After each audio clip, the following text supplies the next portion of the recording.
Okay, we made it to book 10. Um, I actually started rereading the whole series because of book 10, because I haven't read them for a while, these books. And so I realized that in order to read book 10, which I've actually never read before, um, I thought, okay, I need to reread the series so I remember everything. That's the best way to enjoy a good book. And yeah, and then my friends suggested I read the first one out loud, and then after I finished the first one, they're like, "Oh, yeah, I look forward to the next one." And yes, that's how it happened. All right. This is just want to check if this is right.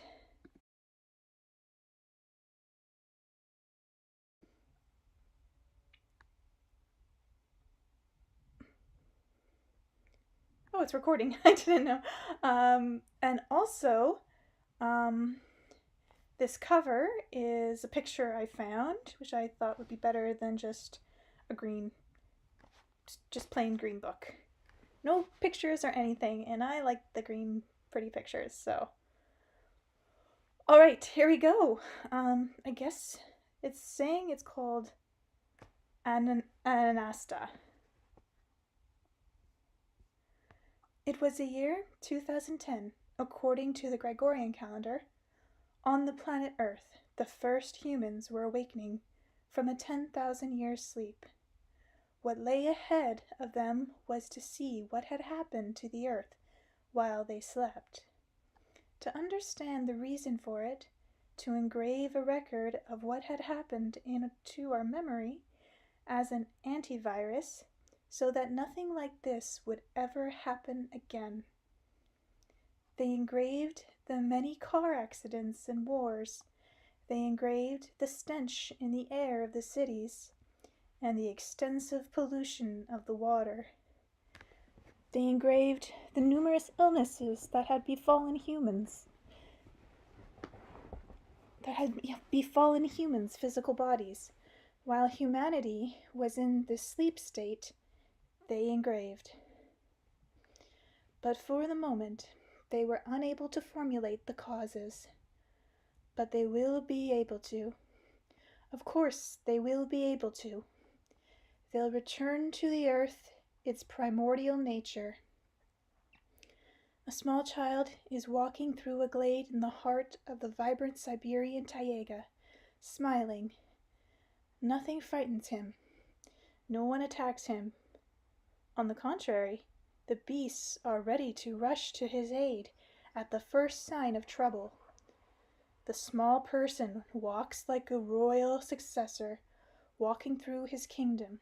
He finds it interesting to observe the lives of the bugs, the squirrel and the birds, to study flower blossoms and see how the blades of grass and the berries taste.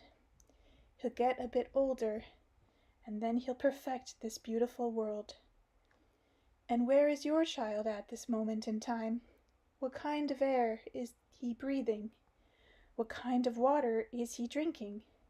How will he occupy himself when he grows up? But first things first. Oh yeah, there's no numbers for the chapters, so I'm going to do my best to remember. But if I get them wrong, yeah, that's what will happen. That's why it happened. All right. Chapter 1, The Beginning.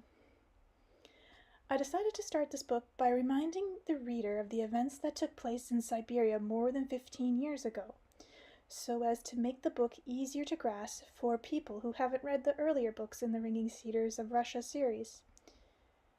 Oh, you're recapping here? I'm still glad I read all of them. I will try to introduce some additional information about my first meeting with the unusual Siberian hermit, Anastasia. Anastasia lives in the heart of the Siberian taiga, in the same spot where her parents and her ancestors once lived. The distance from the spot where she lives to the nearest god-forsaken Siberian village is about 25 to 27 kilometers. There are no roads, not even any paths. You'd have a very difficult time managing a trip like that without a guide. The actual glade, where she lives, doesn't differ much from all the other taiga glades, except in that it looks somewhat cared for, and in the number of flowers. There are no structures in Anastasia's glade, no fire pits, but it's precisely this spot that Anastasia considers her family's space.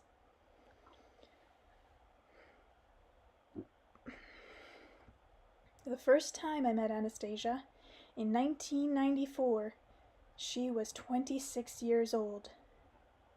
The Siberian woman Anastasia is a very beautiful woman, even extraordinarily beautiful. The words extraordinarily beautiful are not an exaggeration.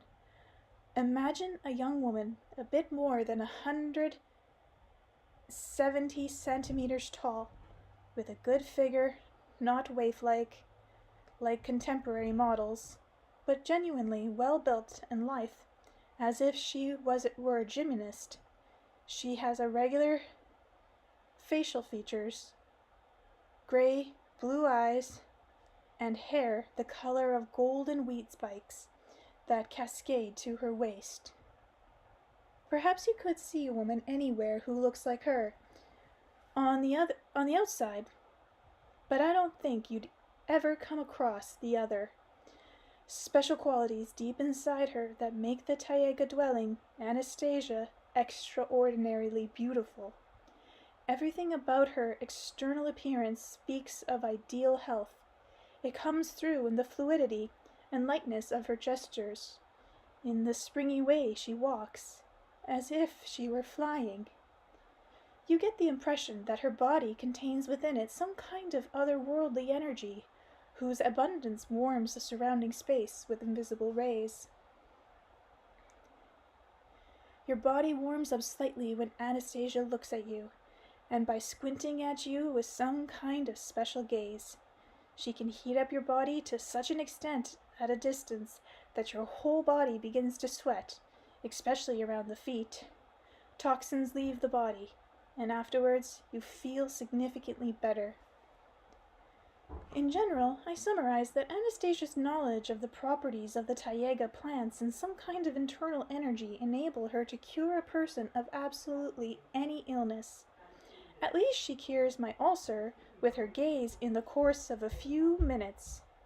However, she categorically refused to do any subsequent healing. Illness is a serious conversation between God and man, says Anastasia. Through this pain, which is both yours and his at the same time, he's letting you know that you're living in some unacceptable way. Change the way you live, and the pain will pass. The illness will recede. Anastasia has one extraordinary ability. When she's telling a story about something, picture of the events she's narrating arise in the listener's consciousness. When she's telling a story about something, pictures of the event she's narrating arise in the listener's consciousness. Oh, I read it correctly. I didn't think so, so I read it again. Into the listener's consciousness or in actual space. And the image she shows are much more picture perfect than any modern television picture. They're three-dimensional, complete, with the smells and sounds of the time she's describing. It's quite possible that at any one time many people possess these capabilities. If you bear in mind that in our technocratic time, man hasn't invented anything that wouldn't have existed in nature, then it's possible that something perfectly analogous to our modern television and telephone also existed in early human civilization. I used to say that technology is training wheels for what we can do on our own. Only we don't believe in ourselves, so we always put the power outside of us, these devices, to do what we could do naturally. Anastasia has shown me pictures from the lives of people of a variety of periods, starting from the very creation of the world. Pretty much all of the events she shows me connected with her ancestors. If you were to try to characterize Anastasia's capabilities in one phrase, here's what you could say. The taiga dweller Anastasia preserves and experiences and emotions of the members of her extended family, starting with the creation of the very first human, in her genetic memory, and she is able to call them up at will. She can also model pictures from the lives of people in the future. Anastasia's life in the Siberian taiga differs significantly from the lives of people in modern cities, so that you'll be able to understand the conditions in which she lives out her life. I have to say a few words about what the Siberian taiga is. It's Russia's largest expanse of open land, ancient and snow-covered. In European Russia, it extended for 800 kilometers, while in western and eastern Siberia, it stretches out for 2,150 kilometers. As you can see, this is an impressive landmass. Today, the taiga is considered the Earth's lungs, and rightly so.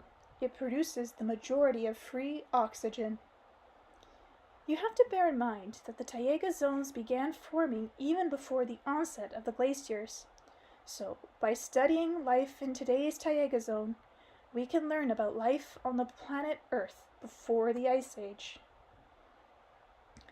Remains of a well-preserved baby mammoth now kept in the Zoological Museum in St. Petersburg were discovered in the permafrost.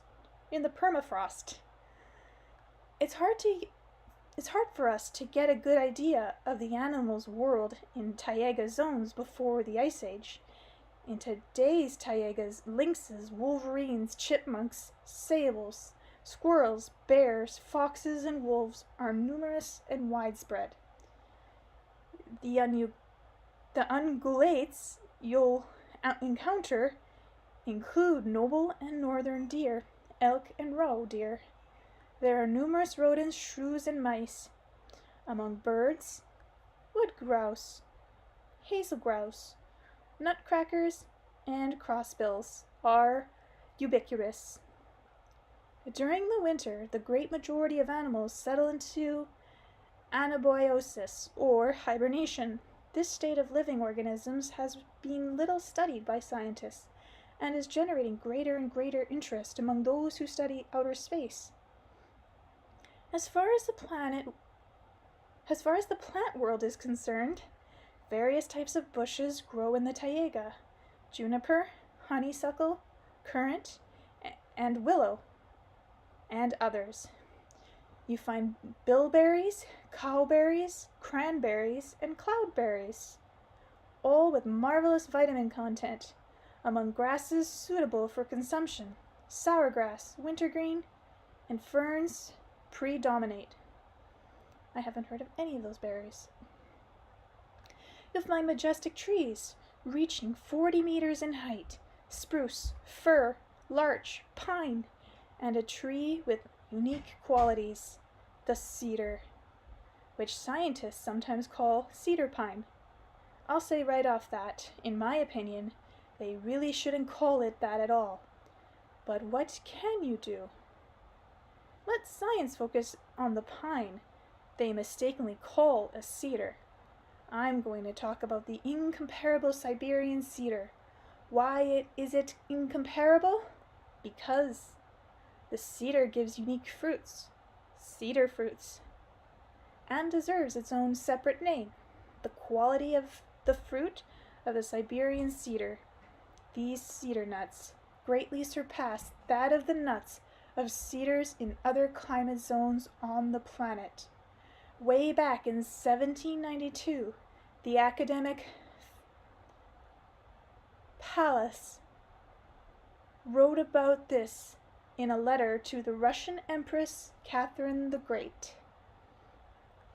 Cedarwood possesses special photonicidal properties, even once it's been cut, so a moth will never take up residence in a closet made of cedar.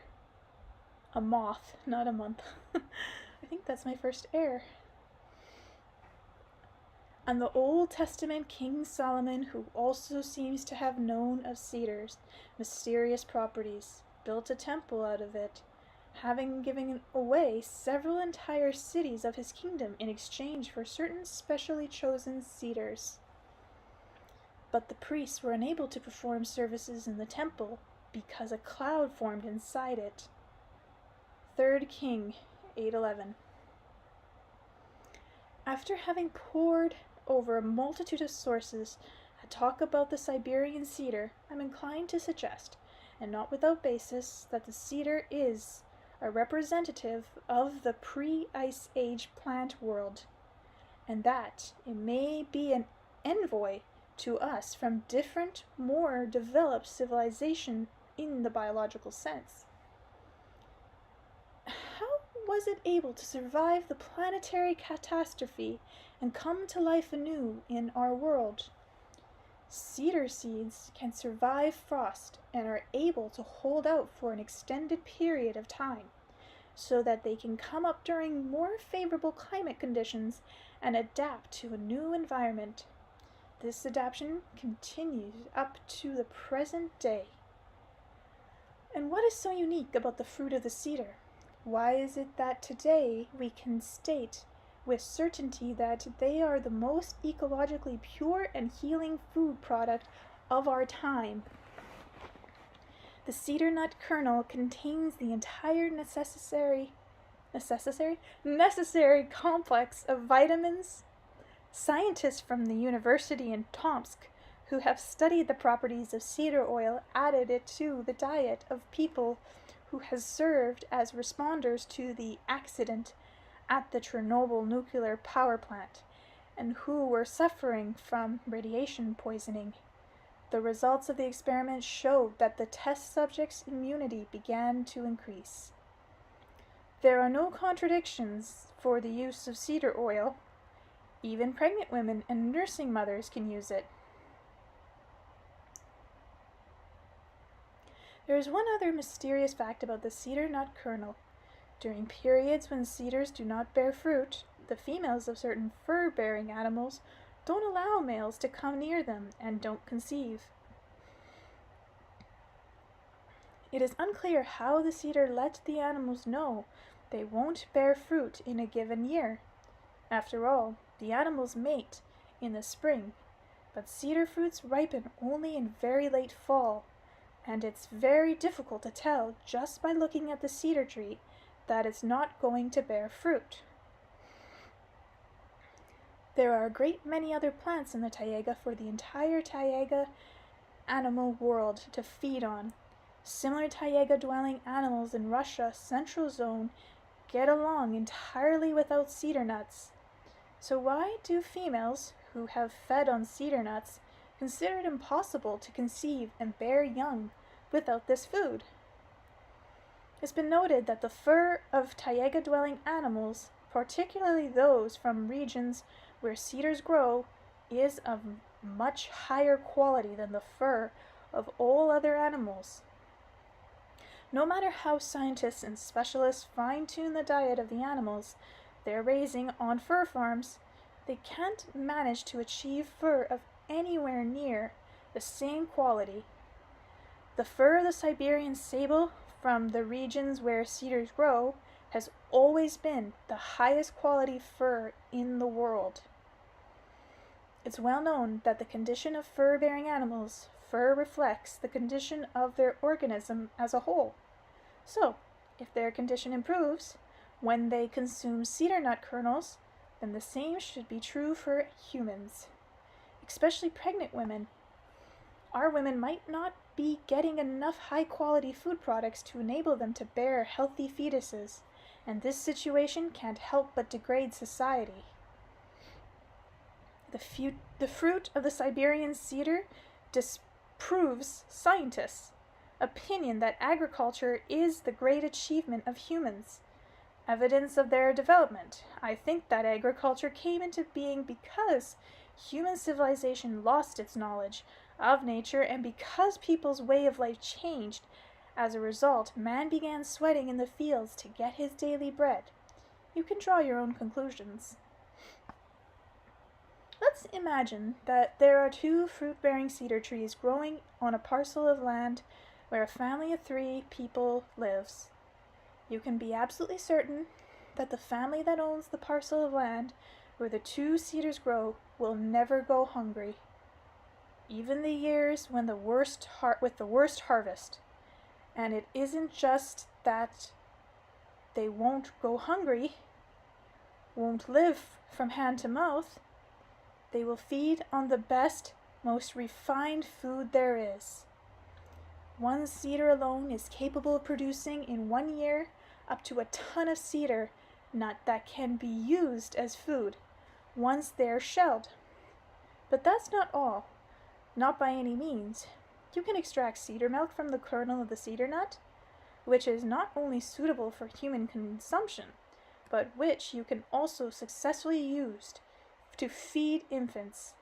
You can get world-class cedar oil from the kernels, which you can add to salads and other dishes, and also use medicinally. After you express the oil from the cedar nut kernels, you're left with an oil cake which you can use to make excellent baked goods, bread, cookies, pastries, or crepes. The cedars also give us a sap that recognized by officials and folk medicine alike as a medicinal and prophylactic substance. The Siberian cedar doesn't require any care at all by humans. You don't need to fertilize or till around it. You don't even need to plant it. Its seeds are planted in the earth by a little bird called the Eurasian nutcracker. It starts to become clear why it is that our ancient ancestors know nothing about agriculture. It's just because they knew much, much more. Maybe someone will say, well, the cedars bear fruit only once in 2 years, and if the barren year comes along in the same year as a bad harvest, and how can the cedar remedy the situation? I'll tell you. It's true that cedar bears fruit once every 2 years, sometimes even less frequently, but its unique nuts can last from 9 to 11 years if you don't remove them from the cone. Of course, nothing is quite this simple today in our real life. The cedar has a hard time taking root near cities. It can't tolerate ecologically polluted zones. But there are also encouraging outcomes. Many sources indicate that the cedar responds to human emotions. It can take in energy from humans and, having increased it, give it back. I had the chance to convince myself of this personally.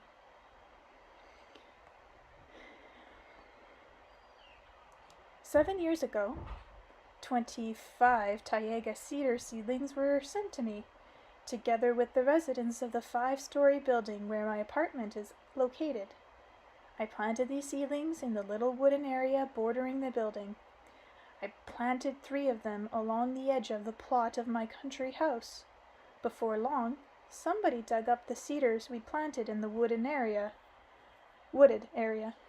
I wasn't too terribly upset by this. I figured that if somebody dug them up, that meant people knew about their properties and would most likely plant them somewhere else and take good care of them.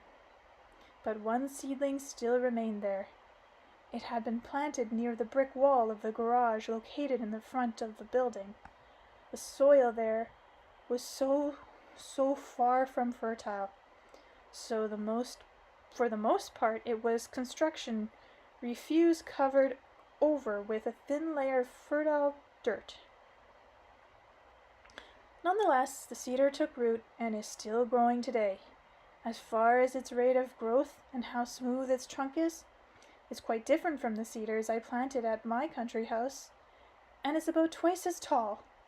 I got to thinking about why that would be, and I began to notice that when the people in the city come out onto their balconies, they often look at the cedar, and sometimes they remark, "What a beautiful cedar tree we have."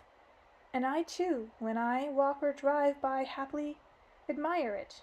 In this way, the cedar growing by the garage receives human attention and strives to be worthy of it. Now, especially since the Ringing Cedars of Russia series of books started coming out, there are many companies that put out cedar products, including cedar oil. I also asked my daughter and her husband to set up cedar oil production. I told them about the ancient technique I learned of from Anastasia. Polina's husband, Sergei, made every possible effort to work in accord with both ancient techniques and today's requirements for producing food products. We arranged for the production to take place in a medications factory under the control of experienced specialists. The expression was carried out using the cold pressing method, which is supposed to preserve the greatest amount of the oil's beneficial substance, and using wooden blocks. It was necessary to do this because the cedar nut kernel and oil contain the entire periodic table, and certain elements can oxidize if they come in contact with metal. In addition, only glass containers were used during bottling. The oil we ended up with may also have been of better quality than if we'd produced it using other methods, such as hot pressing. However, it differed from the cedar oil I tried in the Taiga. I got the impression that it contained less life force than the Taiga cedar oil. I won't go into detail about our extensive attempts to find the reason for the differences. I'll start by saying that we saw a change in quality as soon as we moved the whole production process, from nut storage to the pressing of the oil and its packing, to a village out in the Taiga 120 kilometers outside the city. It turned out that you just can't produce a high-quality oil in the urban setting, even at a medications factory. At every stage of production, the kernel and oil come into contact with the air, and big city air is very different from the air in the Taiga, which is full of phytoncides. As a result of moving production, the product of this small company, which was perhaps not very technically well equipped according to today's standards, were of higher quality than those produced by all other companies, not only in our country, I think, but in the world. I'm happy to have played even a small role in the appearance of this unique product, cedar oil. I think that this Taiga company is really the only one that produces actual cedar oil, because the others produce the oil of the cedar pine. A great many products in the world are marked as ecologically pure, but I immediately asked myself, where are these products from? Where were they grown? Can you really call any product ecologically pure at all if its materials are grown and produced in an area surrounded by highways or big and small cities? I don't think any product produced in areas like that can be ecologically pure, even if it's no toxic chemicals, pesticides, or fertilizers are used to grow it. The cedar grows deeply in the Siberian Taiga, hundreds and thousands of kilometers from large cities. There are no highways there, and you can only ship this unique product out by river. Of course, our civilization's filth can also end up there, but everything in the world is relative, and compared to giant cities, the air and water in the Taiga really are immeasurably cleaner, and no one is pouring any poisons into the ground.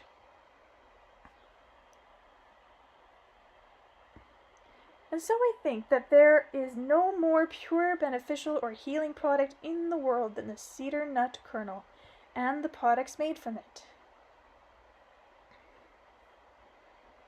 In telling about the Siberian Taiga, I've given special attention to the cedar. But in the Taiga region, there are also many other food products that are of much higher quality than those we're already aware of. For example, cranberries, raspberries, cloudberries, currants, and mushrooms. And to answer the question, what does Anastasia eat out there in the Taiga? I can tell you that she eats world-class, ecologically pure food of a type that you can't possibly buy, not even for $1 million. Back in my first book, I described how Anastasia lives out in the taiga, and how astonished I was by her way of life. Now that so many years have passed since we first met, in thinking about her, I've come to the conclusion that the way people live in today's giant cities looks unnatural and absurd if you juxtapose it with Anastasia's life out in nature. At first glance, it seems extraordinary the way the wild animals bring food to Anastasia when she gives them a certain signal. But even hunting dogs today will bring its prey to its master, and a falcon released to hunt also turns its prey over to its master. Goats and cows in a village farmyard are happy to feed their owners by giving them milk. The wild animals inhabiting the area around the glade where Anastasia lives mark their territory, and within this territory they consider a person something like a pack leader. I think that over the generations, they were trained by Anastasia's forebears, and then they themselves trained their offspring. Anastasia actually eats very little. She never makes a fetish out of food. Fetish out of food. That one I've never heard before.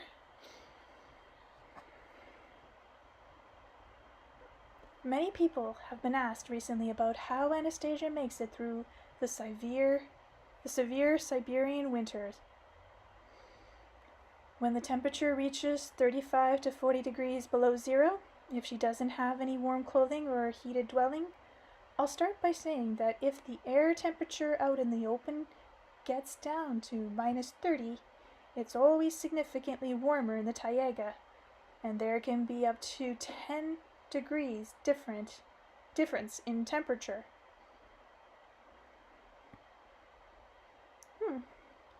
Anastasia has dugouts at various locations in the taiga.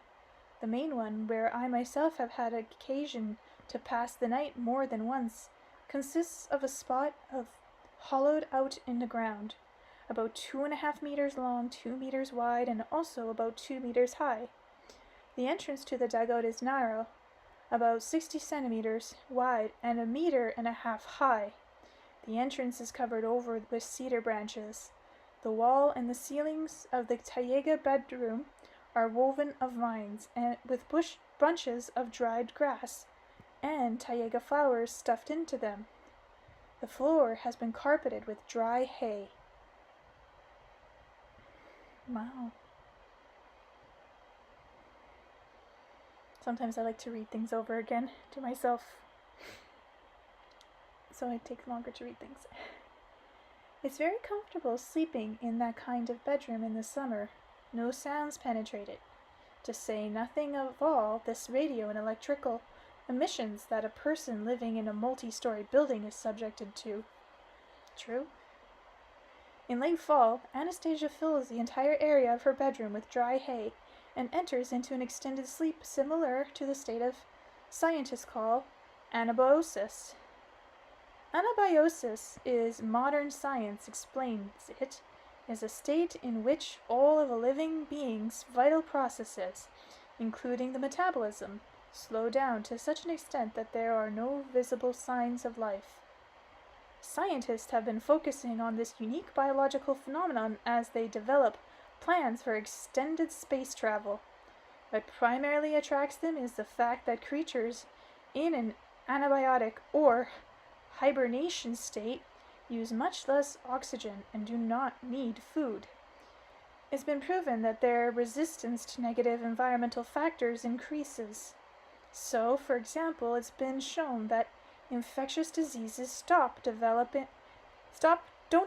in such animals, even when they're artificially infected, and that many poisons which would be fatal for their organs under normal circumstances are entirely harmless to them when they are hibernating or in an anabiotic state.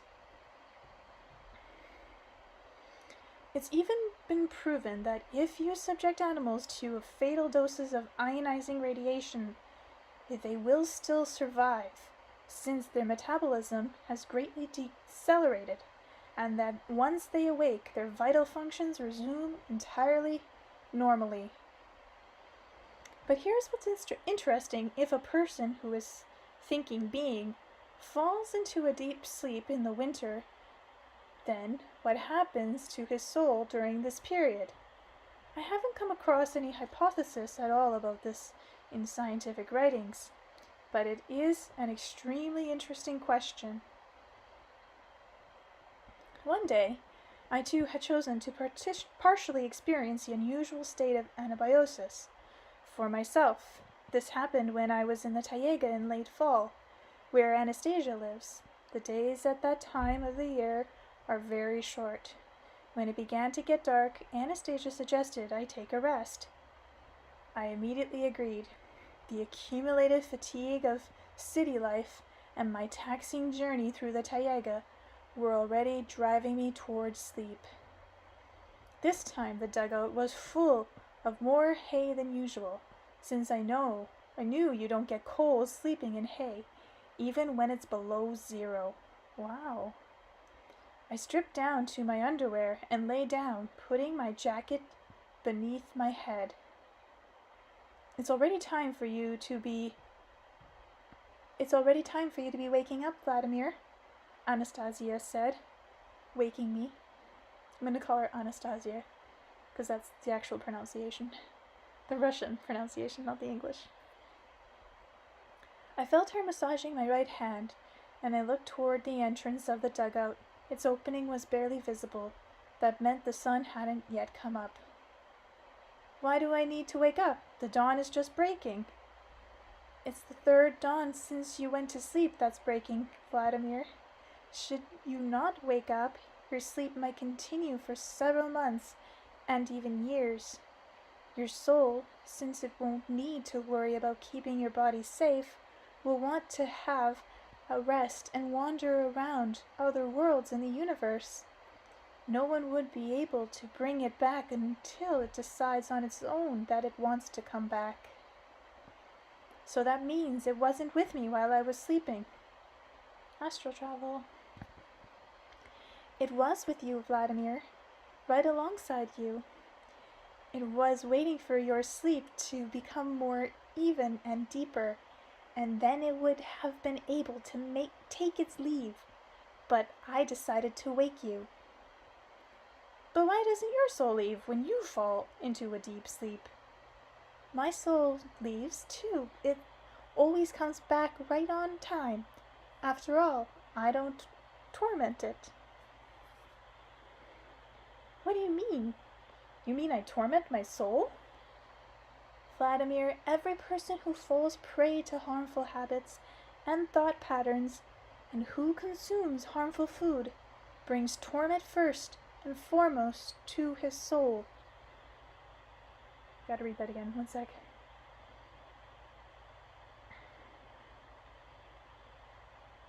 Wow. What importance does food have for the soul? What does it also consume the food a person eats? The soul doesn't feed on material food, Vladimir, but it is able to see, hear, and actualize itself only through your body. If the body is unhealthy, if, for example, a person is drunk and his body is helpless, and the soul, as if it were bound, has no way of manifesting and actualizing itself. It can only feel, only weep over the helpless body that has been destroyed by the harmful drink. It can only attempt to warm damaged organs of the body, and it will expend a colossal amount of energy as it does so. When the soul's energy is exhausted, it becomes powerless and leaves the human body, and the body dies. Yes, Anastasia, what you said about the soul is interesting. Anastasia, and it seems accurate because there's a folk saying when the person dies, they say that he gave up his soul to God. What we get in your interpretation is the soul ran out of strength. I wonder, does my soul still have strength left? Since it came back, that means your soul still has strength, Vladimir. But please try not to torment it. I will try. But wait, doesn't a person's soul get a rest when he's sleeping? Nope. The soul's energy, Vladimir, a living energetic complex, energy doesn't need rest. But what do you think, Anastasia? Where does the soul go off during sleep? It can go off to other dimensions, soar among the planets of the universe, and if the person wishes to do so, it can gather information he needs. For example, if the person wants to learn something about the past or future, he can ask his soul as he falls asleep to visit the time and place that interests him, and the soul will fulfill his wish. But if the person sleeps in an ordinary sleep that isn't sufficiently peaceful, and if the environment is not ideal, then the soul can't go off anywhere. It has to guard his body. For whom? For all manner of hostile influences. You sleep in your apartment, Vladimir, and its walls are filled to bursting with electrical wires. And wires give off radiation that adversely affects people. Sounds of artificial world force their way in through the glass. The air in the apartment is not entirely healthy to breathe. Your soul cannot leave you alone. It has to be able to wake you in the case of a critical situation. Whoa. I get it, Anastasia. This dugout I slept in is actually a great deal more comfortable than the most elegant bedrooms in today's hotels and apartments. It's like some kind of hyperbaric chamber. The air here is ideal, and there is no harmful rays and noise, and the temperature is stable, and so I sleep much better in that I do in my own apartment. I understand that I've experienced it for myself, but I don't get why it is when you fall asleep for a long time that it doesn't bother your soul that your body is resting in a dugout where the entrance isn't even shut up. And if there's some danger, say there are some intruders, there won't be anybody to wake it up. Vladimir, any time anyone makes the slightest attempt to approach the glade we're in, no matter what their intentions, the entire space within a radius of 3 kilometers is put on its guard. The animals, birds, and plants begin sounding the alarm. Those who are approaching will be gripped by terror, and if they succeed in overcoming it, and aren't thrown off course, then the space, by means of the animals, will wake the body and call the soul back. What about the winter, when everything's asleep? Not everything is asleep in the winter. Besides, in the winter it is easier for those who are awake to keep watch over what goes on. I don't understand everything Anastasia said about the soul during her winter sleep period, but I have had occasion to see for myself the way the wild animals and birds bring Anastasia troubling or happy news. Now that I'm familiar with the way Anastasia thinks of sleep, I can draw the following conclusions.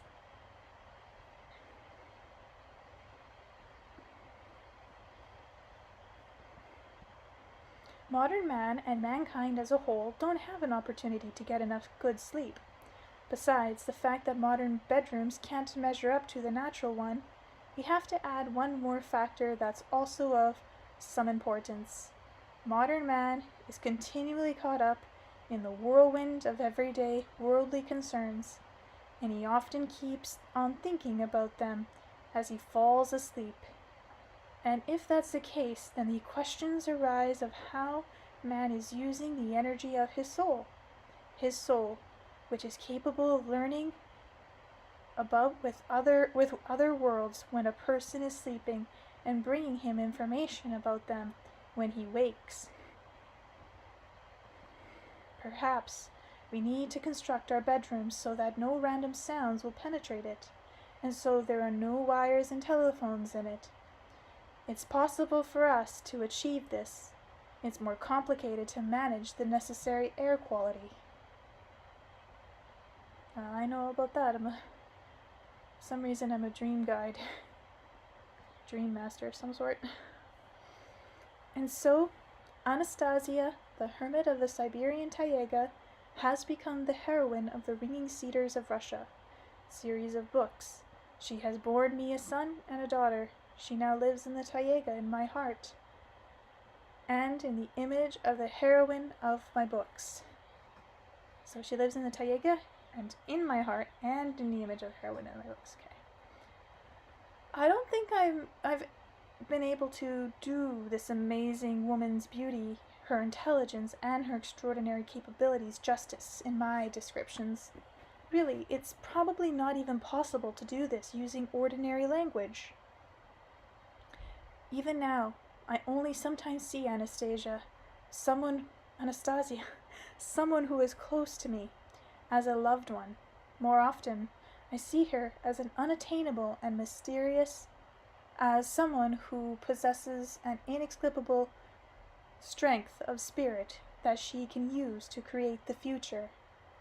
Her characterization of our modern day reality and her story, or more precisely the images she has created of the beautiful future of Russia and of the whole earth, have given birth to a beautiful phenomenon in society, without waiting for decades to be handed down from on high, or for government financing. Tens of thousands of people have independently set about turning this image created by Anastasia into actual reality.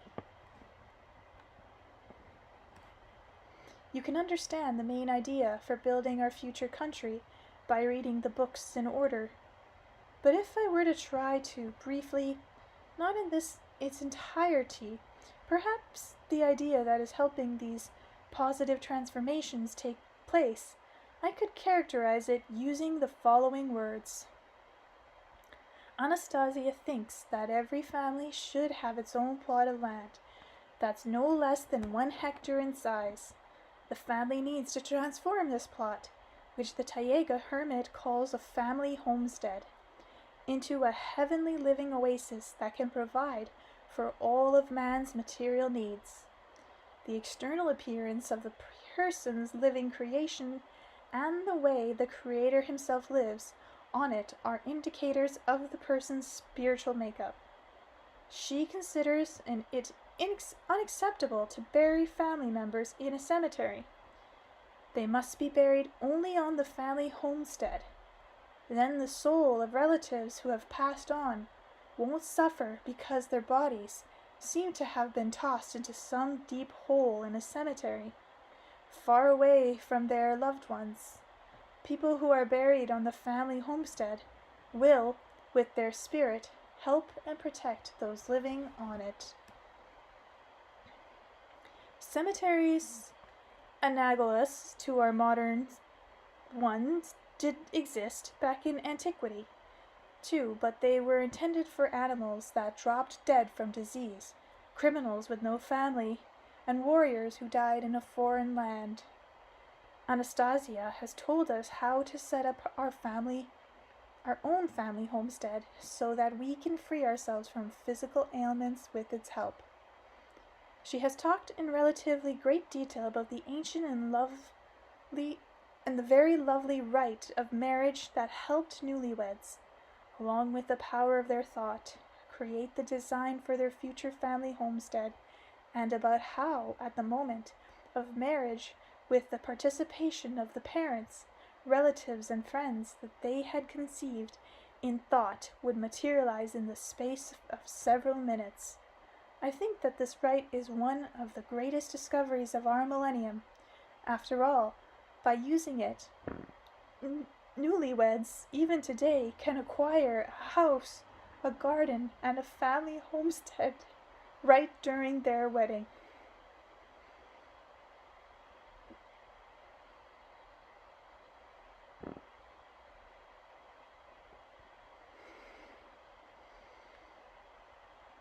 Anastasia also asserted that for newlyweds who create the family homestead in this way, love never fades, but actually grows stronger over the years.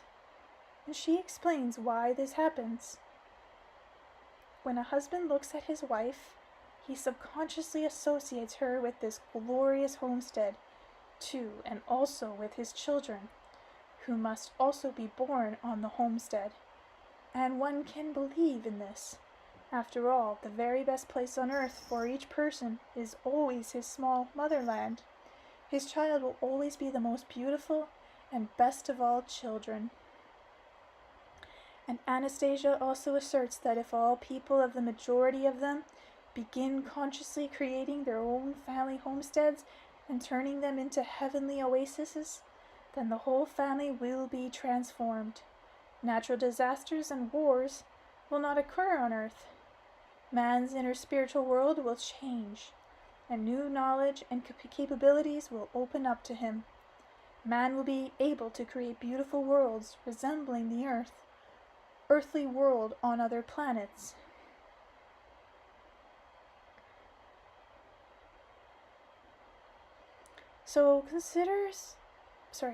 She considers today's technocratic method of exploring space and other planets a dead end, harmful for the planet Earth and the people living on it. The sensible way to explore planets is through psychoteleportation. But if people are to be able to do this, they first have to demonstrate their ability to develop the Earth and express their spirituality in their way of life, not in words. Official critics might respond to the subject of the books and to the Taiga Hermit statements in any of a number of ways, but their opinions aren't really so very important. The people, the most important critics, have already expressed their approval in tens of thousands of letters and hundreds of thousands of emails. They've expressed it not only in words, but in concrete actions too, and the hundreds of large and small settlements that have arisen and continue to rise throughout all of Russia are a confirmation of this. Now, here's where a riddle arises, on one that as yet insoluble and cryptic. If a mass movement has been set in motion solely by the statements of a Taiga hermit that have been introduced in books, then what kind of power lies behind her phrases? Perhaps they're constructed in such a way that the letters combine some kind of code. Perhaps a certain rhythm of her phrases has significance.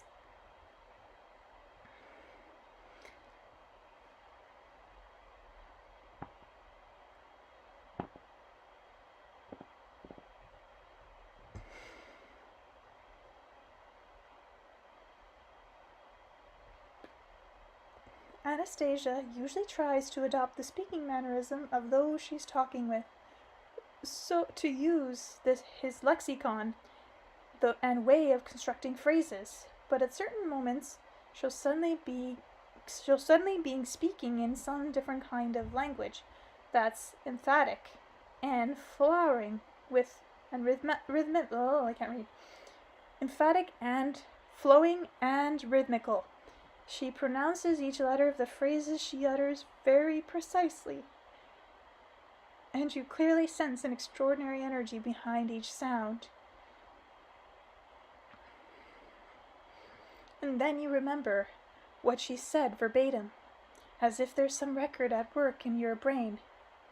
And that's not all. Living pictures appear before the listener, and the subconscious grasps the meaning of what's been said. By way of example, I'll give you an excerpt from Anastasia's retelling of a conversation between God and the first man from the Book of Co-Creation. Where is the edge of the universe? What will I do when I come to it? When I have filled everything with myself, when I create that which I have thought, a man of the wellspring people ask God, and he receives this answer: my son, the universe is thought. A dream was born of the thought, and it is partially visible as matter.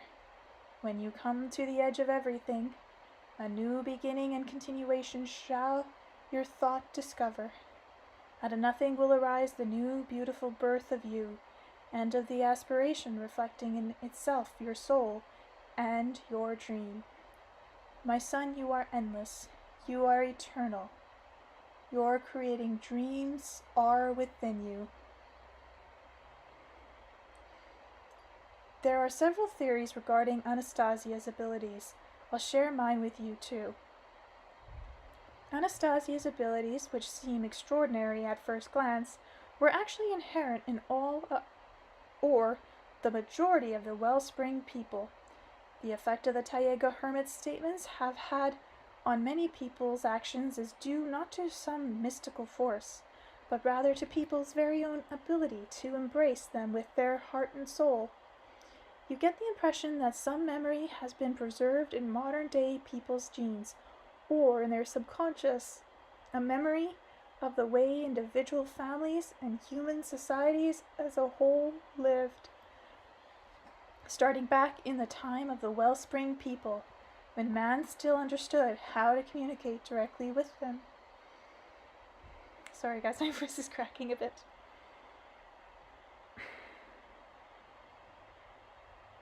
This way of life, the Wellspring people's, is significantly more advanced than today's.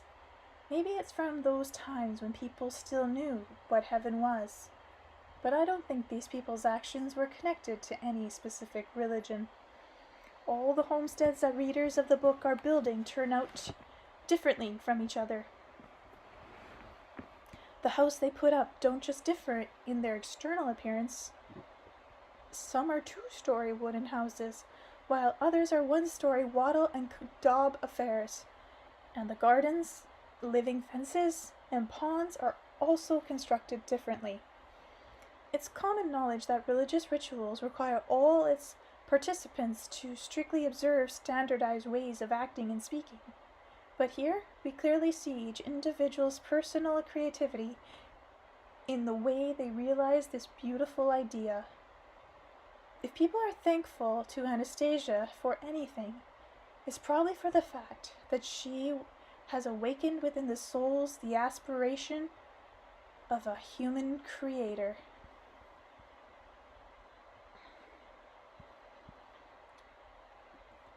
Chapter 2. The Little Taiga Dweller. More than 15 years have passed since I met Anastasia, the hermit of the Siberian Taiga. And when I learned that she was going to bear my son, I took great pains to move Anastasia to the city of Novosburg, even going so far as to try to intervene physically. Back then, it seemed unacceptable to me for her to give birth in the Taiga, and impossible to raise a child outside social institutions. At first, Anastasia's way of life in the Taiga seemed strange to me, to put it mildly, but now the way people live in today's giant cities seems even stranger. And when she was pregnant with our daughter and stayed in the Taiga as she'd done before with our son, my soul was joyous and calm. My views of life had changed radically in the course of 10 years. Had Anastasia wanted to give birth somewhere other than the Taiga, even if she'd bear the best maternity ward in the city, even if it had been the best maternity ward in the city, I'd have fallen into depression and despair, and I'd probably have worried constantly about our child's future if he'd ended up being raised and educated within today's societal institutions. I'd rethought my priorities, and my views of life had changed. Anastasia gave birth to our daughter in her family glade in the Siberian Taiga. I wasn't present for the birth, and there were no qualified doctors at her side. No modern medical equipment, but in my soul I was calm. I knew that she was giving birth in one of the most perfectly maternity wards on earth, in her family space. When Anastasia gave birth to our daughter, she asked what I would like to name the newborn. Without thinking, I answered, Anastasia. And it wasn't because Anastasia had named our son Vladimir. It's just that by the time our daughter was born, I'd come to see Anastasia as a wise, brave, and very kind woman. Her name had become synonymous for me with these qualities, and I wanted our daughter to inherit them. I couldn't imagine anyone other than Anastasia raising our daughter, even though at many points her approach to child rearing looks like a total lack of conscious approach to child rearing. That's far from the case. For example, here's what happened one time with our little daughter in the taiga. This time when Anastasia met me, she was in a jolly mood, even playful. It seemed to me she appeared suddenly when I was approaching the familiar glade, where the three of them were now living.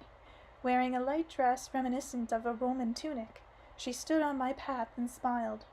I wondered where she'd gotten that dress. I stopped, delighted in the unusual vision. It's really something, I thought. So much time has passed, and she's given birth to 2 children, but she looks just as young and extraordinarily beautiful as before. Look at me. I've grown old and gray, but she doesn't age a bit. I recalled how, walking up early in the morning, she'd take joy in the coming day and set off racing against the she-wolf, performing elaborate somersaults. Would she be able to do that now? As if she'd heard my silent question, Anastasia performed a double somersault with almost no running start at all, and then there she was again, right next to me. Her voice rang out, "Hello, Vladimir." I wasn't able to answer right away. A captivating aroma and extraordinary warmth radiated from Anastasia's body. I shyly touched her on the shoulder. For some reason, I hesitated to embrace her, and I responded lamely, "And hello to you, Anastasia." She snuggled up against me, hugged me, and whispered, "Our little darling little girl is such a smart and beautiful little thing." Then Anastasia walked ahead of me barefoot through the grass. She stepped, putting one foot in front of the other, the way a model does on a runway. This wasn't the first time she'd done this, but every time she does it, her gait looks hilarious, and it raises my spirits. As we usually did, we headed straight to the lake to bathe after my trip. I already knew the purpose of the swim wasn't just so I could freshen up after traveling. The main point of it was to wash away all the smells that weren't native to this taiga glade. To do this, once I had taken my first dip, Anastasia helped me give myself a brisk rub-down with a paste she'd made of various herbs. Rubbing me all over, she joked, "You're having less and less good food, and your tummy's a little distended. Is dysbacteriosis. That's what the doctor says. Dysbacteriosis." "Practically 90% of the population has it," I replied. Anastasia laughed. "Or maybe the whole problem is that the tummies don't have enough willpower. You yourself say that 10% of the population doesn't have this dysbacteriosis." I had to walk around for a while with my body and even my hair coated with this green paste and then dive back into the water and splashed myself with water. After I came out of the water and my body had dried off a bit, Anastasia removed her tunic-like dress and held it out to me. "It would be good for you to put this on now." Anastasia stood there before me, her breasts exposed. They were a bit larger than they'd been before. A tiny drop of milk appeared on one nipple. "You're still nursing our daughter?" I asked. "You're still nursing our daughter?" That's a better way to say it. "I'm supplementing with milk," Anastasia answered brightly. She squeezed her breast with both hands and splashed me in the face with a stream of milk, then laughed and wiped the milk over my face. "If you put this on and belt it, It will look like a shirt on you. I've been wearing this shirt continually since I gave birth to our daughter. Sometimes she would sleep wrapped in it. She's grown accustomed to its smell and to the way it looks. If you do what I tell you to do, it will be easy for a little girl to get used to you. But what will you wear now? Well, I have two very similar ones, and I've alternated wearing them. The one I'm offering you, that one I wore more, and I'd often fasten my hair with a little braid made of grass. Now I'll go braid one like it for you, too, and meanwhile you can go observe our little girl a bit. Just observe her a bit? You mean I'm not allowed to touch her or have contact with her? Of course you're allowed, Vladimir. Even so, it's better just to observe her at first. Even though she's little, she's already an independent being, so it's better if you just observe her first, without pestering her. You can acquaint yourself with her habits and try to get a sense of her world. Same with the sun.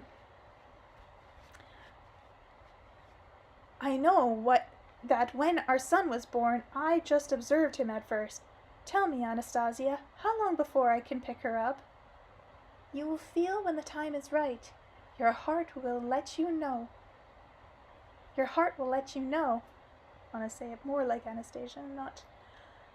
I seem to be changing her voice. It seems to me that Anastasia wanted me to observe our little daughter on my own and try to figure something out, and that's why she'd come up with some urgent tasks of her own. And I wasn't against this way of doing things either. I really did need to find some way to study how our child behaves, because to my daughter, I was just some uncle she didn't know. And then this strange uncle suddenly goes and picks the child up for no reason at all and starts with this sloppy sentimentality. Now I can't say it, you know what I mean. Squeezing her and cooing to her to make himself happy.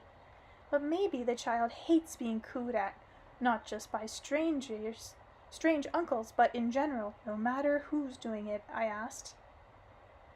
Anastasia, so where is our daughter now? If you go off to do your braiding, you know to braid and tie, how will I find her? She's somewhere around here, not far away, Anastasia told me calmly. Try to find her yourself.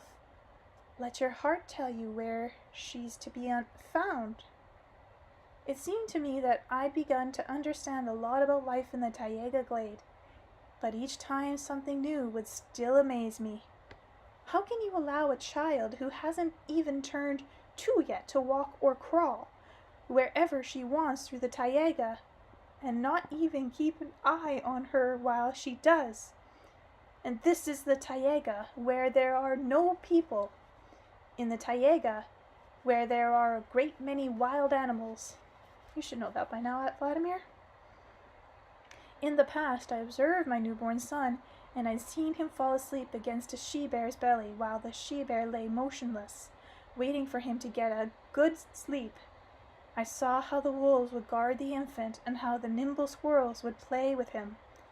It was clear to me that the beasts living here in the glade or nearby it were like pets. Within the territories they'd marked, they didn't fight and didn't attack each other. A dog that lives in the same household with a cat might not touch a cat, or might even become friends with it.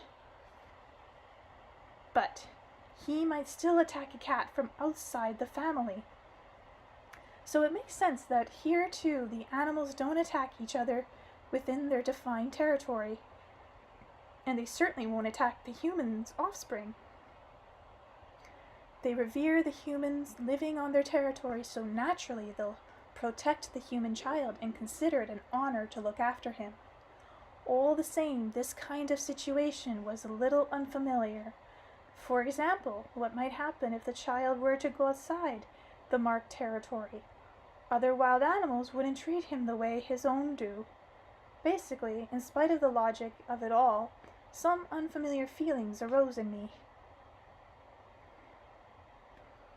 But what if I come across some wild animals while I'm looking for our daughter?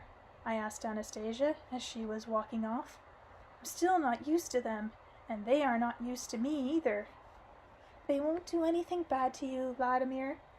You're wearing the shirt, after all. You can walk around with complete confidence and not torment yourself. My screen is dirty. And not torment yourself with fearful thoughts. Anastasia ran off to her little earthen home. After I came out into the glade and didn't find anyone there, I set off through the forest surrounding the glade. Since I figured our daughter might be close by, I decided that if I walked in circles gradually increasing the diameter, then I'd be sure to catch sight of her. And I saw her before I'd even completed my first loop. Little Anastasia was standing alone between some currant bushes. She was holding onto one of the branches and examining some bug and smiling. I hid behind another bush and began observing her. The little girl was dressed in a short, shirt-like dress, her hair bound with a tie woven from the strand of some kind of grass.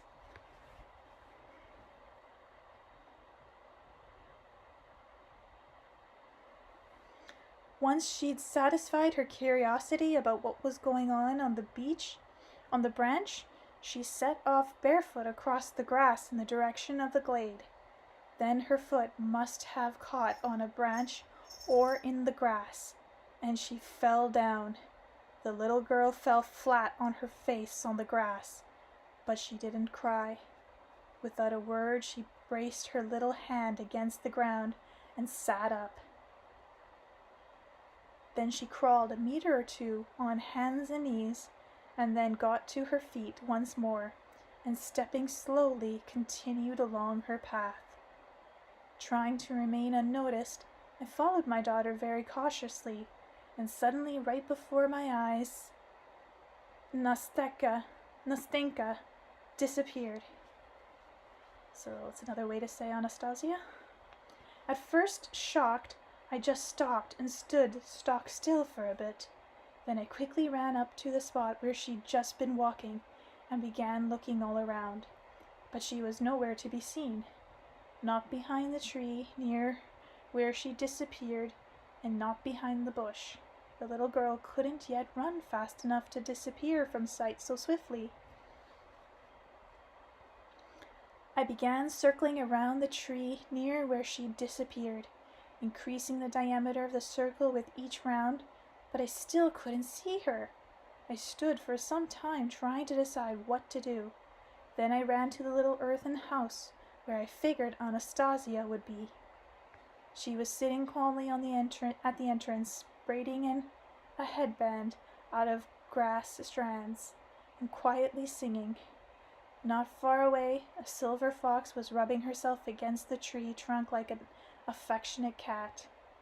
Anastasia, our daughter disappeared, I blurted out. I was walking a few meters behind her, not taking my eyes off her. Then suddenly she showed up, and it was like she dissolved into thin air. She's nowhere to be found. Anastasia reacted with surprising calm. She didn't even stop her braiding as she answered. Oh, don't worry, Vladimir. I think she's probably in the old fox den now. Who told you that? Do you see the lazy way the fox is rubbing against the tree? Yes, I see. That's her way of letting me know that the child is in her den. But maybe she's trying to tell you something else. If she was telling me something bad, then she'd be showing her agitation. She'd run off a bit, then come running back and try to get me to follow her to help. All the same, you can't be 100% certain where our daughter is, especially since there's no den at all in the spot where she disappeared. I looked around everywhere. All right, Vladimir, then let's go and have a look together and see where our clever little one has hidden. When we arrived at the spot where the little girl had seemed to dissolve, Anastasia pushed aside some grass, and I immediately glimpsed the den. Its entrance was partially collapsed, and a little hole had formed. I glanced inside it and saw Nastenka sleeping peacefully, curled up on the bottom. There, you see? She's fallen asleep on the damp ground, and I don't think... Oh wait, that's not Anastasia. There, you see, she's fallen asleep on the damp ground, and I don't think she'll be able to get out of there on her own. The grass on the bottom is dry, Vladimir, and when our little daughter wakes up, she will be able to solve the problem of how to get out of her shelter all on her own. How will she figure that out? If you want, Vladimir, you just watch, and I'll head back and finish what I was working on. I stayed put after about 30 minutes. I heard a rustling sound in the hole. The little girl had awakened, but she was having a hard time scrambling out of the hollow on her own. But she wasn't actually even trying very hard to do so. After making her first attempt and testing her own powers, she let out a sound summoning someone. Yahoo! Hey, not a cry, but an actual summons. And right away, the vixen that had been hanging around Anastasia earlier appeared. First she stood at the edge of her former den. She looked in, sniffed, and then turned her back to the den.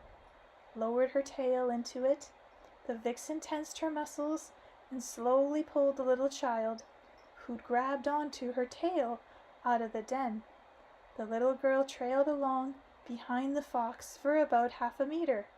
After that, she let go of the tail, got up onto her hands and knees, and then stood up on her own 2 feet. And little Nastenka took a look around, smiled as if recalling something, and then stepping slowly, she set off smiling in the direction of the lake. I continued to follow her unnoticed. There were no wild animals around, and it seemed that no one in the taiga besides me was watching the little one. But a bit later on, I realized I was wrong about that. It turned out that she and I were both being watched closely, and before long, I for the first time saw a conflict between my daughter and a wild animal in the taiga. When Nastenka had made her way out from amongst the raspberry bushes, she stood where she was for some time and gazed at the mirror-like surface on the lake. Then she took off her short little shirt and, stepping carefully with her bare feet, headed towards the lake. She was about 5 or 6 meters from the water when a tough-looking she-wolf suddenly sprang out of the bushes and with several powerful leaps put herself between the shore of the lake and Nastenka. The little girl slapped the beast on the back with her tiny hands, tugged at its fur, and touched its snout. By way of reply, the she-wolf licked the child's foot, but that's where the mutual signs of attention or affection ended. Playing with the she-wolf evidently didn't enter into Nastenka's plans. She wanted to get to the water, which she first tried to do by taking 3 steps to the side and walking around the she-wolf that was standing at that spot. But as soon as the little girl tried to move ahead, the she-wolf once again blocked her path. Nastenka pushed against the beast's side with her hands, attempting to remove the obstacle. But the she-wolf didn't obey the child and stood there as if rooted to the spot. Then Nastenka sat down on the grass, thought a bit, and made an attempt to crawl under the she-wolf's belly. But this attempt did not meet with success either. The she-wolf pressed herself to the ground. Evidently, Nastenka understood that the beast was not letting her get to the water, and that she could not remove the obstacle using force.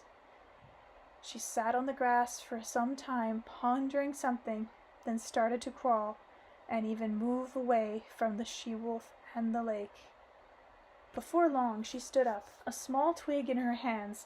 She walked up to the she-wolf's snout, ran the twig along it, and threw it in the direction of the forest. The twig only flew about 1.5 meters. The she-wolf jumped for the twig and grabbed it with her teeth. As this was going on, Nastenka set off running towards the shore of the lake, her legs pumping away. The she-wolf understood she'd been outsmarted, and with 2 headlong jumps, she caught up to the child at the water's edge and knocked her off her feet.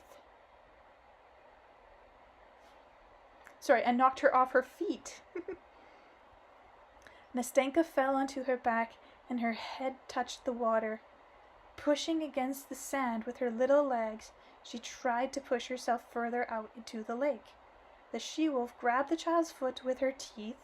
She was probably trying not to cause the child any pain. Her grip was light.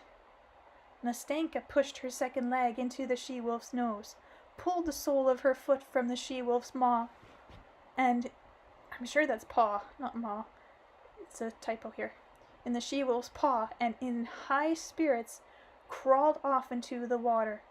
The shore at that spot dropped off sharply to the depth of almost 1 meter, and the little tot was submerged in the water up to her head. But right then she dove out. Worked her little arms and legs, she kept herself on the surface of the water. I didn't think our daughter could swim well.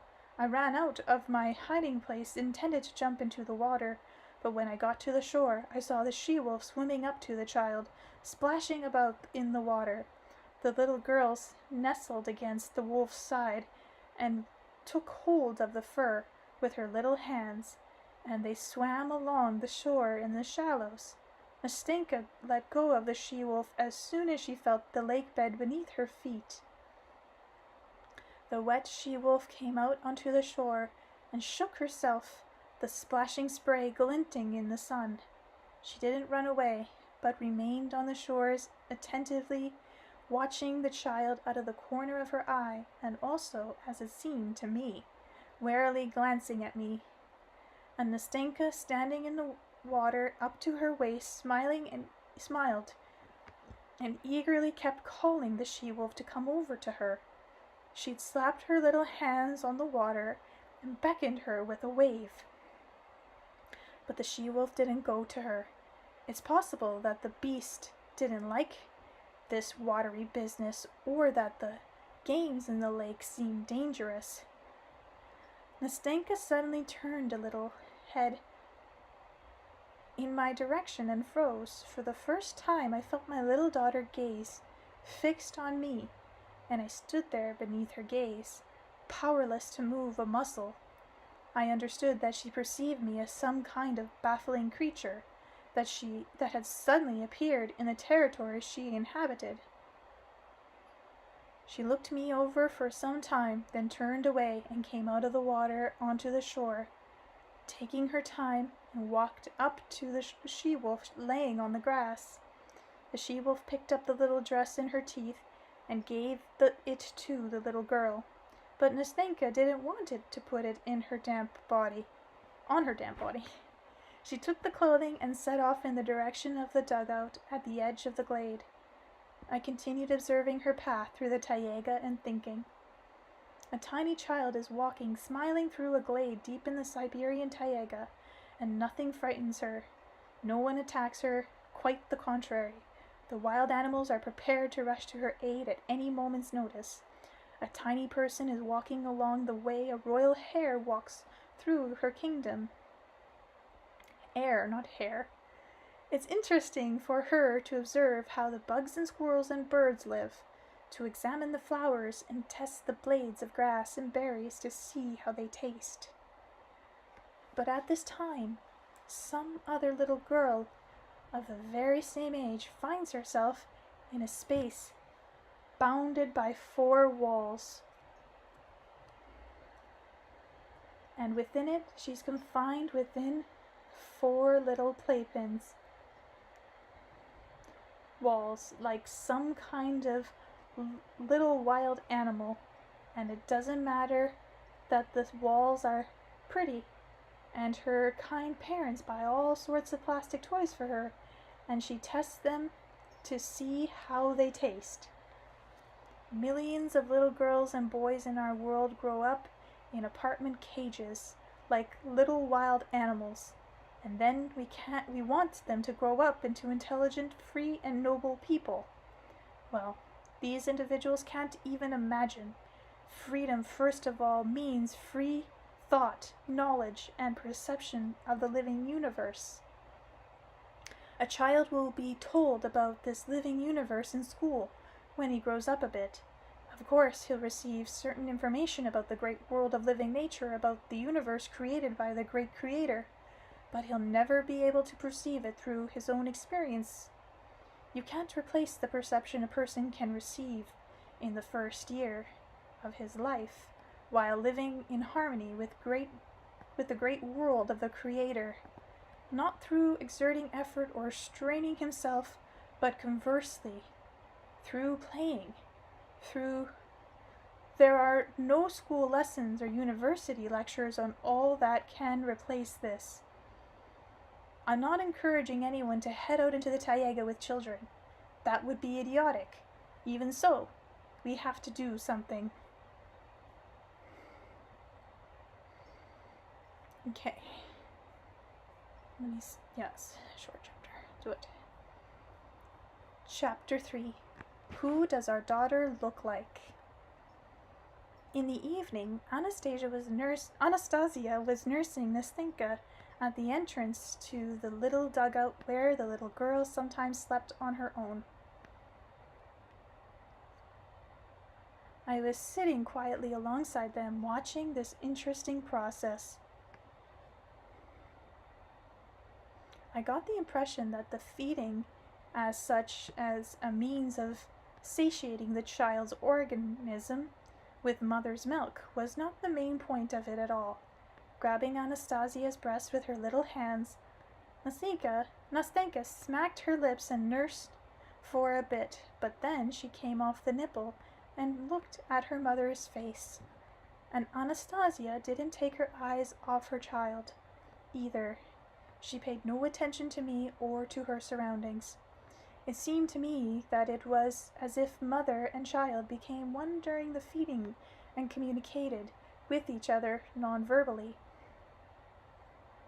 This went on for about 20 minutes, after which time Nastenka fell asleep. I think it's actually Nastya, but I'm going to just say Nastenka. Anastasia put our little daughter down in the dugout on bedding made of hay and covered with fabric. She covered the sleeping child with the fabric loose edges and created a cozy little nest by mounding up hay from the sides. Then she knelt there by the entrance for a short while, looking at her sleeping daughter. When Anastasia stood up and finally turned her attention to me, I asked her, "What do you think, Anastasia? Who does our daughter look more like, you or me?" "Like all parents, of course. You'd like it if she looked more like you, wouldn't you, Vladimir?" "Ah, you guessed wrong. Sure, I want my daughter to have something of me in her, too, but she's a little girl. She needs to be beautiful, and that means she should look more like you." "Does that mean you consider me beautiful, compared to yourself, Vladimir?" "I consider you beautiful compared not just with myself, Anastasia. I think you're the most beautiful person I've ever seen, even in international beauty contests. I've watched them on television. The contestants' beauty pale by comparison with yours. You're better than all of them." Thank you, Vladimir. What you said, is that a compliment or just an explanation?" "I'm complimenting you and explaining too, and also marveling." "Thank you. That means it won't sadden you then, Vladimir, if I tell you that in her external appearance, Nastenka's little face looks a tiny bit like you, but her little eyes and eyelashes and her figure are mine. And she'll also have her hair like mine. When people resemble each other physically, this also indicates that they resemble each other in their abilities, habits, and in the affinity of their soul. That means she'll possess certain abilities and habits of yours, and certain ones of mine. But 3 components are always present in a newborn soul, Vladimir. 3? But who's the 3rd one from? The 3rd component is a particle of the soul that resides in the person's body in his previous life. Perhaps 100 years ago, perhaps 1,000 or 1,000,000 years ago. In a harmonious person, this 3rd component does not disintegrate into particles, but waits for its chance, for the instant when it acquires a new body, through whose eyes it can see the surrounding world, and through whose ears it can hear the sounds of this world, touch it with its hands, and utilize its gifts.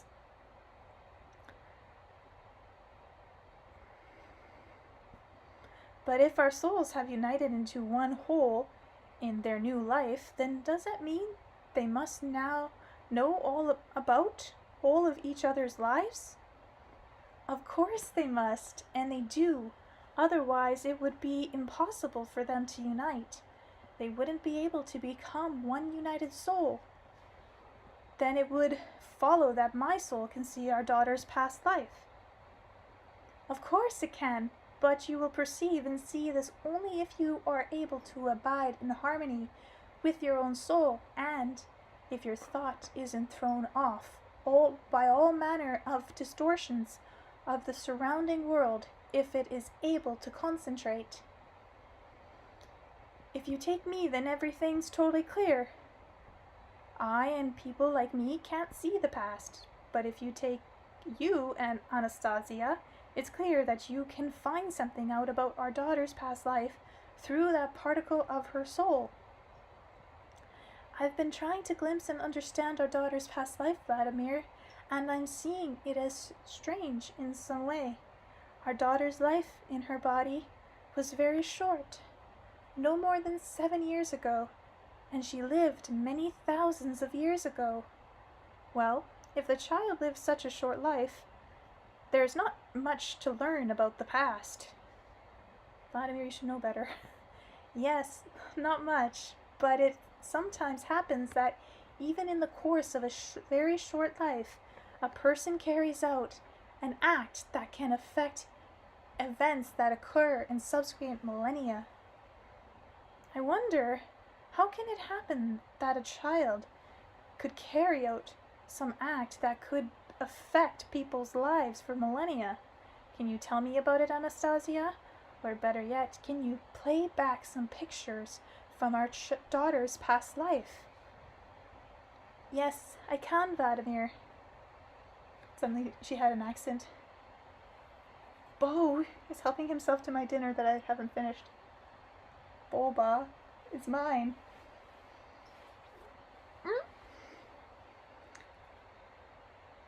Okay, did I think I read this? Go ahead and play them back then. And Anastasia began the extraordinary tale of our daughter's past life, or rather, the tale of the little girl, a particle of whose souls now resides in little Nastenka.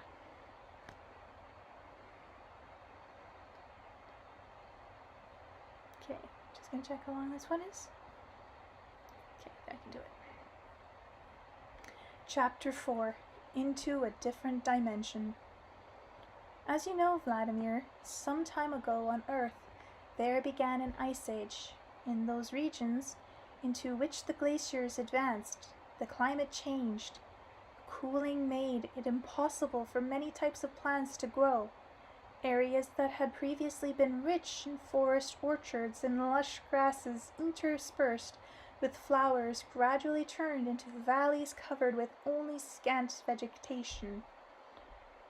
The people who were living at that time in one of the valleys in the foothills decided that it was impossible to continue living the way they had been living under such cold conditions.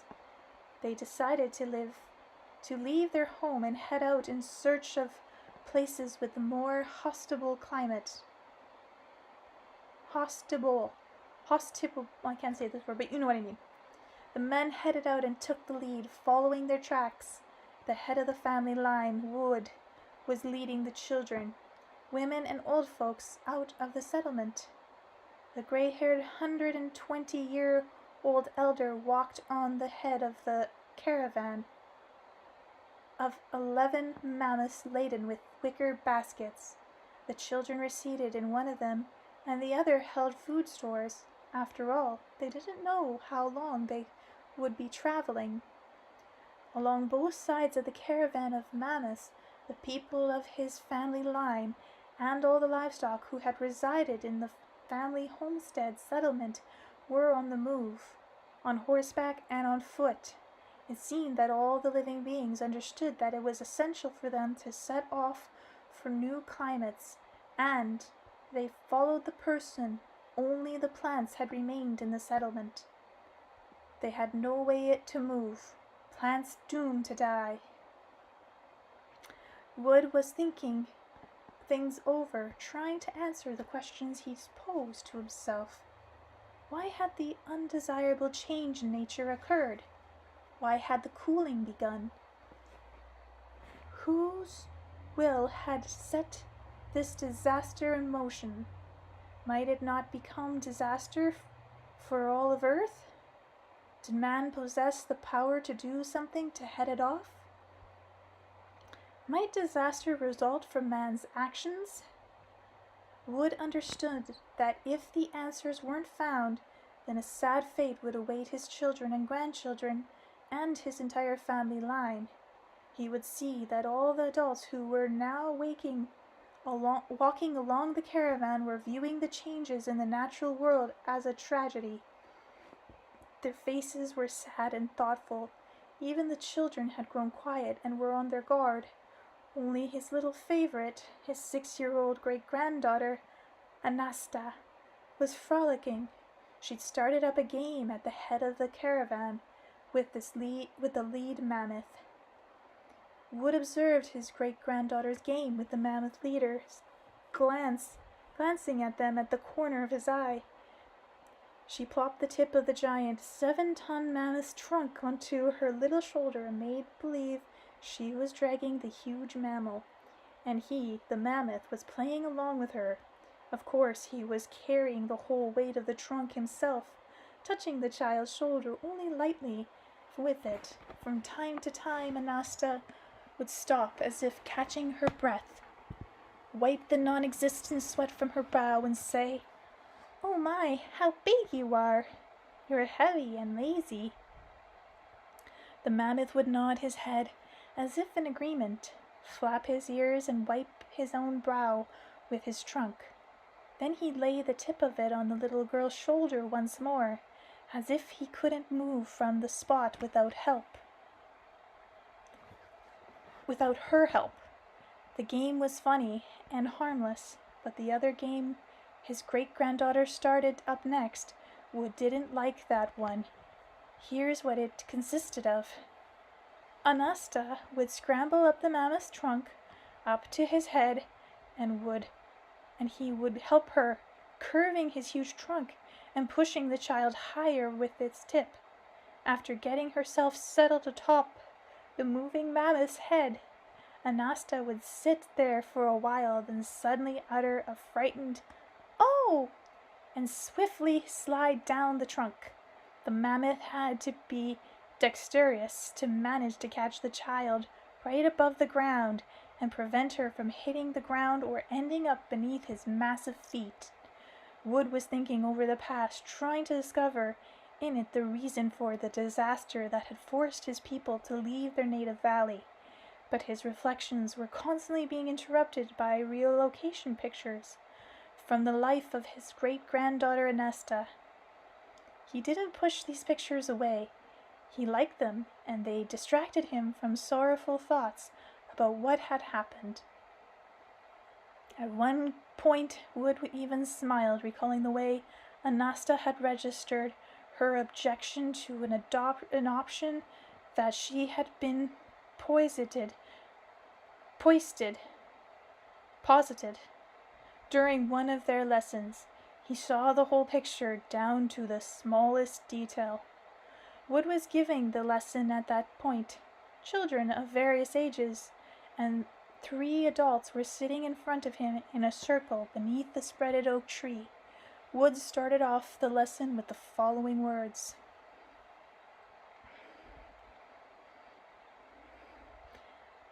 Chapter 5, Snakes Go Between. Just a little break.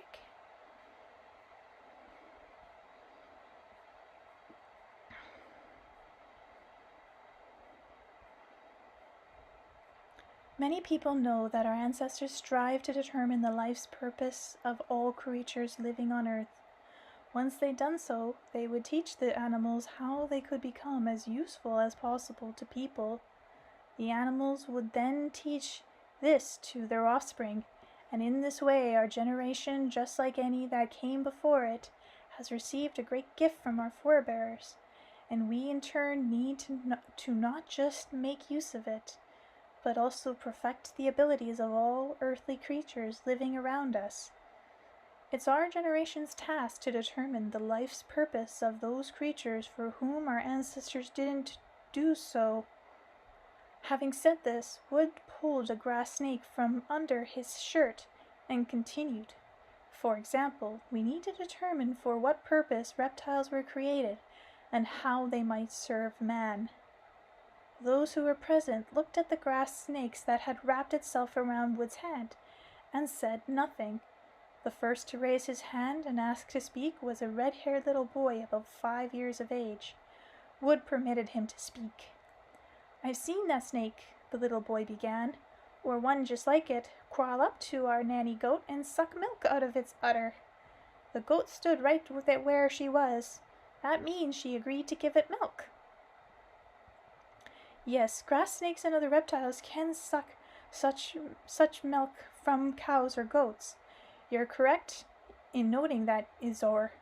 But at the moment, Wood reminded those who had gathered, were trying to solve the question of what benefit the existence of these creatures should bring to man. "Yes, I haven't forgotten about our question," the red-haired boy went on. "I remember the way he was drinking the milk, and I thought we should make a little hole in this creature at the opposite end from his head. He can drink the milk and lower his tail with the little hole into a pitcher so it fills up with milk. Then Mama won't have to milk the goat."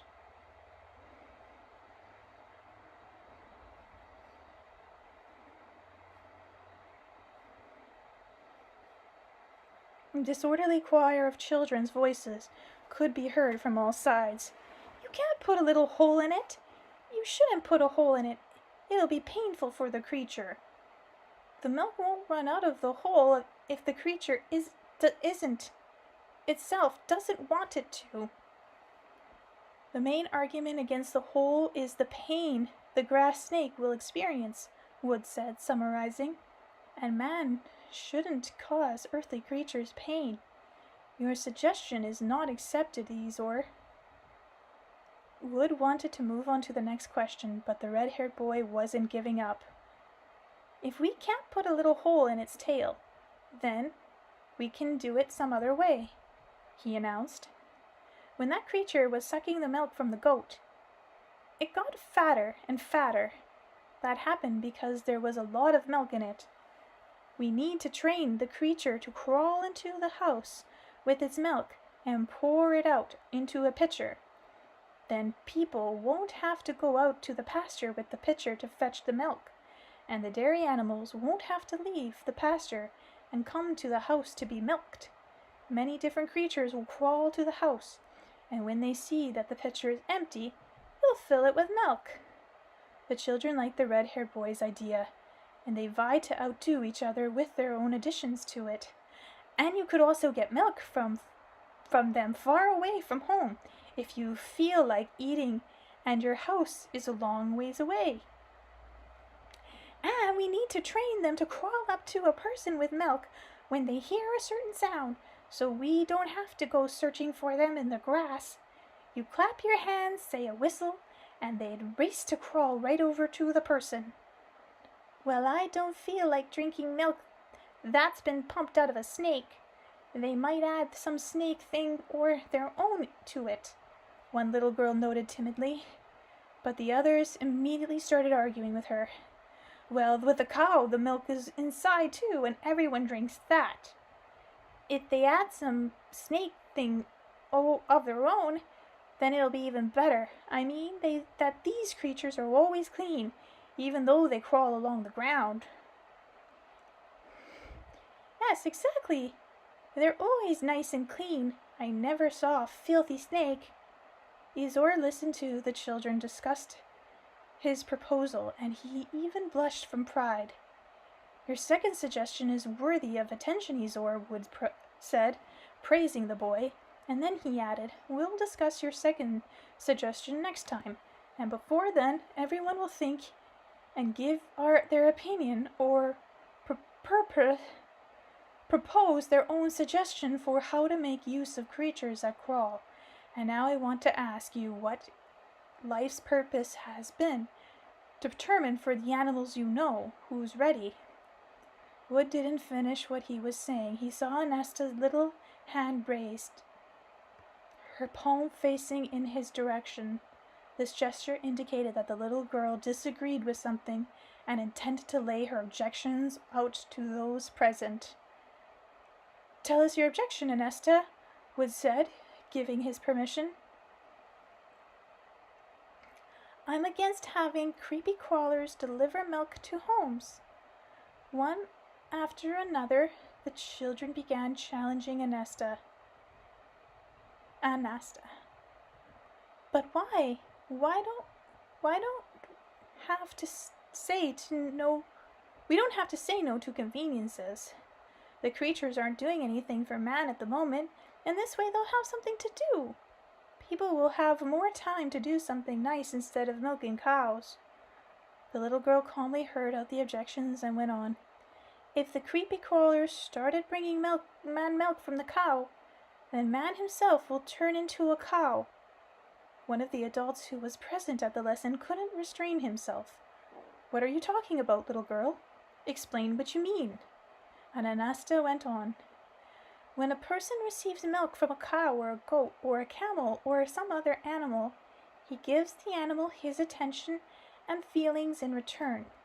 If he doesn't take the milk from the cow himself, and if she doesn't feel his attention, then the milk won't be as good. The person will give his feelings of gratitude to the crawling creature when he gets the snake milk from it. The snake will come between the cow and the person. It will be a go-between between all creatures and the person. It will lure the person in with its enticing service and will milk him, sucking out of him the beneficial feelings that were intended for all the earthly creatures. Everyone remained silent for some time, lost in thought. All at once a picture arose in Wood's imagination, a spreading apple tree, studded with ripe fruit. Before it were standing a man and a woman. The woman was saying, "Look, my love, one apple has already ripened. It's very pretty. The apple tree wants to give it to us. Reach up to the branch and bend it down and pick the ripe apples." The man tried to reach the branch but couldn't. He wanted to jump up and grab hold of the branch with the ripe apple, but right then a snake appeared on the branch. It pulled off the apple, took hold of the branch with its tail, and obligingly hung it there, offering the fruit to man. Just a sec.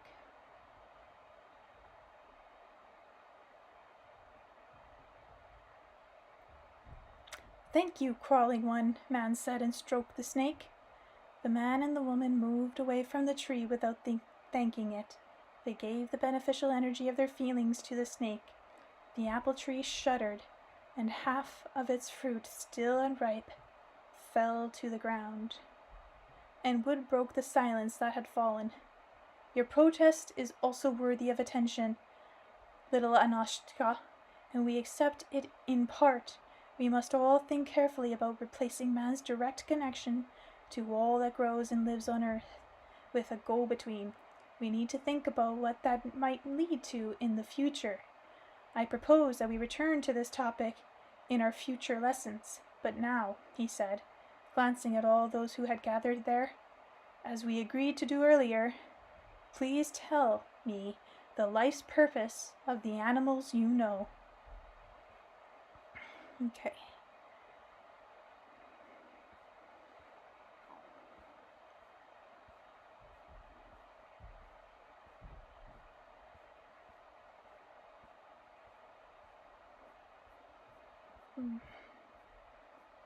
I guess I'll stop here.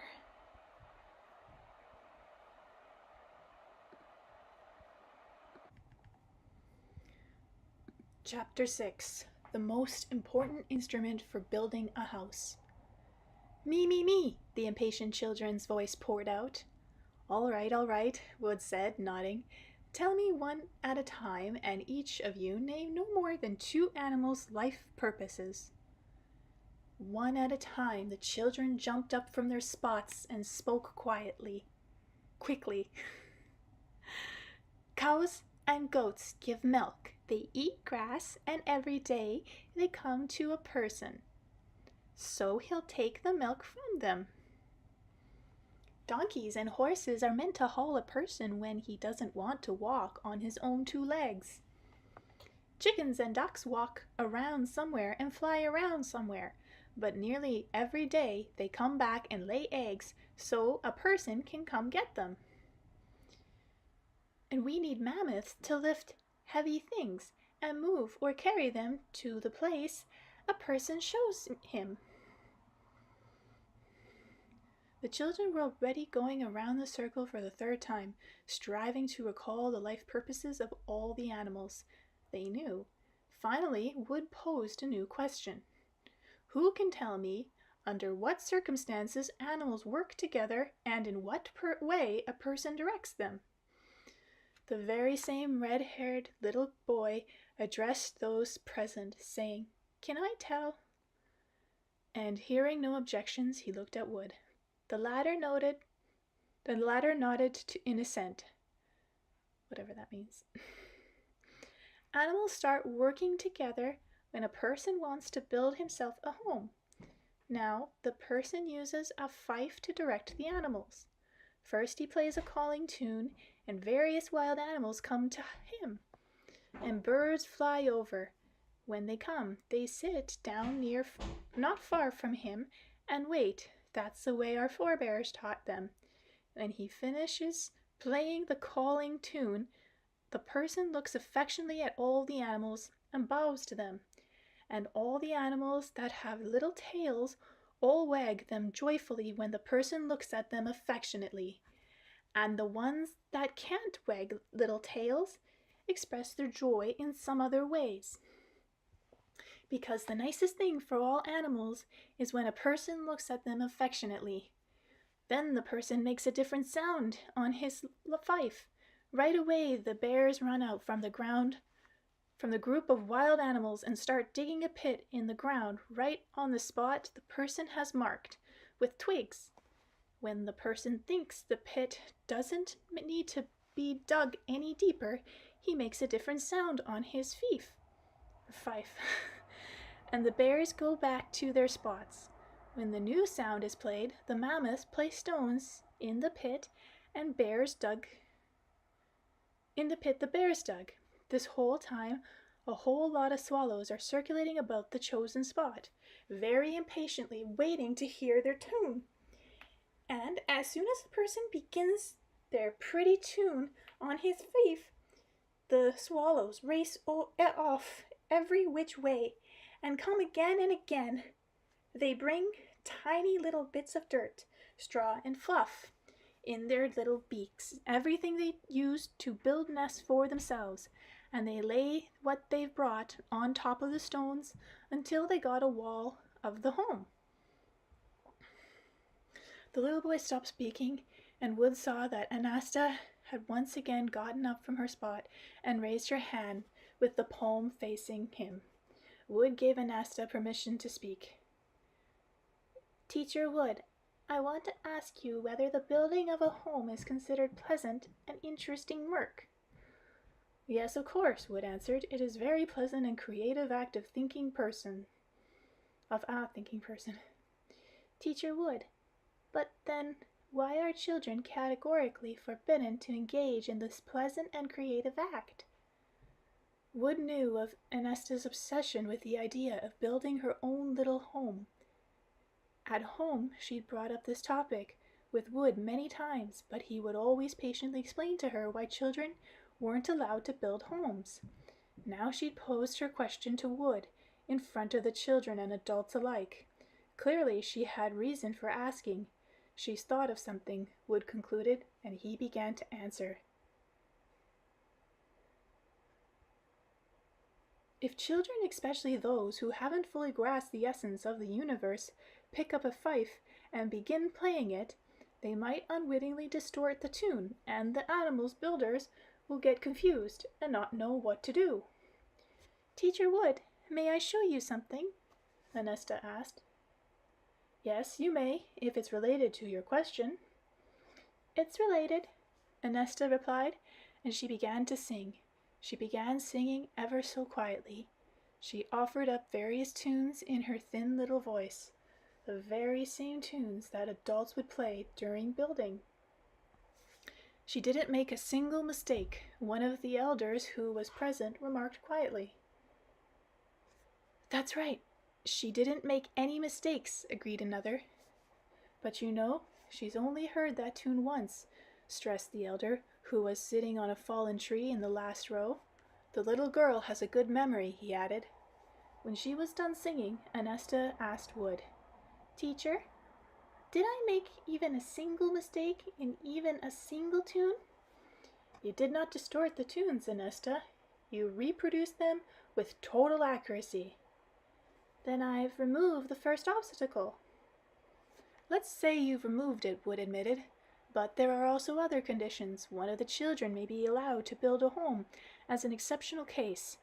This can happen if that individual, in this case, one of you, tells about the design they've conceived and the elder pronounces this design initiative. Then, they may permit the home to be built as an exceptional case as a model. Seeing that an extremely favorable situation had arisen, and that he could stimulate the creative thought of the children who were present, Wood said, I propose that all of you who wish to do so present your design in 2 months' time.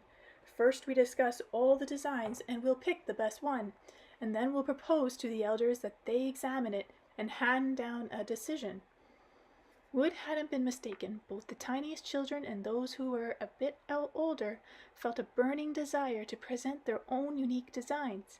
They all began whispering amongst themselves, evidently discussing what innovations they might introduce into the methods of building a home that had been worked out over the centuries. Understanding that there was no point in continuing class any longer, since the children were occupied, they tried to solve the task that had been set for them, and it was unlikely he'd succeed in shifting their thought, which was fired up by its creative search. He stopped this lesson and dismissed those who were present. 2 moons later, the day the children had long been waiting for arrived. Many up then came to a class a bit early, and without waiting for the older ones, began telling each other what they'd thought up. By the appointed time, many parents had gathered at the lesson too. When classes began, each of the children, excited, took turns telling of his design. According to established rules, ANASTA was to present her design last. Out of the designs presented before her presentation, the best design turned out to be the one presented by a little boy named Alan. He was a good-looking boy, 8 years old.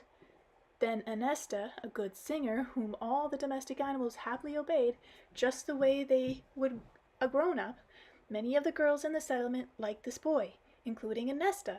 Therefore, if he were to win, she would be terribly upset. better him than anyone else, ANASTA thought. Finally, it was her turn to present her design. Trying not to show her excitement, she began to tell about it. On the surface, my design doesn't differ much from already existing ones.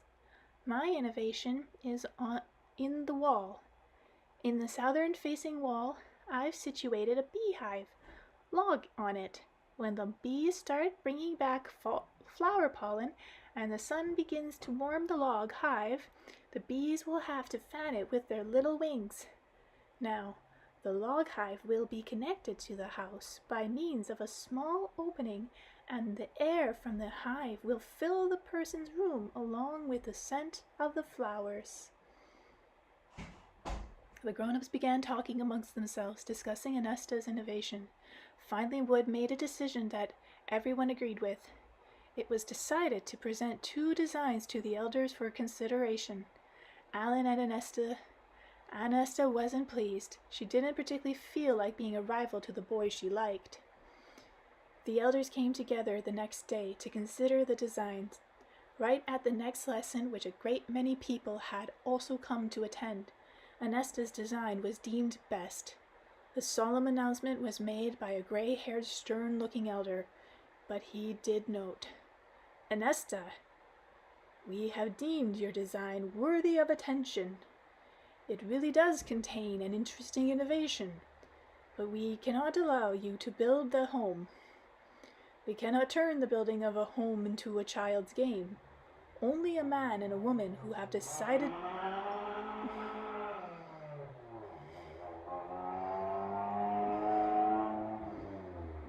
Sorry, you guys can't hear that, but I can. It's a very loud motorbike. "Only a man and a woman who have decided to create a family may build a home. That is the inevitable rule. Do you agree with this rule?" ANASTA said nothing. The lump that had risen in her throat prevented her from speaking. She had worked on her design with extraordinary inspiration. She had imagined and even sensed her little home in her thoughts. She was ready living in it, sleeping on her soft sleeping spot, looking out the window at the beautiful flower beds through the curtains, woven by a little spider, and breathing in the subtle scents of the flowers and bees had brought back. Right then, Alan rose from his spot. "Might you allow me to say a word about the invaluable rule?" He glanced questioningly at the elders, and then continued, "Of course it's fair, and it can't be changed, but there's a way to do things so that the rule won't apply to ANASTA." The people and the children were looking at Alan in disbelief. A voice rang out, and just how could that be done? "Allow me to demonstrate," Alan said. An elder consented. "Go on, show us." Alan walked up to ANASTA and stood opposite her. Then he removed the family pendant from his neck and placed it around ANASTA's neck. "Will you marry me, ANASTA?" he asked. Those present gasped. ANASTA was dumbstruck. Only her eyes shone and looked over the youth before her, from toe to head. "Do you say yes, ANASTA?" Alan asked. ANASTA nodded energetically, then quickly took her own family pendant off her neck and held it out to Alan, but he didn't take it. Instead, he knelt down before the little girl so that she could place her beautiful pendant on him herself. The people watched what was happening in astonishment. Then Alan took ANASTA's little hand and addressed the gray-haired elders, saying, "Now, there's no obstacle for ANASTA, and the inevitable rule does not apply to her." "All right," the elder began, a bit unsure somehow. "But people come together in order to raise a family. ANASTA's still too little. She can't bear children." "Yes," Alan agreed. "She's a little, but she will mature with each day and each year, and the day will come when she will be a fully mature beauty. I am sure that I will see that day, and that I will not go back on my decision." After conferring with each other, the elders gave ANASTA permission to build the small home, under the condition that it would be disassembled after 11 days, since it wasn't permissible for the home to be unoccupied, and ANASTA wasn't yet allowed to live apart from her parents due to her age. On the appointed day, nearly all the residents of the family homestead settlement came together on a hillock. ANASTA stood beside her flower bed. Beforehand, she'd marked out the border of her little home with sticks and twigs. She was very nervous after all. So many people would be watching her actions, but she was especially nervous because among these people was Alan. Some unique feelings toward this young man had been born within her after his proposal that they join their lives together. The village head walked up to ANASTA and opened a pretty case before her. Inside it there lay a fief, the most important instrument for building a house. With trembling hands, the little girl took up the fief, covered several little holes with her small fingers, and brought the fief to her lips. But no tune issued forth. ANASTA felt that before beginning, she needed to calm herself somehow. She pressed the fief to her chest, and gazing at the people standing on the hillock, she thought fast as lightning about what she could do to calm herself down. But her nervousness was only growing. Then a youth came out of the group of people and headed towards ANASTA. It was Alan. He walked up to the little girl and said, "I know this tune too, and I can play it. You've laid out where the house will be located and how big it will be. You were victorious in our competition. That means this will be your home. All I'll do is play the tune." With eyes shining with tears, the little girl looked at the stately youth and whispered with lips trembling with excitement, "I want to do it myself, Alan. Thank you, but I need to do it myself. I definitely need to." "Then listen to me carefully, ANASTA. Breathe in some air and hold your breath. Hold it for as long as you can and then exhale, but not all at once, but in 3 steps. Exhale at the last time so that as little air as possible remains in you. After that, begin to breathe evenly. From your very first breath, you should think only about your breathing. Forget about everything about you, and as soon as the breathing settles in normally, begin playing. I'll stand behind your back and look at the people on the hillock. I won't let their glances and thoughts through. Won't allow them to touch you, and you, calm and confident, will build your little fairy tale home." ANASTA did everything just the way Alan had instructed her. She brought the fief to her now calmed lips, and the calling tune filled the space. After a bit, the wild animals began gathering from the forest and the pastures. When enough of them had gathered, ANASTA brought the calling tune to an end, went and stood in the middle of the oval that marked the walls of her future little home, and began playing once more a different tune now. 3 bears immediately came out of the group of animals and hopping ran up to the oval ANASTA had drawn, walked around it in a circle, sniffing, and started digging a pit alongside the twigs ANASTA had laid out. They were trying very hard. Suddenly 2 little bear cubs couldn't hold back and jumped into the pit that their mother was digging. Thrown off, ANASTA stopped playing. Everyone froze in place. Then the she-bear grabbed one of the cubs by the shoulder and, giving it a slap, set it down outside the pit. It rolled off, head over heels, and she went through the same procedure with the second cub.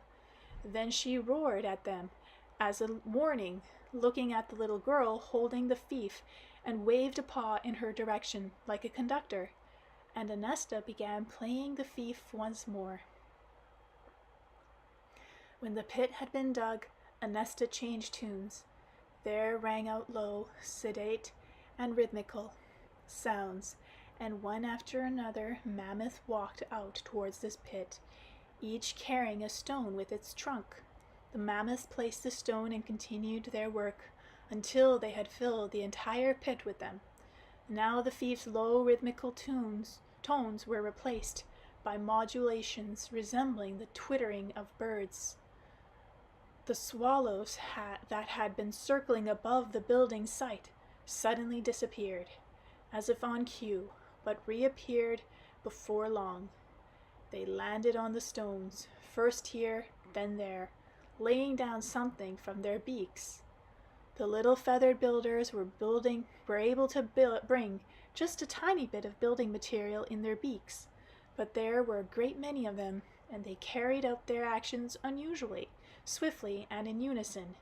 And so the walls of the home grew before everyone's very eyes, accompanied by the fief's melodious modulations. Okay, just a moment.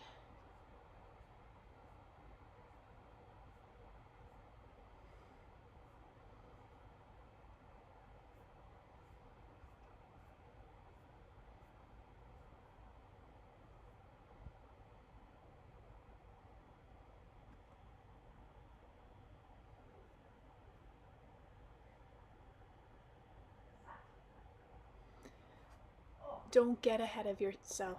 Sorry, that's chapter 7. Don't get ahead of yourself. Wood's relocation to his great-granddaughter ANASTA's life just wouldn't leave him alone, and he even chuckled a bit, recalling one particular instance. Not relocation, recollections, his recollections of her. It was getting toward evening. Wood had washed his feet off in the stream and was getting ready to go to sleep when he suddenly heard a child crying. Or not even crying, but sobbing. He turned around and saw ANASTA running towards him. She looked unusual. Her face was all smeared with something black, and hay was sticking out of the opening of her dress. She ran up to Wood, limping a bit, sat down on the earthen mount outside, and taking her head in her hands, began laminating her sad state. "Oh, woe is me, Grandad. My life has just come to an end."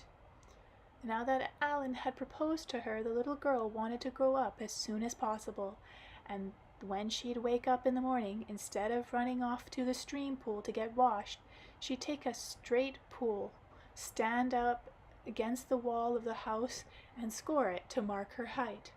And then, at the stream pool, before taking a dip in the water, she would look at her reflection and wonder how long it would be before she'd get breasts, like the ones grown-up women have, the kind of breasts that nurse little children with. "Have a drink of water, little ANASTA, and calm down. Tell me what's happened." ANASTA swallowed some water from the pitcher, and through her sobs began telling Wood the tale of her woe. "I knew it, Grandad, I knew it. They were all crazy about Alan because he's the handsomest and the smartest. I've been worried that in the time it takes me to grow up, one of the grown-up maidens will make my Alan fall in love with her. She'll make him love her, and today, when it was just getting towards evening, I saw them, these maidens, walking to the glade towards the mountain, and they were talking about my Alan, and I realized I can't wait anymore. I can't wait till I grow up. I have to take action now. That's what I decided, and I started to take action. I took a little piece of coal and made up my eyes, the way the grown-up maidens do it. Then I took a beet and painted my cheeks and my lips, and I even covered over my birthmark with clay, the birthmark that's right here on my forehead." ANASTA pulled aside her bangs and showed Wood the birthmark of her forehead that resembled a tiny star. "Why in the world did you try to paint over the birthmark, ANASTA? After all, you can't see it. Your beautiful hair covers it," asked Wood, concealing his smile. "Sure, it's covered it, but the wind blows and it comes uncovered." "Let it come uncovered. I, for example, like your birthmark very much. It resembles a little star." "Ah," ANASTA said, wailing again. "You like it, Grandad? But I don't like it one bit. It's like I'm marked somehow. Mama doesn't have a little star on her forehead, and neither does Papa.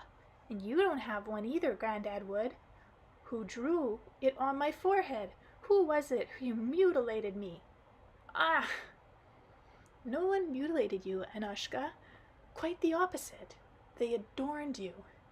If you start doing kind deeds for people, they'll start saying this act, say, was done by the little girl with the little star on her forehead. And if you do bad deeds, people might say, that was done by the little girl with the spot on her forehead. People see any person's appearance as beautiful, if his deeds are beautiful. Wood stroked his great-granddaughter's head and then asked, Anasta, tell me, why is there some hay peeking out of your dress? I have a feeling what that is. I made 2 little wads of hay and tied them to my chest with a ribbon, so my chest would be the same as the grown-up maidens. I knew it. And I put hay in my shoes under my heels too, so I'd be a little taller and then all grown up like maiden. I went out to the glade where they get together with the young fellows. I got there and saw Alan standing there along with the young guys, and the maidens had gathered together a little ways away from them and were talking amongst themselves, sneaking glances at Alan. And Alan himself was glancing at the maidens, and once again Anasta got all worked up and started crying again, and then went on, through her tears. I saw him, Granddad. He was sneaking glances. I knew that before long they'd get into a circle and take each other's hands, and they'd do a circle dance and sing and look at each other, and so I'd be able to get into the circle too. I went up and stood next to the maidens. Oh, it's making me cry just pretending to sound like I'm crying. But I'm not this time, don't worry. And one of them just stared at me. She looks and looks, and then she up and starts roaring with laughter, and all the rest of them too. When they see me, they start roaring with laughter, and all the guys standing with Alan, they were laughing too. Oh, woe is me, Granddad. I was standing there alone, and they were all laughing and laughing, looking at me and crying. Sorry, and laughing. She's crying. One guy fell right over onto the grass. He was rolling around and laughing. Oh, Wood looked down, trying to hide his smile, and asked, was Alan laughing at you too, Anashka? Alan wasn't laughing at me, Granddad Wood, not at all. Alan hit me. Wood was astonished. He hit you?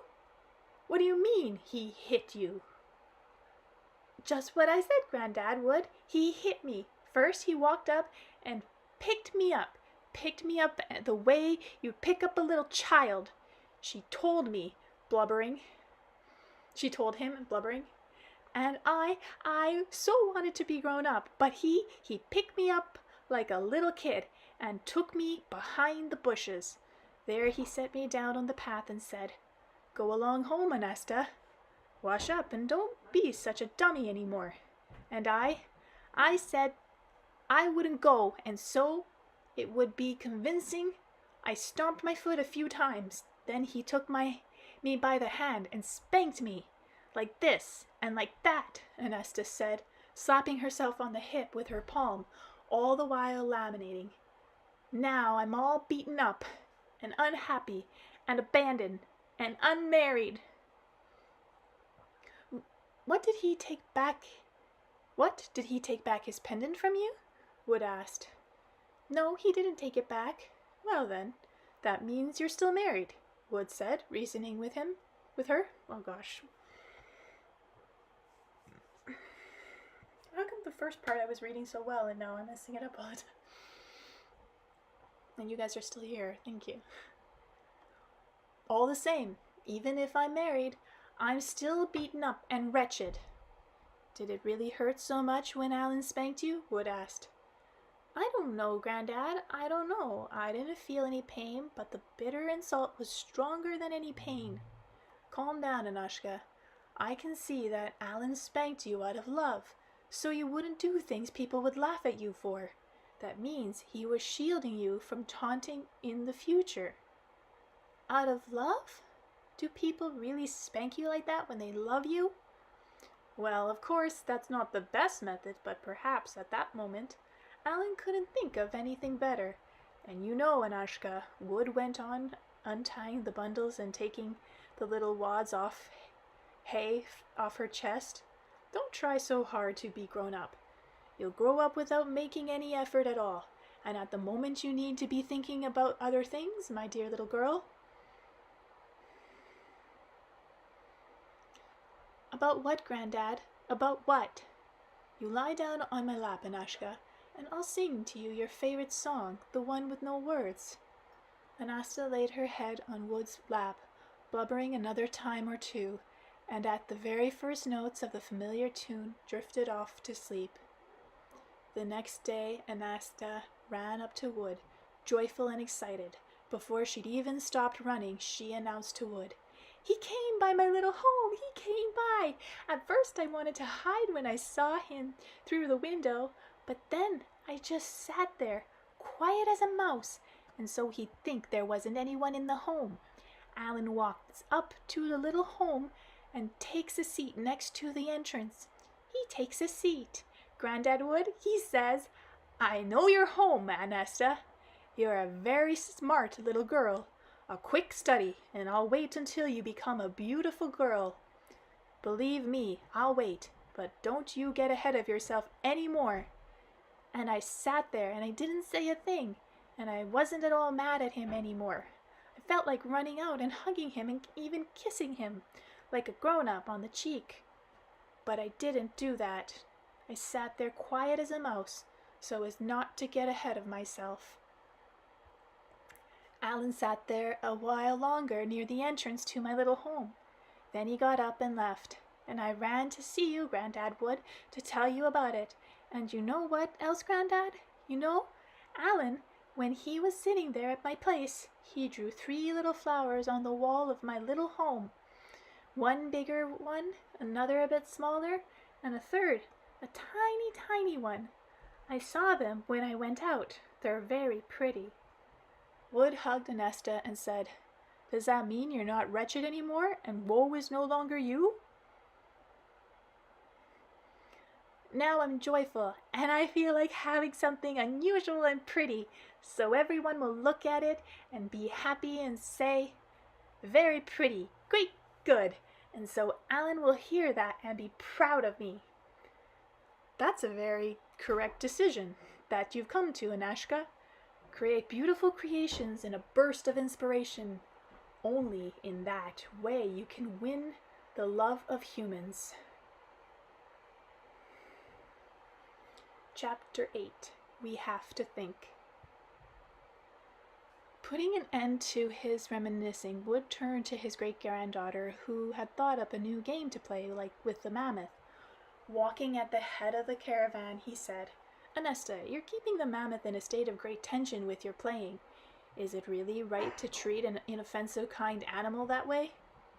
"Actually, Granddad Wood, I am keeping him in a state of pleasant tension. I am distracting him from sad thoughts. And see, Granddad Wood, I distracted you from your gloomy thinking," ANASTA said, jabbering away. "Yes, many people's thoughts are gloomy right now. There's a reason they've come up. But what about you, ANASTA? Can it be better? Can it be that you don't have any thoughts?" "I don't, Granddad Wood." "Does that mean you don't understand why the adults of our family line are gloomy?" "I do understand, Granddad Wood. They are gloomy because the cold glacier is advancing. Many plants are dying from the cold. The people from various settlements have had to leave their family spaces, and now no one knows where they'll have to go and how long they will have to walk." "That's correct," Wood said pensively, and somewhat astonished, he asked his great-granddaughter, aren't you sad to take leave of your family space, ANASTA?" "I'm not sad, Granddad. As soon as that sad leave-taking thought came up, I immediately rejected it, and now I don't have it in me anymore," ANASTA said, jabbering away again lightheartedly, and bobbing up and down on the mammoth's trunk. It was as if the mammoth walking alongside Wood understood. He needed to carry the little girl alongside her great-grandfather and give them the chance to spend time with each other. Wood was both astonished and intrigued by his great-granddaughter's answer. What mysterious method she had managed to use to cope with the sad thoughts, and so he asked, "Anushka, can you tell me how you managed to reject the sad thoughts? What method you used?" "A very simple method, Grandad Wood. I decided to remain with my family space." "Remain? You decided to?" "But you didn't remain, after all. You're leaving it behind along with everyone, Anushka." "For the moment, I happen to be leaving it behind. I'm accompanying everyone on their journey to a far-off land. But as soon as we come up onto that rise, the one you can see in the distance, it will be noon, and I'll need to be heading off back. I'll be back on my motherland by evening. The morning will dawn, and it will rejoice at seeing me. I'm already rejoicing right now myself. I can just imagine how much my motherland will rejoice at seeing me." Wood didn't respond to his great-granddaughter's words. With alarm, he figured she had been joking, or was just imagining going back in order to drive the sad thoughts off. Deciding to play along with the nimble-witted little girl, he said, "Yes, the entire space will rejoice at seeing you, but what will you do there all alone?" "First of all, I'll make up a hill of dirt and grass around my flower bed," ANASTA replied, jabbering away. And the little hill won't allow the cold glacier wind to blow on my beloved little flower. I need to be right alongside that little flower when it blossoms. If nobody's there next to it, the little flower will get very sad. What did I bloom for? It will think. What for? If no one is going to rejoice at my beauty, but I'll be right there, and I'll rejoice. The little flower will stop blooming, Anushka, and there will be cold spells, the likes of which we've never seen before. My many plants won't be able to bloom in the cold. A huge glacier is advancing upon our family space," Wood said, as if musing to himself as he ascended the rise ANASTA had mentioned. "Yes, a glacier is advancing. I'll stop the glacier, Grandad Wood," the little girl suddenly blurted out, jumping off the mammoth's trunk and enthusiastically jabbering on. "I still don't know how, but I'll definitely stop it. Something there on my motherland will give me a hint about how to stop it. I feel it ever so strongly. Something will give me a hint, and I'll be able to do it." "There's a hint. There, on my motherland. It's there, but everyone has left. No one thought of the hint, and no one's there. No one the hint can hint to. Everyone thought about how to leave, where to go to get away from the cold, but no one wanted to give it some other thought together with the hint and think about how to push the glacier aside. And you yourself said it so often at our gatherings, Grandad Wood, that we have to think." Wood froze in his tracks. The caravan leader stood still too, and the others who had been following behind the mammoth also stopped. The gray-haired head of the family line looked intently at his great-granddaughter, saying nothing. What Wood did a minute later he was never able to explain that later. Not to himself, and certainly not to the others. He signaled to the people who were walking along the sides of the mammoth caravan to keep moving forward. But to ANASTA, he said, "The last one in the caravan is a mammoth that's limping, the son of the caravan leader. You know him, and he obeys you better than all the others.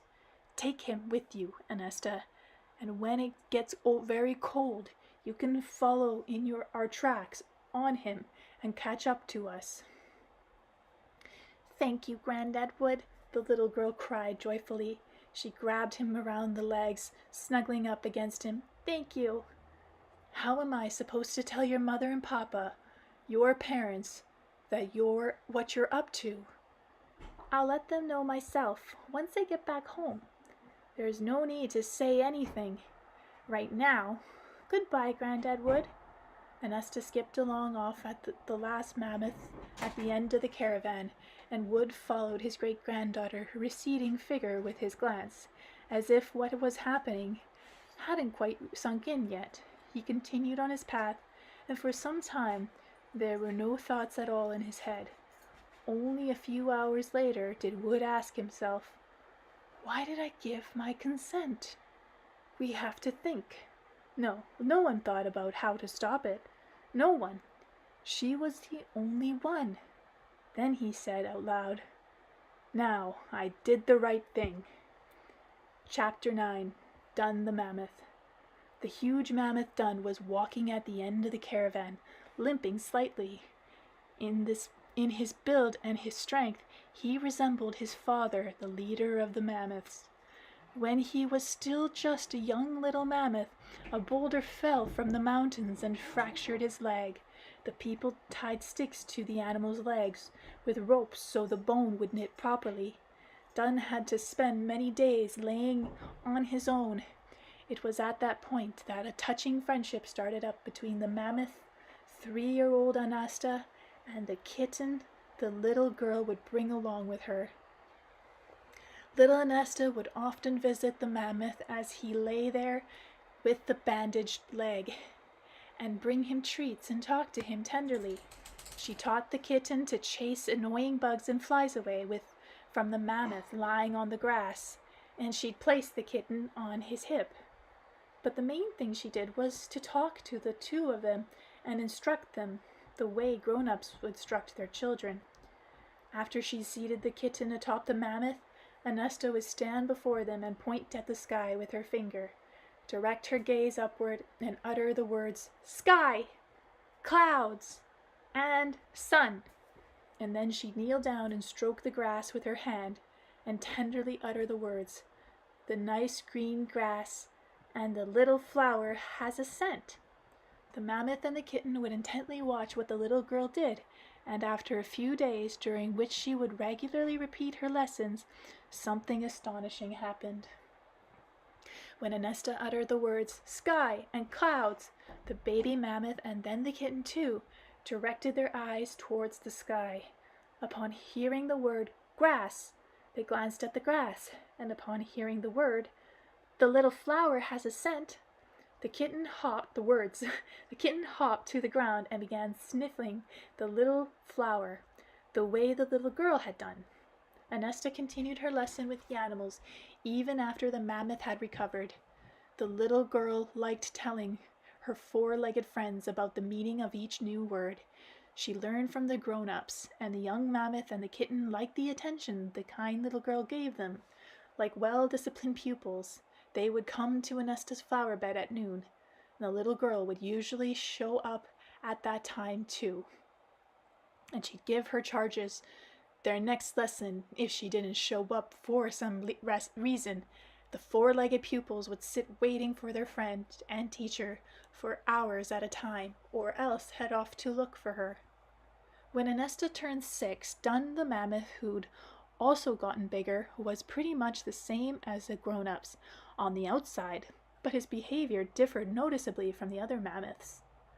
Wood, ANASTA's great-grandfather and the head of the family line, was the first to notice that Dun the mammoth could understand human speech.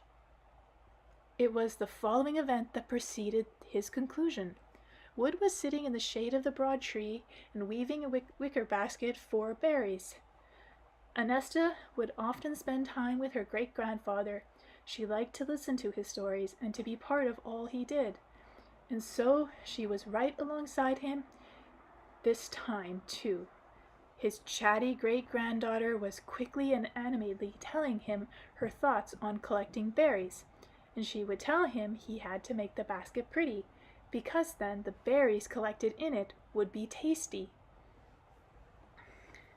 Right then, Wood noticed that Dun the mammoth, who was standing 10 steps away from them, was looking intently at ANASTA and listening to what she was saying, as if he understood the meaning of the words and the sense of his great-granddaughter's speech. He must like the intonations of the little girl's voice and the energy coming from her, Wood thought, noticing that there was almost no water left in the trough where the twigs are for weaving the baskets were soaking, Wood asked Nesta to fetch a little water from the nearby spring. But his ever-observant and diligent great-granddaughter didn't rush to fulfill Wood's request. She just turned in the mammoth's direction and quickly told him, "Done, fetch a little water with the spring." And then, as if nothing out of the ordinary had happened, she continued her animated story about the berries and the basket. The mammoth slowly turned around and steadily took one step and then another in the direction of the spring. Then ANASTA said, "One more phrase. Get a move on, Done," and the huge mammoth began to run. Wood understood that unlike the other mammoths, Done wasn't simply carrying out certain commands. Rather, he could understand human speech far better than the other animals. He understood the meaning of the words, and what's more, he understood the meaning of the whole sentences. The mammoth brought a little water in his trunk, and at the little girl's direction, emptied it into the trough with the twigs. "Thank you," ANASTA said, praising the mammoth, and she added, "Don't forget to water our flower gardens this evening. But for now, go to the woods and have some lunch. You can see I'm busy." The mammoth answered the little girl with a nod of his head, and headed for the woods. What are the limits of the animal kingdom's ability to serve man? Wood thought. To what extent can man direct it? Now people thought up the wheel, and everyone was so delighted by the invention and began looking for different ways of using it. But living creatures who have already been thought up and are far more advanced than the wheel. We've stopped studying them entirely. Is our race doing the right thing? Where might man's ignorance of the capabilities and life's purpose of the varied nature around him lead? That's what Wood was reflecting on, and these thoughts made his heart uneasy. Okay, just a sec. I gotta let the dog out. Blossom. Go be the fun. Come on, go.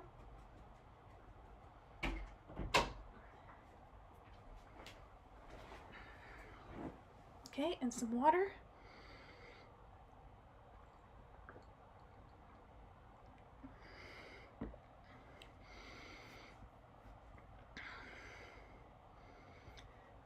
Chapter 10. Don't surrender your motherland. I'm with you. Of course, I read it wrong. Don't surrender, motherland. I'm with you. Seeing ANASTA running toward him, Done joyfully bobbed his head, flapping his ears, and halted. The huge mammoth stretched his trunk out towards the little girl and lightly touched the little girl's shoulder with its tip. She took hold of the tip of the trunk, pressed her cheek to it, and tenderly stroked it. Then she gave the order, "Follow me," and ran, hopping off back in the direction of the family space they had left. The mammoth hastily turned around and ran after ANASTA. When ANASTA grew tired, she gestured to the mammoth to stop and scrambled up his trunk and onto his head. When she made her way up into Dan's back, she saw the kitten there too. I'm sure it's Done, but it says Dan. He had long since grown into an adult cat. Oh no, it's a cat. But had still retained his nickname of Kitten. He started rubbing against the little girl's leg and purring, expressing his joy and devotion. The three of them made their way to the abandoned family space by late evening. ANASTA sent Done off to pasture, went into her little clay house, made her way into the darkness of her sleeping spot with the aromatic hay, lay down on it, and immediately fell asleep. ANASTA was up with the dawn. She ran out of her little home, and blinking and spreading her arms wide, she offered her body up to the tender, warm rays. After taking this sun bath, the little girl ran to the stream and taking a running jump, went with a splash into the little creek with its clear water. The cold spring water burned ANASTA's body, but she splashed and laughed in the delight. Then, after making her way out of the water, hopping and spinning around on the shore, as if she had no idea where to go and how to use the unusual energy that had filled her, she ran up onto a small hill. A cold wind was blowing. The little girl tied her shawl around her waist and threw it free and over her shoulders. She looked silently at the land where her family line had lived so very recently. The family space, where once the sounds of the voice of a great many birds and the chirping and buzzing of insects had increasingly been heard, was now keeping some kind of fateful silence. Here and there the grass shone white from the chill of the night. The trees and the bushes and the gardens weren't blooming. Their little leaves were curled up as if in despair. And the family space shrouded in the oppressive silence, with its withering but still living natural diversity, attended to the little girl with incomprehension, and all of a sudden everything all around shuddered when a cry of desperate and confident joy pierced the oppressive silence like a warm ray of light. "Hey! Hey!" ANASTA shouted in defiance of the oppressive silence. "Don't surrender, Motherland! I am ANASTA, Motherland, and I am with you." She ran down from the hill and dashed to her flower bed, touching the tree trunk with her hands as she ran and stroked the little leaves of the bushes. "Hey!" she cried out once more, running around the trunk of a big old apple tree with shriveled leaves. The little girl's thin, high, and joyful little voice was conquering the silence that had been oppressing the family space. And suddenly another voice joined hers, a powerful low bass. Dun the mammoth was running from the pasture at ANASTA's cry, running and trumpeting for all he was worth as he went.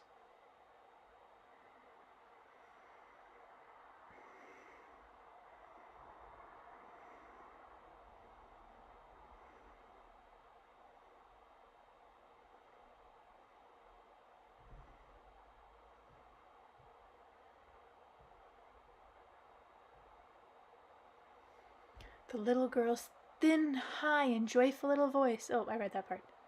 Next to the little girl, you could hear a loud, incessant meow, meow.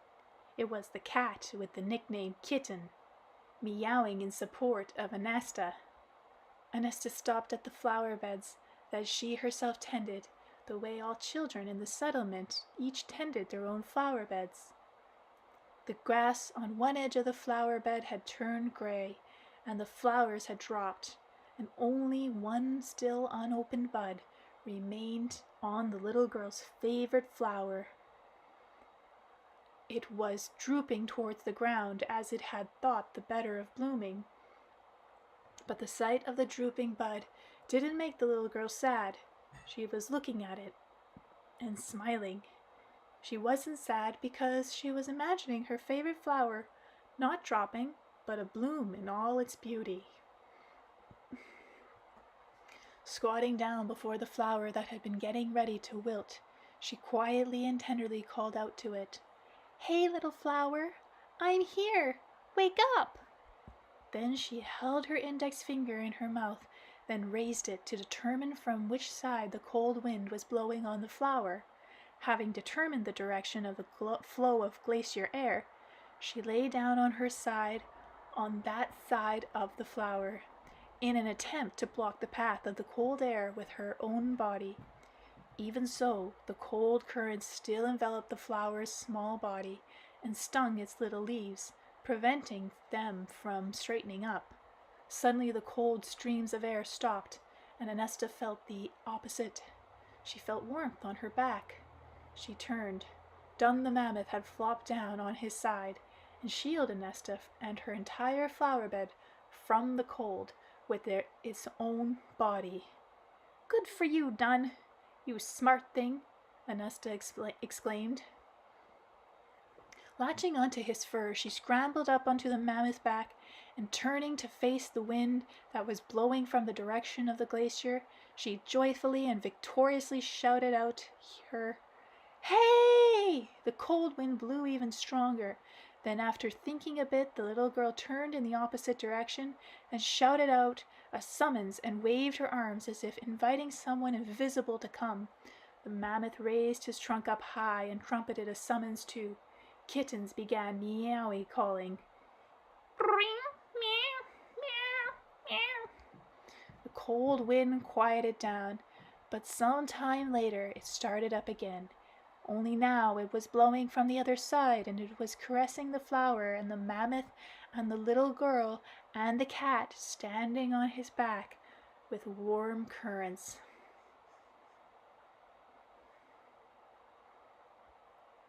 The singing of the few remaining birds greeted the life-giving streams of air.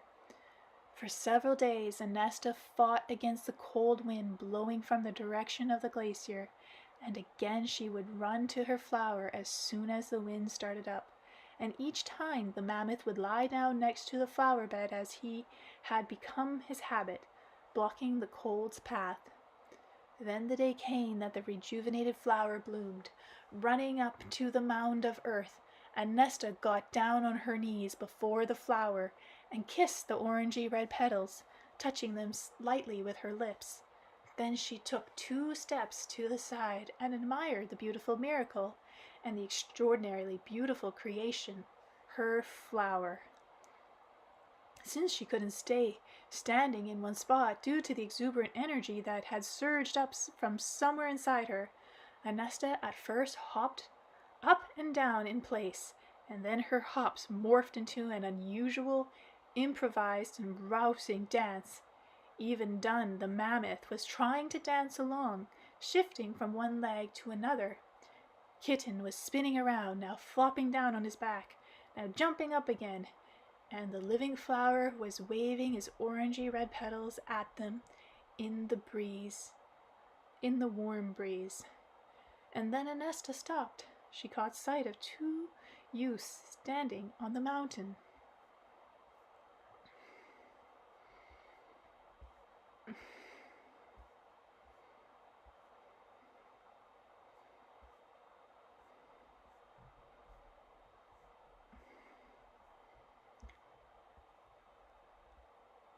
Chapter 11. The Brothers Opposite. Both youths were at the same height and athletic build in outward appearance. They looked a great deal like each other, differing only in the color of their hair and eyes. One was light-haired and blue-eyed, and the other black-eyed and dark-haired. The youths stayed where they were for a while, as if giving ANASTA the chance to get used to their unexpected appearance. Then, at a leisurely pace, they approached the little girl. "Hello, little girl," dark-haired boy said, addressing her. "You need to act more quickly, little girl. You sensed intuitively that you will be able to stop the glacier, that you have within you powers capable of changing God's program. Now that's impossible, of course, but you will continue seeking these powers within you, and I will learn more about man than I currently know. I am prepared to tell you about the world order and answer any questions you might have. Little girl, only you need to act as fast as you can." ANASTA had no time to answer. The second youth began to speak. "Hello, ANASTA. You're pretty and sharp. You're splendid, just like many other marvelous creatures in the great planet Earth. My brother knows much about the world order, but you should, I think, listen to yourself above all others." ANASTA finally managed to greet the youth. "A good day and a good light thoughts to you." "Hold on," dark-haired said, interrupting ANASTA. "That's just the way it always is. It even makes me sick to hear those idiotic, thoughtless, memorized words. There are 2 of us here. I'm dark, so why do people wish me light thoughts? I'm dark, and my thoughts are dark and hostile. That's the way I am, and that's my life. Purpose within God's program." Dark-haired was growing more and more angry. "If I'm some kind of light-living, sniveling fool, a light thinker, then I won't be poof. Then it won't be me, poof. and there won't be anything left of me. You get it, little girl? All that will be left in front of you is one light little simpleton. There are two of us. You get it, little girl? And you shouldn't only speak about what's light. Take your thoughts back, if that's what was behind your words. If your words were just memorized parrot sounds. If my greetings has offended you, then I will change it, and I will say to you a simple hello, ANASTA replied. Now that's more like it, 'cause otherwise you and your light... Who are you? ANASTA inquired. What family line are you from? I've never seen you before. Of course you haven't. No one has ever seen us. But our manifestations are present in all human doings, in every moment. The dark youth told her quickly. Yes, in each and every one. Now, of course, there are more of my manifestations. They are awesome. Almost all of humanity lives from disaster to disaster, dominated by my energies. Stop, my dark and talented brother, said the light-haired one. After all, we didn't even introduce ourselves. And turned to the little girl, he went on. Anashka, try to understand what I say. Between the two of us, my brother and I make up the two complexes of universal energies. The entire immense space of the universe is filled with energy entities.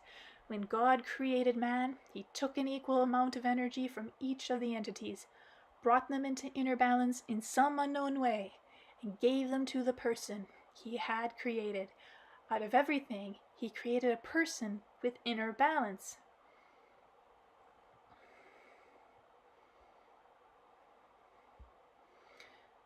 When this happened, well, all understood that man must emerge as the strongest entity in the universe. That's why he's not called an entity, but man. But where his strength lies, what his capabilities are, and whether they are limited, that is unknown. And when this strength will fully manifest, this has up to the present day been known to no one in the entire universe, not even to us, despite the fact that we and our separate energies are present everywhere. We are always invisible. We always fill up the space. We're present in the water and in every living wild animal and in every little worm. And the energies of the universe, each and every one of them, exist within each person. You say you're invisible, ANASTA said, astonished. But you know, I can see you. Yes, you see us, because we solidified the air, solidified it so as to exhibit the kind of bodies you're used to. The clouds up there in the sky, for example, you know they're solidified air vapors too. You get whimsical shapes when they solidify sometimes. You get ones that look like wild animals, sometimes one that looks like a human face or body. And in many ways, the human body is made up of water that's been solidified to different degrees. It must be the case that the Creator alone knows the meaning and ratios of the various solidifications of the human body. Our bodies resemble human bodies only on the outside. My dark-haired brother represents all the dark entities, while I present all the light ones. But why did you exhibit this solidification in the form of a human body? Asked ANASTA.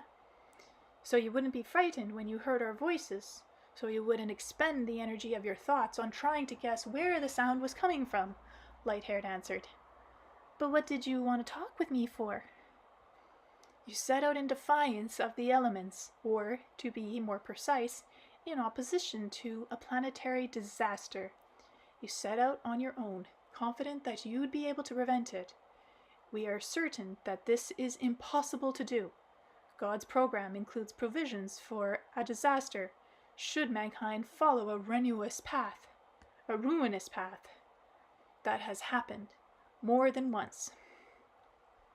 And we wouldn't have paid any attention to your efforts. It's just that all the universal entities shuddered when the flower on your mound of earth bloomed. It bloomed even through, according to the Creator's program. It should have died, but it bloomed. The flower bloomed thanks to the mammoth who shielded from the cold breeze. The mammoth is but one link to the chain of events that you constructed. I didn't construct anything. Your thoughts did the constructing, ANASTA. So does that mean your particles are inside me too? ANASTA asked thoughtfully. But I can't feel them at all. A person doesn't feel us, especially when he manages to balance our particles within him. When they are in balance, a third energy appears.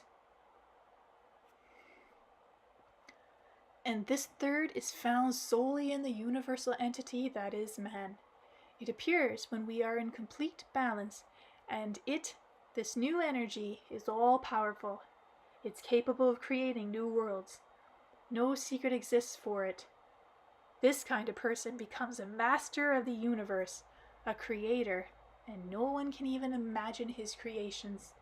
They can be magnificent and unfathomable. You have to read that again.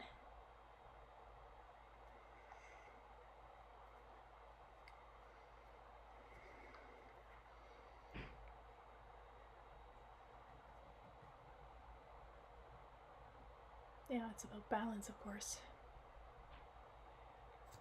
Your particles are probably not at all balanced in me, since I can't stop the glacier, ANASTA said with a sigh. The flower blooms with everything around it in our family space is withering and dying. ANASTA, you're on the path to unity. You can attain it in the next moment or in 3 millennia. It's for this reason that the universal energies will strive to help you, so that you can learn man's great secrets and their own future fate as well. What you did about the extraordinary power hidden in the unity, what you said about the extraordinary power hidden in the unity of the opposites is so interesting. But if you know about this extraordinary power, why don't the two of you just agree to unite? The two brothers exchanged glances and cast their gaze over ANASTA's family space. Then they began looking at different directions. They were slow to answer, as if at that moment they themselves were looking for the right words to explain it. The little girl waited patiently. Finally, Light-haired answered. Well, I guess I have to read on because I can't leave you guys hanging like that. Just give me a moment.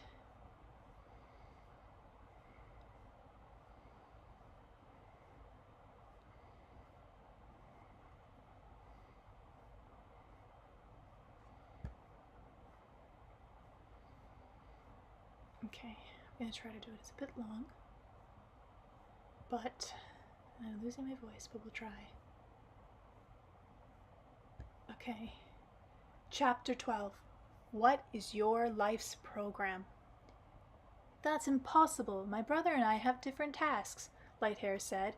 Everybody has his own program, and nonetheless, only in man can we by each carrying out our personal program, also work on the overall plan and become particles of the new energy that's found only in man.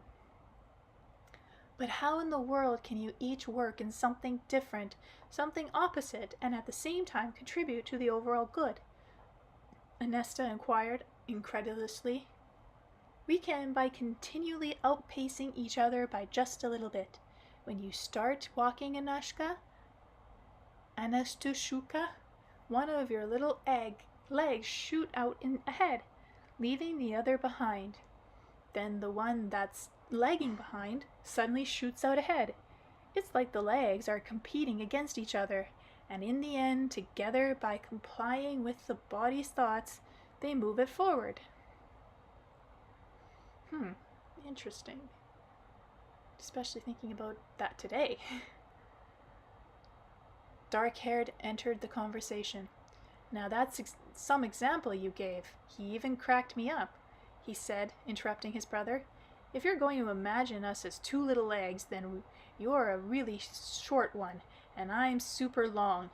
I take a step, and the body goes right up over mountains, but you just loaf around, pretending to move.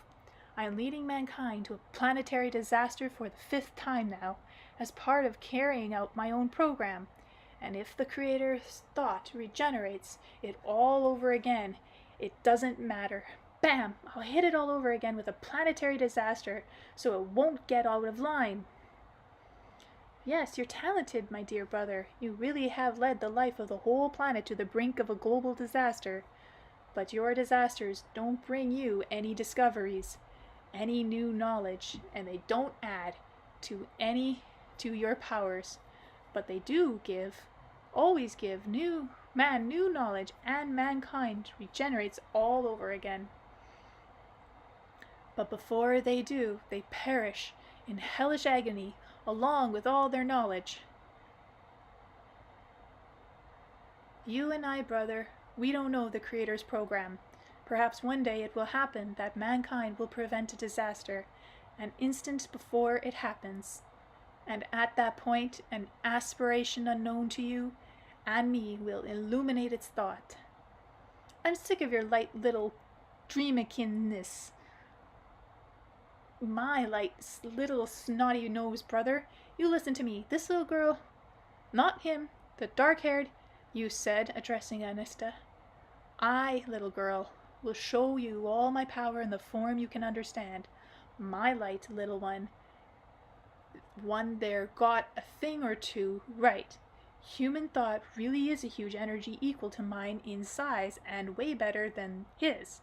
Each person, if he makes use of the energy properly, really is capable of making the world different. But there's another unseen energy, thought, too. Collective thought. That's when a great many of separate people's thoughts come together in a unified whole. If all mankind's thoughts come together into a unified whole, and you got mankind's wide thought, my brother and I would be like ants compared to it.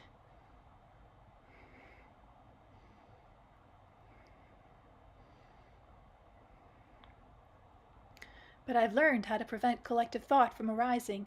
I'm the one who tosses various philosophical lines of reasoning and concepts out to mankind, and what you end up with is 1 billion people collectively thinking one way and another billion thinking a different way, and that way they repudiate the first group. I, little girl, am the incarnation of all the dark powers of the universe, and if you join forces with me, we will become a force second to none. I have a secret plan. You'll get what it's all about, and you'll help me. Together we'll turn all people into our playthings. We'll play with their minds. I'll make your mankind's mistress. And one day you will tell me. I don't like that plan, ANASTA replied and added, I will never take part in it, and I don't think any other people would agree either. You won't take part? You, little girl? Just don't know yet that what an amusing game it is, making people think what you want them to. And don't be so quick to say that people won't follow my program. The wheel has already been invented. It's primitive so far. But then people will put 2 wooden wheels together with a pole, and that's in line with my plan, my ingenious program. But what's so bad about a wheel? When we had to haul food to the injured mammoth dun, a little wheeled cart helped us to do that. It's all good, little girl, just great, even. This wheel will be perfected. A great many wheels will be made, and people will see that it's difficult to roll a wheel over the natural terrain across hillocks and potholes, through tall grass, and then they'll cover a huge portion of the earth over with a stone shell, so the wheels will be able to roll along it unobstructed. And growing more and more numerous, they will roll along over the groaning earth, carrying some people atop them, and ruthlessly crushing others beneath them. You, little girl, try to find your answer yourself. What can be more powerful than the power which can send people to their ruin? But you won't be able to find an answer within you, so go ahead and acknowledge my greatness. ANASTA pondered the question, but couldn't find an answer within her. She looked once more at the light-haired youth, in response to the little girl's silent question.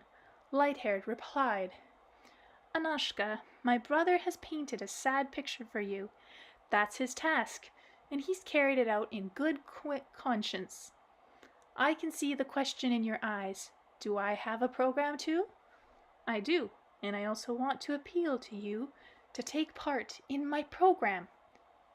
So what does your program want? To try to comprehend the Creator's great creation, man, to understand the greatness of his future achievements. But hasn't everything on Earth already been created? ANASTA asked, astonished. The fact of the matter is, Anashka, you see before you a beautiful blooming flower. Each plant or animal is perfected in and of itself, but at the same time they are all interconnected too. It seems that the Creator has created a miraculous, harmonious, and perfectly earthly world. But that doesn't mean that this world can't be perfected even more. We can view the Creator's creations as simply the rough material for a more perfected creation, for creating a beautiful and perfected way of life, never before seen or imagined by anyone. But who can be more perfect than perfection itself? ANASTA asked in amazement. Those who issue forth from it, the great parents, son and daughter, for example. You, Anashka. Me? But I can't imagine how you could possibly alter what's already been created. I, for example, have no desire whatsoever to alter the little flower that bloomed in my flower bed. Even the tiniest bit. I even think we shouldn't alter it, not under any circumstances, so that we don't spoil its perfection. And why alter Kitten? Or how could you perfect, say, Dun, the mammoth? By altering his trunk? Or his ears? By altering it how? And what for? But see here, Anashka, you altered Dun, the mammoth. No, I never altered him, she objected in amazement. It's true, you didn't alter him on the outside, but your mammoth, Dun, carries out far more human instruction than all the other mammoths who have ever lived on Earth, and Dun's understanding of what he's instructed to do is qualitatively different. You'll see that immediately if you compare him with your other mammoths, the one that looks similar. Yes, now I get it. I think he's smarter than all the other ones. It's just that before, I somehow didn't give it any thought. There, you see, not only the external form and build are significant, what's inside and the life's purpose are more important, and you were the very one who created and determined what's inside of Dun, and the life's purpose for him. And Dun the mammoth, who on the outside doesn't look at all different from other mammoths created by the great Creator, is different nonetheless. Now he is a joint creation, the Creator's and yours, and we don't know who he belongs more to. After all, it isn't only that Dun the mammoth can carry out a large number of commands that are essential in everyday human life. He's grown more intelligent, loyal, and responsive. Do you recall how one day you fell asleep on the dry grass beneath a tall, tall tree, and when you woke up you saw Dun the mammoth standing above you, not moving a muscle? You got angry. There was some really unpleasant smell coming from him, as if he'd gotten smeared from some foul thing, and had come on purpose to disturb your sleep with his unpleasant smell. You got up and set off, walking toward your home across the wet grass, but before you did, you said to Dun the mammoth, in a dissatisfied tone, "Dun, you're forever straggling off from the herd. Now you started coming here of your own accord, even when no one is calling you. Go on off to your pasture, to your brothers." You went away, walking barefoot through the wet grass, without looking back even once, Anashka. What, do you remember that the grass was wet? Yes? And do you know why Dun the mammoth smelled so unpleasant? No. When you fell asleep, a thunderstorm began. Not only people, but animals too, know that lightning most often strikes tall trees. Dun saw you fell asleep, and when the thunderstorm began, he got all agitated and came over to you, leaving his herd. He didn't wake you up. He just stood over you, shielding you from the rain. Some lightning hit the tree you were sleeping under. One branch caught fire and began to fall. It would have fallen on you, but Dun the mammoth managed to cast it aside with his trunk. Then a second branch caught fire, and Dun cast that one off too, but not before the fire had scorched the fur on the mammoth's head, and it began to smolder, giving off an unpleasant smell. The scorched spot was unbearably painful, but Dun stood above you without moving a muscle, while you slept. And when you left after rebuking him for being a pest, he couldn't even bring himself to take offense, and he forgot about the pain. He was overjoyed that you hadn't been harmed, and later, when tending to his burn, he thought of you with tenderness. Aww. ANASTA jumped to her feet and ran to the mammoth, who was standing a short distance away. He nodded joyfully. ANASTA took hold of the tip of his trunk, patted it with her hand, pressed her cheek to it, then kissed it. The mammoth froze. He kept standing that way, motionlessly, his eyes scrunched up, even after the little girl had walked away from him and gone back to the light-haired youth. I get it, ANASTA said to Light-haired. Dun the mammoth has been remodeled. Maybe it happened all on its own, or maybe I helped him in some way. He does differ from the mammoths who were just created by the Creator. Does that mean man's been given that right? The right to remodel? Yes, he's been given that, Light-haired answered. So now think about this. In accordance with which program? In accordance with the good one? So go ahead and define it. Choose. Create. Do you mean that the one who created everything on Earth didn't create any one program that man has to live by? I think that he presented man with a great many options to choose from, but that he himself dreamed only of one thing. What? Only man can find an answer to that. But where should we look for it? Inside you, by mentally imagining, analyzing, and comparing various options for arranging life on Earth. Do you mean people live on Earth, but know nothing of the Creator's program?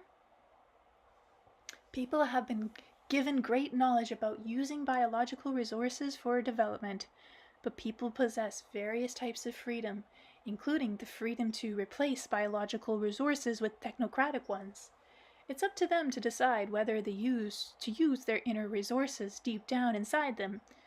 Those say, to a living tree that grows and senses biological rhythm, and by adjusting to them, regulates its own state depending on the surrounding conditions, or the exterior, superficial resources of the dead tree. When people step into the technocratic path of development, they use the superficial resources. They fashion this or that implement out of wood and use it for fuel or for building material. For some reason, people always choose a technocratic path, but inevitably leads them to disaster. That happened more than once. After all planetary disasters are created by people's thoughts that are followed by actions. But the glacier that forced my family line to leave its home, no people created that. Your family line, ANASTA, has already set foot on the technocratic path. And in accordance with the program of life, the glacier will overtake it and bring to it ruin. But life will rise again. A new hope for human intelligence will appear.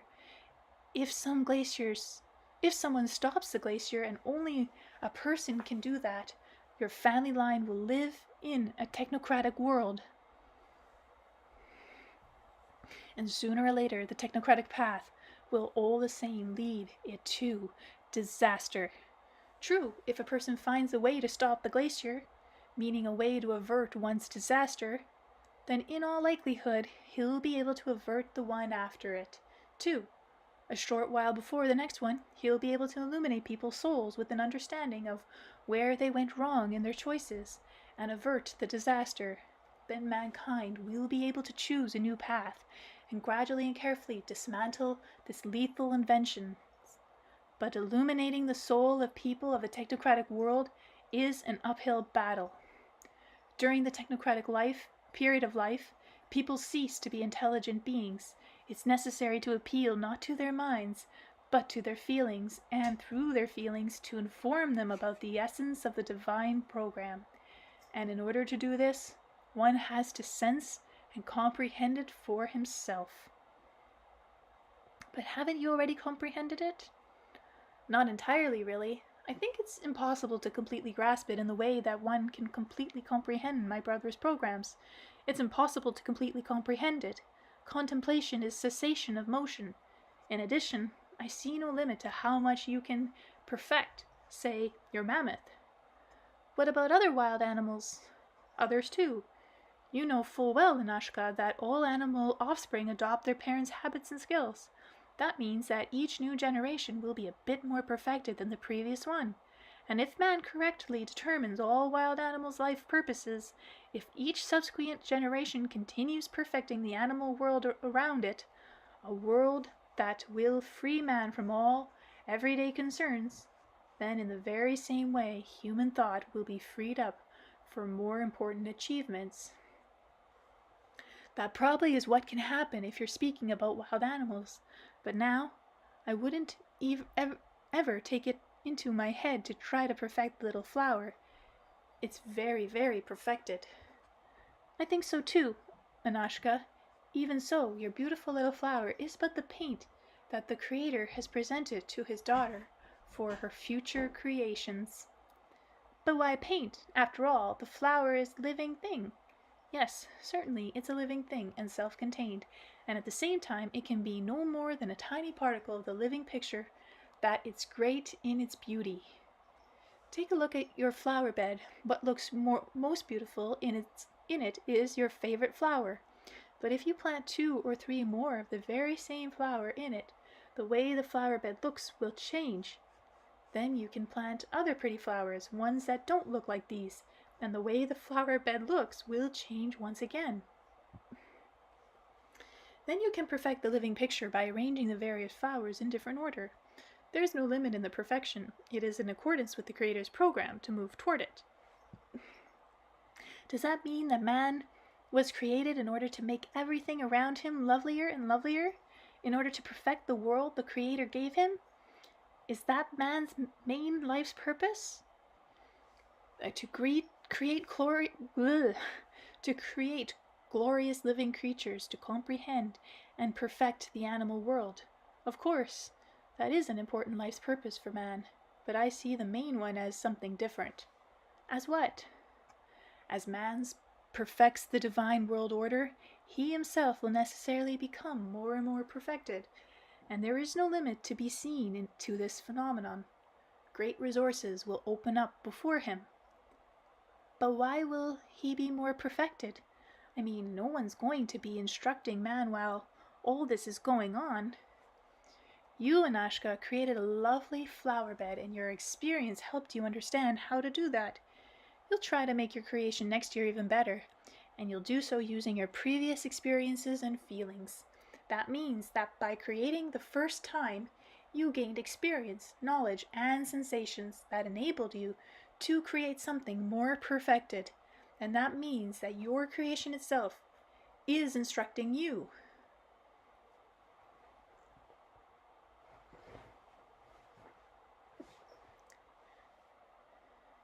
Creation in divine, living nature perfects the Creator.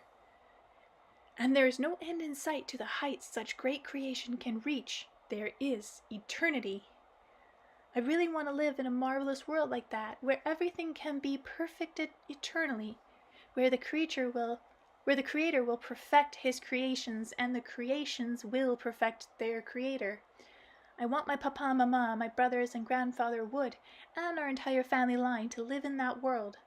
Anasta smiled and her eyes shone. I must stop the glacier. How do I do it? How? Human thought is the most powerful energy of the universe. There is no limit to its potential. It's important to learn to use it properly. But how to do this, using what means? That is unknown. Only man has the power to make this great discovery. Most likely my thought is still quite small and not powerful, Anasta said, sadly sighing. I want the glacier to stop, but it's coming closer and closer, and it's growing colder and colder every day. That means my thought is small. If Dun the mammoth knew how to think about the glacier, he has a big head, and that means the thought in it might be big and powerful. ANASTA ran up to the mammoth, slapping her palm against the trunk.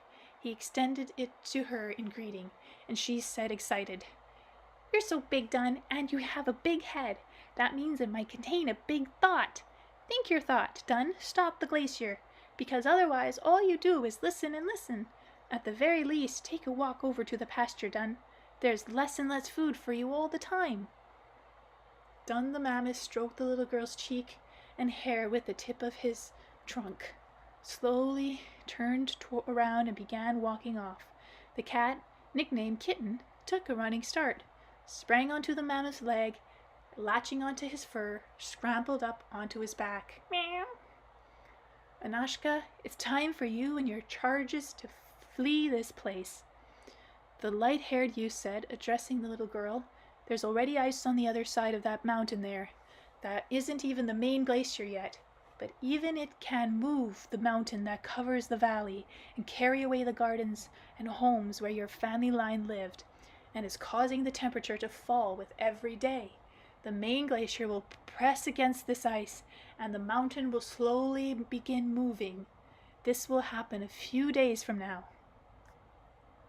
"I will not flee this place. I have to see it, this ice, and understand why it's advancing onto our land. I have to think up a way to stop the glacier. Tomorrow morning I'll go up on that mountain and I'll see it." Bowing to the little girl and taking his leave of her, the light-haired youth said, "I wish you auspicious and sharp thoughts, Anashka," and he addressed his brother, saying, "Let us go, brother, and remove ourselves from the little girl's sight. Let's not bother her.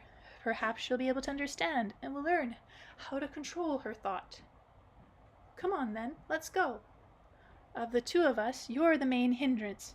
You got all carried away here, philosophizing and going on and on." "Oh, wait. Please wait," ANASTA suddenly said, starting. "Each of you told about his program. That means I must also have a program. But I've never ever thought about it. Could it be I don't have one in me?" "You're getting out of your sight, little girl. You get busy thinking. Don't slacken off. You've hardly got any time at all left. Only 2 sunrises," said the dark-haired without answering the question, and the youth left. Okay, I think I might stop here.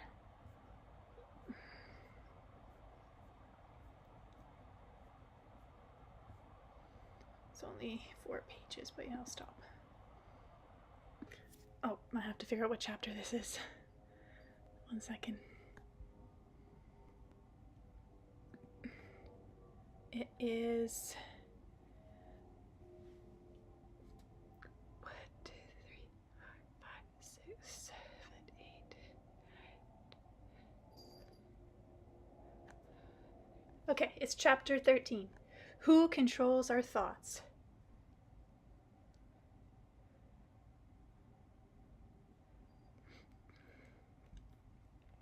ANASTA was left totally alone.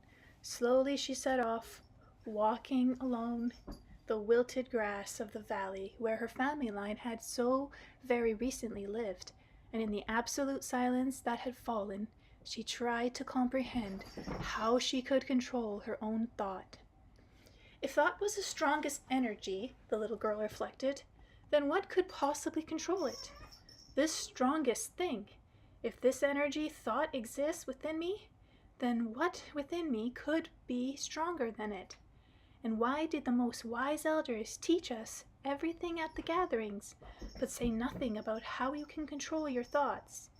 Perhaps they didn't know about anything about this either. The strongest energy remains uncontrolled. First it heads off in one direction, then in another. Even though it's inside me, all the same, it's also not mine. If I don't control it in any way, and maybe someone will manage to lure it over to them and play with it, and since it's inside me, then they're playing some kind of game with me too, but I don't even know about it. All the way up until dusk, ANASTA made efforts to reflect on the power of thought, and when she lay down to sleep, she made an intense effort to think about it. When she woke up in the morning, ANASTA did not see Dun, the mammoth, next to her little home the way she usually did. He used to always be right there as soon as she woke up, but now he wasn't there. Dun still hadn't shown up by the time ANASTA had bathed in the creek, either. She began calling him, shouting in the direction of the pasture, "Dun! Dun!" But just as before, he didn't show up. Kitten hadn't been next to her that night either, and he also didn't show up in the morning. ANASTA realized they had left. A mammoth needs a lot of vegetation to eat, and there was less and less of it all the time. That meant Dun had left so he wouldn't die, a senseless death from starvation, and Kitten had gone off with him too. But I won't leave, ANASTA thought, tossing a coverlet woven from grass bast around her little shoulders. She resolutely set off for the mountain beyond which the glacier was advancing on the world. Wending her way up the path toward the mountaintop, ANASTA once again made an intense effort to comprehend how the strongest energy, human thought, worked. What did she need to do in order to stop the glacier? And the cats have decided to chase each other and make noise. When she'd reached the mountaintop, she stood on its peak, wrapping herself in her shawl in the wind. Harsh, bitter cold air currents tousled her hair, now uncovering the star-shaped birthmark on her forehead, now covering it over again. But the little girl didn't notice the cold air currents. She was taking in what was going on down below, on the far side of the mountain, whose foothills no longer supported any venture. From horizon to horizon, as far as the eye could see, there lay ice.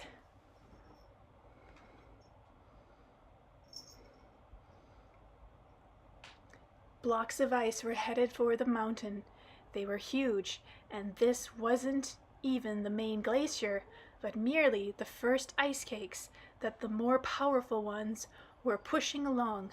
That meant the mountain didn't stand a chance against the giant masses, ANASTA was thinking. One side of the mountain had already grown cold, and there was no vegetation on it, and the second one would grow cold as well. As if confirming her words, the sound of cracking ice was heard, and a stream of water mixed with ice chips rushed out from beneath the ice, and the ice blocks traveled along the slush, coming closer and closer to the mountain, plowing up the earth before them and pushing along the felled trees. ANASTA directed her gaze to the tallest block of ice and started at what she saw. There stood Dun, the mammoth, his head pressed against his giant mountain of ice. Alongside the giant mass of ice, he no longer seemed so big. ANASTA instantly recalled how attentively Dun had listened to her words about the power of thought that is capable of a great deal. She recalled telling him that probably there must be a big and powerful thoughts in his big head, and he had understood all of that in his own way. He'd figured that if he were to put his big head with its big thought up against the ice block, then he'd be able to stop it from moving. ANASTA raced from her spot and ran headlong along the path through the foothills of the mountain to the spot where Dun the mammoth was standing. The wind with its biting snowflakes tore off the little girl's scarf in a violent gust, but she didn't pick it up. She jumped forward onto a rock, stumbling, and rolled down head over heels, and then she got up once more and set off running. When she got into Dun's legs, she saw a small depression had formed in the ice beneath the mammoth's head. The ice there had melted a tiny bit, and water was running down the mammoth's trunk in thin streams. The mammoth was trembling from the cold, and down below at his feet, ANASTA saw that Kitten was trembling from the cold. His head pressed against the ice, like Dunn, was attempting to hold back the glacier's movement. "Hey!" ANASTA shouted. "Hey!" But neither the mammoth nor the cat responded to her with shout. The little girl scooped up Kitten, who was trembling from the cold, and cuddling him began rubbing his little body. When he'd gotten warmed up a little, ANASTA made him scramble up on the mammoth's back. Kitten tried with all his strength to do it, but he fell. He was only able to make it up on top on his second attempt. ANASTA stood up on the rock, so she'd be as close as possible to the mammoth's ear, and she whispered to him, "Dunn, my faithful Dunn, you are very smart and loyal. You are kind, you know how to think, maybe not entirely correctly, but we'll fix that. Thought isn't just in the head, it's everywhere. Dunn, you should go to the other side of the mountain." The mammoth stood there without moving. Only now and then a shoulder would run through his body, and ANASTA began whispering once more, "I am ANASTA.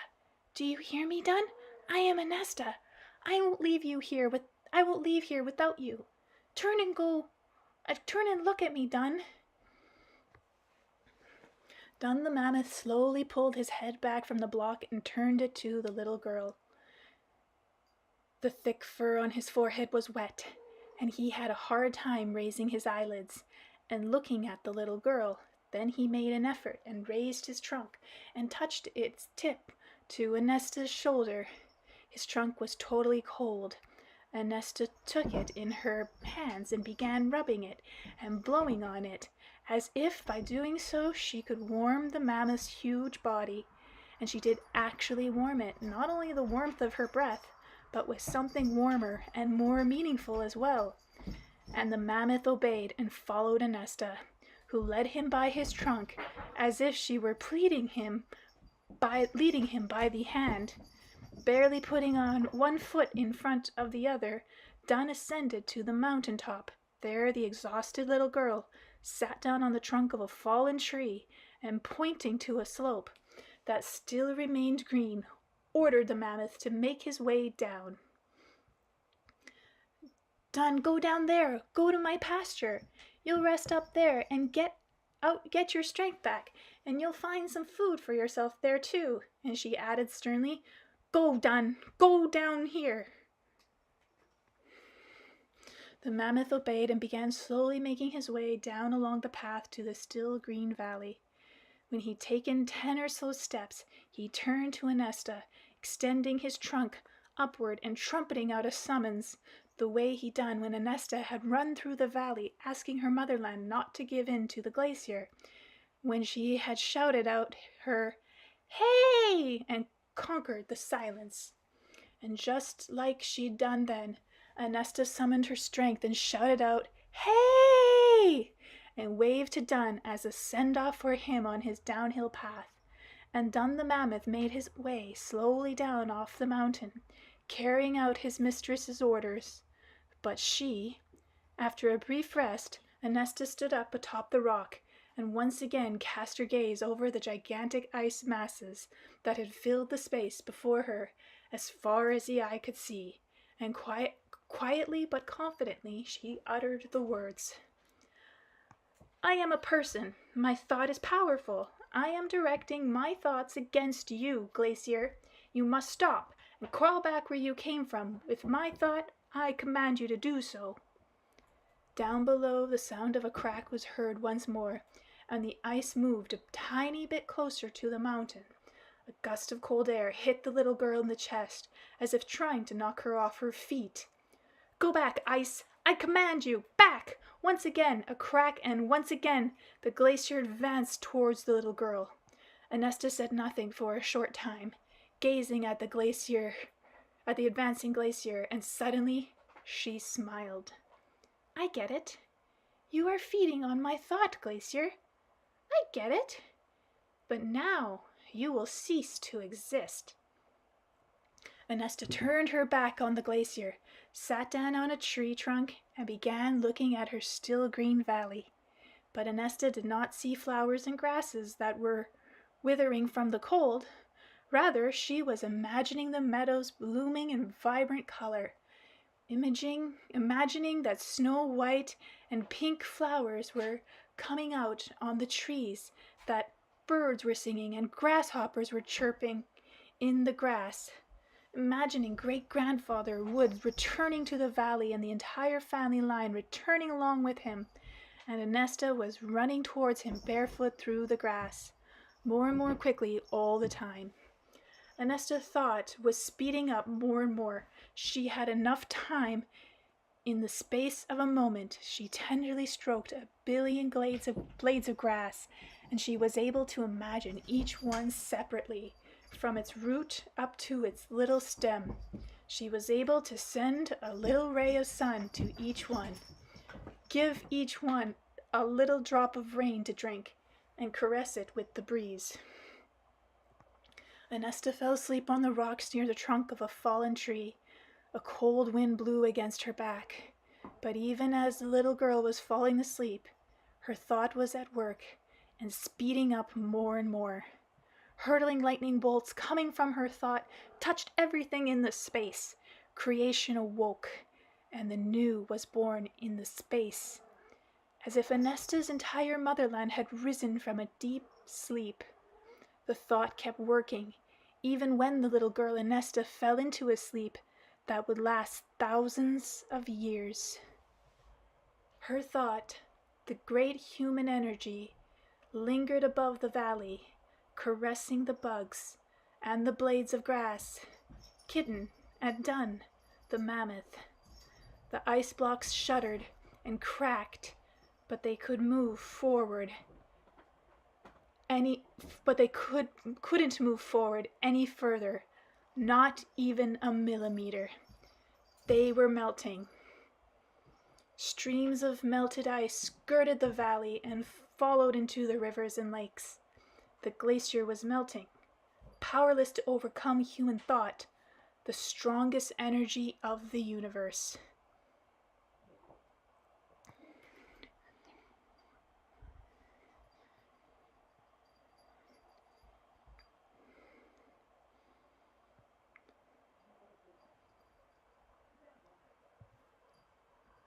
Chapter 14. What will these people come to? Torrents of water from the melting glaciers formed a large river, and its raging current swept up rocks and fallen trees as it went. It washed off and carried away the fertile topsoil, along with the vegetation and everything living in it. But the family valley that people had been forced to abandon was left untouched by the fearsome stream. The foliage on the trees in the valley yellowed and fell off. There was no singing of birds to be heard, but some number of plants continued fighting for their lives, adapting to the cooling that was unusual for these parts. And amazing enough, ANASTA's favorite flower still remained in her once very lovely flower bed.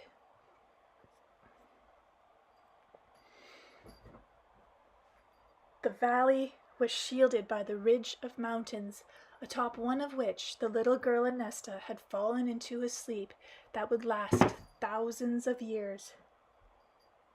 Two athletic youths, one light-haired and one dark-haired, stood at the foot of the mountain. They were looking at a huge block of granite that extended out over the ground. Drops of water were forcing their way along both sides.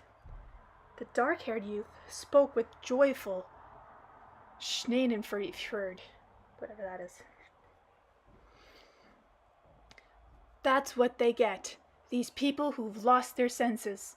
Little by little, sometime in the next 2 days, the water will gradually wash away and support around the rock, and it will collapse, opening up a path for the death-dealing torrent to make its way into the valley.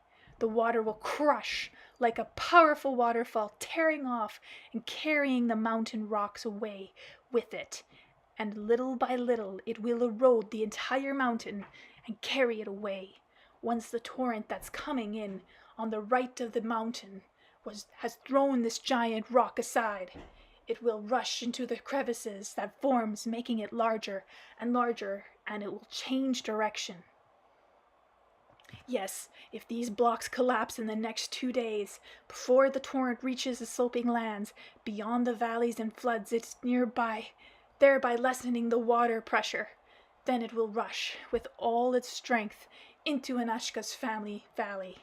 The light-haired youth agreed, and he added, "Now I regret having taken form in a human body. Right now we need an animal with a powerful body to prop up his block. Ha ha! He regrets. He's not a powerful animal, sure. You could have adopted its appearance, but then you would have had to resemble it too. You wouldn't have been able to speak like a human, and realize that the block will soon be carried away by the torrent. Yep. What are you jabbering on about with your family valley and your Anashka? It's all the same to her now. Her soul is soaring in the immersed universe." "Soaring, yes," Light-haired said, thoughtfully and tenderly. "The thought has been carefully preserved in it, and the dream.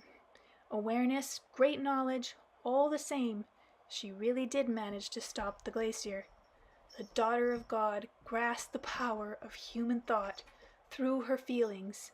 She altered God's plan a tiny bit." This makes me think that this is something that we can do right now, if we all visualize this in our step into our power of our thought. Exactly, a tiny bit. And how much slobbering tenderness is there in your words? Just a tiny bit, I might add. A tiny bit. And you? She grasped it through her feelings. And daughter of God, Dark-haired said, mimicking him. Speaking with abandon, he went on. The raging torrent will rush into the valley anyway. It's rushing after the crowds of idiots who don't even suspect that they themselves and their thoughts and actions that drew them away from the natural and towards the artificial are the cause of the disaster. For now, their aspirations are still in the beginning stages, but we know how destructive these aspirations are for them, and for the earth, and for the whole universe. Guys, you're going crazy. I lost where I am. Okay, I found it. And so that they don't suffer, and so that they don't tear the surface of the earth to bits, they will be destroyed, in accord with God's program. At the very beginning stages of the disastrous aspiration, the raging torrent will overcome them. A huge roaring tidal wave of water, rocks, fallen tree trunks, and corpses of the formerly living will make its way unforgivingly towards them.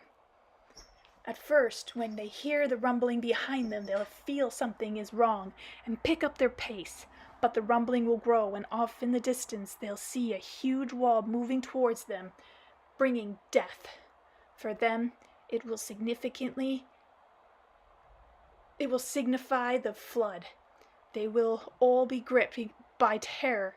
Their mammoth elephants, their kittens, their children, and their old folks, and their souls will fly up into the universe, retaining within them only the horrors.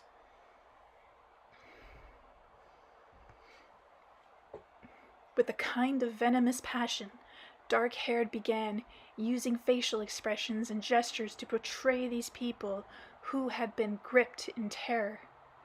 Mothers pressing their infants to their breasts. People who had knelt down with their hands stretched out to the heavens, feverishly praying for mercy. Others running with their last ounce of strength and shouting, "Dark-haired!" Dark-haired began running around in a circle, wailing, showing terror in his face. Then he stopped, glancing in the direction of the people who were leaving, and said, "My pale-faced brother, do you get it? Do you get what kind of unavoidable destiny will overcome these people?" And so, that little girlie asleep in the mountain didn't change God's program in any substantial way. The way you've modeled the human future is not to my liking, brother. We, universal entities, can probably take some action. It's not our business to remain indifferent. When we're indifferent, then we do not exist. What does the future care about your to my liking? Not to my liking. if it's unavoidable, Dark-Haired sneered. Without waiting to hear his brother's answer, he turned sharply and saw his light-haired brother had gone to stand beneath the granite block, and all on his own, with his shoulders and arms propped it up. The stream of water flowing along the edges of the block became significantly smaller. Idiotic, senseless, and irrational, Dark-Haired said after a brief pause. Then he was silent a bit longer, as if deliberating about something, and then he began shaming his brother, with newfound strength, attempting to prove the senselessness of his actions. There's no one here, and thus there's no one to laugh at your total idiocracy. Before you went to stand under the granite block, you didn't even take the time to calculate how much it weighs. The water still oozing through, and the supports holding the granite up are eroding, and that means more and more weight will be pressing down on you. Do you understand that, you pale-faced idiot? By force of my will, I will condense to the density of granite, and I'll be able to hold my ground. I only need hold out for 2 days. I'll hold out, said the light-haired athlete. Right, I'll hold out. I'll condense. We'll go on, then condense away to the density of the granite. But what's your load-bearing surface area? Your load-bearing surface area is the size of the soles of your 2 feet, and along toward the middle of the second day, the whole burden will come to rest upon you, and you'll sink into the ground like some kind of granite stake, shoving the smaller rubble off to the sides. As soon as you sink in up to your knees, the torrent of water will shove the blocks aside. I'll straighten my arms. Then I'll be able to hold out half a day more. Yes, of course you'll hold out, only not for half a day. You'll hold out maybe for an hour more. You clueless blockhead. Then there'll be a landslide for all of eternity. Since the moment of creation, never once has God's program experienced a glitch, and I'm in agreement with it. Given that mankind is stepping onto an absurd path of development, it's better to put them down at the beginning of their path. Maybe a new civilization on Earth will comprehend its life purpose, and then we'll comprehend. The universe will see new deeds, not today's primitivism. Numerous times the Earth has experienced disasters that have washed away the filth that man accumulated. This makes me think that maybe that's why the Illuminati exists and don't like us. Polar opposite. What is it you want to save, mankind? Which with its very own hands will, in the future, create a living hell for itself and everything living on Earth? Do I need to remind you where the technocratic path will drag them off to in the future? Should I remind you? You don't. Why don't you say something? Ah, excellent. You're condensing and petrifying. Are you already having a hard time talking? Don't talk then. Excellent. Stand there like a stone idol and look. Look at the pictures of the future life of the people you're trying to save. I've always admired them. There's the most unenlightened folly, absurdity, and vanity in them. But you don't like looking at them. These pictures. Go on and look now, my pale-faced, petrifying, motionless one. Look, but no. First listen to hear what you don't want to hear. No, they're definitely jealous of us, too. But they're the ones that are destroying everything. The Earth, they're making us destroy it. If those who have left the valley aren't destroyed, they'll follow their technocratic path. They'll multiply and form one generation to the next. They'll break, destroy, and remold the great earthly harmony. And they'll kill animals who are meant to serve them. They'll construct a multitude of various soulless devices out of completely living material. They'll start referring to their actions using the resonant words industrialization, scientific, and technical progress. And they'll invest these words with the implications of intelligent development.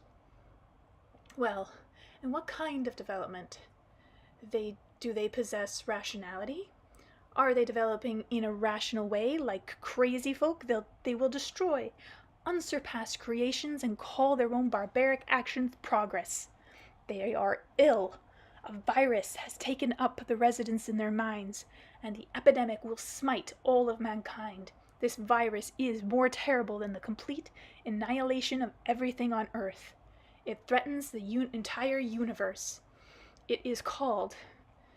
Have you already guessed what word I'm going to utter now? More than once you've beseeched me not to repeat it, and have turned away from me and hurried to walk off. Away from me, but now you won't turn away. You won't walk off. What will strike this whole human civilization is anti-rationality. Struck by this anti-rationality, mankind will enter into the virus dimension. It will begin performing deeds unsurpassed in their idiocy and villainy, cloaking them in the words progress, advanced, moral, lovely, rational, and spiritual when they speak to each other. Now, that's some kind of development, right?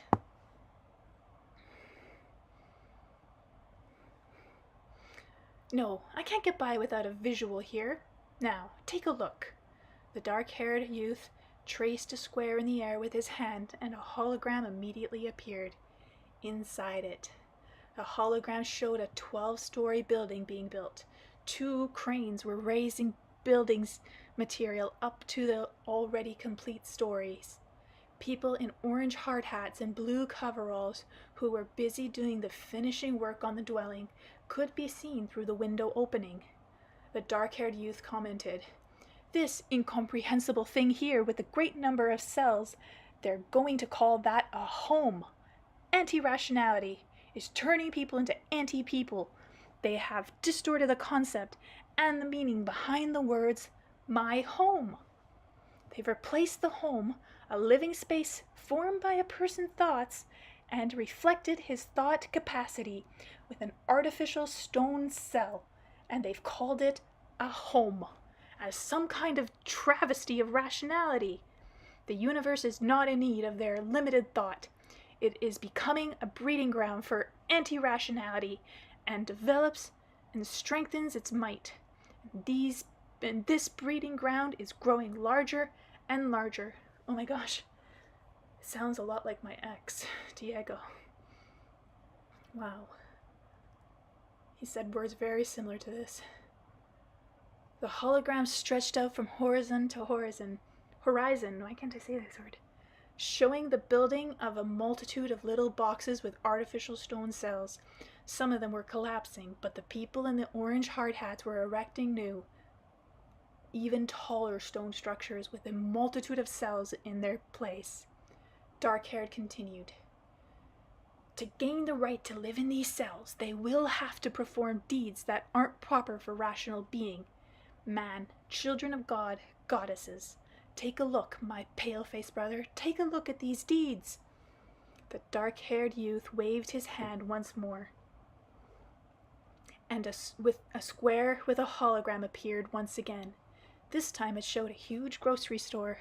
A great many people were gathering all manner of items to purchase, placing them into metal baskets, and walking up to one of the cash registers arranged in a row to pay for the goods they'd chosen. These are the beings from the stone cells. Every day they engage in various deeds that are worthless in terms of rationality, and they call their deeds work. For their work they receive slips of paper that they call money. Here you see them exchanging the money they've received for food.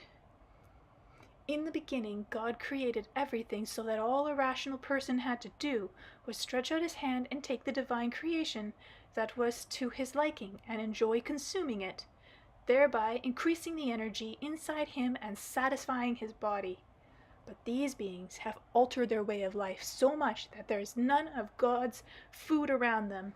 The food they acquire in exchange for the slips of paper does not possess divine energy. The beings who have created this way of life cannot be called rational. Their way of life is a result of anti-rationality. Sure, but we don't want to live that way. We're forced to live this way. The picture in the square changed, and now it was showing a close-up of a female cashier. One after another, people would come up to her cash register and lay out this or that kind of packages, boxes, cans, and bottles on a little table in front of the woman. Smiling, the woman would say hello to each of them. She'd take the packages, pass them over some kind of a little pane of glass, after which numerals representing the product price would light up on the cash register. The cashier would take some money from the person and say to him, smiling again, "Thank you for your purchase. Come visit us again." And now there was a close-up in the square showing the woman's face at the moment when she turned away from the people who were standing in line and bent down to the floor to pick up a bag that had fallen. She turned away from the people standing before her for only a few seconds, and some kind of sad and doomed expression appeared on her face. Her eyelids began to close a bit, betraying an incredible weariness. The woman picked the bag up with one hand and pressed the other to her side, wincing in pain. All of this lasted just a very short time. When she turned back to the people, there was a smile on her face once more, and once more she said to each one, "Hello, thank you for your purchase. Come visit us again." The dark-haired youth commented, "You see, my brother, before you is a being you call a goddess. She sits behind a register made up of a multitude of little screws and circuits, and she herself is less perfected than those little screws. The register has no soul, no rationality. It just acts in accordance with its prescribed program. Now this being sits behind it 12 hours a day, tapping away at its keys and saying thank you to every person. What's this being thanking each person who comes up to her for? For nothing. It is simply a robot. It should have rationality, but it sits and taps away at the keys of some register for 12 hours at a time.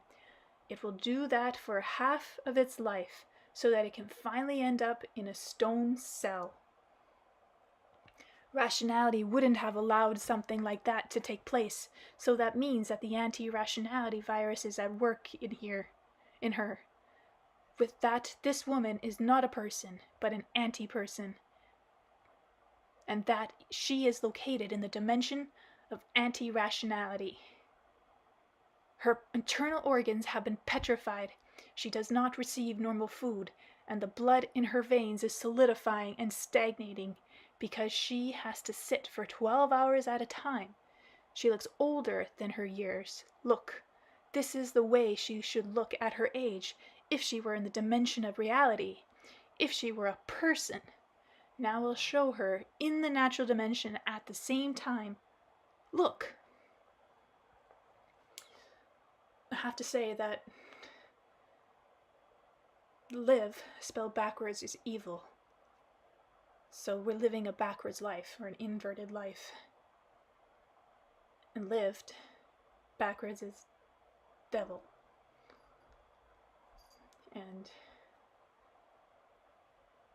zombies want to eat our brains to think like us and be like them. Very backwards. You need to stand on your head to make sense of this world.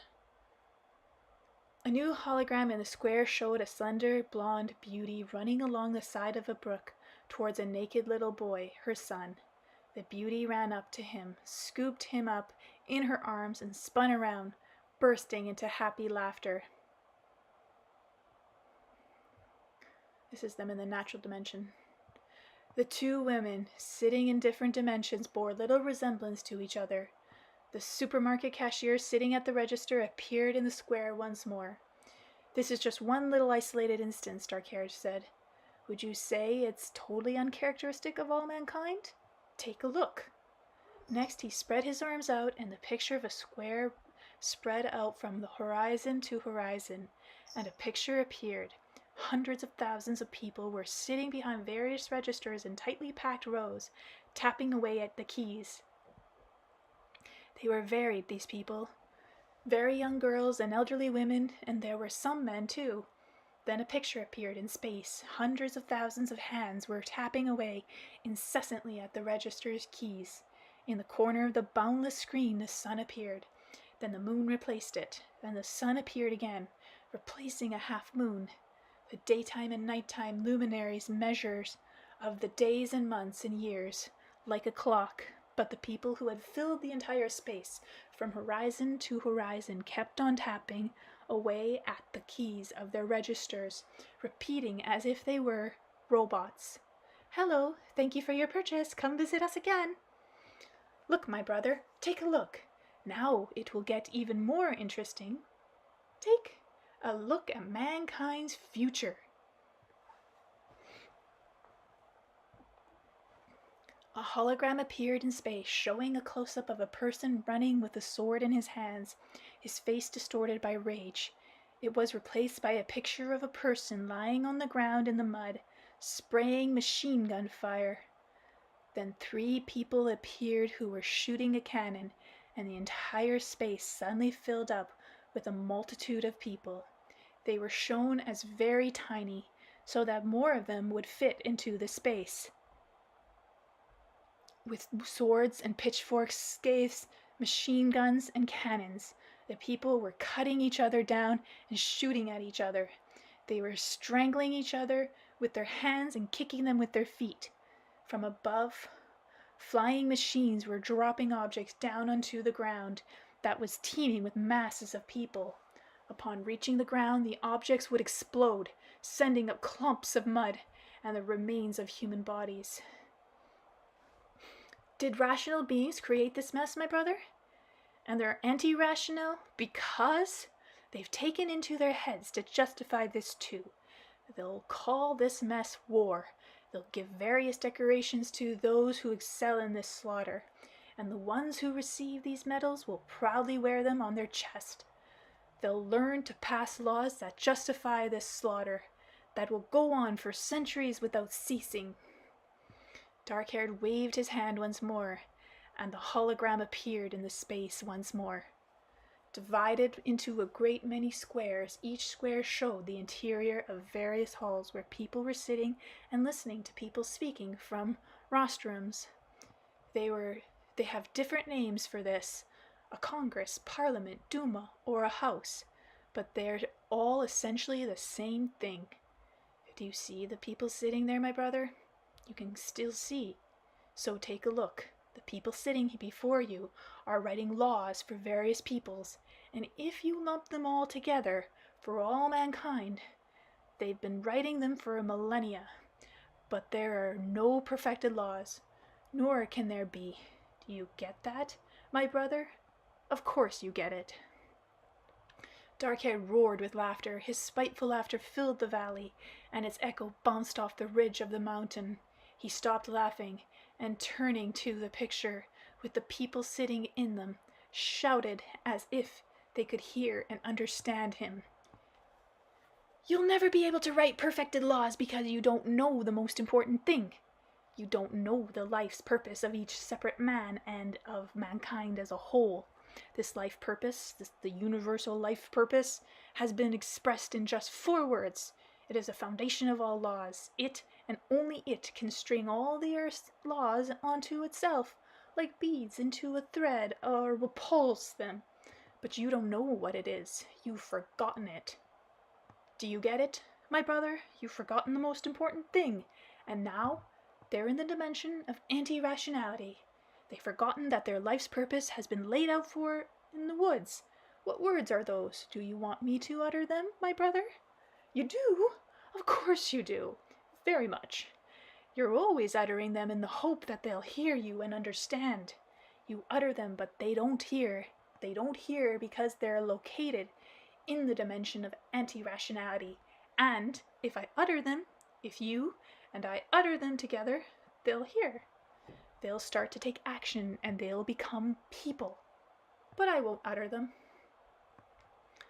Let them deliberate until the next worldwide disaster, which will be unprecedented in scale and strength. It will approach inexorably, and they will be powerless to use their laws to stop it from approaching. These beings know of the approaching disaster. They even know why it will occur. And they can't manage to change their way of life. They can't manage at all. If you look at them, they still resemble people, but only on the outside. They themselves, just think about it. My brother, for centuries, they themselves have been inventing various mechanical substitutes for human capabilities. Just look what they're turning into. Oh, I can't take much more of this dark-haired one. A hologram appeared in space. The right side showed the handsome, well-apportioned body of a youth, clad only in loincloth, cloth, while the left side showed a girl in a short grass skirt. Between them was a circle filled with a great many small multicolored circles. In the circle, I'm showing the capabilities with which each man was endowed inherently. They are capable of much. Night replaced day in the hologram. The young man glanced up at heavens and said, "Today in the heavens above me, 9,082 stars can be seen."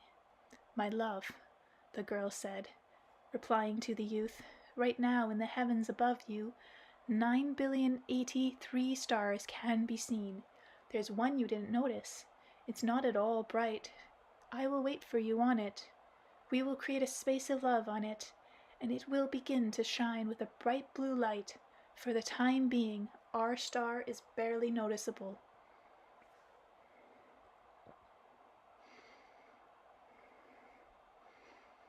"Yes, they were capable of much," Darkhair commented. "Their initial capabilities enabled them to create everything you can imagine, and even things you can't.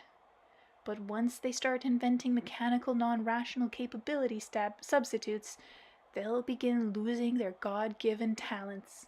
Calculating devices appeared one after another, and then disappeared, and as each of the instruments appears, several of them circled decrease in size.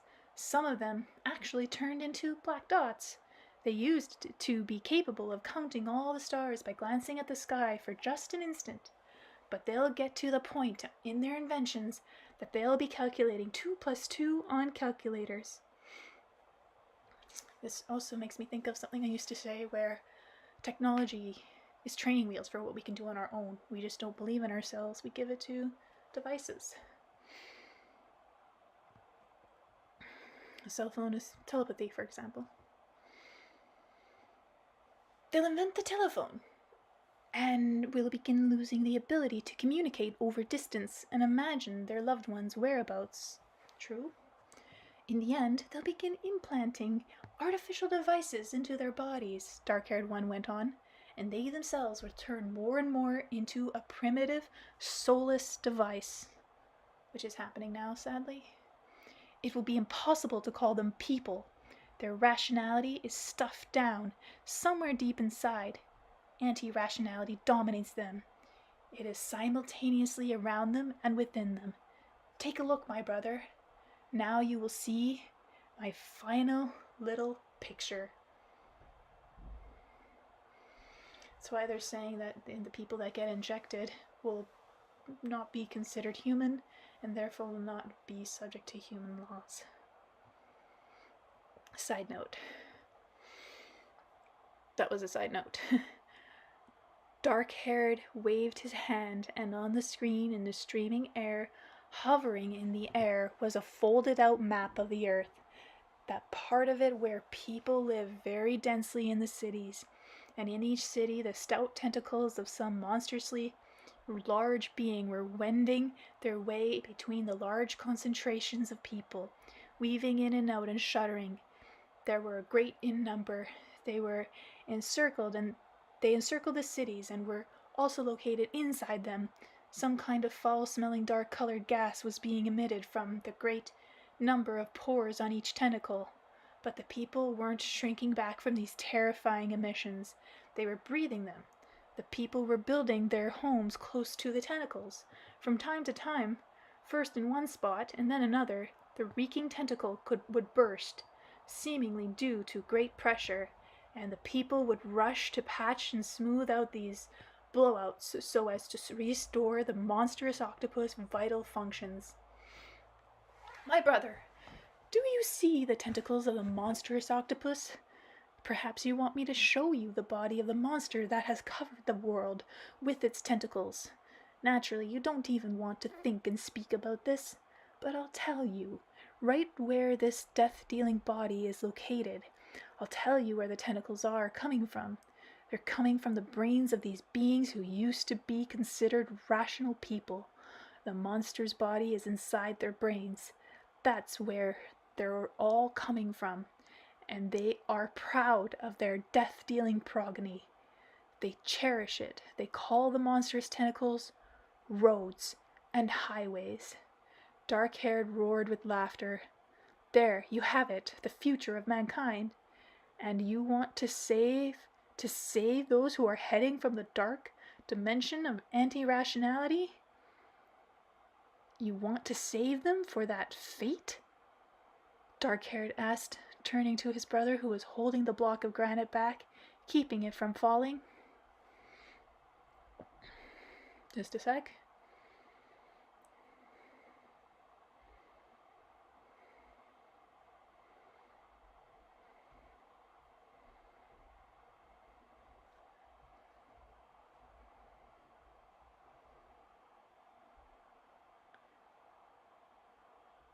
It wasn't just little drops of water that were seeping around the block of granite anymore.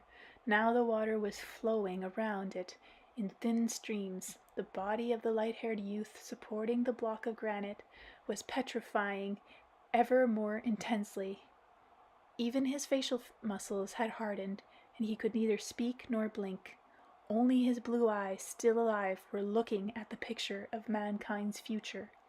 The dark-haired youth stuck his palm beneath a stream of the water that was running off and said, his full voice of venom, There's precious little time left before the flood.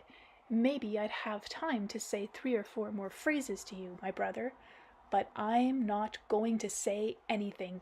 Most likely you can't hear me anymore. The dark-haired youth spread his arms out to the sides, then bent his elbows, amusing himself with his authentic muscles. Then shook his head, tossing his black locks of hair back. He spent a bit more time observing the stream of water flowing around the block of granite his brother was propped up, watching them grow stronger. Then he said, It is time for me to be going. It's time. Now what has been preordained to come to pass shall come to pass, but it shall not come to pass. The dark-haired athlete strode up to the block of granite, and taking his place alongside his light-haired brother, propped up the block of granite with his own shoulders and arms. The muscles of the athletic body tensed and the veins stood out, but the dark-haired athlete slowly straightened out his slightly bent knees and raised the granite a bit. The water stopped seeping through the edges of the block. Only a few drops were still rolling off it. The universal opposites united in one for a short moment, having changed God's program. Perhaps by uniting, they had opened up new possibilities for the program. For a short time, the raging, shattering torrent reached the plains, and the dangers that ANASTA's valley would be flooded passed, and along with it, the danger that the people who had left the valley would perish. The light-haired youth's petrification began to gradually pass. A smile came to his face, and he regained his ability to speak. Thank you, brother, Light-haired said, albeit still with difficulty. Only I don't need any of your thanks, Hughes. This disaster that was predestined for people is past. Now they'll go even further along in their absurd world view.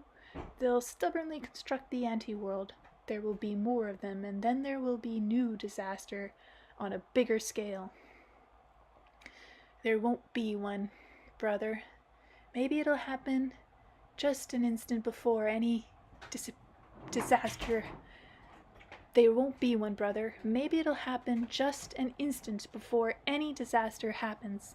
But the soul particles and feelings and knowledge of the little girl, ANASTA, dissolved in the space, will awaken within people's hearts, and a great many women and men will stop the unprecedented disaster with their thoughts, and people living in the dimension of anti-rationality will suddenly see the light. They will begin to build a new world on Earth, never before seen by anyone. And that's where we are right now. Exactly where we are right now. And why we are here at this planet at this time. And why we were chosen to be awake for this time. They, the ones who simultaneously experienced both anti-rationality and rationality, will unite what is opposite within themselves in harmony, and they will bring to life the divine impulse of his dream in matter and spirit.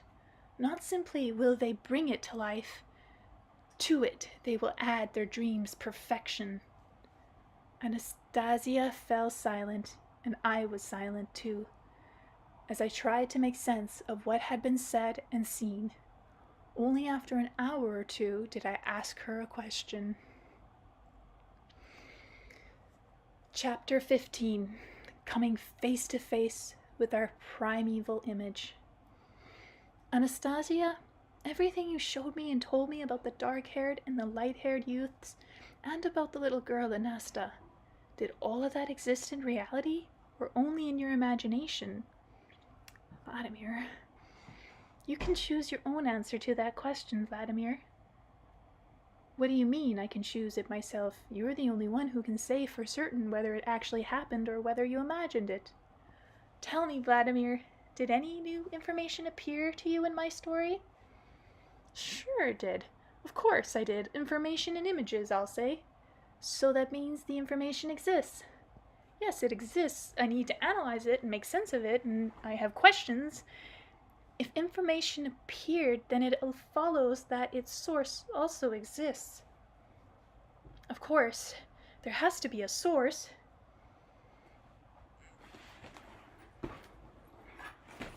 I'm cold. I need a sweater. I'm not Anastasia yet.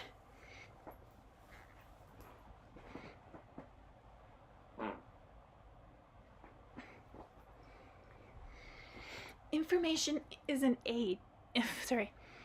Information is an image, and image is information. If someone decides he wants to erase information within you, he'll try to prove to you that the image doesn't exist in reality. And as soon as you agree with the image's lack of reality, then you yourself erase the information you've taken in from the image. Well, but if this or that image was created by a person, then who's the information coming from in that case?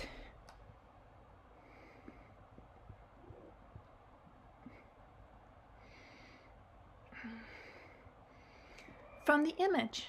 Why from the image if some specific person created it? If a child was born to you, Vladimir, a child who imparted new information to all people, including to you, too, then who is the source of the new information? The child, of course, but an image. Now an image isn't a child who has a material body. An image can be non-material too. So does that mean the difference lies only in that in the first case you can see a material body, but in the second you can't? Maybe that's not quite it. It's just that when there's a body, it looks more familiar somehow, more credible. A body you can see bears no definitive evidence, and what's more, it can lead you astray. Now that's true, but so can a spirit. Now that's true, it sure can. There's even an article in the criminal code called fraud. That's when a criminal who has a body deceives someone for his own personal gain. I think I've got everything, Anastasia. If information appears, and what's more, if it comes from an image, then all of it exists. You can't deny it, and we need to analyze the information we've received. But when we get caught up in the thinking about it, does it exist or doesn't it exist? Then we're wasting time and depriving ourselves of the information we've gained. Yes, you've understood correctly, Vladimir. There's just one thing I don't get. If every person can think up an image and the image begins to exist, then how much information do we have to sift through in order to come up with what's genuine? Not much at all.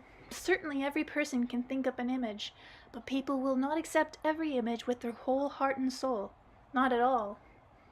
Well, yes, of course, not every image. Really, thank you, Anastasia. It's interesting what you have to say about the image. Tell me something else about the image. What's your opinion? What is it? Man himself is, in fact, an image that has taken material form, and since he is a materialized image, man himself can use his thought to create and can materialize images. This is where his universal power, a power unsurpassed by no one and nothing, lies. If this or that person doesn't recognize the capabilities within him that have been given to him by the Creator, then that person himself blocks his lofty power and falls under the influence of other images and materializes their thoughts until finally he destroys himself, his family line, his state, and the whole planet.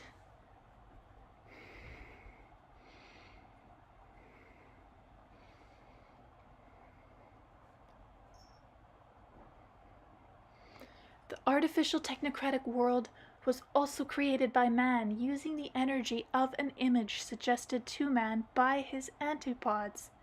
The technocratic world is fragile and transitory. Even the most advanced car, building, or any other object of the artificial world disintegrates with each second, and within but a few years turns to dust, or worse still, into waste products harmful for man. Man himself, by living in the artificial world, becomes fragile and transitory as well. For it is hard for a person who spends each minute looking at a multitude of disintegrating objects that lack autogenetic capability to imagine eternal life, create the image of his own eternity, and materialize it. The natural world that is visible to us has existed not for billions of years, but for significantly longer. For at the beginning it already existed within an as yet non-materialized image. The scientists who determined the Earth's age calculated not the date of its birth, but merely the date of its materialization as one of the stages of its life. The natural world possesses the capabilities of autogenesis, and this capability renders it eternal. The Creator who created eternity is himself the very same. He is Alpha and Omega, and Alpha once more. A great many people might say or think, what was there before the birth of the Creator and his extraordinary multitudinous energies? At that time, nothing existed. Nothing. But recall what the Creator said about nothing to his Son. Out of nothing will arise the beautiful new birth of you and of the aspiration reflecting your soul and dream. My son, you are infinite, eternal. Within you lie, you are creating dreams. But if out of nothing arises something, that means that nothing too takes part in the birth. By giving birth out of nothing, in part, the Creator completed the circle and presented to man the image of eternity. The knowledge, understanding, and perception of the energy of the image within him enable man to not die, but rather to drift off into an ambrosial sleep. Upon awakening, he incarnates in the spot, time, and image necessary to him and created by him before his sleep. Gaining knowledge of the science of imagery leads to understanding the entire universe created by the Creator and to the creation of new and beautiful worlds. Lack of knowledge and understanding of the science of imagery leads to unavoidable to unskillful interactions with the perfected natural world and to the creation of an artificial, primitive, unnatural world. Lack of knowledge of the science of imagery turns entire states and people into puppets, into chess pieces in the hands of those who are acquainted with this great gift. But Anastasia, after all, images can be positive and negative. How are we supposed to figure out which of them bears useful information and which is misinforming us, perhaps for personal gain? Through your own self, Vladimir, and through your own image, you will discern the value of any information. You mean every person has an image? Why, of course, Vladimir, every person has his own image. Each differs strikingly from the others. Were every person to preserve his primitive image, then tell me, Vladimir, how would the world now look? Primeval. That means every person has or used to have primeval image. What was it like? Divine. Such is the way our parent, the Creator, did create it in his inspired impulse. It, our primeval image, was it God or what? It was the Son of God, and so it remains. But where's the primeval image of man gotten to? We can see images of drunk and drug addicts on the street, and images of prostitutes along the road, and various images make fools of themselves on TV. Where can we get a glimpse of man's primeval image? Within ourselves. Imagine it yourself. Go out to meet it, and joyfully will it rush towards you. Joyful will the path be, gradually coming nearer and nearer to each other. You will one day encounter each other. You will unite, safeguard your primeval image. Eval. Do not give it over to others for their own delight. Just thinking primeval sounds like evil, but it's not. But how can I imagine it? There's all sorts of information raining down on us about how man's imperfect.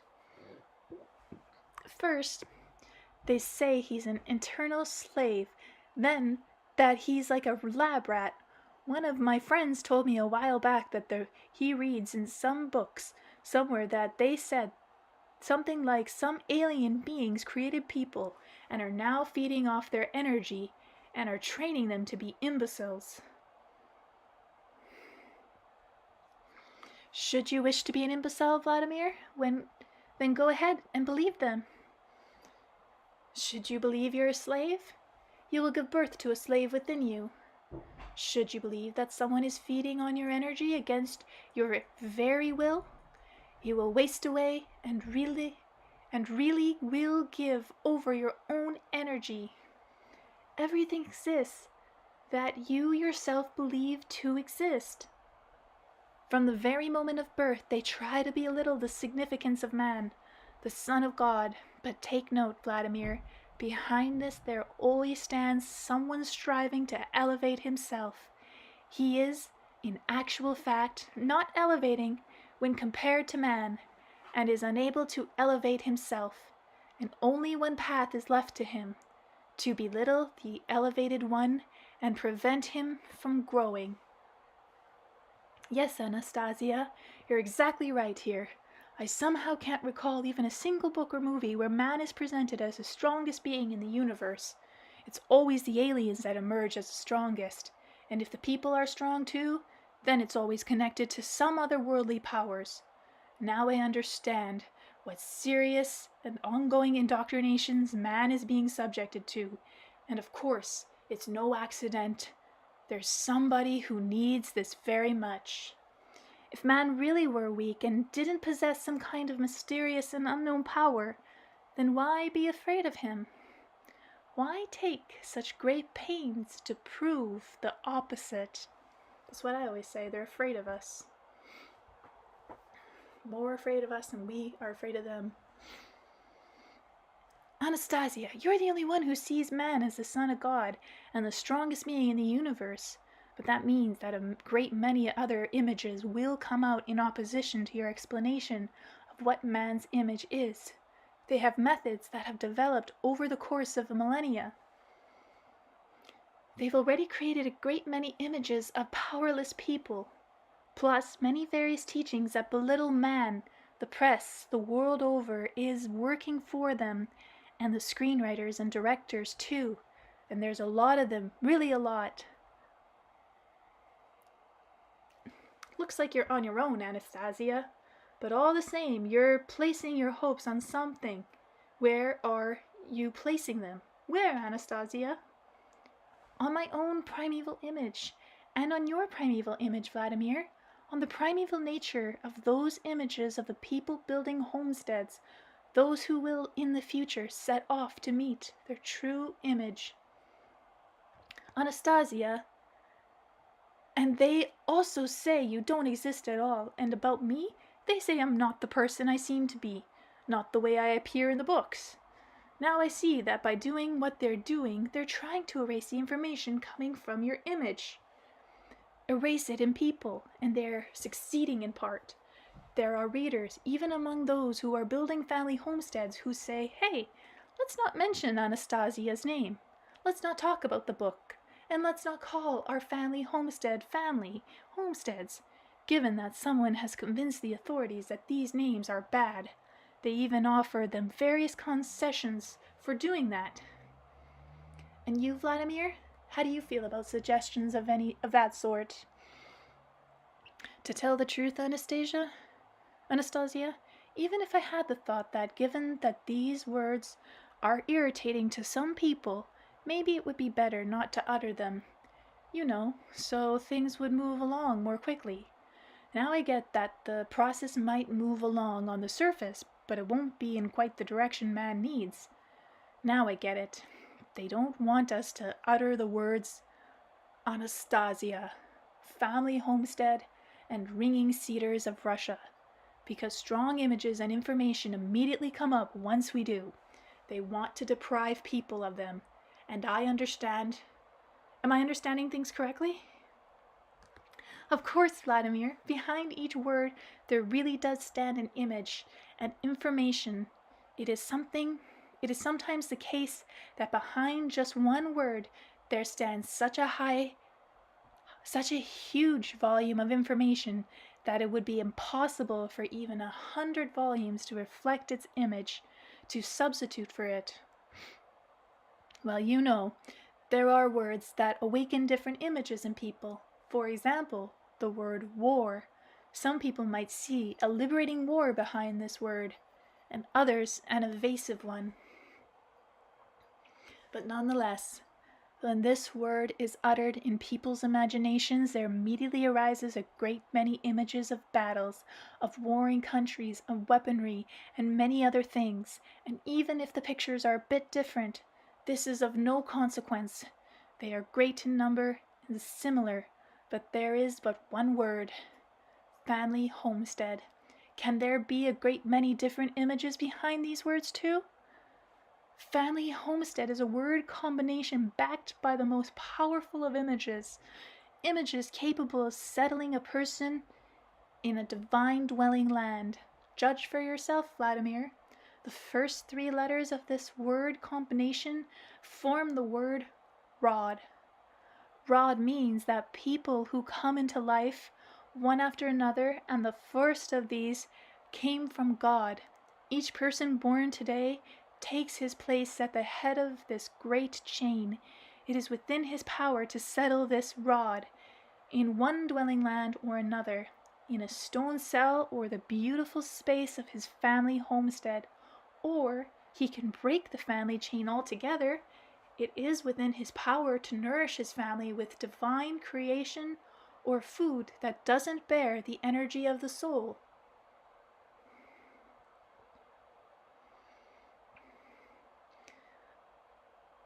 What does food have to do with anything here, Anastasia? If my family's ancestors are long dead. Tiny parts of all ancestors live on within you, Vladimir. Both your body and your spirit come from them. Well, sure, they come from them, but that means that each person born anew bears a colossal responsibility for the fate of the entire family line. Yes, each one bears it, Vladimir, and each one is given the power to decide his own fate and the fate of his family line. I agree that we're given that power, but the great majority of people don't really think about their family line, and maybe their ancestors didn't think about it either. So does that mean the family line that stretches from the wellspring people from God himself has disintegrated, fallen to pieces, that it no longer exists? Family homestead, please, Vladimir, think about it. Family homestead, 2 words, 1 word combination. As soon as a person utters it, then the person who perhaps hasn't yet even fully realized his aspiration, except subconsciously, has given voice to it. I gather together my entire family line and settle it here.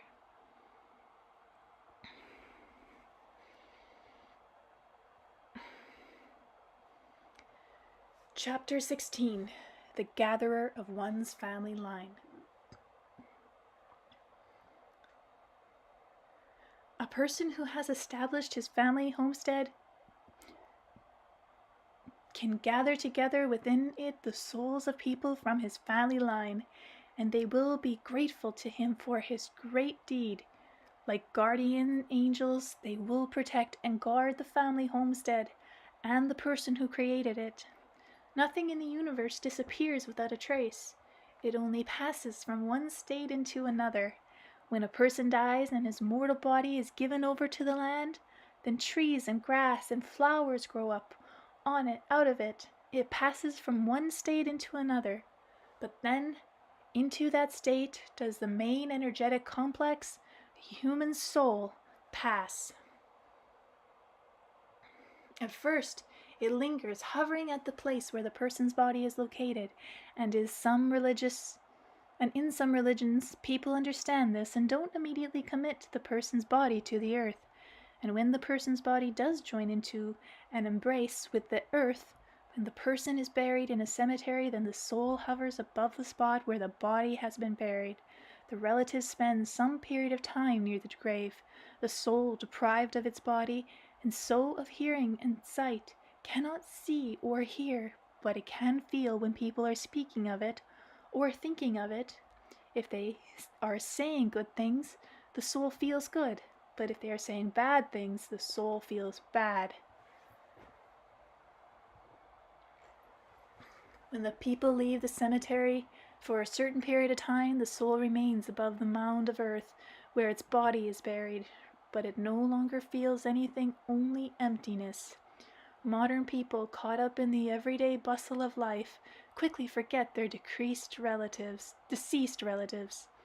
In modern people's apartments, often nothing at all serves as a reminder of the deceased relatives.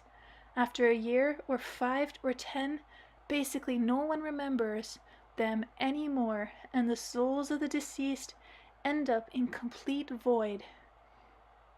And we are speaking here about the recently deceased, but you know there are also those relatives who lived 100 or 1,000 or 1,000,000 years ago, and they will all find themselves in complete oblivion. A person who creates a family homestead can gather together his entire family line. To do this, he needs to call to mind his relatives and imagine him or her, and then the soul will give a little start.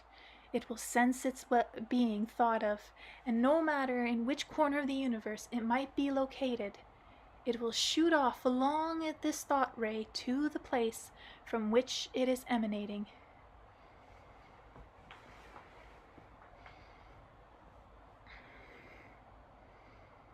A person isn't able to remember all his relatives and continually think about them and recall them, but he can plant a small grove of trees, preferably fruit family trees that live a long time.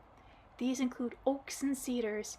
As he plants them, he should definitely contribute to his own family thought, saying to himself, I am planting this grove or alley in memory of the members of my family line.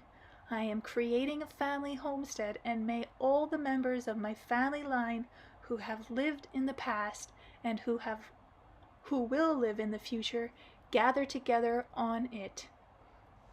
As he plants each individual tree, it's essential that he recalls the name of one of or another relative who has recently passed, and to imagine each of them and say a kind word about them.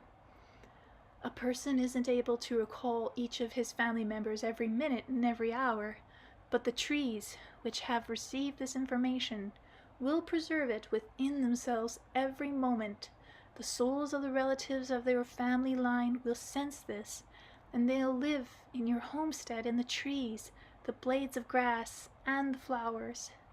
The rays emanating from the trees are much weaker than those coming from people but they are more constant. The souls will sense this, and at first the soul of the closest relative you've recalled will come to this spot, and after it comes, others will also gradually be drawn to this spot too.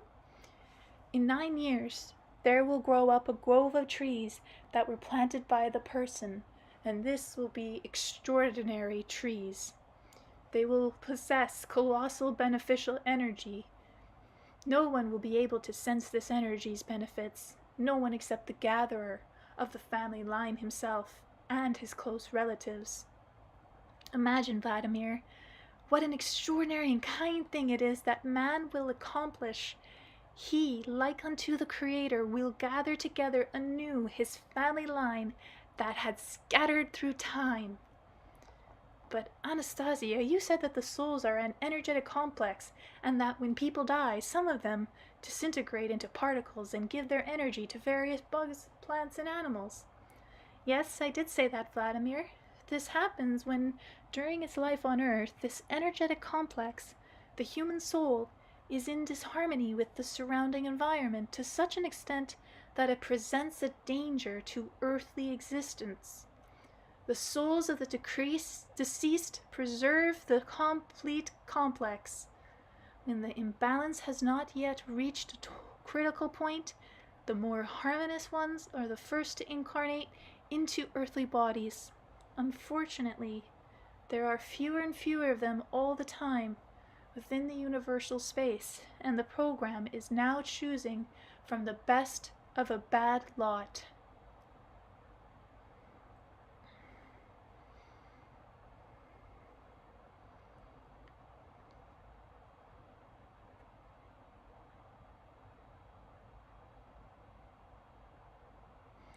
But what if all the souls of my family line have disintegrated into particles? Then will none of them come to the family grove I plant? Since you exist, Vladimir, that means that your family chain has not been broken either. But what happens when a person is buried on the family homestead? When a person's body is buried on the homestead, he himself establishes his soul, does not fly off into the universal darkness. He himself established. It remains on the family homestead. After all, it is there that the person planted trees and communed with the land. The soul, which cannot see or hear anything, but can feel, will, sense the warmth that the plants give it, and besides that, the people, this person's descendants, will recall him more often as they come into contact with what he created. Anastasia, I know of one instance when the little old mother of some people I know came to their homestead to visit them. She was a little over 80 years old. She'd just come to visit for a few days. She'd come to visit her daughter as just to see what in the world she and her husband had cooked up. Then she asked them to let her stay forever, and she stayed. She'd spend a long time sitting on a little bench. Sometimes she'd walk through the homestead little forest, and one day she said to her daughter and son-in-law, "When I die, please don't take me off to the cemetery. Bury me here." And she pointed out to the spot she herself had picked out. When this elderly woman died, the daughter and son-in-law carried out her request. What will happen to this elderly woman's soul if she didn't manage to plant anything on this homestead? Her soul would remain on the family homestead even if all she did was sit on a little bench. She herself decided she wanted to be buried there. That means she was thinking about that before she died, and her relatives will visit the spot where she was laid to rest more often than they would go to a cemetery, and they will think of her more often. You must not bury a person on a family homestead against his will, even if he has done something there. If that happens, it is essential to ask the person's forgiveness, to go to the spot where he is buried, and mentally explain to him why that was done, and ask for his help. Yes, Anastasia, it's an interesting situation, but way back when did people know about this? Did they understand it? Of course they knew, Vladimir, even in the not so distant past, many people had family crypts. You know about that. But in early periods of human existence, cemeteries didn't exist at all. They came into existence when people appeared who had no family land at all. Artisans in cities, domestic, various servants and soldiers for hire. When they died, they needed to be buried, and so they carry their bodies off and toss them without their family members into the latrine pits, where they'd throw sick animals, or they'd bury them in common graves. A bit later on, when the cities grew larger and many various families lived in them, including well-to-do ones, then cemeteries began to appear. Well-to-do people would buy up some plots of land where they would bury their descendants, their deceased descendant relatives, and then other people would do the same nearby. As a result, cemeteries began to be divided up into, to put it in modern language, into upper class, middle class, and ordinary ones for servants. Those kind of cemeteries still exist today. If you want to get into Vanagukov Cemetery in Moscow, you'll need to bring a lot of money and effort to bear to get a good plot, and the plots are assigned by a special burial committee.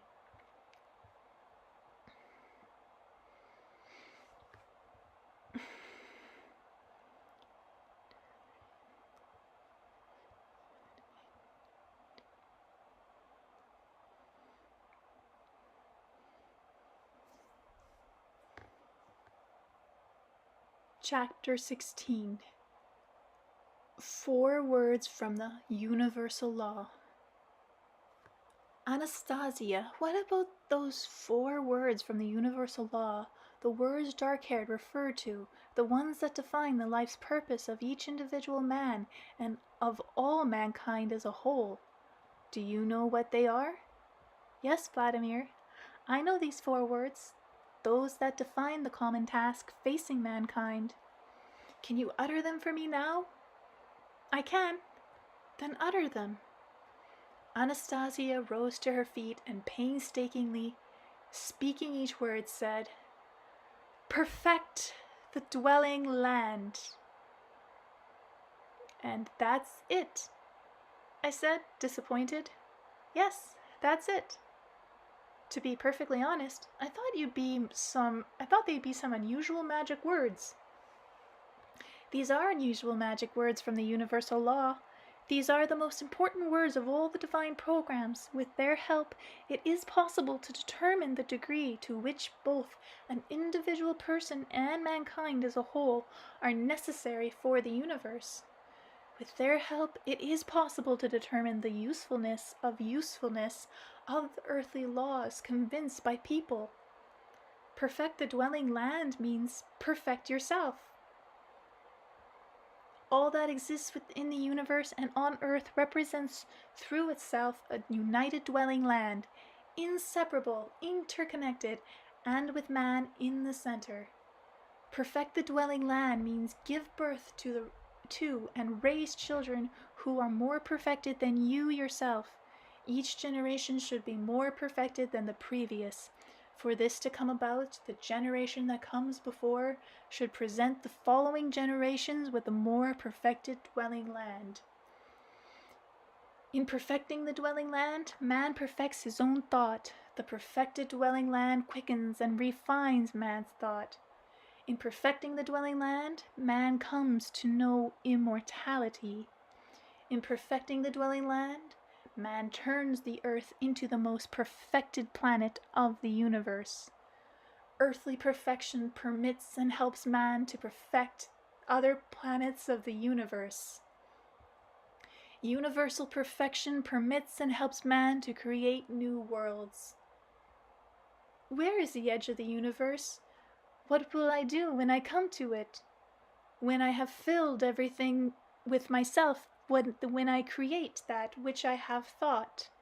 A man of the Wellspring people asked God and replied to his son, "My son, the universe is a thought. A dream was born of the thought, and it is partially visible as matter. When you come to the edge of everything, a new beginning and continuation shall your thought discover. Out of nothing will arise the new beautiful birth of you, and of the aspiration reflecting in itself your soul and your dream. My son, you are endless. You are eternal. Your creating dreams are within you." Anastasia fell silent, astounded by the unusual intonations and by the meaning of the words she uttered. I kept on looking at her, and with complete clarity, I suddenly realized she isn't simply a taiga hermit living in the Siberian taiga, not simply an extraordinarily beautiful, not simply an extraordinarily beautiful woman. Anastasia is a person from another dimension, a dimension where human intelligence triumphs. She senses and sees this dimension of intelligence. She is worthy of it, of a dimension in which a perfected, happy creator, man, makes the planet Earth the most beautiful planet in the universe, and the planets of the whole universe, delighted by this earthly creations, call to him to contemplate with him, to touch their surface ever so lightly, even with just their hand, and through a smile give them a future. And how unbearably painful it must be for her to look at today's earthly Bashanal. But she gave birth to 2 children, and wasn't put off by the danger that the anti-rationality that rules today would swallow up the children. That means she's convinced that everything will change on its own, or that she'll change it herself. Anastasia, given your worldview, isn't it painful for you to look at today's reality? Very painful, Vladimir, Anastasia whispered. Then how do you bear such pain? By creating the pictures of a beautiful future, admiring them and delighting in them. The joy of beholding them vanquishes the pain. And what's more, there is even more benefits from such beholding. The way you imagine the future to be is the way it will come to pass. That's what we gotta do, guys. That's why I'm reading this.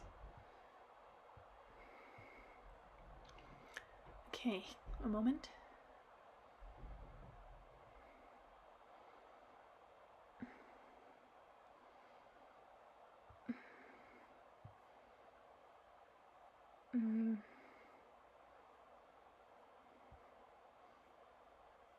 I think I will stop here. It's quite a long chapter.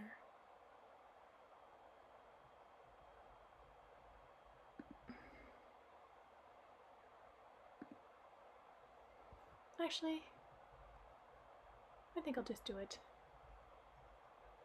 It's just 10 pages.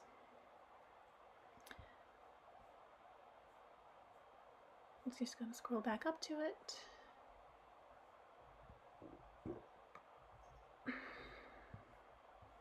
Chapter 17, The Dimension of Anti-Rationality. Anastasia, can it really be that modern mankind actually does live in the dimension of anti-rationality that the dark-haired youth mentioned?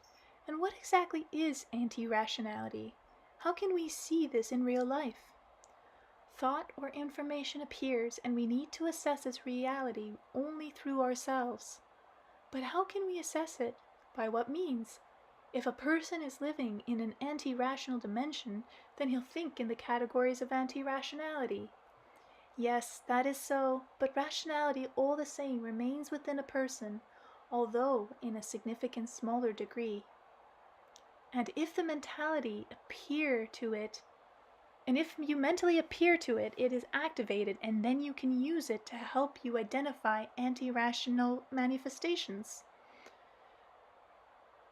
For now, we will speak no more on this topic. Vladimir, for now, go take a stroll here around the glade, around the taiga, and reflect a bit here in this spot. Rationality and anti-rationality are in balance, but in you, they are not. And for that reason, help your rationality out. Activate it from time to time. How do I activate it? Just mentally say within you, rationality, or better yet, rationality. I was left alone and I tried to reflect from a position of rationality, and these are the conclusions I began to draw. The artificial world. Today's community of people lives in an artificial world, not a natural one. It created it, and slavishly serves it. We have created an artificial world, and it lives artificial lives within it. The real natural world is to be found along the side of the asphalt roadways along which modern mankind is rushing headlong towards an abyss. Artificial concepts have been implanted into the collective consciousness of modern man. Our scientists and educated researchers have in their great wisdom started to call modern medicine, which has existed for only 200 years, traditional, while calling folk medicine, whose history is calculated in the hundreds of thousands of years, non-traditional. At the same time as they've begun referring to healers, and here I'm talking about real healers, who are well versed in properties of medicinal plants, as charlatans. The result is that modern man ends up having to treat many diseases, ones that people just 100 years ago easily cured themselves of, at no cost, using herbs from their very own garden. Using expensive pharmaceuticals on the advice of their doctor, perhaps there should be two paths in medicine.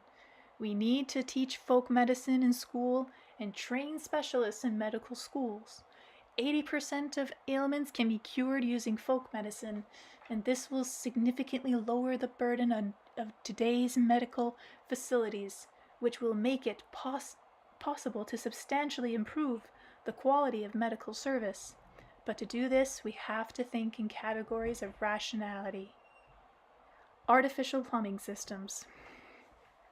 Mankind has buried millions of kilometers of metal pipes that they call plumbing systems in the ground. Colossal effort has been expended to manufacture these pipes and lay them in trenches. They require continual servicing and major overhauls which come at the cost of people's hard labor. Meanwhile, the water that comes out of the faucets in our apartment ends up being unfit to drink. And besides that, we have a natural plumbing system in the natural world. by which I mean not just rivers, but groundwater, aquifers as well, living, healing water capable of filling millions of wells flow through the earth's veins there. The natural plumbing system requires no repairs, but what's more, it's capable of purifying polluted surface water and of saturating a vital product with minerals and other necessary substances. But the city's person's modern way of life has deprived him of the opportunity to utilize the natural plumbing system that was designed and constructed by the Creator. The question arises, did man choose this way of life on his own, or under the influence of certain forces? Of course, it's the latter. In order to answer this question, let's take a look at one more case. We'd be hard-pressed to call it anything other than the mental illness of a society. What steps does the average family in Europe, America, or Russia take in order to acquire their own apartment or home? The anti-rationality mortgage. For example, they're advised to take out a mortgage. Or more precisely, they're advised to take out a loan from a bank for a period of 20 or 30 years, acquire a modest residence with the bank's money, and then every month over the course of 20 years pay the money back to the bank with interest. If the family isn't able to pay the money back, the apartment will be taken away. A young family has to spend 20 years living in fear of losing their residence and, as a rule, work at a job they don't like just so they can get paid more, grovel at their boss's feet out of fear of losing their job. But perhaps there's no alternative to this kind of disconcerting situation.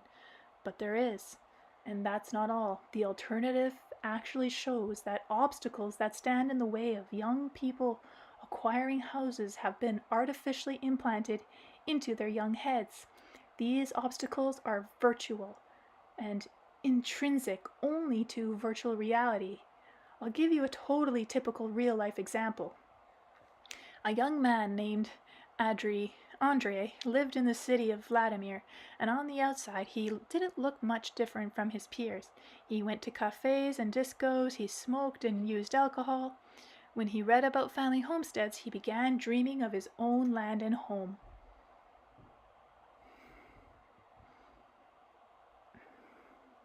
He didn't have the funds to buy a plot of land and build a house, and his parents weren't in a position to offer him financial help.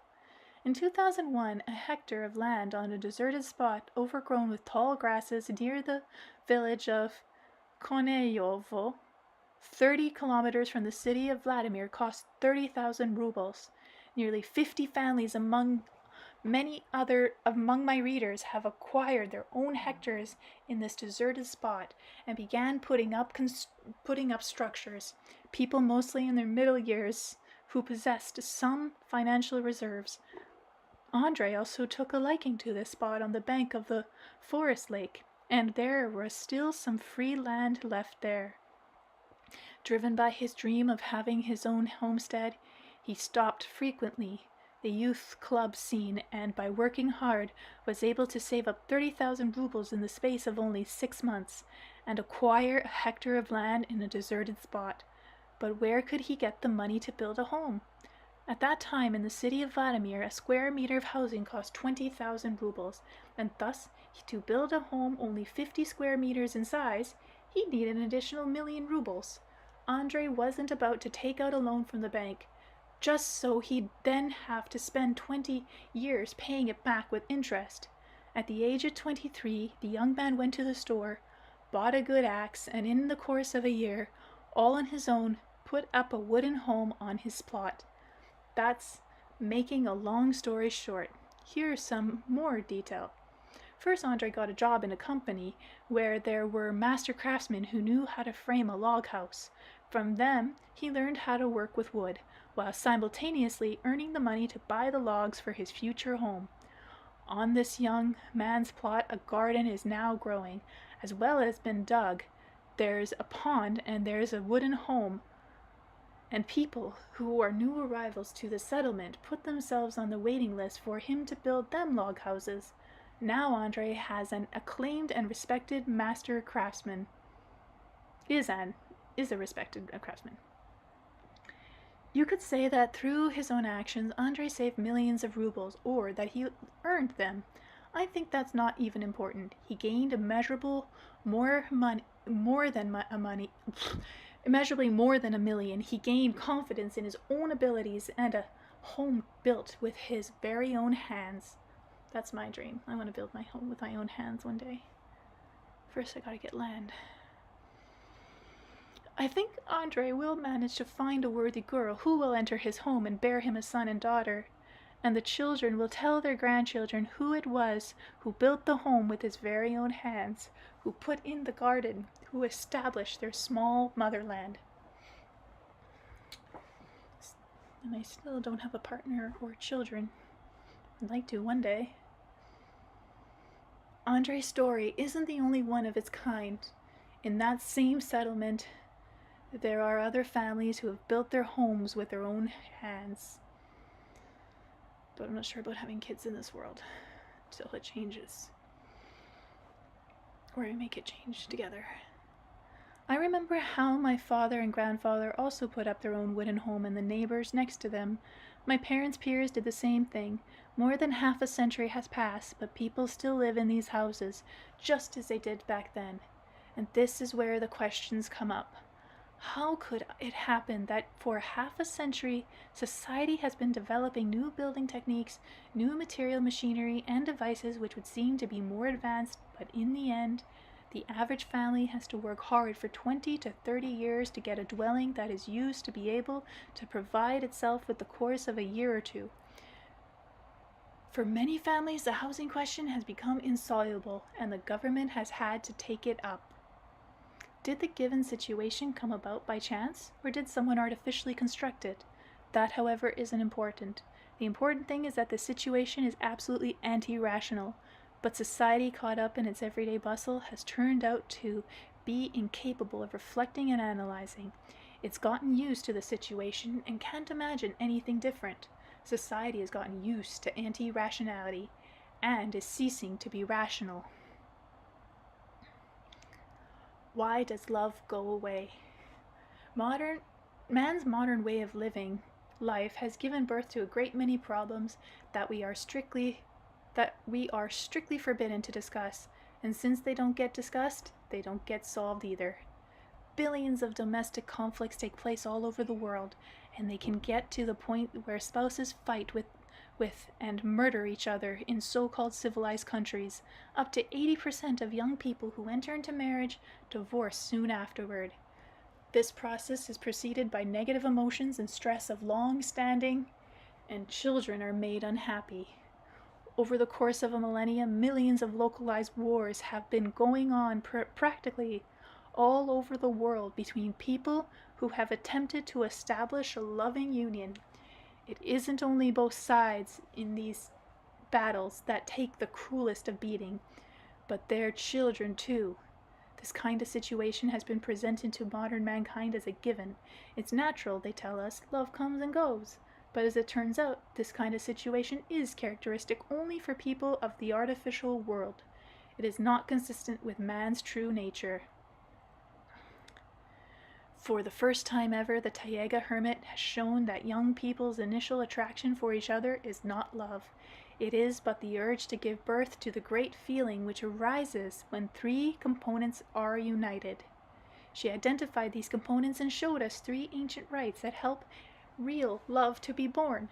I have included them in previous books. I had to use the word right because Russian lacks a more precise definition that expresses these rational acts by young people who feel attracted to each other and their parents. But the given topic, like many others, turned out to be forbidden for the mass media. And that's not all. They began using plausible pretexts to make efforts to slander the source. It got to the point that on a show called The Mysterious Anastasia on Russian Central Television, Channel 1, certain individuals began collectively declaring that people were going crazy from reading my books with the statements of the Taiga hermit. Ludicrous. They don't go crazy from reading porn magazines or bloody thrillers or watching movies about violence, but they do from reading of philosophical statements about love and man's way of life? This position makes it clear that there are forces in modern society that program social disasters. They target people and act through them, making use of their ignorance about what's really going on. And we can understand these people. Imagine what would happen if a person who read the Ringing Cedars of Russia book series started asserting that by using 3 ancient rites, modern newlyweds can, during their marriage ceremony in the space of 30 minutes and in plain view of all their relatives, create a family homestead on a deserted spot, along with a garden that will contain around 100 plantings necessary for the family substance, that they can erect a home with all the necessary farmyard structures, along with devoted animals that seem to have been settled in them as if by magic. Modern people who haven't read the Ringing Cedars of Russia book series might consider a person who asserts this fact crazy or gullible, but allow me to reveal a bit about this mechanism, mechanism with whose help the given miracles really do occur. According to ancient rules or rites, you can call them what you want. A pair of young people who feel drawn to each other go out to the outskirts of the settlement, find themselves a plot of land no less than a hectare in size, and build a small hut there. Together they create a detailed and thorough design for their future homestead. For all intents and purposes, they are also creating a space where the energy of love can be found. In their design, they indicate not only the spot where their future home and farmyard structures will be located, but also where absolutely all the plantings will go. Doing everything to create the design can keep them busy for anywhere from 3 months to up to a year. Once the design is finished, they go around to all their relatives on both the side of the bride and the groom and invite them to participate in the rite of marriage. And each time they're at the home of this or that relative, they say, for example, what a beautiful apple tree you have there. These words serve as a hint to the invited guest about what he should bring with him to the rite of marriage. In this particular case, a slip of the apple tree that the future newlyweds liked. To someone else they're inviting, they might say, for example, what a feisty little coat you have. That means that the guest doesn't need to think about what gift to bring the young couple. It says coat, but it's actually called colt. And so on. During the rite of marriage, the newlyweds will tell their relatives and friends, as if they were taking some kind of great exam of life in their presence, all about the design they've created for their homestead, indicating in detail where everything should be located. Once they've finished the telling, they will give a signal, and the relatives and friends who have gathered together will set out their living gifts in precisely the spots indicated by the wedding couple. The newlyweds will will observe as their closest relatives and friends engage in a great joint action. Then the now married young couple, having experienced great inspiration and emotional elevation, will be led away, each to his parents' home, where they will spend 2 nights. In the space of this time, the relatives on the side of the bride and the groom will move previously readied structures to the spot, piece by piece. At dawn on the second day, he and she will hurry to their newly created family homestead to their first meeting as husband and wife. It is impossible to describe what will pass between them in their new home, full of nothing but positive emotions and an inspired, never before experienced energy of love for each other and for their newly created space of love.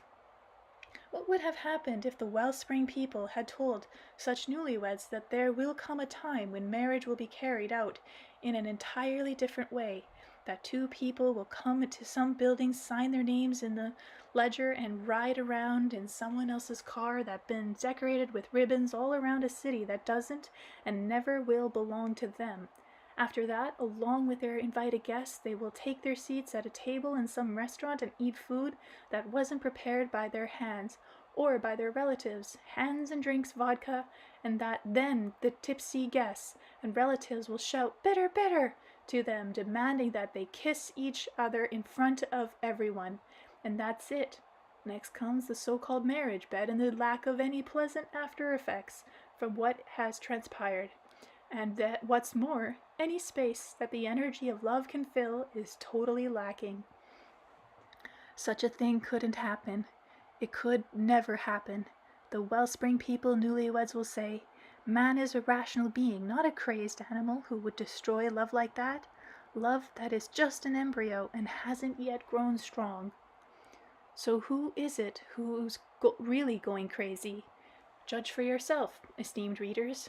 To answer the question of why love goes away, we can say that real, full-fledged love simply doesn't come to the majority of modern newlyweds because there's no appropriate space for it. What is love? Is it a feeling, a great energy that is capable of inspiring? It is a feeling of great energy that is capable of inspiring a person to create, and that increases his spiritual powers and capabilities. It is a rational energy. It fills the space where two people in love are present and creates a unified whole for them. A space of love. Take a look at what happens nowadays. The newlyweds go to the marriage bureau to formalize their marriage. The marriage bureau facility isn't their space, but simply a temporary spot where they're spending some time, and what's more, divorce proceedings take place in this very same facility, and the rational energy of love is unable to fill a space like that. Riding around in a car, often someone else's, also isn't fitting for the energy of love, and it can't fill a modern apartment either, because after all, the energy of love can't caress soulless, dying objects, and in modern apartments, even in very new ones, everything is aging and disintegrating with each instant. Nothing is coming to life in it, and the energy of love can't make its peace with that kind of disintegration. When it's present in that kind of situation, it can't give its blessings. What's needed for the energy of love is a living space that's been established by people, in the given case by actual people who feel drawn to each other. It can't be by any other way. The proof of this is the great number of secular divorce proceedings throughout the world. The question of why love goes away deserves to be studied from all angles, and I intend to devote my next book to this, a book in which I will tell of the ancient land where people knew the secret of everlasting love. Wait, my next book to this, a book in which I will tell of the ancient land where people knew the secret of everlasting love. Today's approach to love is truly anti-rational. He's talking about 11th book, but I haven't seen it or heard of it. It can't be the other one about Corona and all that. Or is it? Governing the government. There are various methods one can use to influence people. We're not excluding the government here either, and the most potent among them is the image. People grow accustomed to absurd conditions and images and accept them as givens. There is an image that tells us about the government, including the State Duma too, where laws are developed and enacted most definitely be located in the center of a big city. We've gotten accustomed to its being this way. But does that make sense? Where did the prophets receive their revelations, and where did the wise men go do their reflecting? Whence did they bring us the divine laws? Moses, he received the tables. It's not tables. Received the tablets with the 10 Commandments. After going into the seclusion on Mount Sinai, Christ, he went off into the desert for 40 days. Buddha, he spent several years deep in the forest. Muhammad, he spent months in seclusion in the cave of Hira on the mountain Jabal al-Nur. So then, was someone corrupting his message when they said he married a young girl, an underage girl? And all the other stuff?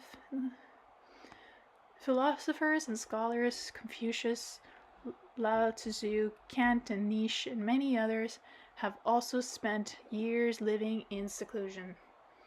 But where is our State Duma building located? Where do they write our laws? These wise men chosen by the people. Do you recall? Our State Duma's building is located at the intersection of a busy highway. Could we possibly create more absurd working conditions for our national For our national choice ones, what do we have here? A roadside Duma? What causes empires to die out? I can cite a great many historical examples of images influencing human society and inducing planetary disasters. But for the contemporary person, particularly one living in Russia, the most obvious example will be the situation connected to the demise of the Tsar Russia, and later on the fall of the USSR. Apparently I'm related to that Tsar. The daughter that supposedly survived, Anastasia. There's a lot more to that, but I won't get into that now. From a spark, a flame will burst forth, said the leader of the worldwide proletariat, V.I. Lenin, speaking the Bolshevik newspaper Spark, in which the Tsar regime was smeared. All according to a plan, a negative image of Tsar rule took root, and a new beautiful image was created, an image of Soviet rule. Tsarism was toppled, a new empire, the USSR, arose and began developing an empire possessing a huge army and equipped with nuclear weapons. But only 70 years later, the great empire, the USSR, collapsed into several separate states, ones not always inclined to be friendly to each other. It was the politicians who had signed the agreement concerning the division, as well as the economic and political situation. That political scientist identified as the culprits of the collapse.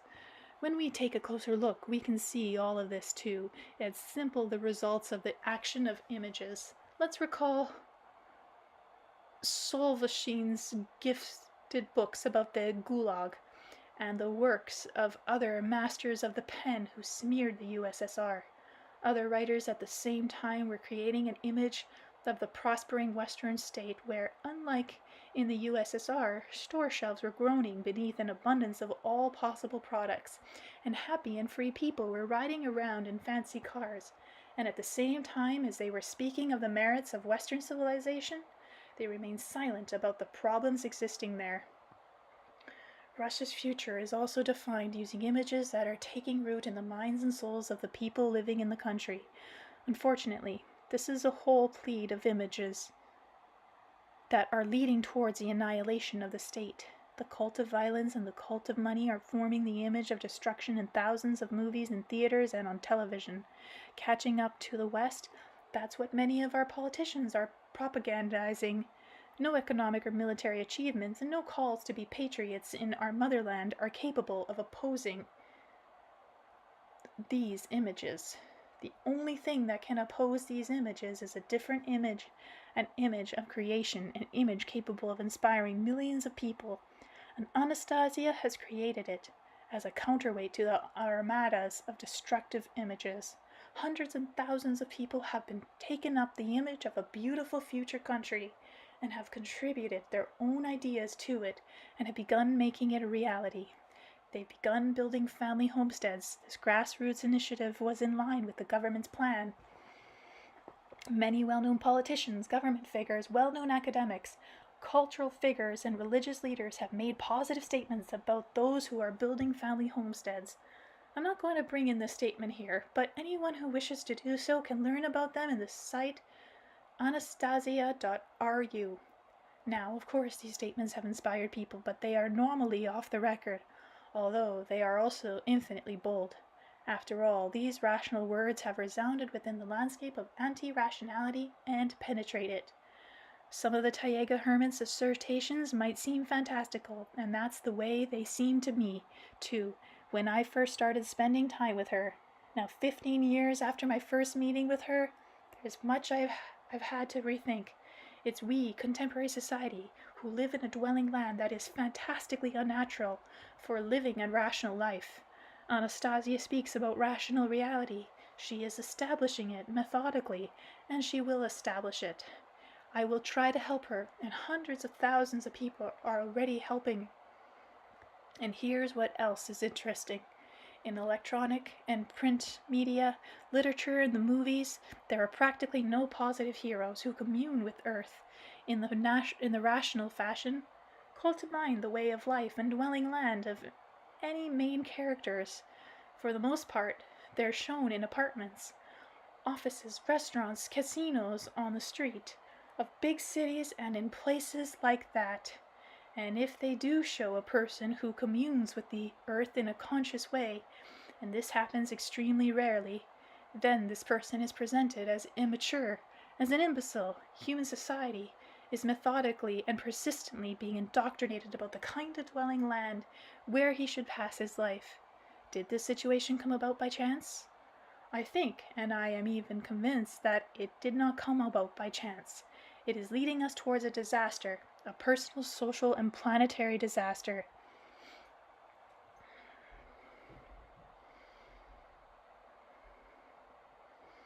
When I was talking with Anastasia later on, after I'd done some thinking on my own, I said with certainty, I am absolutely convinced that contemporary mankind is living in the dimension of anti-rationality. It thinks in the categories of anti-rationality because it has no clear plans for how to construct a harmonious future. All it does is state the obvious, the fact that it is coming to an end, and speak about that. Okay, stopping there. Chapter 19, the year 2012. These days, the date of December 22nd, 2012 is being widely and actively discussed, both in esoteric circles and among scholars and on the internet. Many people believe that the world will come to an end on that day. Side note, this book was published in 2010, just to give you an idea of the date. And the Mayans were dyslexic. It was actually 2021. And into the Matrix is what's really happening. Why are people talking specifically about this date? It's because this date is connected to a gloomy, apocalyptic prediction by the enigmatic ancient Mayans, according to whose calendar. And by the way, experts admit that the Mayan calendar is much more precise than the Gregorian calendar we now use. On this day, on December 22nd, 2012, the current cycle of the so-called long count, the era of the fifth sun, or the epoch of the jaguar, will come to an end. According to legend, the conclusion of the epoch of the jaguar will be followed by years of death and destruction, and that will continue until the epoch of the renewal of mankind begins. Yikes.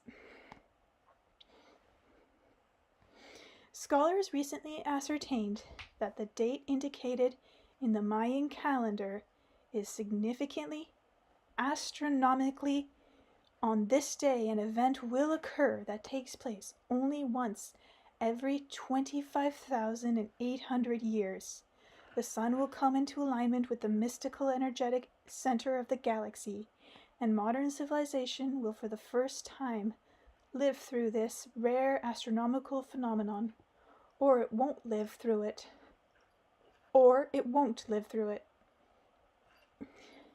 It has been suggested that during the second millennium BCE, the Mayan forebears whose monuments we encounter in Central America came down from the mountains where they'd been living into the tropical forests and plains of the Yucatan.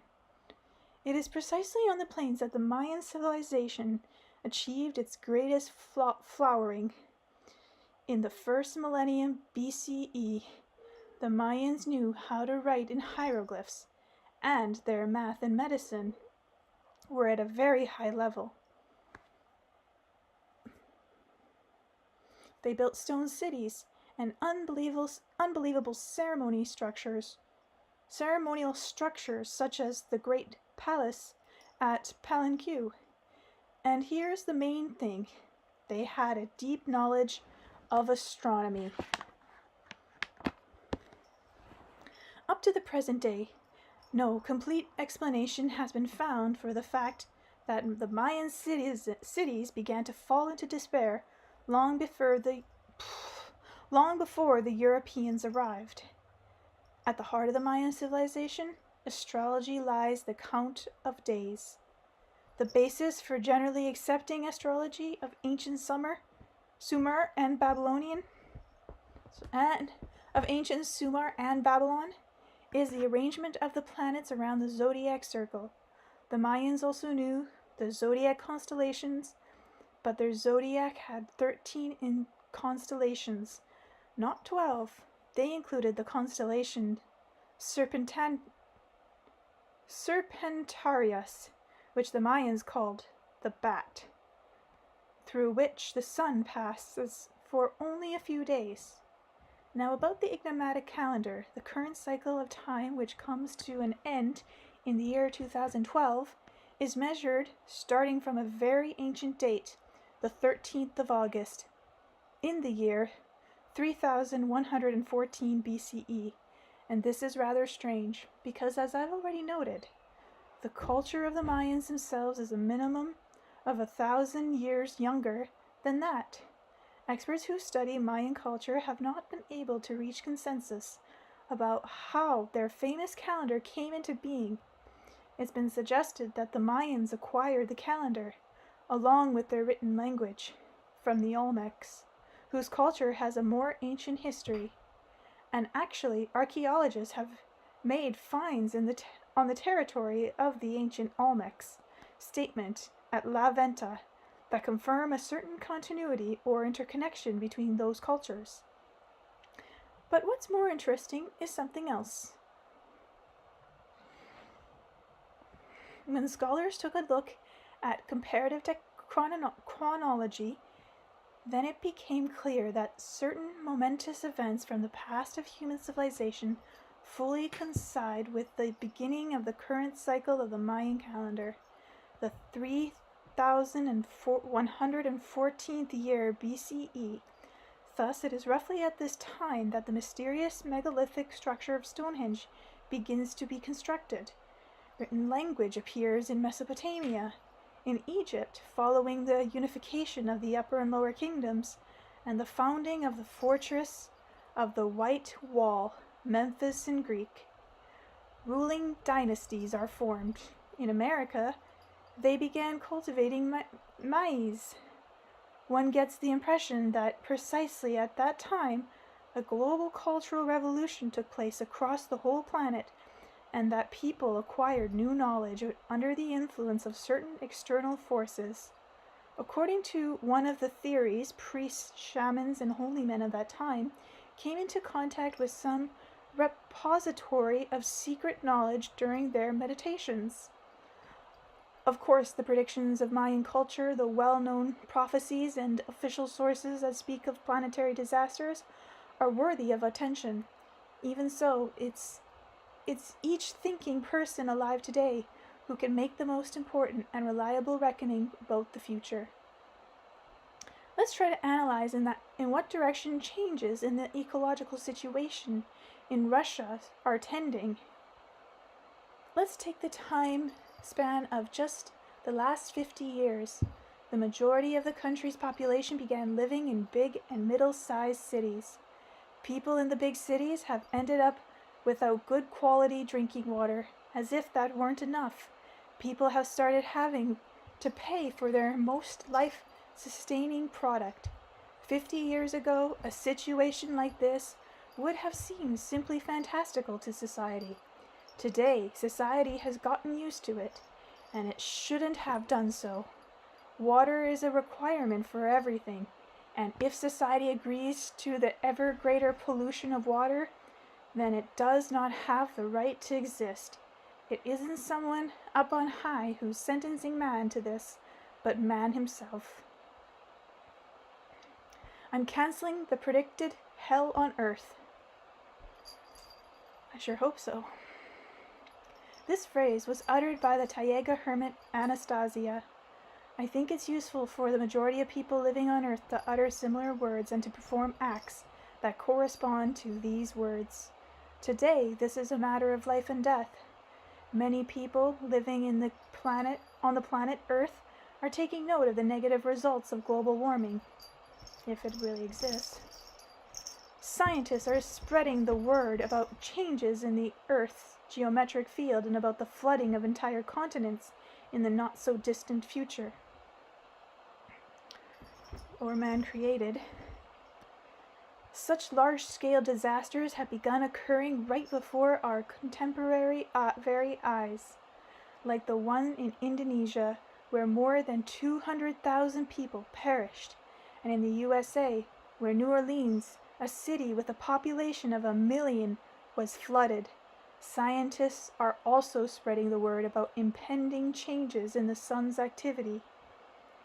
Questions about the ecological safety of the Earth have risen so keenly that they are included in the UN agenda in 2007. The bastards that are behind this. At England Initiative. At the beginning of 2008, they were considered by Russia's Security Council. For the first time, assertions by those forecasting a global disaster began to dovetail with the way contemporary scientists and the leadership of many states viewed this topic.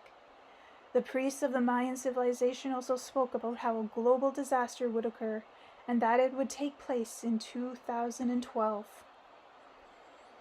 Many people have heard about this to one degree or another, but even so, public conversations about the 2012 disaster touch on only a small portion of what is spoken about in talks behind closed doors.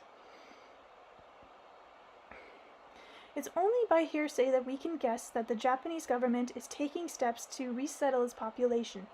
According to the forecasts, England will be one of the first to be flooded, and evidently that's why it was the one to initiate the inclusion of ecological questions in the agenda for the meeting of the UN Security Council.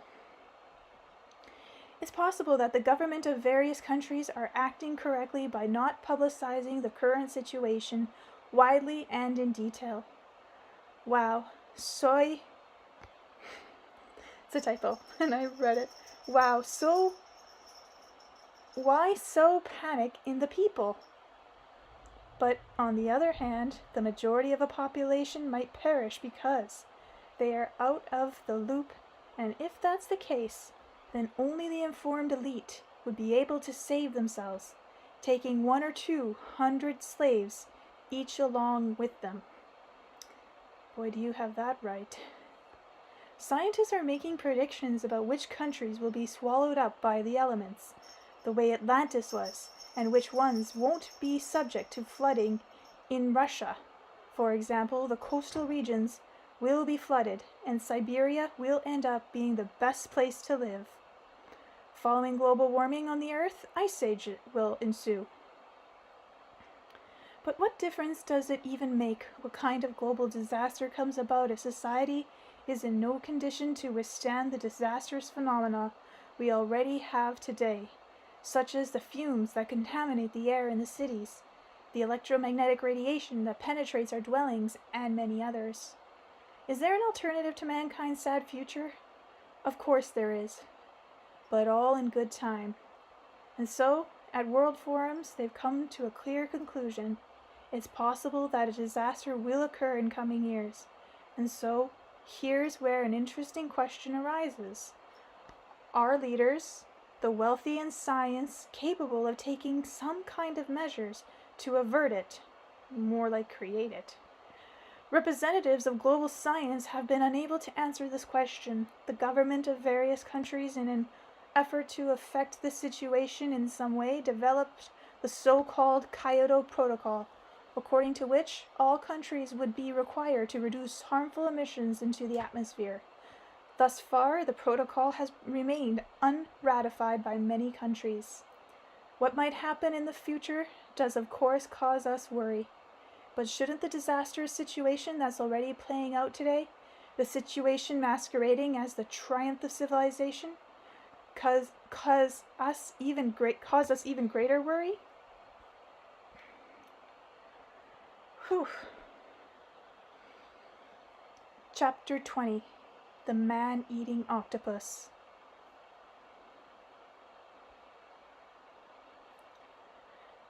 The picture that Anastasia or the dark-haired youth showed, in which people build their homes along the stinking tentacles of a man-eating monster is not fiction at all, but the truest reality, a reality to which people have grown so accustomed that they accept it as a given. And the monsters exist still and is growing in size. It is our roads and what moves along them. Information about this is available to everyone. We know, for example, that the length of the world's major paved highways exceed 12 million kilometers, which is, for purpose of comparison, 300 times the length of the Earth's equator, which extends for approximately 40,000 kilometers. The length of air traffic routes approaches 6 million kilometer. Railway tracks are 1.5 million kilometers long. Major pipelines stretch for roughly 1.1 million kilometers, and interior waterways for more than 600,000 kilometers. The length of sea lanes equal many millions of kilometers. If we turn to the problem of pollution of the atmosphere by various means of transportation, then automobile share would make up 85%. And the problem here isn't limited to harmful gases. We shouldn't forget about such unfavorable ecological factors as noise and vibration. So 80 decibels, which is about the noise level on a busy city street, already has the potential to harm one's hearing. And the development of various means of transportation and the laying down of highway doesn't promote psychological health either. And here, too, these factors directly or indirectly affect not only drivers and passengers, but also the many people who are outside the means of transportation and communication lines. Crammed roads, sitting for many hours in traffic jams, the fact that sometimes it is impossible even to simply cross the road.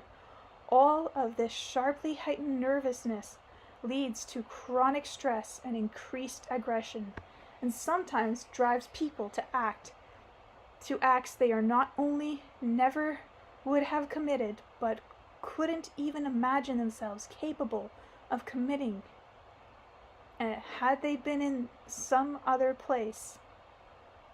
Yearly surveys of the condition of natural environment in the various regions of our country eloquently express the acute nature of the problem, of the ecological safety of all Russian big cities without exception, and experts unanimously recognize the intensifying process of the automobilization of society as a fundamental reason that the region's level of ecological safety has decreased. Even now, medical personnel are already testifying that ecological stress caused by the automotive and transportation system costs the average resident of a large city in Russia 4 to 5 years of his life. Here we're talking about people, and a person, after all, can not only perceive a problem, but articulate it too. But what about the Earth, for example?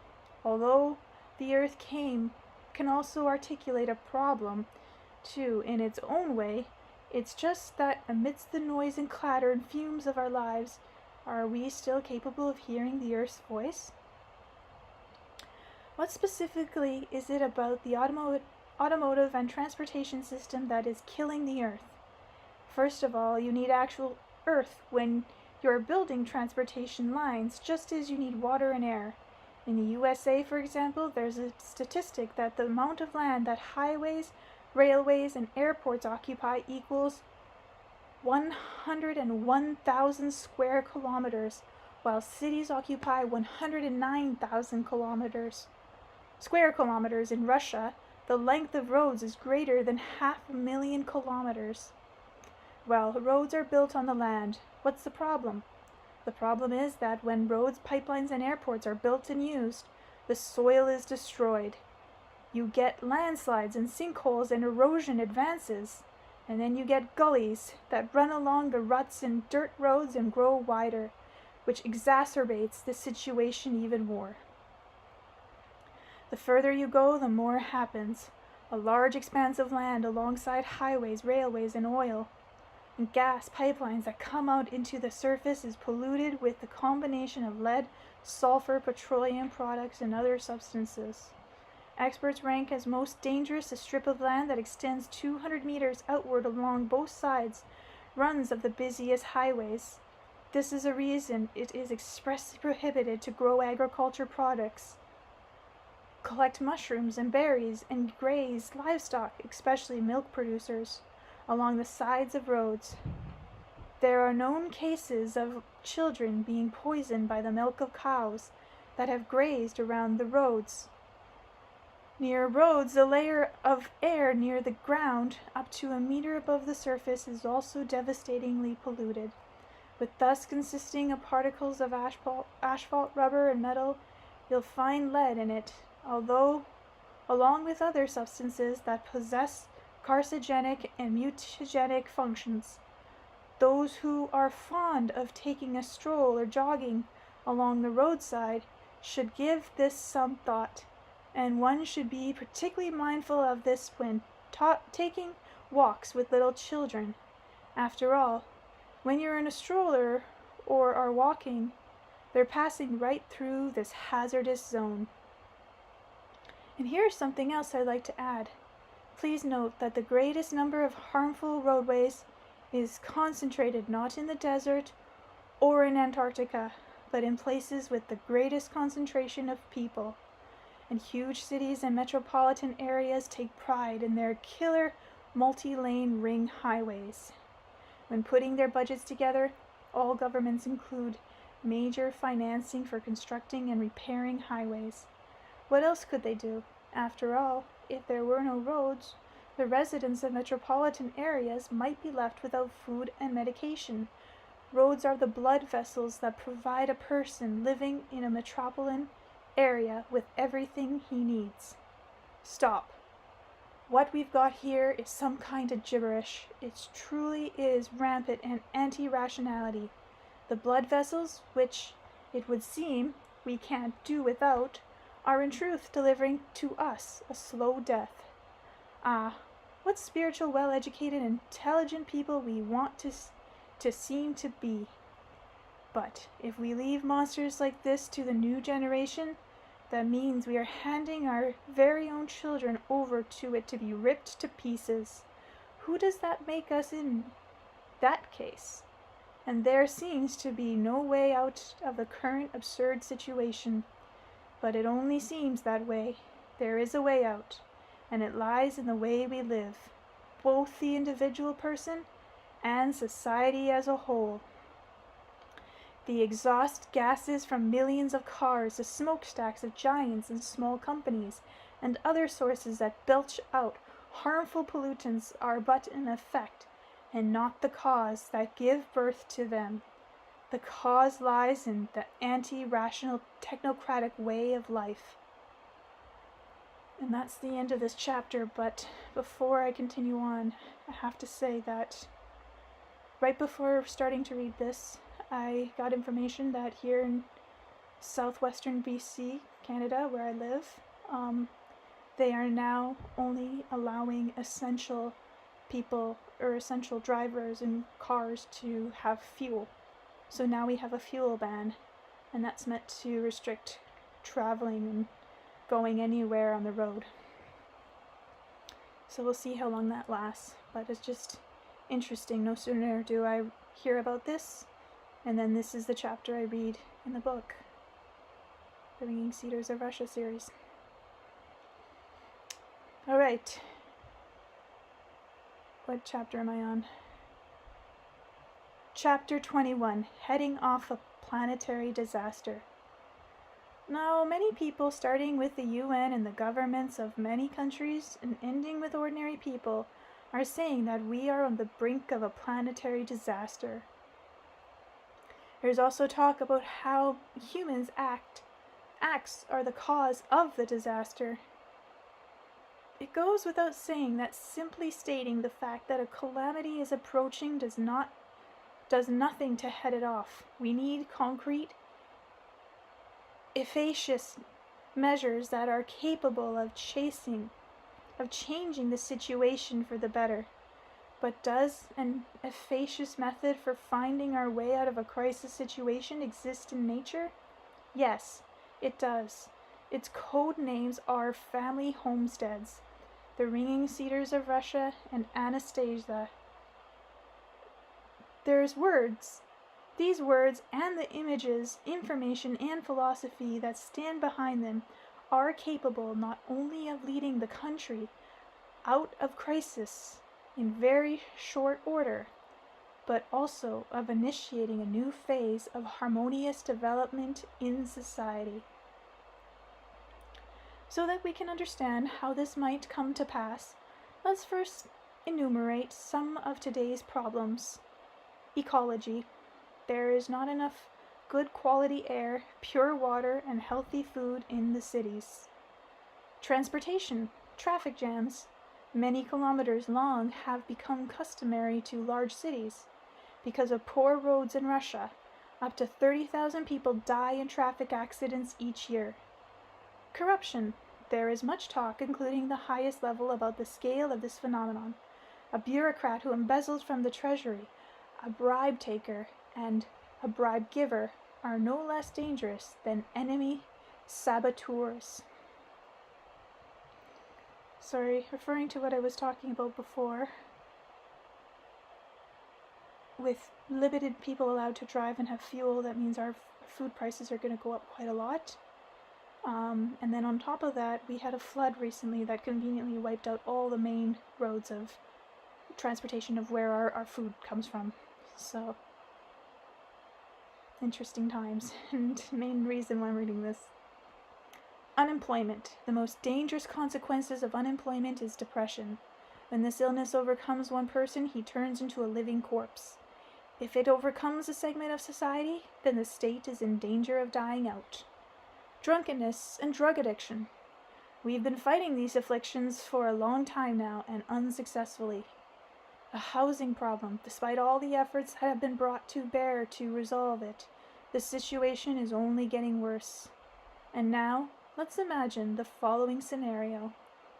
50% of the population of Russia, America, and Canada decides to live a healthy way of life and build a family homestead for their family on the plot of land not less than 1 hectare in size. The government lay the necessary legislative foundations and grant these families the necessary amount of land so they can create settlements of family homesteads. The government does not want that for us at all. They want the opposite. On the previously abandoned lands of former collective farms, state farms, and farmlands, the people who have received land begin building on an unprecedented scale. They build residential homes and the necessary farmyard structures. Those who lack sufficient means do the building using their own family labor. Those who have the means to do so hire construction crews. But what's most important is that these people, each of them on their own hectare, are planting gardens and putting in vegetable gardens. Previously abandoned lands in the Far East and Siberia and the central region of Russia turn into blooming oases. In a state that has such oases, the food problem is entirely solved, since families who have changed their way of life not only entirely provide for themselves with first-class produce, but are also able to feed the population of large and smaller cities. The threat of a collapsing of the transportation system in the big cities disappear, since the quantity of cars falls by half. The air improves significantly. The housing problem is completely solved, since the housing that has been freed up is granted to all who need it. Unemployment entirely disappears, and the government need not worry about what will happen when unprofitable businesses shut down. Social tension in society falls sharply. Stratification into poor and rich no more elicits large...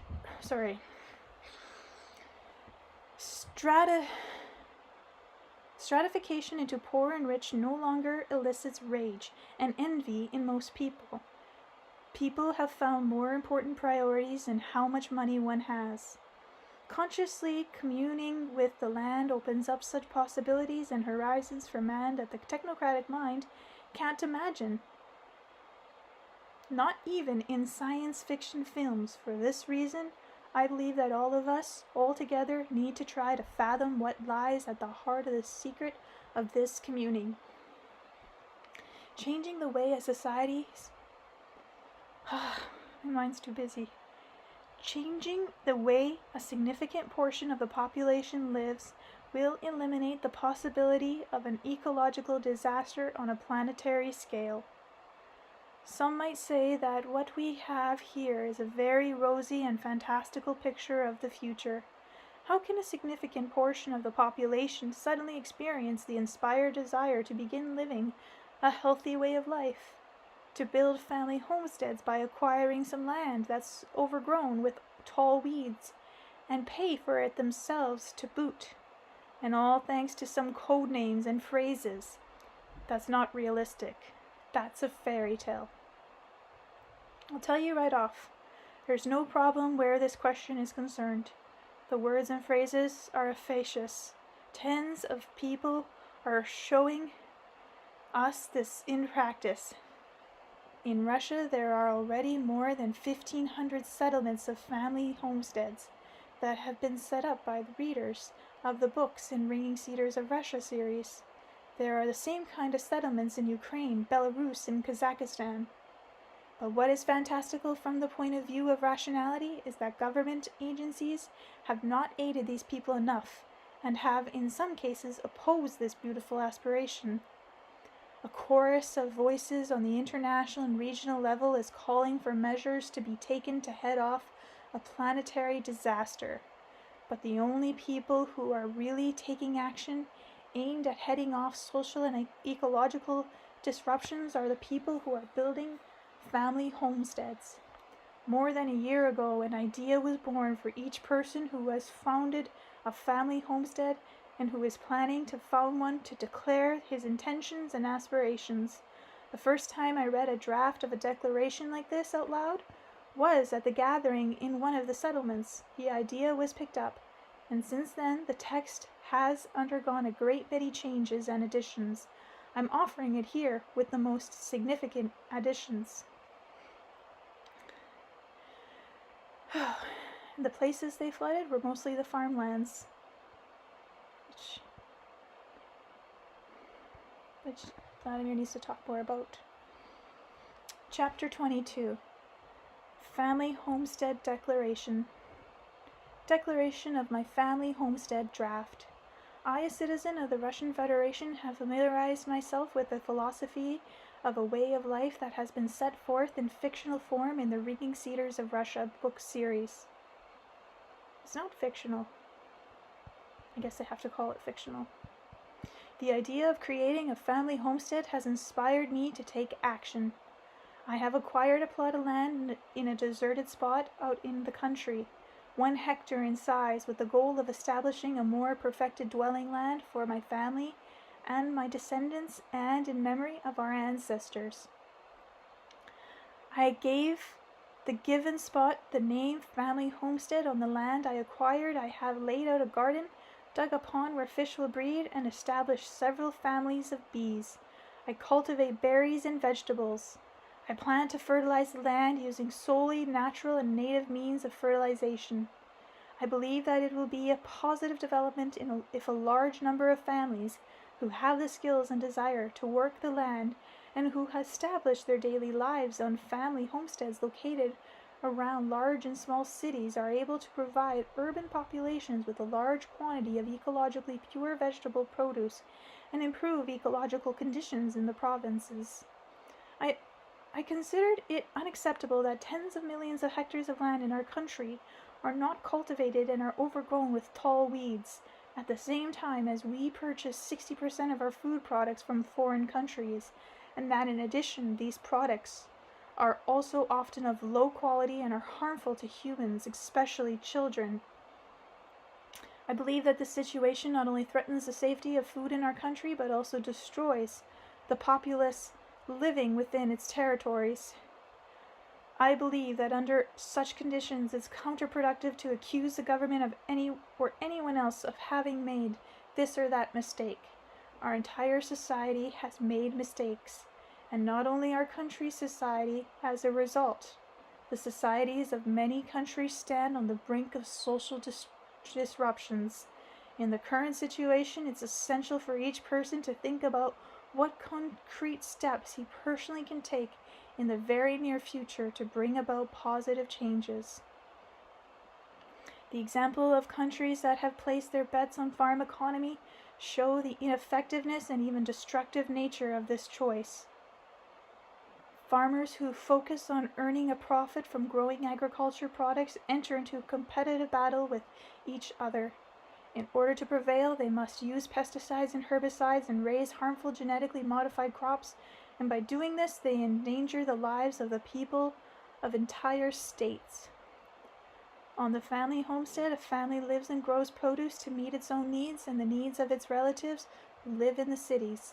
Thus, a family living on the family homestead has a fundamentally different relationship with the land. The surplus produce from the homesteads will differ from all other produces that appears on the shelves of city stores in its beneficial nature. The intensifying worldwide economic crisis creates the threat of social disorder in many countries. If we're to come out of the crisis, we must have a fundamentally new philosophy of family way of life, one that people will understand, and such a philosophy has been set forth in the Ringing Cedars of Russia book series. I have accepted its fundamental concept, and they have inspired me to take the actions laid out above. More than 100 families in which children were being born and raised in more perfected ecological settings, have each acquired 1 hectare of land and are already building their own family homestead alongside my own family homestead. Practices has shown that they're doing so not because of some infusion of capital, but because of this philosophy. I am aware that thanks to this philosophy, tens of thousands of families in various regions of Russia, Ukraine, and Belarus are already adding their family homesteads and already building their family homesteads. Millions of families are planning to do so as soon as a more favorable legislative basis for this is established. Many families are planning to become small business owners and produce agriculture products. I fully support efforts by the government and President of the Russian Federation to create a favorable condition for building small houses outside the cities, and to also make lands designated for agriculture use available for the construction of small houses and to allocate each family a plot of land. I believe that each plot should be not less than 1 hectare in size, since on a smaller plot it's impossible to establish a comparatively perfect and self-sustaining ecosystem and small-scale agriculture. If families are not allocated a large enough plot of land, the settlements around the cities will turn into consumers instead of producers, which will only exacerbate the food, ecological, and social situation in the country. I consider it essential for us to urgently ask the government and President of the Russian Federation to speed up the work in this direction and adopt the necessary laws regarding family homesteads. I appeal to the President and Congress of the United States of America, to the UN, and to the heads of all states who have a vested interest in the flowering of the people living in them, and recommend that they examine and embrace the idea that creating family homesteads is the most effective plan for enabling countries to come out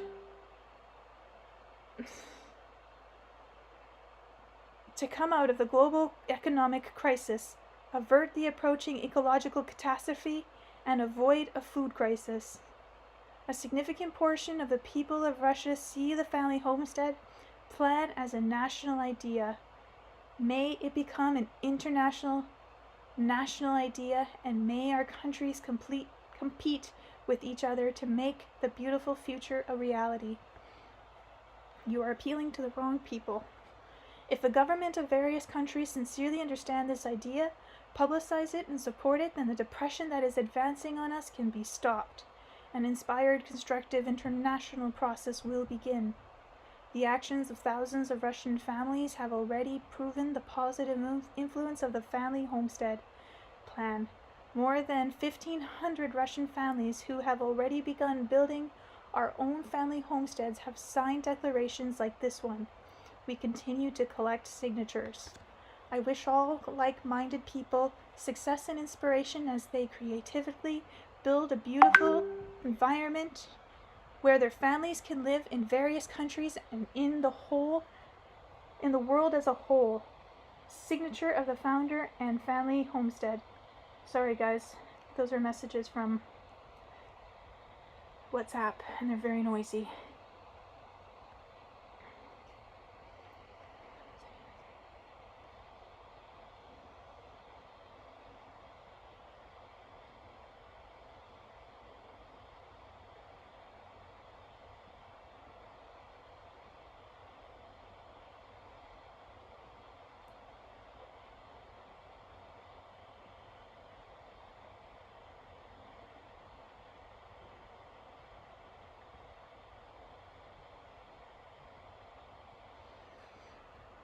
With the passage of time, this document, which has already taken on a life of its own, began to give rise in me to an ever-growing feeling of significance. I was getting the feeling that it's not a passport, a diploma, or any reward that constitutes a person's most important documents, but precisely this kind of declaration. Returning in my mind to this document again and again, I keep trying to understand why I was having these feelings. The text and language might vary, but they aren't what's most important here. What's important is the essence. I read the declaration to Anastasia, told her about my feelings, and asked, "What do you think, Anastasia? Why do these feelings arise, and not only in me? I've spoken with many people, and they also experience the feelings that the declaration is very significant. But no one can explain why that happens. Why is it? You see, Vladimir, the feeling that has this document is significant immediately arose in me also, but like you and these others, what about it makes me feel that way? I am unable to explain that immediately. Perhaps we need to ponder it a bit better together. Perhaps, but I've already pondered it a great deal. The feeling that it's significant remains, but I still haven't understood why that is." Suddenly Anastasia drew herself up somehow and began to shine. She began speaking and pronouncing each syllable distinctly, just the way she always did when she was trying to emphasize something significant. "Vladimir, I think I'm beginning to understand where its great significance lies. Look, when the Creator was creating the earthly world before the great creation, he first gave voice to his intention. He imparted it all the entities of the universe, and when they asked, 'What is it you so feverishly desire?' he replied, 'Co-creation and joy for all who behold it.' But can it really be so important to impart our intentions to everyone? Of course, it is very important, for imparting to all means, beyond all imparting to yourself as well, it means comprehending what it is taking place and believing in yourself. Besides, having declared your intentions in words, you are already materializing them. By imparting them to all, you call upon them to join you in co-creation. Why do I need to call upon everybody? I mean, somebody might laugh at me or oppose me or be indifferent. Derision, opposition, and indifference will be participants in the co-creation from the other side. They are needed to fill out this creation, within which you will bring everything into balance. I'm feeling an excitement inside, Anastasia. Where is that coming from? Vladimir, I too feel excited. This document has appeared as a herald of a new era on Earth. The aspirations of the people who stand behind it are holding within them a great realization. For thousands of years, people lived without determining their own lives. What were they striving for, and why? What should the new generation carry forth? Should they bear in mind where those paths went wrong? Which paths? Amidst the bustle of life, women gave birth, children, but they offered no goals in life to those they bore. Their children knew not what they were to carry forward, and they would die. The earthly civilization having lived out their empty lives, only pottery shards remained of them and arrowheads. The children would heed others' opinions of their parents. And what your grandfather wanted of life? And what your grandfather wanted of life, Vladimir? He did not impart this to your father and mother in words, nor did they impart that to you in words. You are their continuation. Tell me, what kind of continuation did they want in life? I don't know. I can only imagine. You can imagine whatever you might like, but you know for sure that they did not impart it, their life's aspiration. Of course they didn't, nor do all the other people I know. For the first time in perhaps billions of years, as if awakening at dawn, a man has said, I have an aspiration. I will begin my creation, and my generations will live in the promised land around me, and they will perfect the promised land around them. Of course, they will be more perfected than I, but I will begin it all, and a little part of me will live on in my descendants. You can cite many examples of how that which we do not impart in words dies along with the physical body. A man was thinking about how he might improve for his descendants the land where he lived, and he planted a cedar tree on this plot. Before long the man died. 29 years passed, and the tree grew into a beautiful spreading cedar, 15 meters tall. Within but a year it would have borne marvelous healing fruit.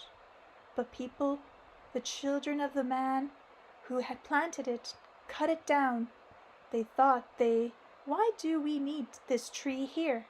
It casts a shadow over part of our plot, and its shade is keeping the tomatoes and cucumbers from growing in their beds. And they cut down the spreading cedar, and they cut it down precisely because the man had not given voice to his intentions.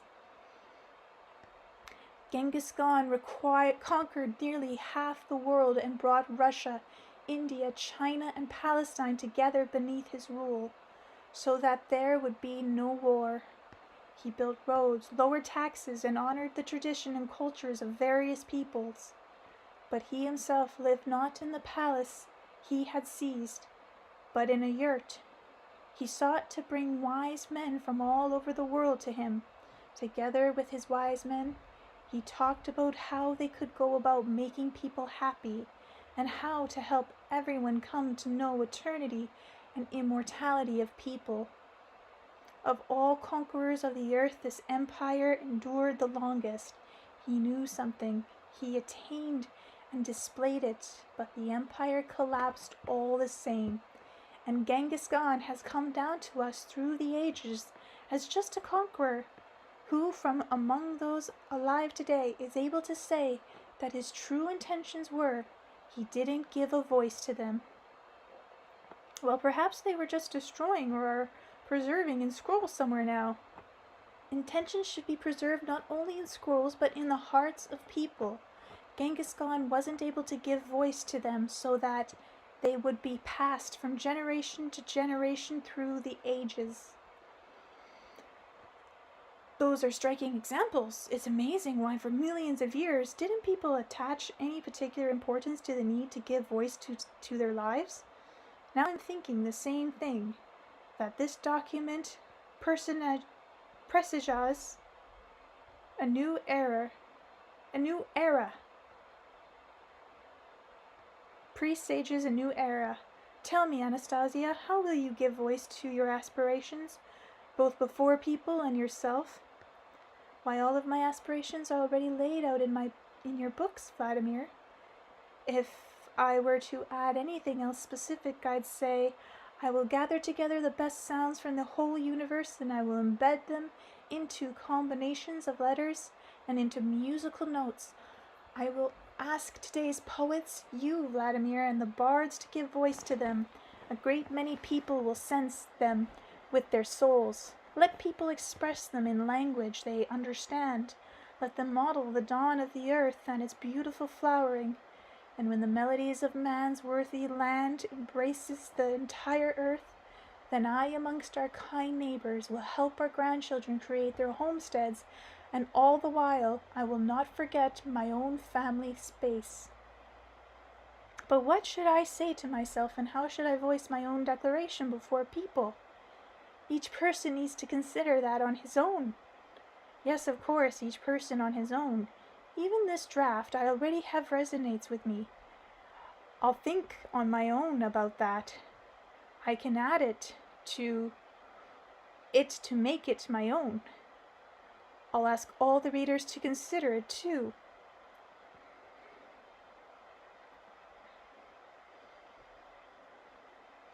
This document is essential. It's an important missive from the founders of a family homestead to the future generations of their family line.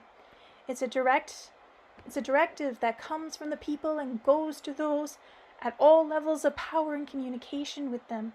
It will be a good thing if each family keeps a beautifully designed document like this, like a kind of relic alongside the family book, of the family homestead's founders, of those who intend to found one. A person will read it with awe and gratitude in his family homestead, beautiful gardens even 100 years later, and he'll read it and recall the founder. And another person 100 years later, a person who has lost his way in life's whirlwind, will suddenly come across it as he's looking through his parents' old things and will read about their unfulfilled intentions, and the person will have a burning desire to make them a reality. And I think it would also be useful to send this kind of document to each member of local government personally, and to the UN. Don't think so. We'll do anything. Similarly, I consider it essential to establish a yearly scientific and practical conference called Family Homestead of the Future, under the auspices of the UN. What I also wanted to say is that when I used to give my conferences, and I would talk about disasters and how in Thailand, the big tsunami that they had, that they found out that animals knew 2 weeks before it was about to happen, and they all left to a safe area. And I know that humans have that same potential, if only we are able to tap into that again. We could feel something's about to happen 2 weeks from now and go where we need to go. But nowadays it's quite different. We're very limited on where we can go. We're so restricted in everything. Okay, let's see.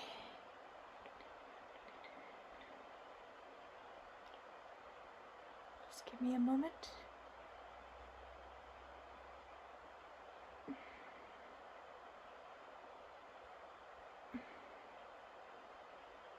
Yeah, I'll do it. One more chapter.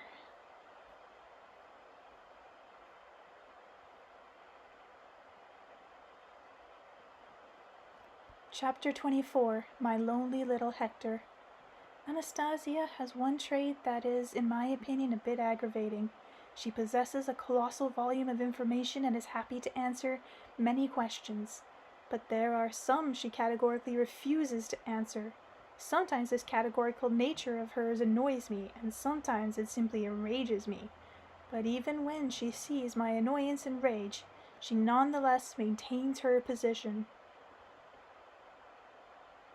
For example, she categorically refuses to make a simple layout for a family homestead and its landscaping.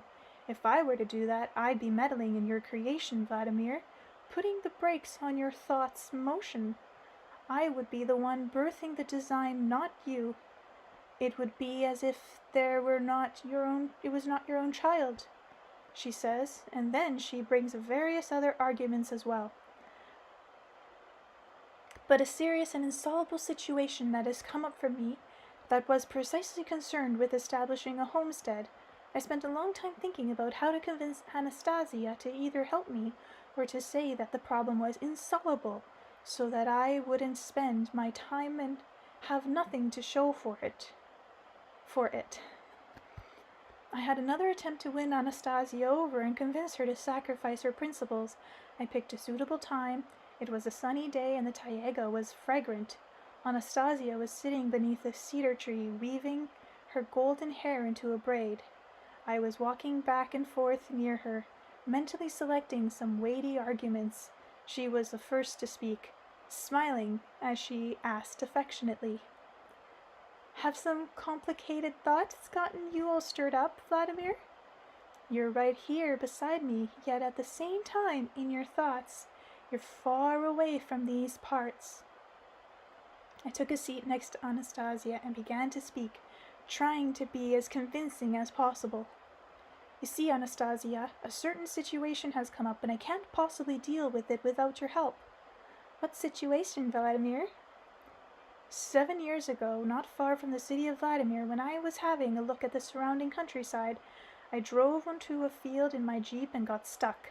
The vehicle was stuck up in its underside, and the only one way to pull it out was to use a tractor. While I was waiting for the tractor driver, I looked around at the abandoned field overgrown with tall weeds. It was a rather pretty spot there. The field was surrounded by a mixed forest, and stream flowed in front of the forest. And not far off you could glimpse a big lake, and I thought it would be a good thing if a settlement of family homesteads were to spring up here. People would build pretty homes, dig flower beds, put in gardens, and build some normal roads. And I could hardly believe it. That's exactly what happened. A year later, on that very spot, people readers of the Ringing Cedars of Russia book series began acquiring land so they could build family homesteads. The organizers suggested I take a hectare too, and I don't even know why myself. I agreed. Maybe right then I felt like supporting them, but I hardly did anything at all with my hectare, and sometimes I totally forget about it. I only called twice and asked people to sow some mustard in the land to improve the soil. The land there, it's not very fertile. There's layers of fertile soil about 15 to 20 centimeters thick, and below that there's about 30 centimeters of sand, and below that, nothing but clay. I totally forgot about my hectares. I have an apartment and a country house not far from town. You know of it, Anastasia, and I have a place to live in Siberia too. But then 5 years later, I happened to come to the spot where my jeep had gotten stuck. Even as I was driving up, I was astounded by what I saw. Can you imagine, Anastasia? Miracles do happen along both sides of the big lake in the spot where there used to be a deserted space. There were homes, all different kinds, big ones, solid ones, and totally tiny ones. Driveways paved with gravel led with the main road to the homes. People had divided up the abandoned fields surrounding the lake into plots and were building up their family homesteads. I recalled how I dreamed there by my truck jeep about family homesteads on just one field, but here I could hardly believe it. People were settling all the fields surrounding the lake. A little island of the new and happy Russia was being born on this deserted space, overgrown with tall weeds. That means your dreams are powerful, Vladimir, and correct. They embraced it, and now you've seen the way it's materializing, developing. I should have been more careful what I wished for 5 years ago by my jeep. If I'd known how everything would turn out, then I'd have nipped that dream in the bud. I failed to take one thing into account, Anastasia. Now I'll tell you everything in order, and this is where I desperately need your help. Go on then, Vladimir, and tell me everything in order. 5 years later, I was riding along a gravel road in that very same jeep with one of the local settlers. One spot caught my eye, and I stopped the jeep by the hectare that was overgrown with tall weeds. It's weeds, but it says weeks. To the left of it, on another hectare, was a construction trailer, and next to it, a beautiful home with a roof had been put up. I didn't have any glasses in the window as of yet. It didn't have. But from all appearances, you could see that people were making their family homesteads livable, and to the right of the abandoned hectares was a beautiful wooden home too, as well as farmyard structures and a bathhouse. And they dug a pond. It was as if this home on the right took great pride in its flower beds, and of course in the people that made it beautiful. And then I said to my traveling companion, I get the impression that these hectares of land have their own fates, and that their fates are ties with the people's. I think so too, my traveling companions replied. Probably each person has his own hectare of land somewhere on earth, but he doesn't know anything about it or has forgotten about it. I went on talking when a huge fields are abandoned. Individual hectares don't feel so insulted because they are all in the same situation, like homeless children. But this is a different case. It's insulting. The hectares to the right and the left are being set up, but this one between the two of them looks like an abandoned child. My companion said nothing and even looked down somehow as if he felt awkward, both for the hectare overgrown with tall weeds and for the person who'd abandoned it. And I asked, whose hectares is this? It's yours, Vladimir, my traveling companion replied, without raising his eyes. Mine? Yes, well, we all got together and made a driveway onto it. We laid a pipe in the ditch and covered it over with stone. We put in posts to mark the driveway, and we planted little fir trees on both sides. But nothing more. Each person looks after his own land.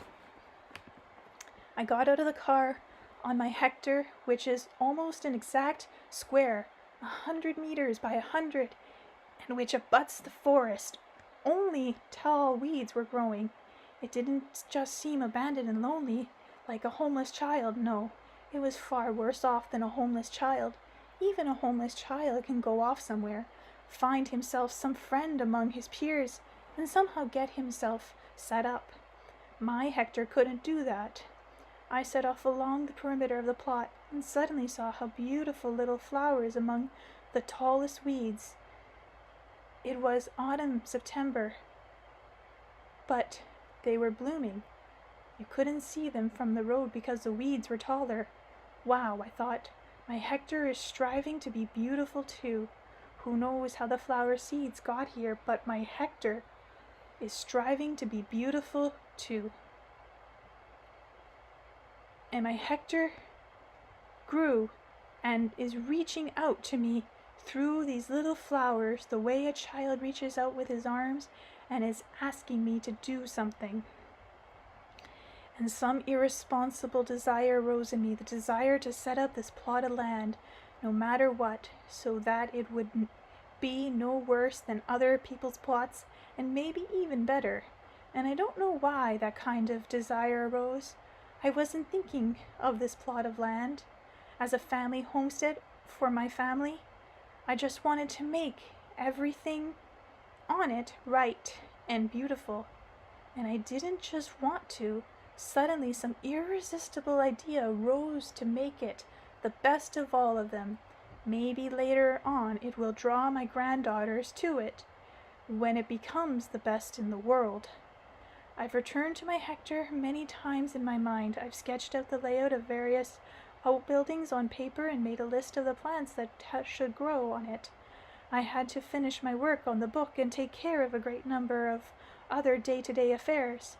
But this hectare continually stirred up my thoughts in a pleasant way, and even led my thoughts away from unpleasant problems.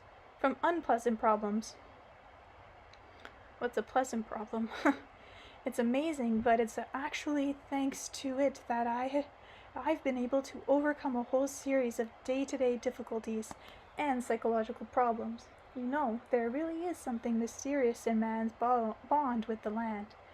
Some living link stands behind his bond, and the desire to make my land beautiful and well tended has grown stronger and stronger. A good desire has arisen within you, Vladimir, even passionate. I'm sensing it will also be of help to you. It who? Your Hector. You yourself say that it stirs up your thoughts and leads them away from unpleasant problems. There are very big challenges connected to that Hector, Anastasia. It's kind of like a child with a congenital physical defect. What kind of defect? Nothing will grow on those lands except weeds. Vegetables won't grow, and the people in those parts don't have normal gardens. There's a village nearby. It's 200 years old, but the village residents don't have normal gardens either. Those lands there have a very thin fertile layer, and then right below it, nothing but clay. In the spring, the water sits on the surface for a long time, and in the summer too, if you get a rainy summer. Most plants' roots can penetrate the clay. If you were to dig a deep hole in the clay, fill it with fertile earth brought in from somewhere, even then the tree might die. Water will collect in the clay pit in the rainy season. The clay will retain it, and the roots will rot. Vladimir, I do not think that the situation is so very hopeless as you painted it. Tell me, how do the people feel what is happening? Maybe they're disheartened. No, they're not disheartened. The majority of them, they sense that this is their family land for centuries to come. Some of them, even their parents come to visit, live there for a bit, and then ask to be buried not in a cemetery, but on the family homestead. Everything's fine, but the fact that the land can't bear fruit in a normal way is very upsetting to me. I even regretted having dreamt of a settlement springing up on this spot. Now it's like I feel guilty. What steps will you take now, Vladimir, in regard to your own Hector? I don't intend to abandon it. I think there must be some way out. I also think so. You must search for it and find it. I've searched for it, but I haven't found it, so I'm asking you to please help. What tasks are you posting, Vladimir? Lay it out in detail. Haha, she's acting like he's asking for detail constantly in questions. I was overjoyed that Anastasia had asked about the specifics of the task, and I decided to formulate it in the most complicated way possible. Otherwise, I thought it wouldn't be interesting for her. I began to explain. Anastasia, I'm asking you. I ask from the bottom of my heart, please arrange it so that apple trees and plum trees and pear trees and cherries and sour cherries can grow on my Hector and on other people's too. So grapes can ripen and good flowers and various shrubs, and also arrange it so that all of us can be done at minimal expenses. Something on average person can afford, not an oligarch who can put in millions of dollars. Is that all, Vladimir? No, Anastasia, that's not all. I ask you, please, I ask you from the bottom of my heart, arrange it so that all of this comes to pass in no longer than 3 years.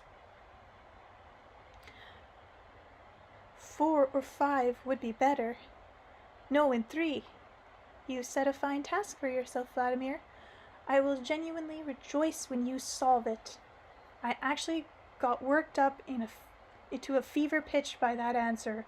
I jumped up to my feet, but restrained myself and didn't say anything rude. I tried to calm down as much as that was possible and explained.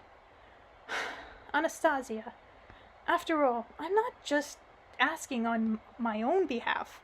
Please understand, there are 300 families there on that spot. 300! They're building family homesteads. They're understanding what you said. They felt it deeply. It's become their dream. But they've set up their homesteads on land that is totally low in productivity. It's even listed that way in the books. These people wouldn't be able to get any other kind of land. Before Perestroika, these lands belonged to a state farm. At that time, the state worked to improve those lands with a drainage system by sinking pipes into the ground to drain off the water. But even so, aside from grains, nothing would grow on them. And now all those improvements are no longer in existence. The equipment has all been stolen, and there's practically nothing that can be done.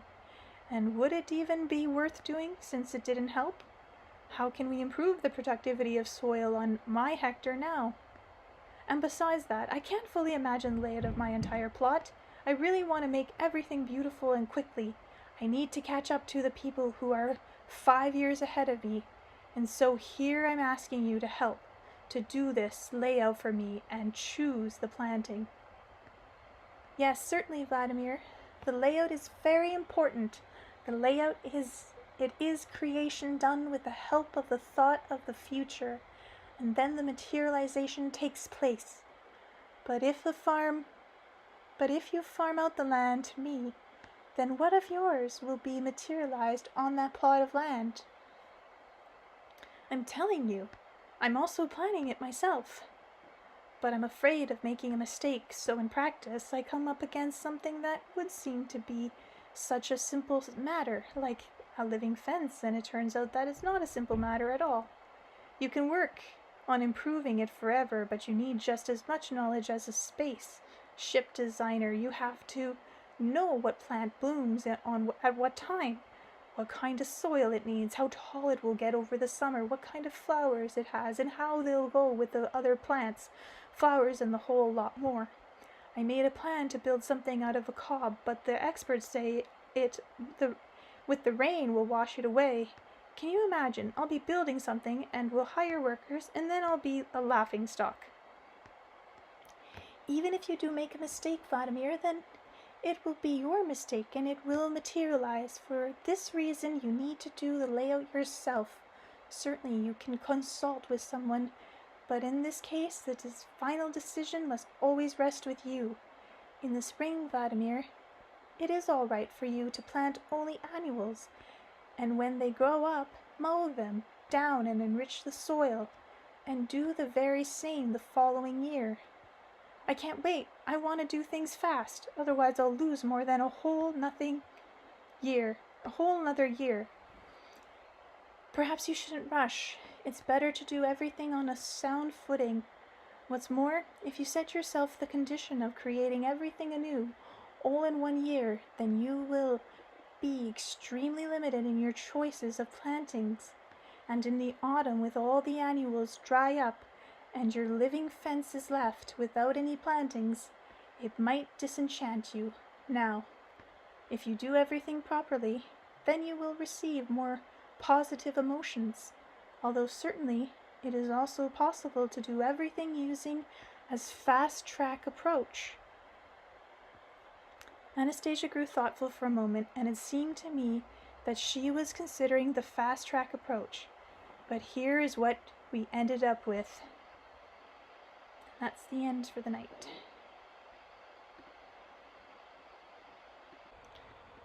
Chapter 24. The Obstacle of Lack of Faith. What are you asking for, Vladimir? Can be done. I sense that it can be done. But you do not want to seek the solution yourself. Rather than spending your energy on the search, you are expending it on convincing me to find a solution. Totally doesn't sound like Anastasia. You have placed an obstacle before you, consisting of lack of faith in your own powers, and as you try to convince me, you are fortifying this obstacle more and more.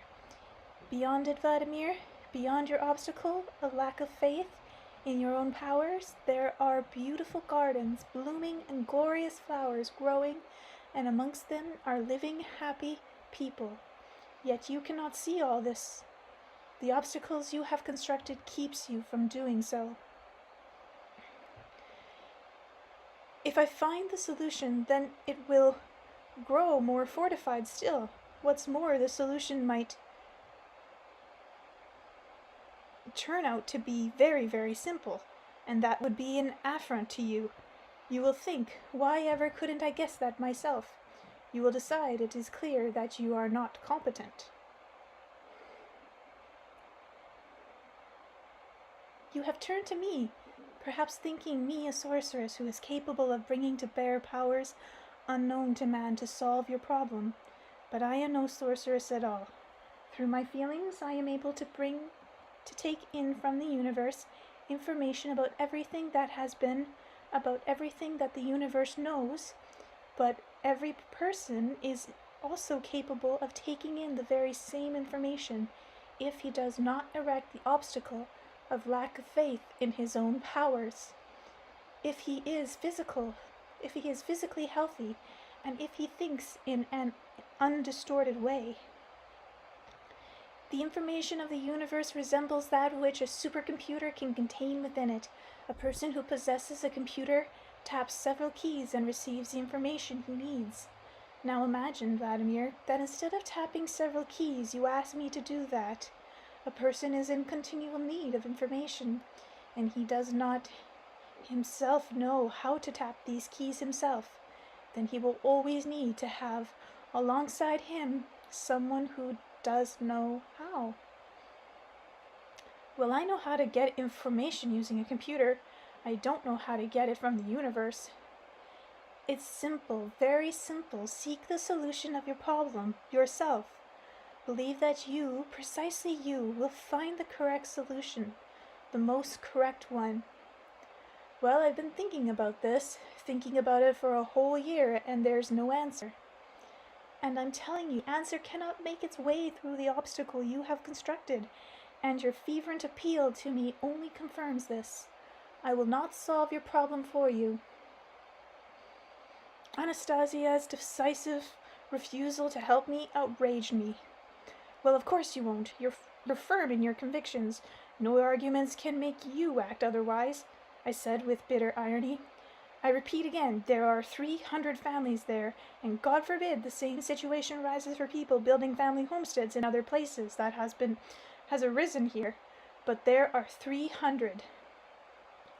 Vladimir, perhaps God actually gave rise to the situation. Imagine, if there had been fertile soil there right from the start, then these people would not have received these spots. Perhaps God himself arranged everything this way, and those in power deemed these lands unsuitable for growing gardens.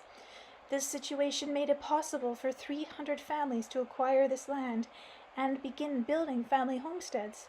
Perhaps someone is even having a laugh at their expense and figuring that their heavenly oasis won't succeed, but the information will push its way through to one of them in the form of a tiny spark. And these spots will be up by billions of flowers on fruit trees in the grasses.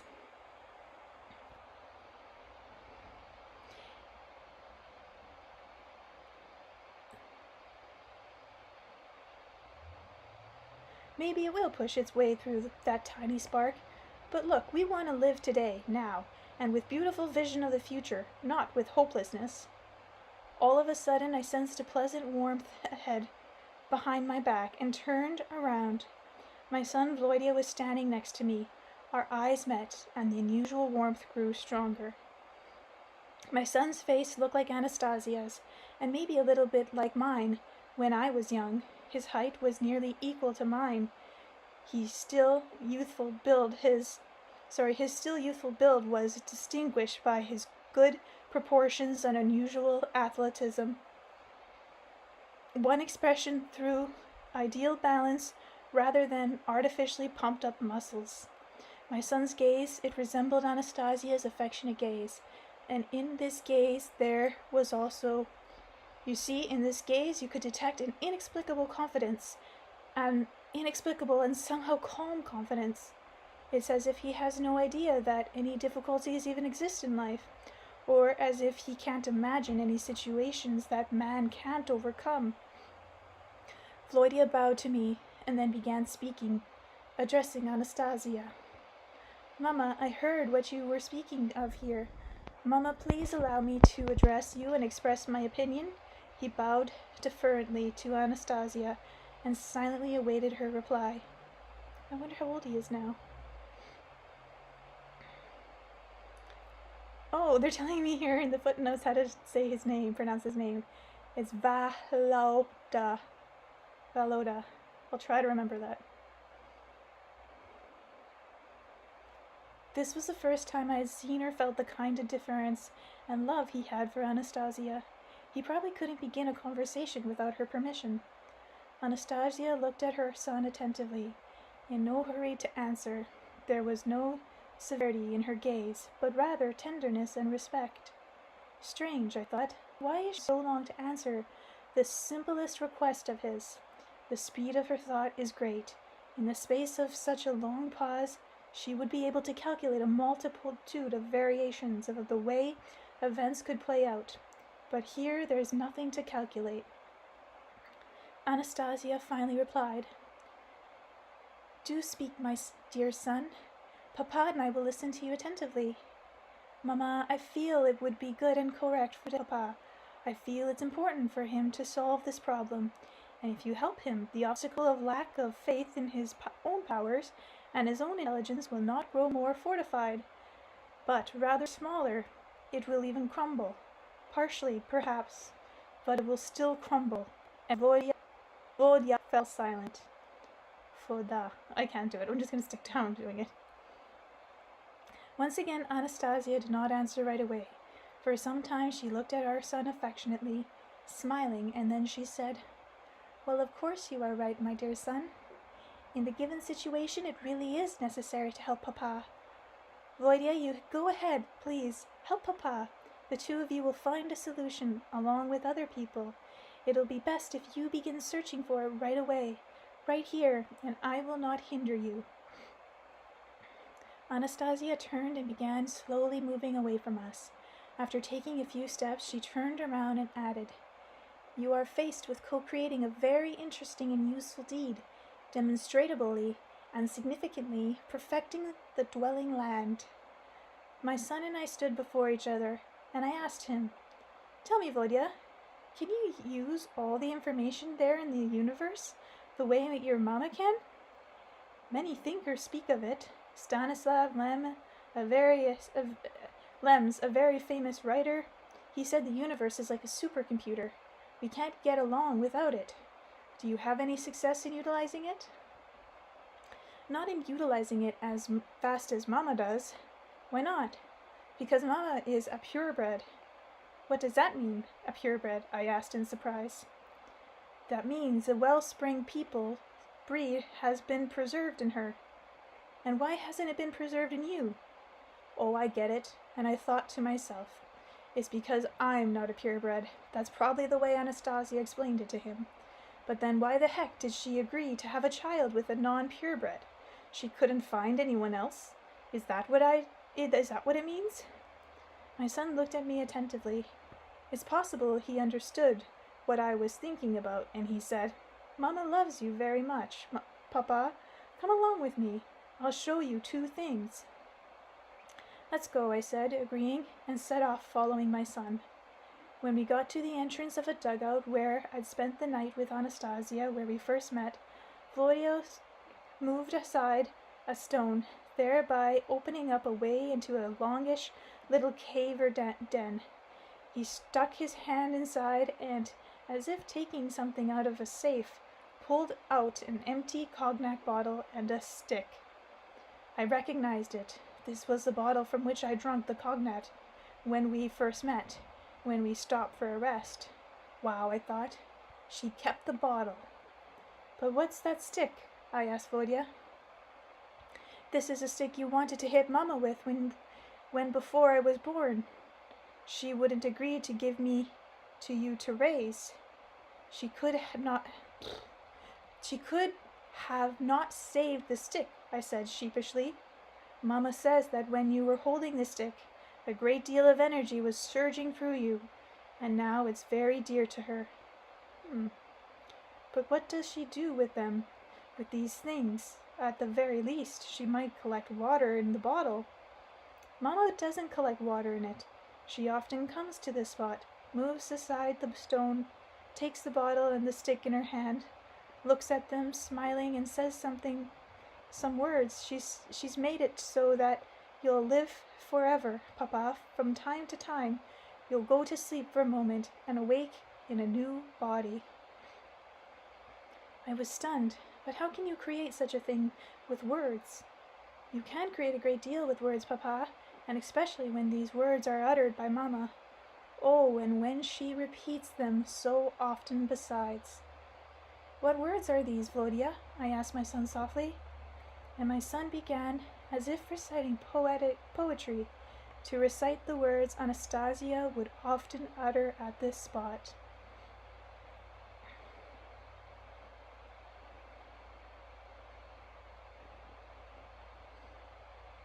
My love, you and I have before us all eternity. Life always comes into its own. A little ray of sun will shine in the springtime. The soul will don a new body. But the mortal body, too, has reason to meekly embrace the earth. Fresh flowers and grass will rise in the springtime from our bodies, and should you retain your lack of faith, scatter to the winds as specks of dust in the vast universe, then I, my love, will put you back together again from the specks of dust, wandering adrift for eons on end. Volodya, I asked, I also heard Anastasia say these words one day. I thought it was just some pretty phrases she was uttering. I had no idea they had a literal meaning. Yes, Papa, they have a literal meaning. Well, how do you like that? I said, drawing out the words. Many thanks to Anastasia for eternity.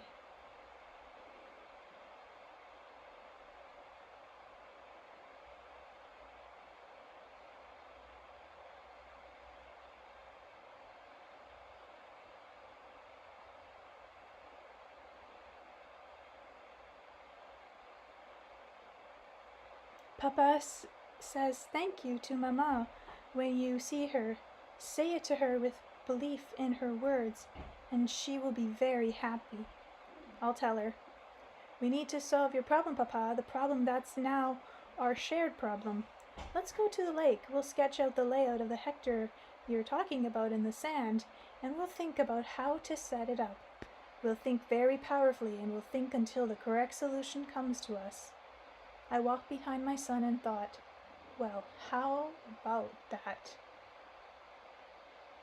And well, but how? How can it come to us, this solution? There's no answer to be found, not in the literature and not in the internet. I've searched for it everywhere, but hadn't found it. I'd consulted with experts on agriculture methods, and they hadn't given me any valuable advice.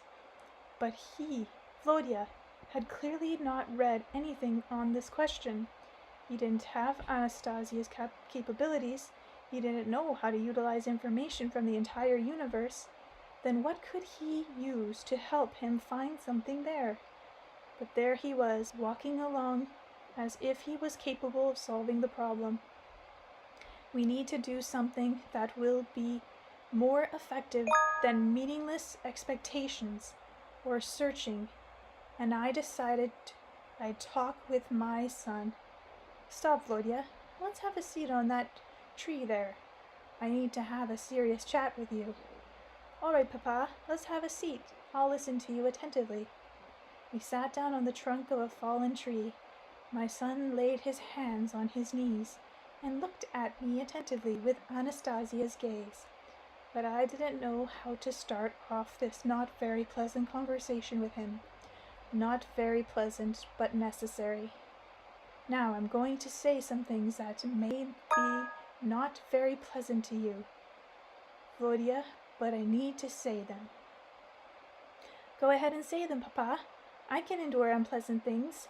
I won't be offended. Volodya, you need to understand that Anastasia directed you to help me so that I'd stop pestering her with my questions. You won't be able to offer any help whatsoever. Not to me and not to those people who are setting up their homesteads.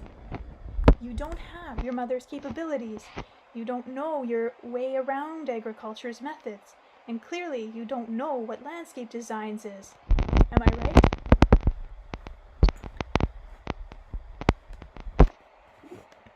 Papa, I think that landscape design is when a person is planning to create a space that's beautiful.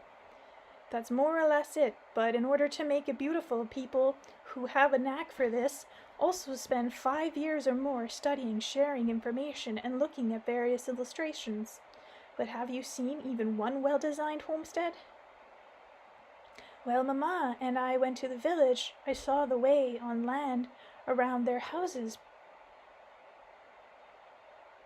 People. This makes no sense, this whole sentence. When I went to the village, I saw the way on the land their houses, people. Okay. All you've seen is village gardens that have no design at all. Yes, Papa, gardens, but I've imagined how I would make my own homestead. I've reflected on that often and imagined it. Just imagining alone aren't enough. You need serious and comprehensive knowledge that you don't have, and so it follows that you have no basis of thinking. As for me, well, I've been thinking for a lot more than a year, and not just thinking, I've been consulting with experts, too. It's all to no use, and we won't be able to get this business off the ground now simply with our thinking. But you really can help. I've hatched a plan. You should help me convince Anastasia to join in with us on solving this problem. If we give it all we've got, she'll give in. But Papa, Mama already made a decision, and her decision is help. I cannot allow myself to try to convince Mama to reverse her decision. I see. He can't allow himself, I cried. So, when Mama tells you to help, you obey her without thinking? But when your father asks, then right away it's, I won't. So, that's how you've been raised. No respect for your elders, for your father. I have great respect for you, Papa, Volodya objected calmly. I will carry out your request and help you. Now, that's more like it. Now, let's take a bit of a walk somewhere until evening. Then we'll go to Anastasia as if we're really upset. She won't be able to stand it and will start helping us. Papa, when I said I would help, I mean that I'd work with you to solve the problem of how to make the soil more productive and make a mock-up of the landscaping for the whole homestead. Ah, so that's how it is. You mean you'll help me solve it. Do you even get? Come on, you'll get it. And I set off walking towards the shore of a fast clip. I used a twig to sketch out a plan in the sand of the hectare abutting the forest. Volodya used various grasses and sticks which he stuck into the sand on one side to represent the forest that abuts the side of the plot opposite the road. I had sketched the layout of the plot just as Volodya could realize in practical terms of how useless his attempts were. But when it happened that I myself got caught up in searching for all possible options, we spent 2 days thinking about this problem of how to arrange it so that gardens would grow up and various vegetables would mature on not very fertile land. We went over it in our minds and discussed a great many options, but we weren't finding a solution to the problem, and we weren't finding a solution because one of the conditions was to do everything with minimal resources. If not for the conditions, then with enough money we could bring in fertile dirt on dump trucks, but we would need a minimum of 50 loads of dirt. Each load costs 17,000 rubles. It follows that we need 850,000 rubles. The majority of 300 families couldn't afford that. What's more, in the spring, water close to the surface might wash out the fertile layer and carry it away as it ran off to the flat lands.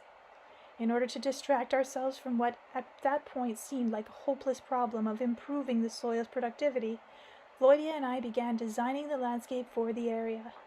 Or more precisely, we attempted to arrange various structures so that they'd complete each other and the surrounding area. I explained to Volodya, first of all, we need to build the outhouse and the bathhouse, then the shed, the home, the garage, the root cellar, and the greenhouse. We have to arrange all of this somehow so it will be both pretty and convenient. We constructed a mock-up of the home out of sand and placed it at the center of the plot. The bathhouse and outhouse were next to the home, and the shed on the back side of the home. We created a greenhouse out of sand too. We laid a little white stick atop the oblong mound so it would look like grass or plastic sheeting. Clearly, this greenhouse wouldn't fit anywhere. We built it first to the right of the home, and then to the left. But even so, it stuck out of the overall grouping like a sore thumb. And really, I didn't like this so-called grouping itself, and to all appearances, neither did Volodya. Gazing thoughtfully at the rough design, he said, "We've made some kind of a mistake." "And not just one," I added. "Looks like there's a lot of them." "But even so, I think it's one. There must be some kind of right approach, some principle, some view, or some kind of thing that will solve all the problems at once." "And what kind of new approach could that possibly be? I've laid everything out the way most people in the country do. This layout has been working out over the centuries. It's all we've got. People just can't have been mistaken for centuries, not knowing some principles that might not even exist at all." "It does exist. I sense that." Volodya was silent for a bit, and then added, "Or perhaps it will exist. We have to think, Papa, and we'll find it." "And where the heck will we find it, if neither you nor I is in contact with this universal database?" "We'll look for it within ourselves." "Well, maybe you'll find it within you, but I'll be 60 years soon, son, and I probably won't have enough time." "We'll have enough time, Papa. We'll definitely have enough time. I'll try very hard. Very, very hard. I'll find it. We'll find it." I had strained my thought to such a great extent that even during the night when I'd fallen asleep on the fragrant grasses in the dugout, I kept going over and over all the possible options in my dreams. In my dreams, the fruit trees, the flowers grew quickly, right before my very eyes, but then they just as quickly wilted and fell without giving any fruit.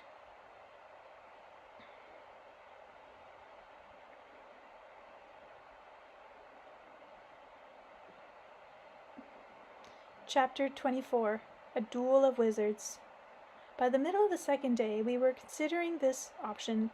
What if we didn't drive ourselves crazy worrying about soil productivity and didn't draw the spring waters off the plot, but rather block the stream from draining off and chose plants that love water? This option proved somewhat sparse, and it lacked a good garden. At this point, Anastasia came up, leading our daughter by the hand. Little Nastenka probably figured that Volodya and I were playing some kind of game. She quickly sat down with us and began attentively looking over the mock-up. We'd already dug out a pit on it to present the pond.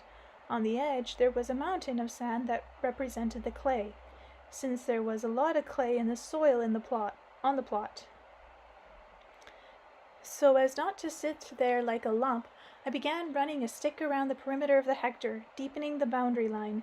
Then I threw away the stick and began simply looking at the sand mock-up. On all fours, Nastenka crawled right up to the mock-up, sat down at the edge thoughtfully, rubbing her little nose for some reason, and suddenly her chubby little hands started raking the sand onto the boundary line and forming a little hill. She did this slowly and carefully. When she got to the middle of one of the sides of the hectare, Volodya too began making an oblong little hill on his side, and without knowing why myself, I also began raking the sand up onto the line with both hands. What we ended up with was a hectare framed on our four sides with an earthen mound. Silently we looked at what we'd created. Each of us, me included, was probably trying to understand what this might mean. Anastasia's voice rang out behind my back. "Ah, I've got it! How great! You found a very unusual solution. Now I will attempt to understand, to guess your intentions more precisely. There, I've got it.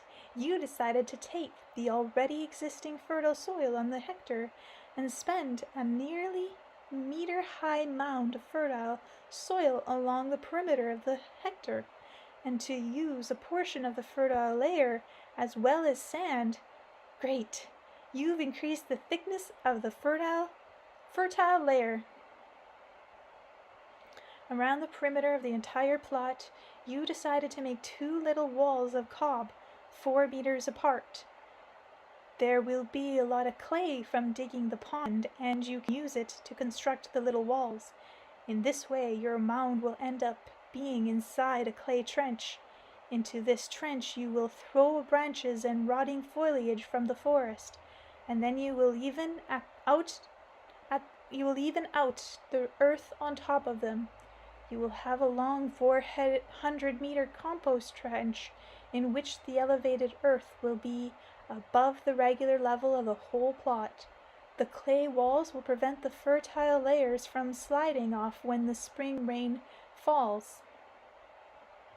The elevated earth will warm up more quickly in the spring, and this will enable you to set out many plants 2 weeks earlier than usual.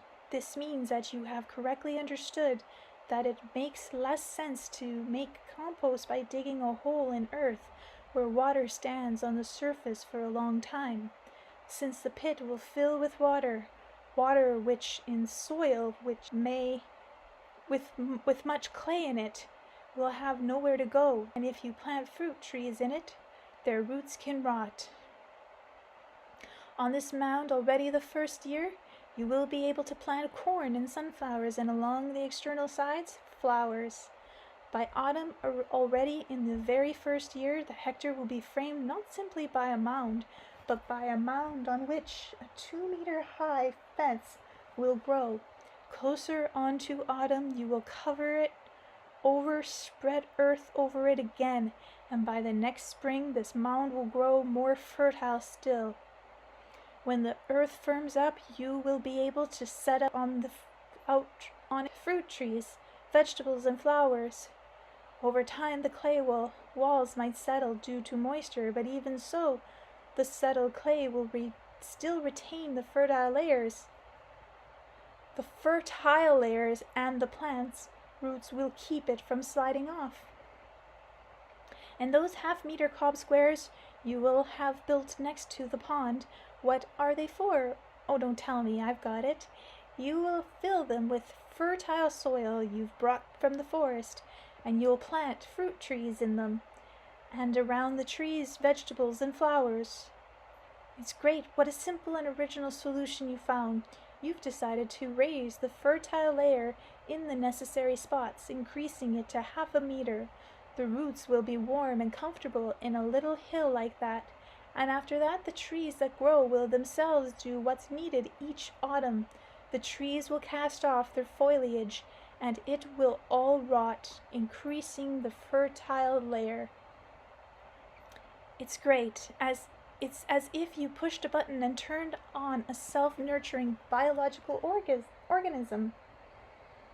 I understood that Anastasia was laying out the solution she had found, but making it seem as if we had found it, and all she was doing was figuring it out. This situation did not humiliate me in the least.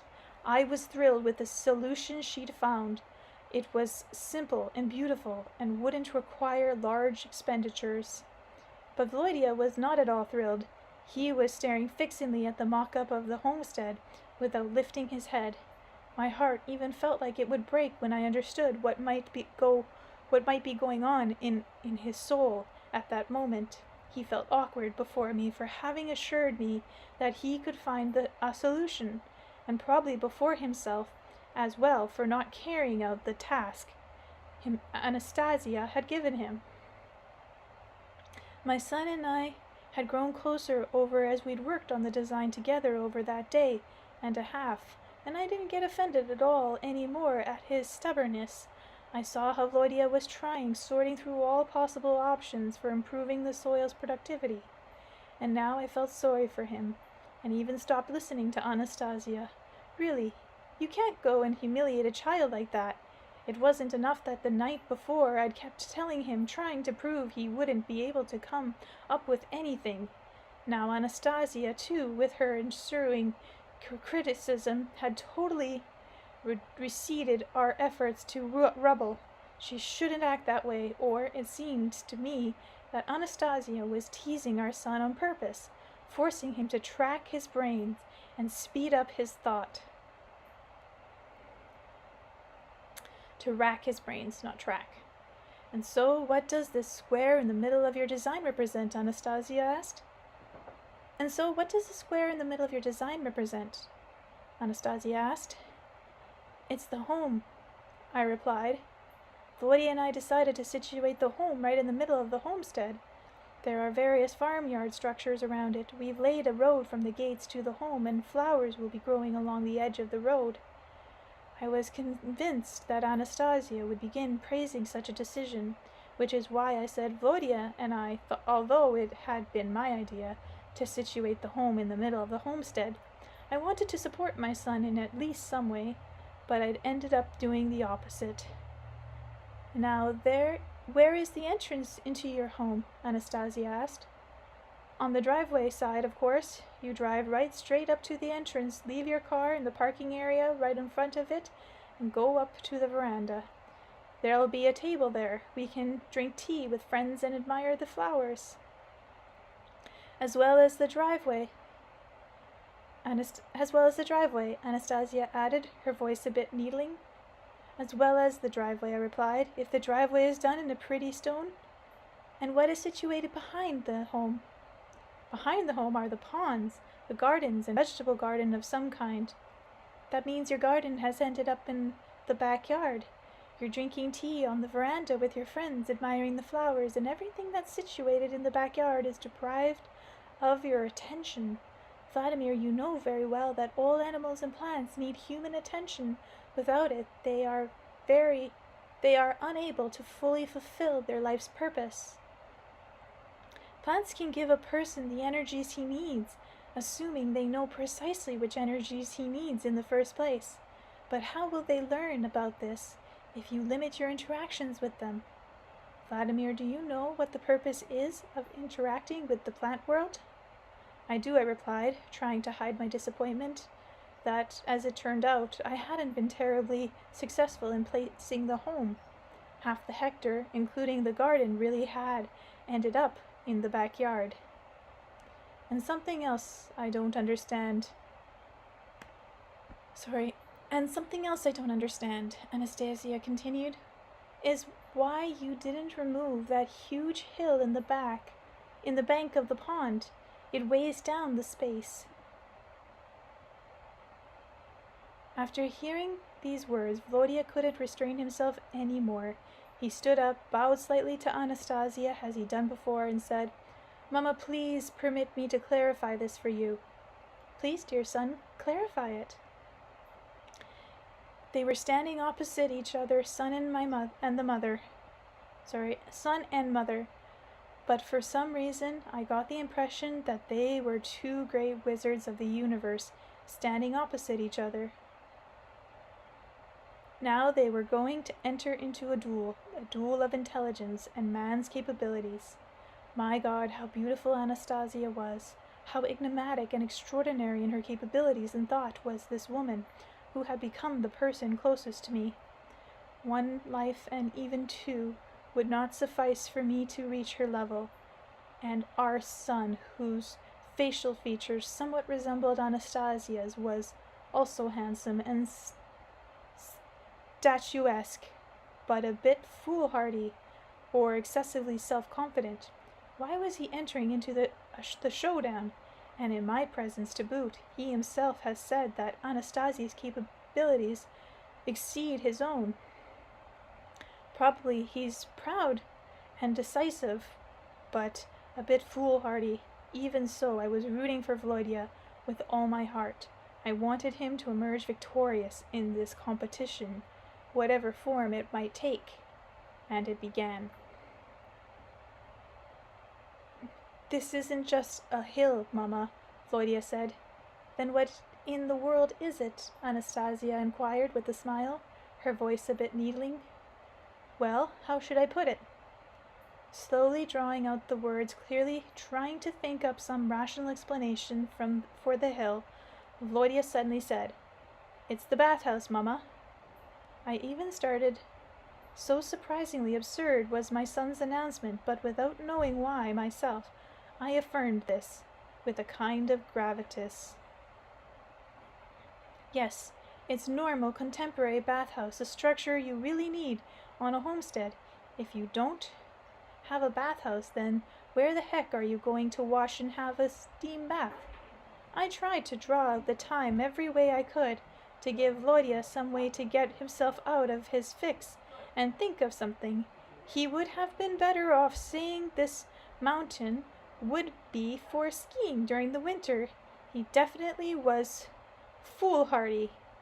And you can't sleep in the bathhouse too before the home is ready, I went on, continuing my line of reasoning. But now I didn't know what to say next, and I fell silent.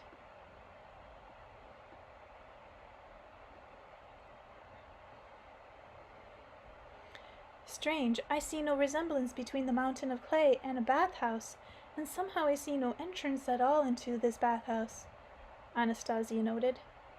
Well, that's it, I figured. My son really put his foot in his mouth with this bathhouse, and he's lost. No more Battle of the Wizards, however. However, Volodya went on. This is just a mock-up, Mama. The hill that represents the clay, we've made it out of sand, and the sand slides off, and it's difficult to show the entrance. Just as before, Volodya spoke slowly and clearly, in his thinking about something very strenuous as he did so, and suddenly it was as if his face lit up, and he kept on talking about precisely and confidently now. When we do it out of clay, then right here on the pond side, we'll form a small entrance onto an oval chamber with a cupola. The chamber's diameter will be 2 or 3 meters. The height will be 2 meters and 30 centimeters. The wall of the structure might be as thick as a meter. There are ducts in the wall to let out the smoke and hot air, and they all come together in one big duct that you can then close off with a plug. There can be stones along the edge inside the oval chamber, and in the middle is where the fire will be lit. The interior walls of the space will heat up. You'll be able to admire the fire from the pond side, and if you don't want to admire it, you can cover the entrance over with a door. When the walls heat up and the fire goes out, a person can go inside the chamber. His body will be warm from all sides, from below and from above. The clay will emit a very healthy and beneficial warmth for the person. Yes, of course, that is very healthy emission, Anastasia said, now thoughtfully, especially if you were to place a vessel there containing an infusion of medicinal herbs. Information about such a bathhouse did not exist in the universe, and you could not have received it. This means you have added this information to the universe. And now I looked at the little mountain of earth in the mock-up and imagined this bathhouse and around it, flower beds, roses, and the blank of a beautiful pond. And even just from imagining it, some kind of most beneficial warmth really was spreading through my body. I intuitively understood that Volodya thought up something that hadn't previously existed. That made me extraordinarily joyful, as if my body and soul were both rejoicing. I began thinking once again about the overall homestead project, about how awesome and beautiful Anastasia was, both in body and mind. Naturally, she isn't indifferent to this project, and perhaps she deserves more credit than anyone for solving the problem of how to improve the soil productivity, a problem that we'd previously considered hopeless. Wow, what a thing to think of, raising a regular compost pit just above ground level and turning it into a living fence. That meant she'd agreed to help after all, her principles notwithstanding, to help in some discreet way. I walked up to Anastasia and softly whispered, "You're the one who thought all this up. You found the solution. Thank you, Anastasia." "We thought it all up together, Vladimir," Anastasia said, also in a whisper, "and perhaps those 300 families you spoke of deserve the most credit. But they weren't here while we were thinking." "Perhaps they weren't here, but they were there on their hectares, also contemplating the best steps to take. And just imagine, Vladimir, what if they didn't exist at all? Would you have thrown the whole family into a tizzy? Would you really have racked your brains so and demanded with such agitation that we find a solution? If they did not exist, you might not have given this question the slightest of thoughts. Perhaps these 300 families, are the main figures behind this project. Yes, I agree. We created it all together, and I thank you even more for that. Together, Anastasia, and then I added, and thank you for the eternity you've given me. I was at the spot where you hid the empty bottle. Anastasia added with a slightly downcast eyes. And the stick? And the stick, I confirmed and started laughing.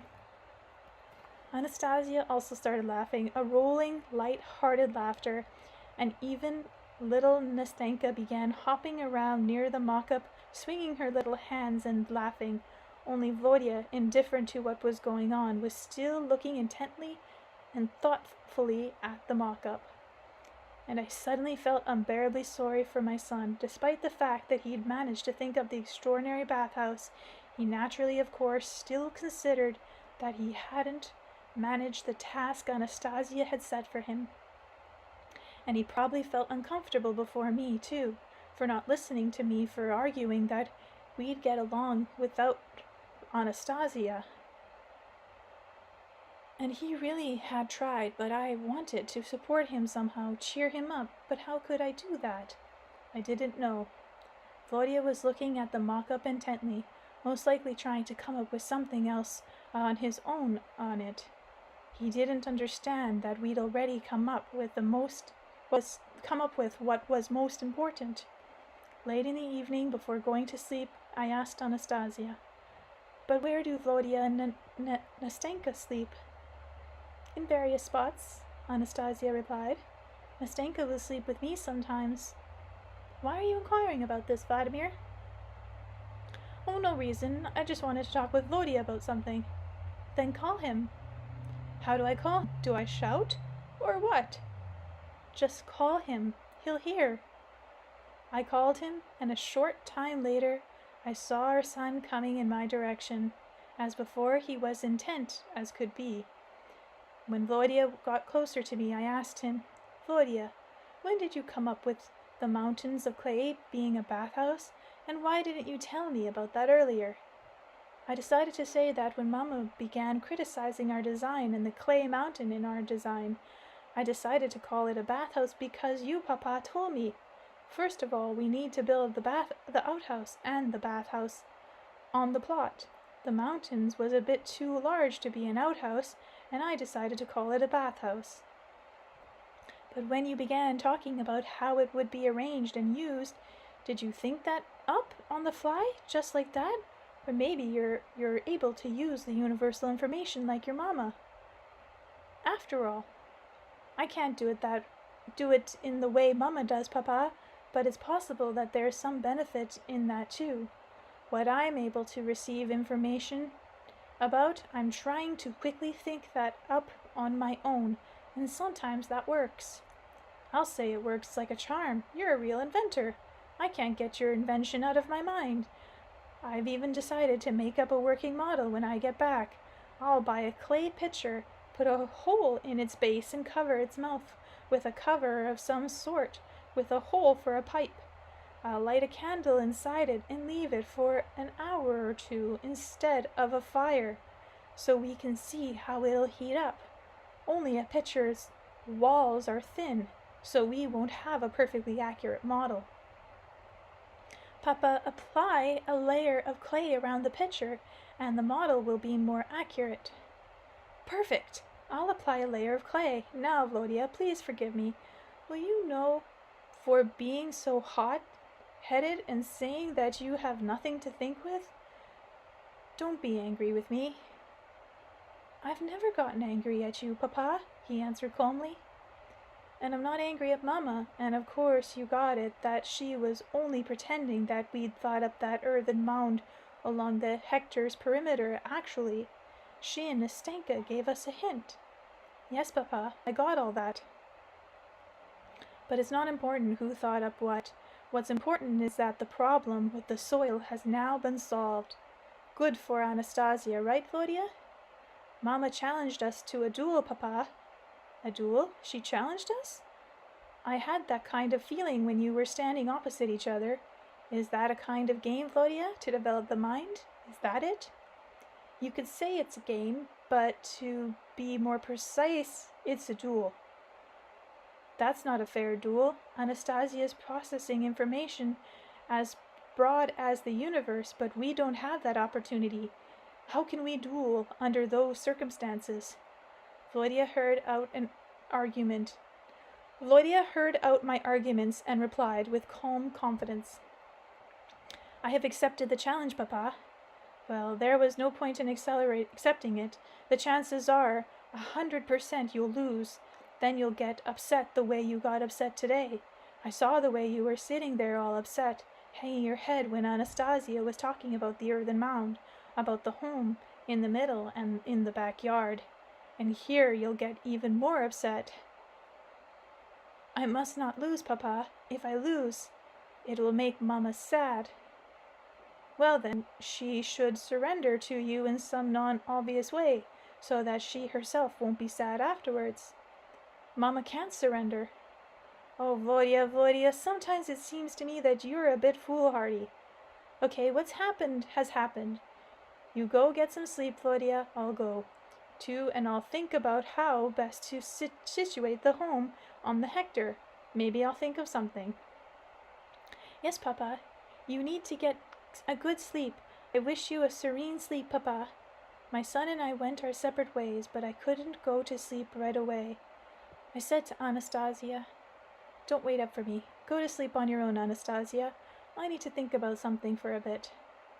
I walked around by the entrance to the dugout in the light of the white Siberian night, thinking about how to help Volodya. From time to time I looked at the sleeping Anastasia. She was sleeping on her side, curled up into a ball with her palms beneath her head, and smiling a little about something in her sleep.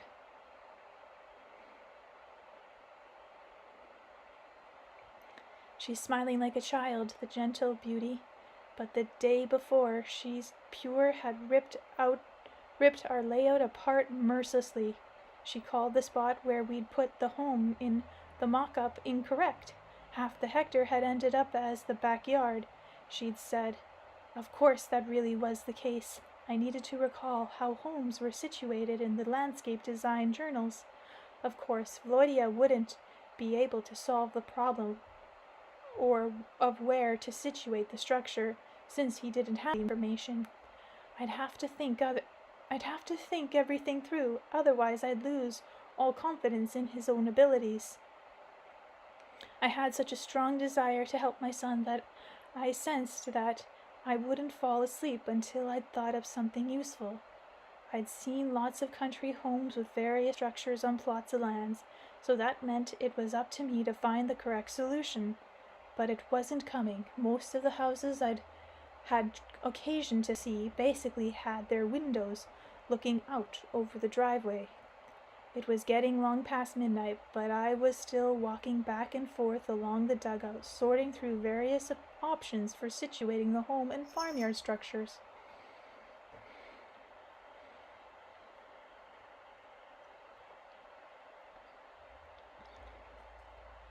And suddenly it came to me. It came to me just like that. Somehow, as if it just erupted, and I really liked what came to me. Well, I'll give her an answer tomorrow. Yeah, I'll answer her. I started imagining the way the next day I'd answered Anastasia a remark about the backyard. I'd start in on an offhand way.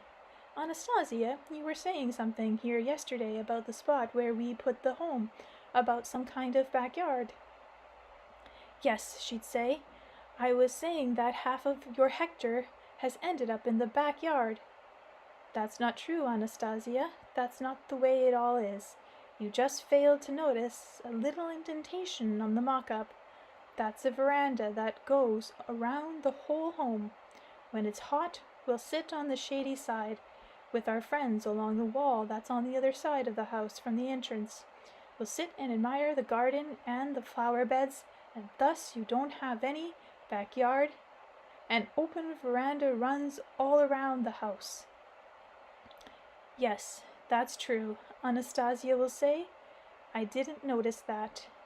I decided I'd come up with something good, and quietly, so as not to disturb her sleep, I laid down on the fragrant bed next to the sleeping beauty. During the night I had a strange dream about the bathhouse. It was as if I was walking into it and closing the door behind me, and the bathhouse lifted up off the ground and was flying into the sky, picking up more and more speed.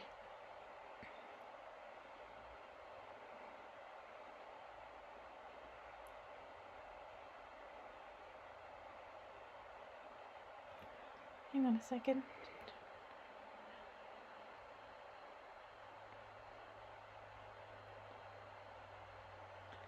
Oh, that last chapter was chapter 25, not 24. I knew I'd get it wrong. This is chapter 26.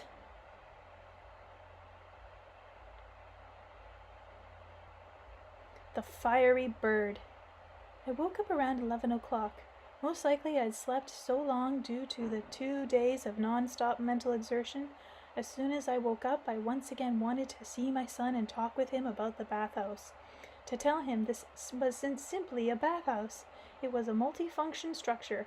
It could serve as an outdoor fireplace, where it would be great to sit with your friends or family. You could also dry clothing, mushrooms, and many other things in it. You could bake bread and prepare tasty dishes in it, and it goes without saying that you could treat what ails you in it by warming your body with its extraordinary heat.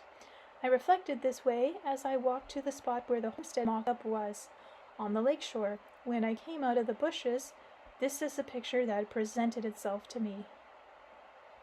Alongside the mock-up of the homestead lay an exhausted she-wolf, her legs smeared with clay. About 2 meters from the she-wolf, a she-bear was shifting from foot to foot in a small pit. She was working the clay. Volodya, kneeling, was using the palms of his hands to smooth out the bathhouse he'd constructed of clay on the bank of the pond. But no, you'd be hard-pressed to call what I saw there a bathhouse. Even my fear at the presence of the she-bear and the she-wolf took a back seat, and I went up closer. A central part of what Volodya had constructed resembled the head and torso of some unusual kind of bird. At the base was a small opening, the entrance to the interior room, extending out from the central part of the structure that resembled an unusual bird, were its two wings. They were embracing the space. Beneath one of the wings sat a man and a woman who resembled Anastasia and me.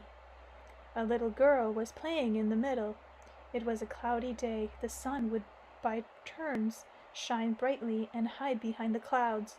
The shadows created an impression of a bird, of a live bird that might lift off in flight as soon as the people went inside it. I could hear Anastasia's voice. She had just come out into the lakeshore holding little Nastenka by the hand. This is simply a hallucination of some kind. Since morning I have been thinking of nothing but your bathhouse. There's something extraordinary in it. I need to figure it out. Anastasia stopped speaking. Without finishing her sentence, she caught a sight of what our son had constructed. Together with Nastenka, we went up closer, took a seat by the mock-up, put her arms around her little daughter, and for a short while silently looked at the extraordinary beautiful sculpture. And she began speaking as if thinking aloud. Earth, fire, water, air, light rays, man, and all of it in one bird. And such an extraordinary one, a bird resembling an eagle, teaching his son to fly. This structure is multifunctional, I remarked to Anastasia, pleased by her delight. You can not only warm up with your friends in it, but bake bread, too, prepare goods, and dry mushrooms and other things, too. Yes, you can, but you shouldn't do that with friends, only with relatives, but more often on your own. Why? Vladimir, this apparatus might possibly function more effectively than a dolmen. You can meditate inside it. During our conversation, Nastenka went up to the mock-up and for some reason stood poking at it with her finger. Look, Anastasia, is our daughter Nastenka trying to destroy the mock-up? I think she wants to show what we need to make some small round openings in the cupola, make little windows that look out onto the four sides of the world. Then in the day it will be light inside, and at night the stars will be visible. And I plan to make a round window in the middle too, Volodya added. Nastenka, as if she'd understood what everyone agreed with her, stopped boring holes in the clay with her finger, and slowly, as if reflecting on some thoughts of hers own, headed off in the direction of the forest. Anasta, I said in her direction, without even understanding why myself. Nastenka turned and looked at me intently. The breeze rearranged a lock of her hair and uncovered a birthmark on her forehead. It looked like a little star. The little girl smiled and continued her journey, whose goal was known to her alone. Anastasia continued silently examining what Volodya had constructed. She was trying to comprehend something. Never before had I seen her so concentrated. Finally, Anastasia began speaking as if reasoning out loud. 5 illuminated circles, and they will move in accord with the movement of the sun and the moon. They will move across the walls and the floor of the interior oval or round chamber. That is very important. Will illuminate the person. Tell me, Anastasia, what about the person who's inside the structure? Will he be able to restore his health just the way he'd be able to in any bathhouse? It will function more efficiently than any bathhouse, or than all of them put together. The heated clay gives off rays that are very beneficial for a person. Blood will move more quickly through the veins, and the internal organs will warm and be cleansed. But specifically, what illness can be treated with a session in this structure? A person will receive a healthy effect on his entire organism. Thus, it follows that it will be easier for the organism to fight off any illness. But it is possible to focus the energies and direct them as a specific organ. Well, take the kidneys, for example. How can you treat them? How can you direct the energies? You need to pour clean sand onto a wooden tub. Roll the tub into the center of the oval chamber, and when the sand has heated up, bury yourself in it. Only your head should remain outside.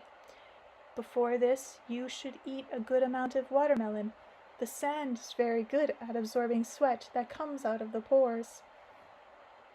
Well, sweat comes out of a person's body even in a regular bathhouse. Why do you need to lie in the sand? But Vladimir, look, in a regular bathhouse, where does the sweat which comes, for example, out of the upper pores on the back or the chest or the shoulders flow away to? What do you mean where? It runs down. Precisely, it runs down along the other pores, thereby hindering them from perspiring. The dry, warm sand is very good at absorbing moisture, and the sweat will flow in directly into the sand, rather than down along the person's entire body.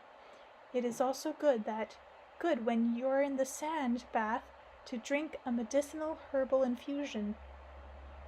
And what about the liver? How can you treat that? Does this mean liver is bothering you too, Vladimir? Yes, it bothers every day. Yes, it bothers everybody. Effective treatment of the liver in this structure can be carried out at 3 o'clock in the morning. Why precisely at 3? At that time, all the other organs help the liver cleanse itself of all the accumulated impurities within it, as well as if you place your palm on the spot where the liver is located and think of it with gratitude, and in your thoughts say to it, "Thank you." Then it will stir and begin to restore itself.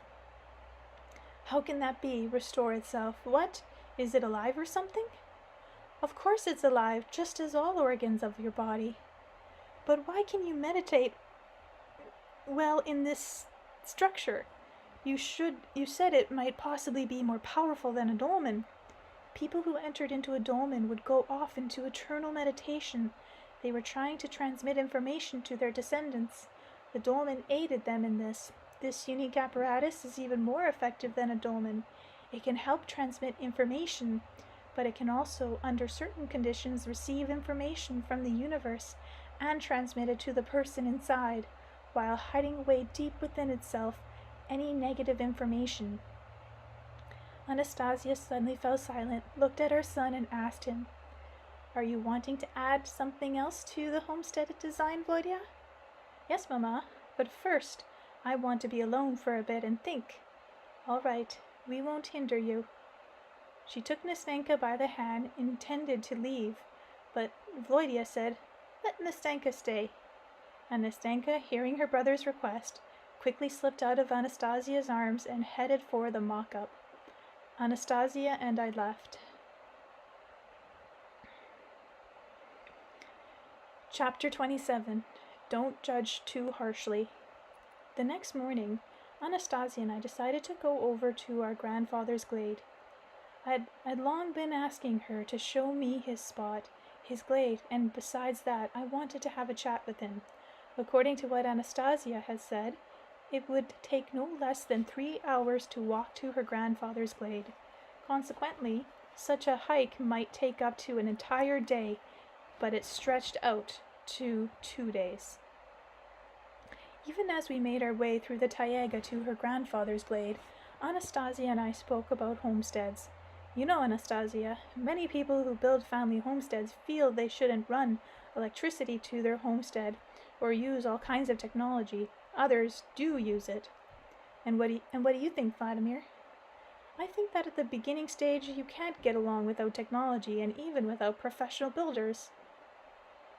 You might possibly be right, Vladimir. Let the technical means that have accumulated over the centuries be used for good.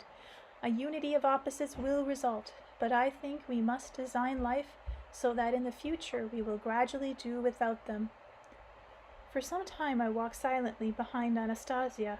I was stepping over the fallen trunks of old trees, skirting thickets of bushes along the invisible path and thinking my own thoughts. And maybe for that reason I fell a bit behind. I even lost sight of her. But then, after I'd taken a few more steps, I heard Anastasia's voice. "You must be tired, Vladimir. We can take a rest. Let's take a seat."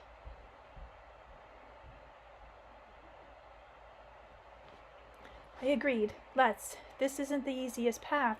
We've only been walking an hour, but it feels as if we've gone 10 kilometers. We sat down on a tree trunk. Anastasia held out a handful of currants to me that she collected along the way. I silently ate the delicious berries from the Siberian taiga and continued to think about my unpleasant situation. Then I decided to tell Anastasia about it. "Anastasia, it so happens that for a number of years now I've been thinking about a situation I find unpleasant. In one of the books I told about the inception of Christianity in Russia, and included historical facts and information from museums, and I ended up with negative information. This whole inception looked like a takeover of Russia. It seemed as if I'd laid out all the accurate facts and conclusions but now I have an unpleasant feeling in my heart, and for years now, I've been tormented by doubts." "Why unpleasant, Vladimir? Is it because certain representatives of the church have been responding badly to you?" "That's not it. I'm already used to that. It's something else. I just can't figure it out." "What is it, Vladimir?" "When I wrote about the baptism of Russia in such negative terms, then it ended up that I was saying something negative, not about some specific person, but about everyone all at once. Only afterwards did I get that no way I should have done that." "And how did you come to that understanding, Vladimir?" "I spent the best year of my childhood at my grandparents' place in the village of Kazhinkshi. I remember lots of details from living there. I remember that there in the little Ukrainian hut, in the table in the corner were Orthodox icons. My grandmother would decorate them with an embroidered towel and a little lamp. I also remember the way my mom would attend church, even with her ailing legs. I often recall my spiritual father, Father Fedorite, the archpriest of the Trinity St. Sergius Larva Monastery. Lavra, not larva. To this day, I still keep the Bible he gave me. And so it turns out that by speaking out negatively about Christianity, I was speaking out negatively about my grandparents, my parents, my mother, my spiritual father, well, and maybe about many good and worthy people too. When I realized all this, then the first chance I got, I appeared on television on Channel 1 and apologized to the church. But I didn't feel much better after I did that. What else do you think I need to do to expiate my guilt before the people close to me? And before myself, too, maybe. I think you need to fully comprehend everything and summon up a positive image that will eclipse the negative. Of course, it's easy to say comprehend everything. I've been trying to do that for more than a year, and I'm not doing such a great job. But tell me, how do you feel about religions? Maybe you prefer some and disavow or even reject some other false ones. Vladimir, I don't understand what meaning you assign to the word disavow, but I will try to show you the links to your family chain. Take this twig here. That will serve as your saber for severing those links of a chain that you disavow. A depiction of a long chain of people holding hands arose in the space. The people of the first group wore crosses and little icons around their necks. Do you see, Vladimir? These are your relatives of the Orthodox faith, and those wearing turbans are Muslims. They also figure in your genealogy.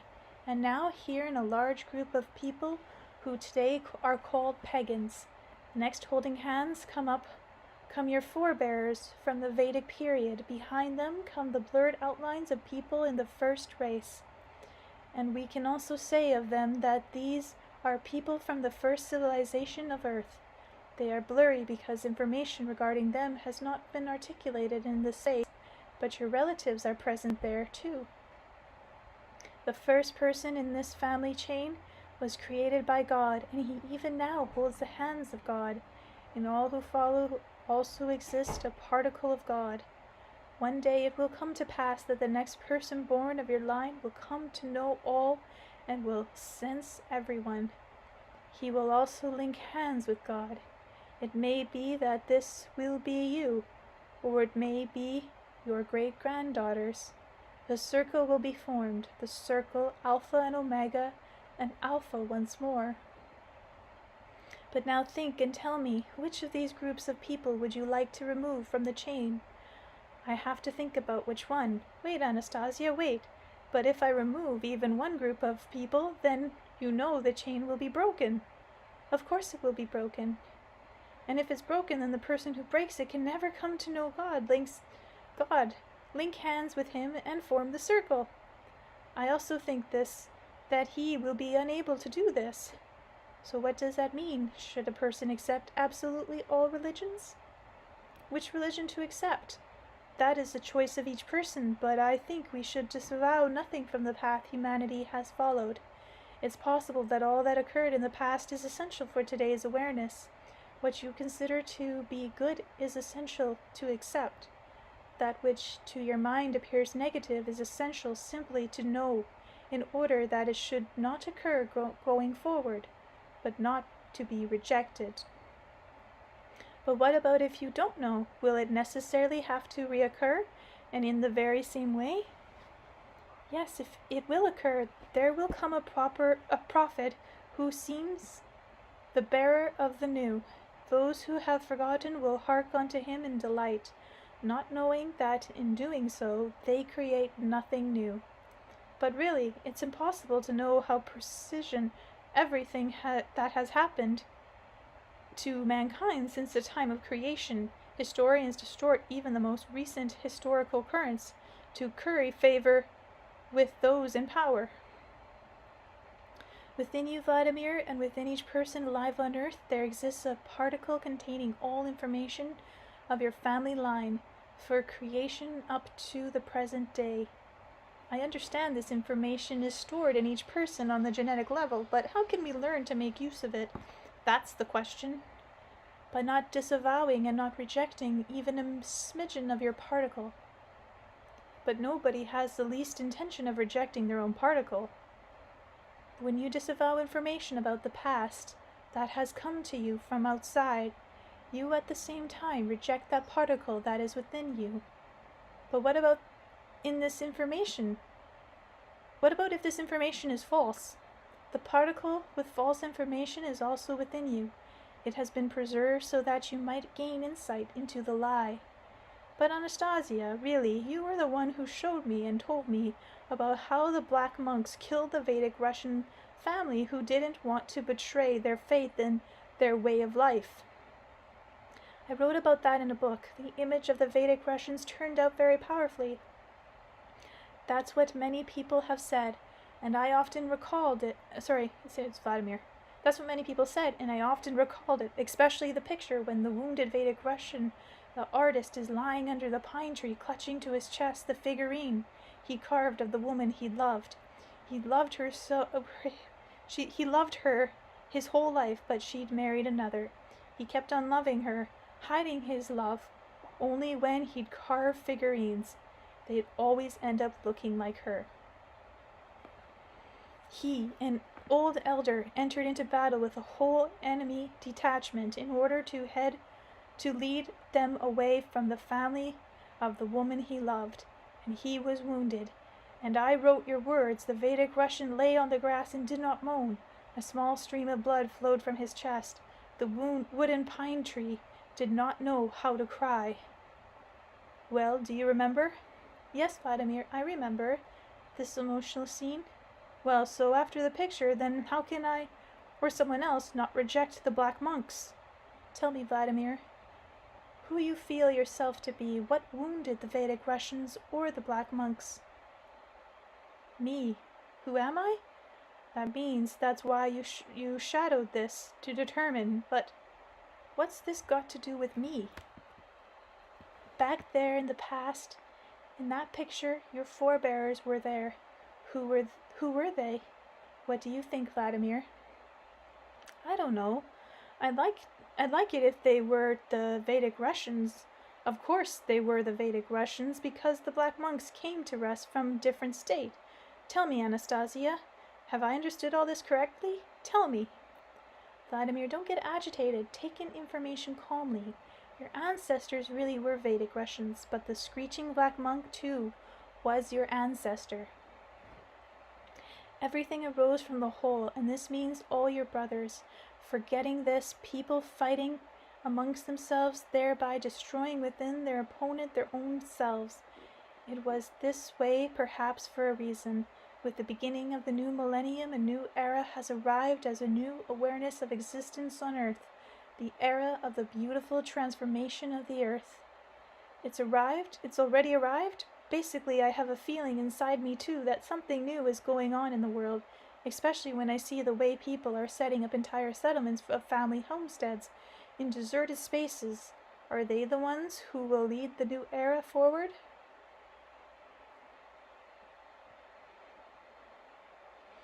Their awareness and feeling represents something new to the world, and something new for the world.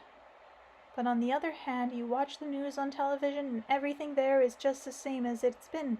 Right off the bat, they'll talk about who among leaders met with whom and how much oil costs and how many years now have they been harping on about an economic crisis. But they don't suggest anything of significance. On television, Vladimir, you are seeing news of the past life. The universe is already alive through different dimensions. Commit everything from the past to memory. Leave nothing out. Take with you your ancestors' prayer-fed strength. How am I to understand that? What does a prayer-fed strength even mean? What does it look like? From generation to generation, your ancestors would look upon an orthodox icon each day, pray to it and dedicate to it their thoughts, their hope and their requests. It would hearken unto them and try to help, and with each day the icon itself would grow stronger. It will help you and has helped already. As well esteem the Rosary and the Koran that were given to you by the Grand Mufti of the Muslims, and the Bible of your father Theodorite. Remember with reverence the day when you appeared before people in the great Christ, the Savior Cathedral, and the day when the most beautiful Lael Talupan Mosque you sat before the people who had crowded into the hall at a table, and alongside you were an Orthodox priest and a rabbi. You spoke of homesteads. Ecologists spoke in support of you. Do you recall that day? Yes, I do recall. The great muftis organized that event, and people of various faiths came to the mosque then, and they were all grateful to him. But I remember something different too. I remember the slanderous articles in the press. I remember how there was an orchestrated attempt to ridicule me on television on Channel 1. Perhaps it is necessary, this slander directly towards you. Necessary? For what? What are you saying, Anastasia? You enter into a palace and a temple a hero, yes? Only you were unable to bear up beneath the brass trumpets and the fanfare of speech. How can you be saved from yourself? By means of yourself. Come on, I have no self and no pridefulness, only fatigue. So that means that it was due to fatigue, Vladimir, that one day, when you appeared in a hall packed with readers in a capital of Belarus, you began to eject the bishop from the church publicly. That was due to fatigue? Oh, I wasn't serious about that. They told me before my appearance that he... And the crowd applauded you. The collective thought was energized and took off.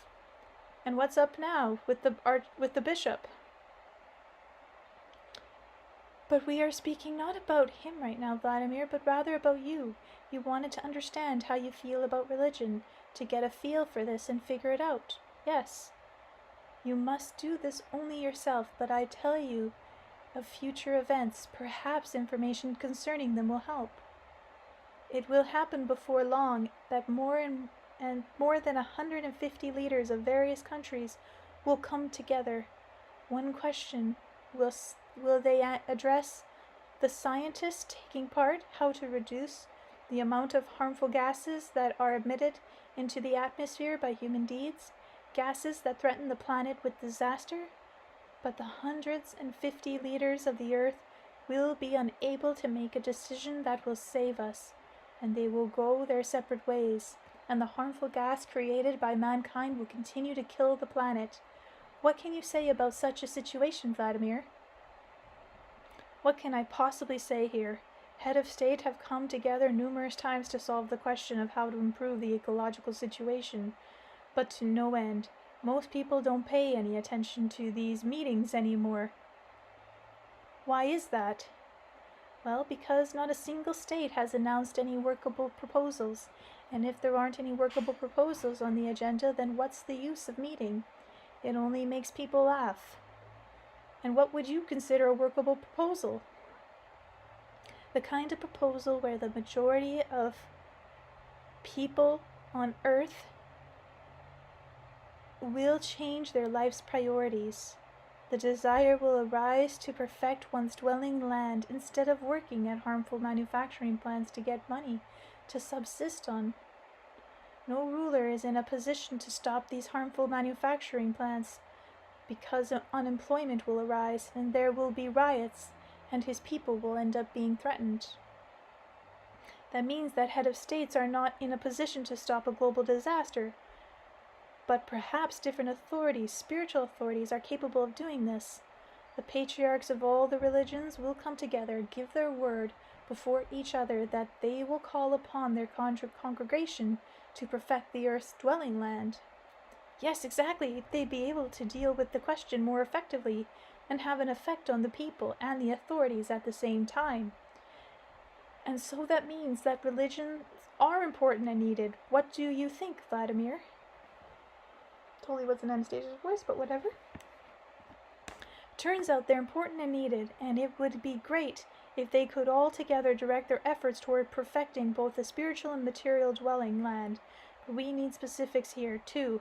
Your plan, Anastasia, is unsurpassed in terms of specifics, and people's hearts and souls everywhere are embracing it. But there is one circumstance that calls into question how viable it is. And what circumstance is that? There's no doubt that the way of life for a family on a family homestead that you've shown is greatly superior to today's way of life for people in cities and rural areas. And even now, the number of families living this way, without any support whatsoever from the government, is growing steadily with each year. And there might come a time when the majority of the Earth's population will want to have their own family homestead and live on them, and at that point there won't be enough hectares for every family that wants one. Even now, people are talking about how a portion of the population needs to be eradicated due to the fact that there's not enough living space and natural resources. According to these rumors, there should remain on Earth the so-called golden billion, plus 2 or 3 billion people who serve them. The Earth's population is now 6 billion, and people are already raising the question of restricting births, like they say China, where 1,300,000,000 people live in an area comprising of 9.6 million square meters. If people's way of life begins to change in according with their plan, then people's life expectancy will increase.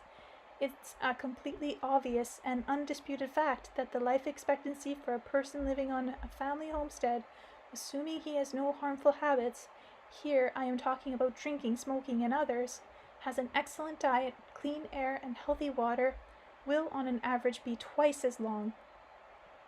A family living on a family homestead will want to have children, and such families have a significantly greater desire to bear children than those living in modern cities.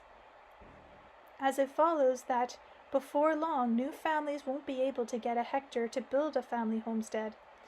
I understand that there must be some way out of this. When God was thinking of all this that's beautiful, he can't have set up this kind of dead-end situation that would incite people to battle for living space. Your grandfather has said it's absurd and futile to explore outer space using current methods, and that there's another method. He calls it psychoteleportation, but no matter how much you think about it, it doesn't appear possible to understand it in detailed way. Basically, people don't believe it exists, and science doesn't say anything about it. I'm also aware that the psychoteleportation method of exploring outer space and the planet of other galaxies does exist, but no one in my family line is privy to the details of mechanisms of this method. I hope that people who are now establishing family homesteads, or their children or grandchildren, will discover and grasp their what helps it function, and this will definitely come to pass. But I understand your anxiety too, Vladimir. If a person already today cannot see at least a part of this mechanism, he will remain anxious due to his uncertainty regarding his family line. It is essential for us to grasp at least a part of it. I've been thinking tirelessly about it and searching, but I'm finding only more and more confirmations all the time of its existence. It is possible that it's essential for us to lay out the logical lines of reasoning and to ask people who are familiar with science, with biology and programming, to think together. We must discover it all together. Vladimir, we've arrived. Vladimir, we've arrived, announced Anastasia. This is the home. This is grandfather's space. Okay, I'm going to stop there.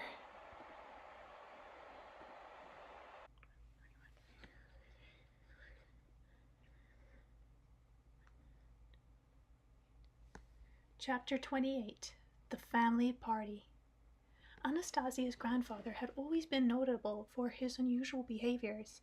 Even when speaking about very serious things, he'd always use humor to try to trip you up. And this time, too, he remained true to himself. When we came out into his glade, we saw Anastasia's grandfather sitting beneath a cedar tree with his legs crossed, looking intently at a staff stuck into the ground before him. It was clear that he'd long since sensed we were on our way to him, and besides, he couldn't help but sense our presence. But he paid no attention to us whatsoever, and even when we walked practically right up to him, he still didn't turn in our direction and didn't greet us. We stood there silently for 3 or 4 minutes. Then I whispered to Anastasia, "You try saying something to him. Otherwise, we're just going to keep standing here like this." All right, Vladimir, but I'm trying to grasp what he's up to here, Anastasia replied, also speaking softly. Then all the same she addressed her grandfather, saying, "We arrived quite a while ago, grandfather." And something totally odd happened next. Anastasia's grandfather, turning to the staff, suddenly said, "Due to unforeseen circumstances, I announce a 15-minute break." When he stood up, led us off to the side, and completely serious, began explaining, "I'm currently leading a party meeting of the family party. It will continue for another 45 minutes or so you will have to wait." "How's that, a party meeting?" I asked, surprised. "There's nobody here, and besides, the family party hasn't been constituted yet." "Well, not by you, it hasn't been," grandfather replied. "But I've constituted it for myself." "How's that, you've constituted it? Who's joining it?" "I'm joining it all on my own, and I'm preparing for the convention." "What convention, if there's only you in the party membership?" "For now there is only I, but perhaps someone else will come along and constitute their own family party, and then we'll convene." "But how the heck is something like that possible?" "Well, you yourself said that we need to come up with something new, and so I came up with the idea that each person can lead his own family party. So no one will use his authority and position to put pressure on the party rank and file, and at the conventions everyone will be equal." "And what kind of agenda do you have here at this meeting?" "The government's report on the work it's done in connection with perfecting the dwelling land." "Well, and who do you have giving reports?" "Various people. After the break, I'll be hearing from the Minister of Railway Transport." "But he's not here." "Not for you, but for me he is." "How about him? Does he know you'll be hearing from him?" I wondered. "He doesn't know. And really, why should I take him away from his work?" "But when and where will your convention take place?" "When the organizers set the date." "What organizers?" "Other family party leaders." Really, in spite of how comical grandfather's display was, I do think the idea of creating a family party in which we'll all be equal deserves attention. The usual way of organizing a party won't get us anywhere, except to something resembling the CPSU. And this is where I can see some grains of truth. Each person is free. I think this is just Vladimir, not the grandfather, even though I finally found grandfather's voice. "Each person is free to act in accordance with his own heart and soul, rather than orders of a universal chart. Different party members can initiate the best actions," oh no, it's grandfather, "and endeavors and advances. It seems to me that in this case you'll end up with a lively community of people that develop on its own, in which each individual really can express its own initiative." As we took our leave of grandfather, I said, matching his tone and trying to be serious, "From this day forward, I also constitute my own family party." "Why go on and on about it? It's time for each of us to take action." Further developments connected to Anastasia's grandfather deserve a separate book, and I intend to tell about that in a later date. Okay, let me make sure I got the right chapter number.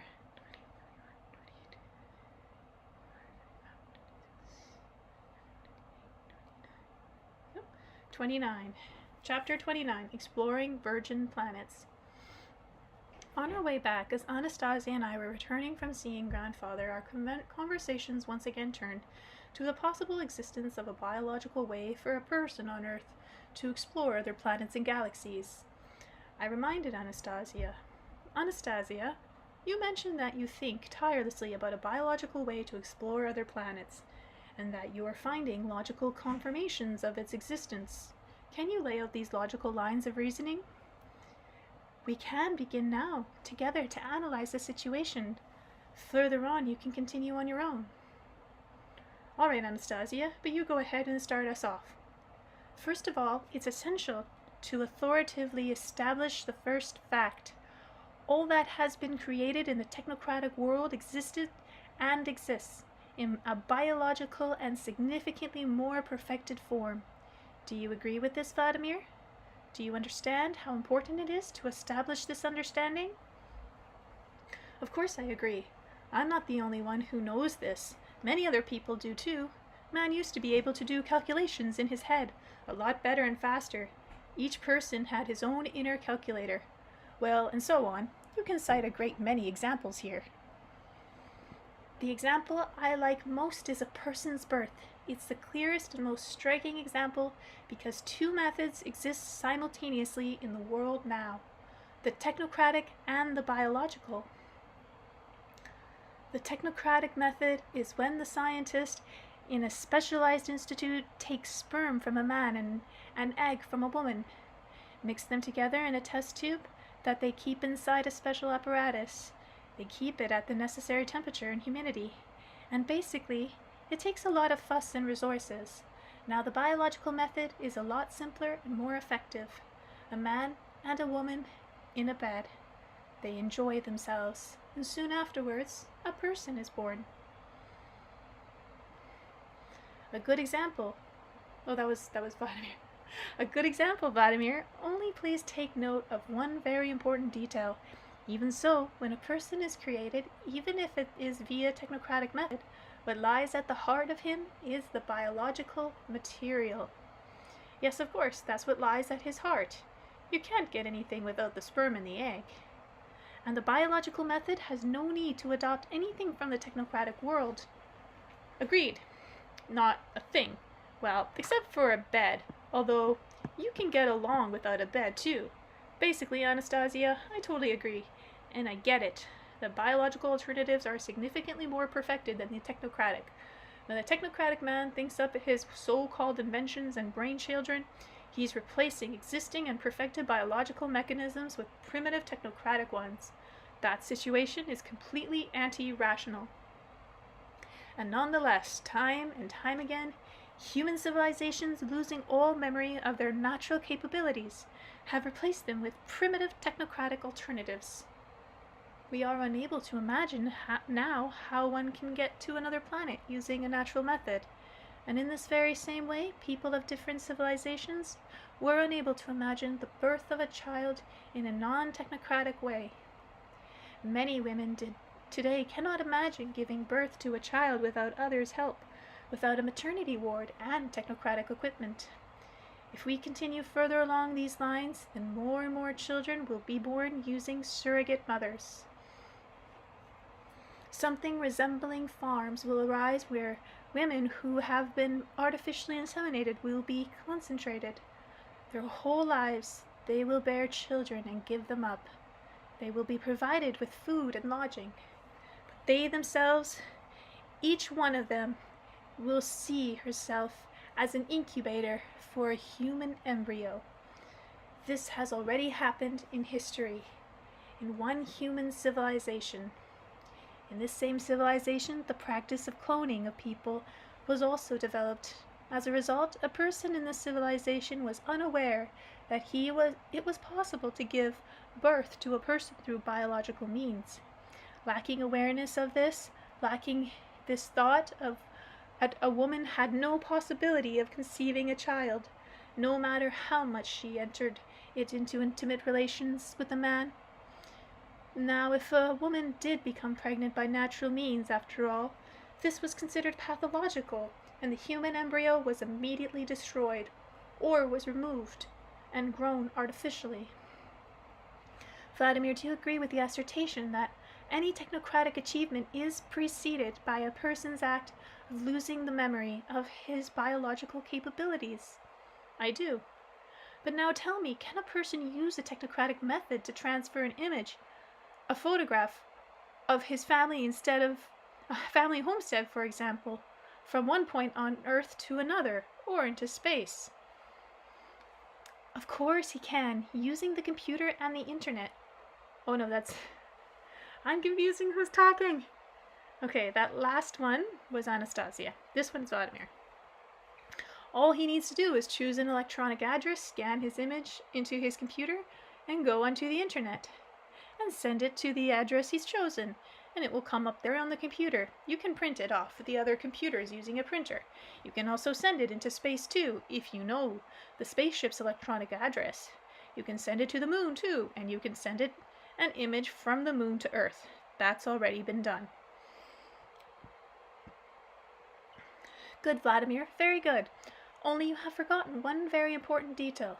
The most important. Which one? Before the person does all these various operations on the computer, a thought was born in him to send off the image. I agree. I didn't mention the thought because that goes without saying. But now, tell me, can a person use a modern technocratic method to transfer not only an image, but an object too, to all the points you named? An object? I don't think it'll work with an object. I thought about it for a brief time and then added, Anastasia, I remember that there are lathes that carve various designs out of wood, little sculptures, for example, under the direction of computer programs.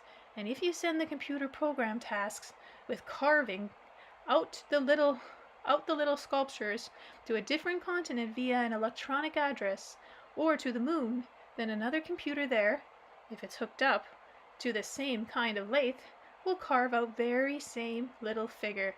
And there will be two of them, one that my computer made and a second that the other computer will carve out.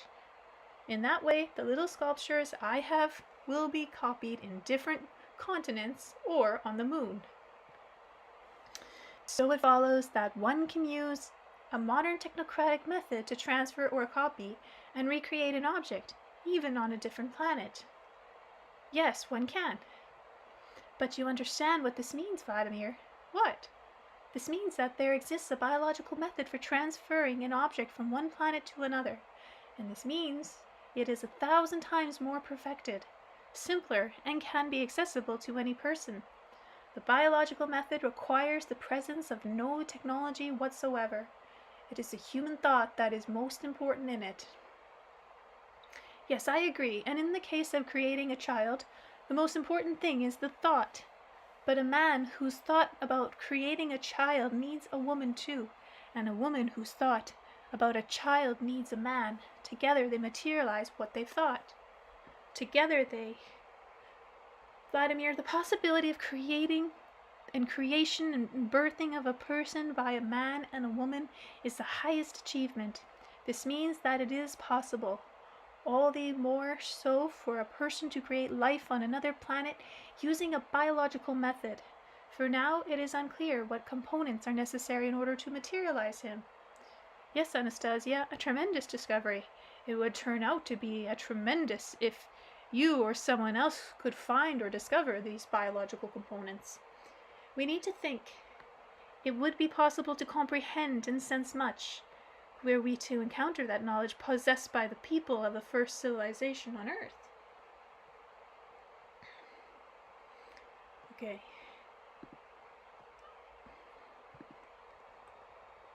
I believe this is chapter 30.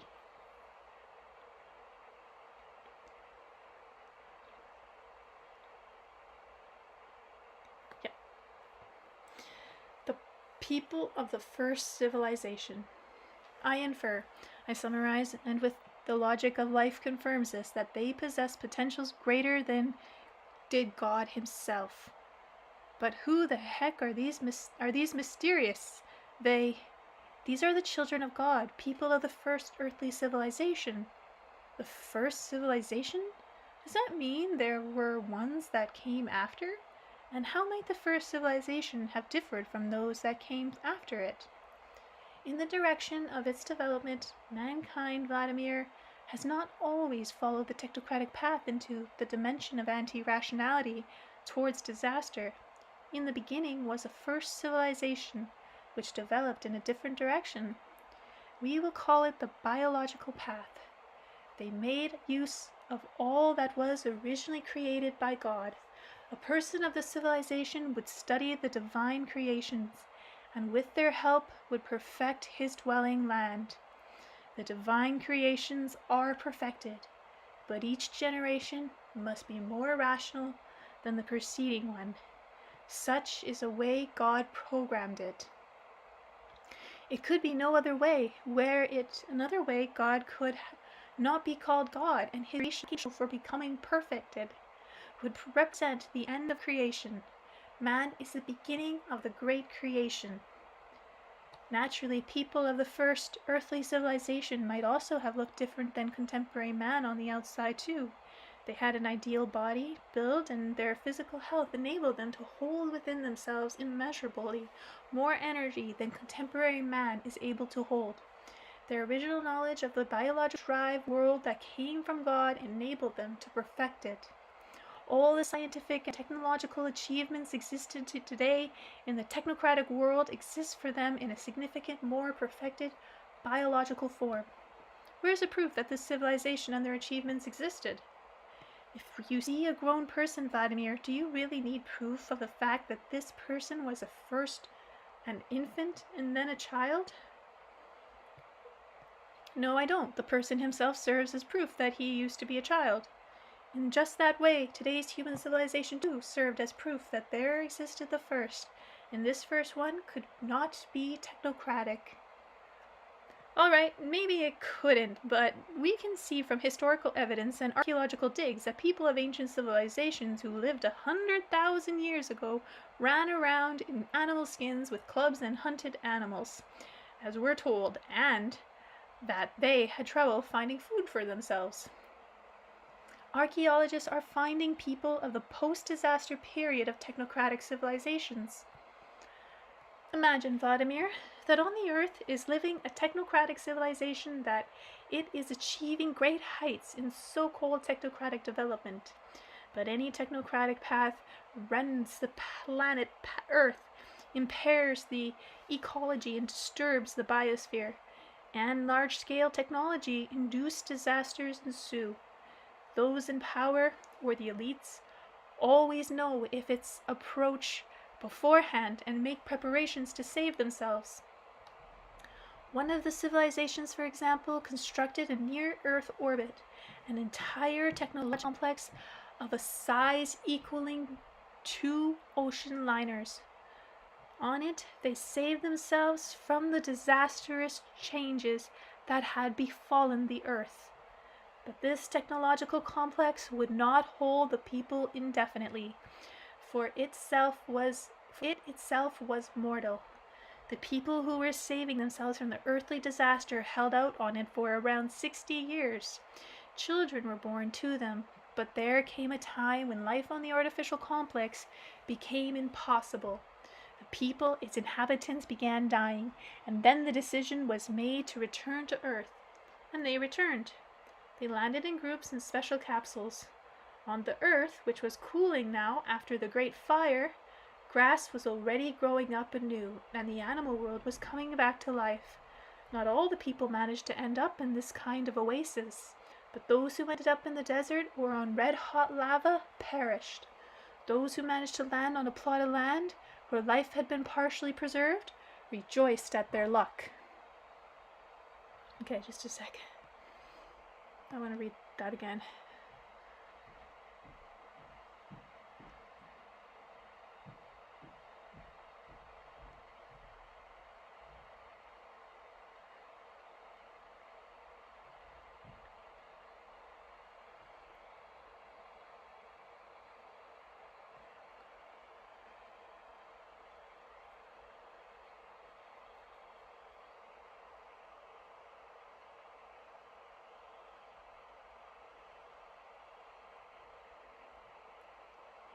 Interesting.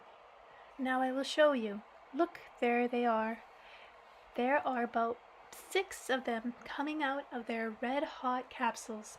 They are rejoicing at the little green grass and the air they can breathe. Here are 2 children, a little boy and a little girl. They are examining a currant bush and the bugs in it with interest. And here is an elderly man without any hair at all. He is returning to the capsule, and before long he carries a box out of it. There is food inside it. The person sets the box on the ground, looks at the little boy and the little girl by the currant bush, and walks up to their mother, who is standing nearby. It's best for you to go far away from this place and take the children with you. We have enough food left for more No more than a week. Your husband has died, and I am your distant relative. But I have no intention of protecting you when the fight for food begins. Give us at least a day worth of food. Take it yourself, but try to do it so no one will notice you, and leave quickly. The woman walked up to the box on the ground, bent over as if adjusting her shoe, and quickly took their 3 little tubes of some substance and hid them beneath her jumpsuit. Then she quickly walked up to her children and, saying something about wanting to show them some even more interesting bushes, led them off far away from the craft lying on the ground. The people who had returned to the earth possessed knowledge of the technocratic world. They could use computers and satellite telephones, operate an automobile or a spaceship, but their knowledge was now absolutely useless and even hazardous. All communications and the majority of machines on Earth had been destroyed. Many of those that remained were radioactive and posed a mortal danger. The mother who left her son and daughter carried on her family line, and once again for millennia, mankind developed in the technocratic direction. Archaeologists excavated huge ancient cities. They excavated the graves of the forebears, finding in them crude hunting weapons, and concluded that they were seeing primitive people at the beginning of their civilization. But they were seeing people at the end of their civilization. Archaeologists would sometimes find cave drawings of people dressed in pressurized suits. The scientific world put forth hypothesis that mankind arose from extraterrestrial beings, that in antiquity mankind had received knowledge from extraterrestrials, but just as before, they did not even want to entertain the thought that the cave drawings of beings in pressurized suits, they were seeing people at the end of their civilization. But then, where is the first civilization now? It has disappeared. It disappeared suddenly, for some mysterious reason. At the moment of their disappearance, the people of the first civilization erased all information about their achievements from the universal database. They did this in some inconceivable fashion. Why they took such steps, one can only infer and surmise. Well, so what do you infer, Anastasia? I infer that perceiving themselves as in control of the fates of universal worlds, they also recognized within themselves the germs of the anti-world and anti-rationality virus, and understood that they lacked within themselves sufficient immunity to it. And at that point, they detonated themselves psychologically along with their achievements, leaving on Earth those who were more infected with the virus of anti-rationality and anti-world than the others, so that they could follow it to its conclusion and come to fully know the dimension of anti-rationality. And now we, the descendants of the first civilization, will come to know conclusively the essence of anti-rationality, and one instant before the planetary disaster, we will bring rationality and anti-rationality into balance within ourselves. All the achievements of the first earthly civilization will open up within us in a new and more perfected form. But if, as you say, their knowledge will open up, does that mean there's somewhere that they exist?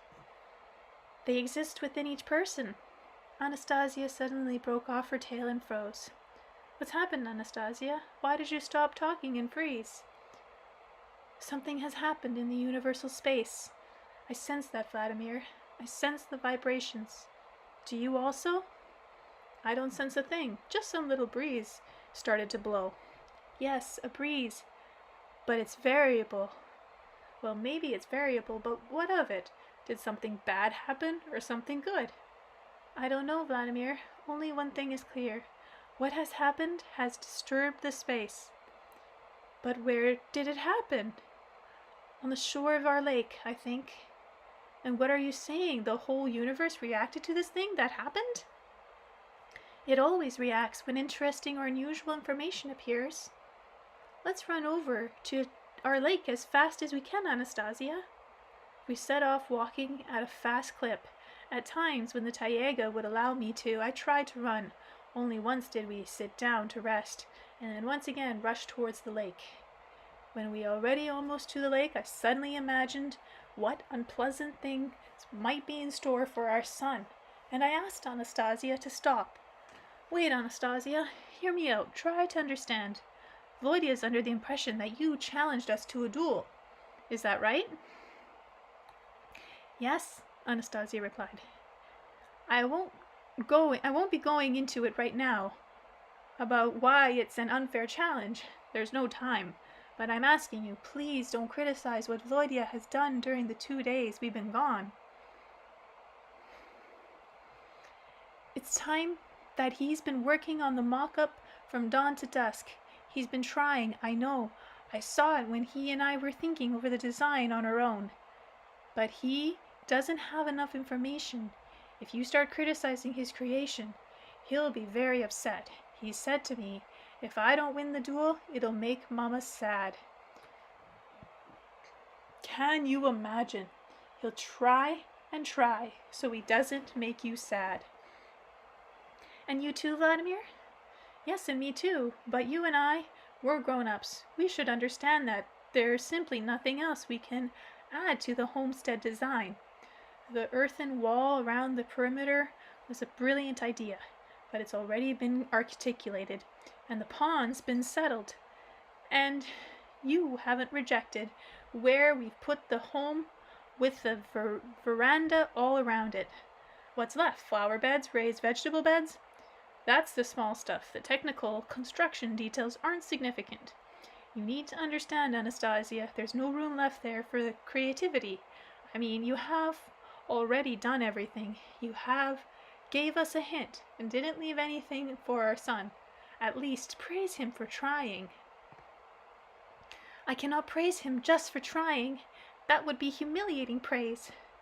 Humiliating? But putting a child in a position where there's no way out, that's not humiliation? No, that's not humiliation. It's mockery. Please believe me, Vladimir, I'm not mocking our son, not at all. Within him there are little parts of you and of me, information and knowledge gathered by your ancestors and mine. He has been raised and taught by the grandfather and great-grandfather. Our son's capabilities are yet to be revealed, but I am certain that they are great. Maybe they are great, but I'm trying to explain to you that there's no area left for creativity, for him to display them. The homestead design has already been created.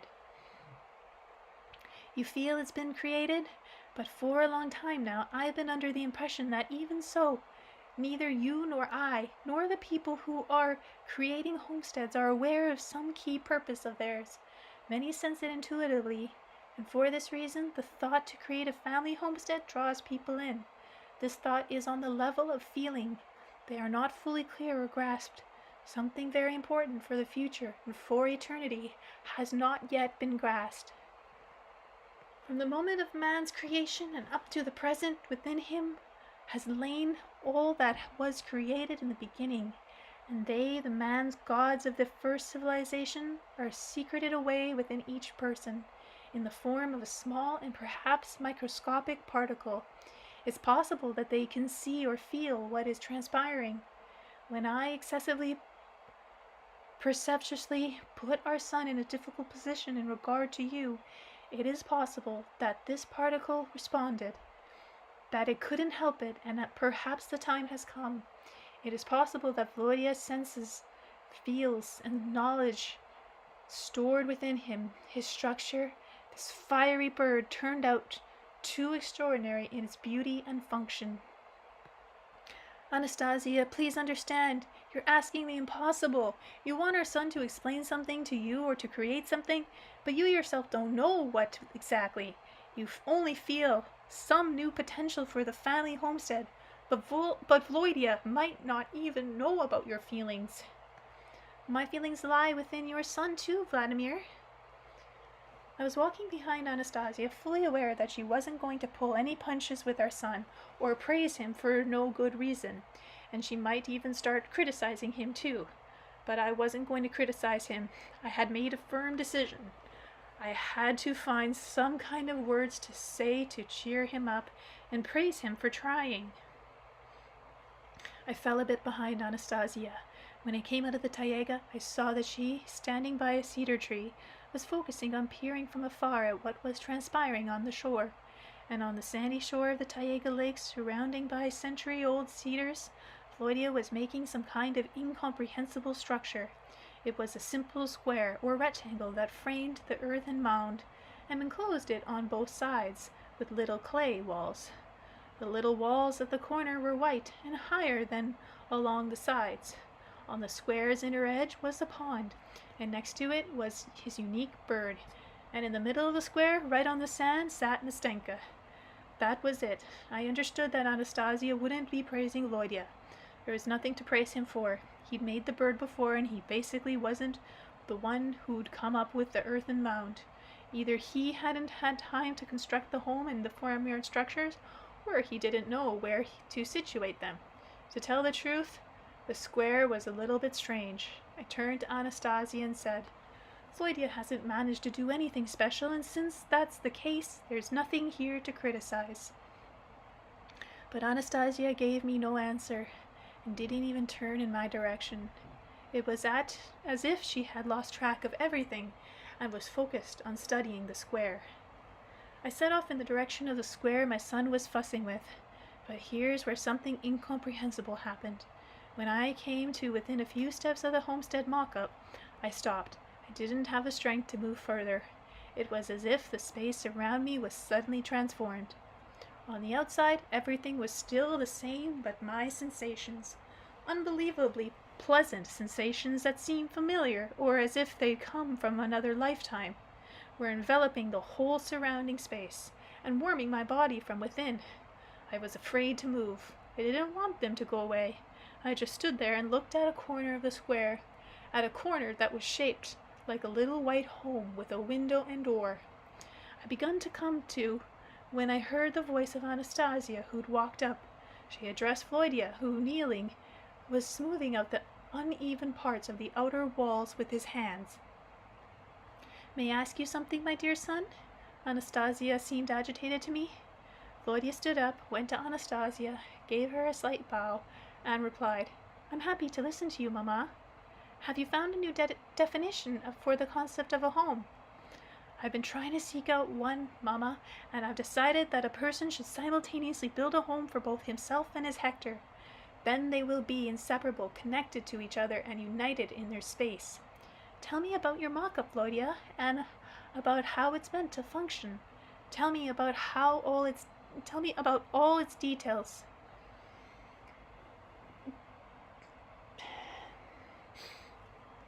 All right, Mama, I'll tell you.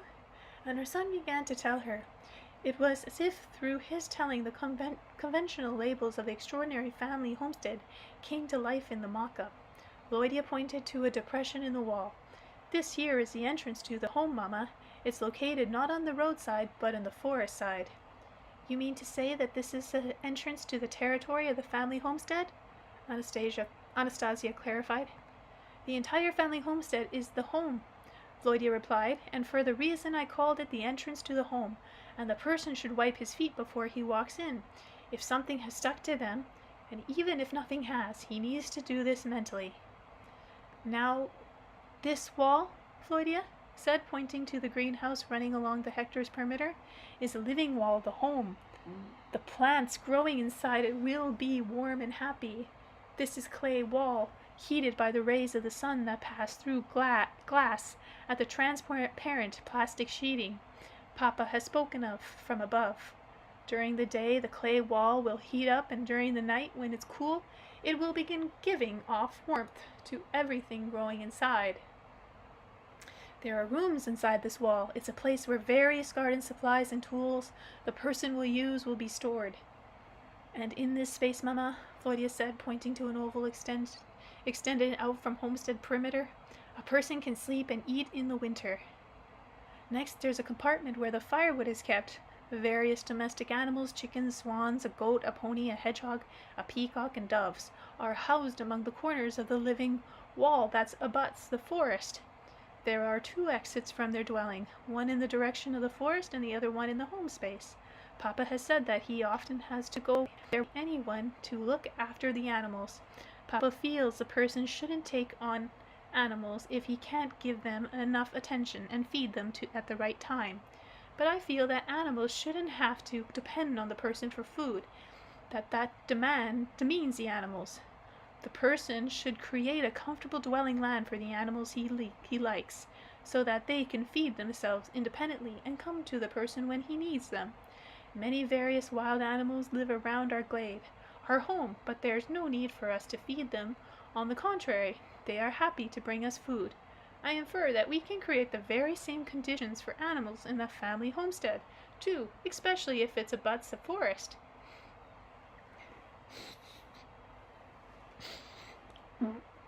Is it possible, Anastasia thought thoughtfully and continually asking her son the question. Volodya, on the roadside, at corner, there are 2 little homes with small windows. What are they for? Mama, I designed this for Papa. I know that Papa's best childhood memories are connected to the time he spent living as a little boy with his grandmother and grandfather in a little whitewashed clay hut with a straw roof. I built the little walls of this little village hut. I think it will be really good for Papa's homestead, as other elements too, that will call up pleasant memories from his life. I quickly turned to the white. I began studying it, and I recognized it. My childhood home. I recognized the little whitewashed Ukrainian hut with a straw roof, with a little window and a door, and a little old bench beside it. I wanted to rush to my son and hug him, and then the pleasant sensation enveloped me anew, and wouldn't let me move away from my spot. All I could do was to say, "Thank you, my dear son. It all really does look like it. The little window, the little bench, and the door. The door to your little childhood house opens, Papa. If you open it, you'll immediately be inside the covered perimeter of your homestead, and you can pass through it, or whatever you want to go.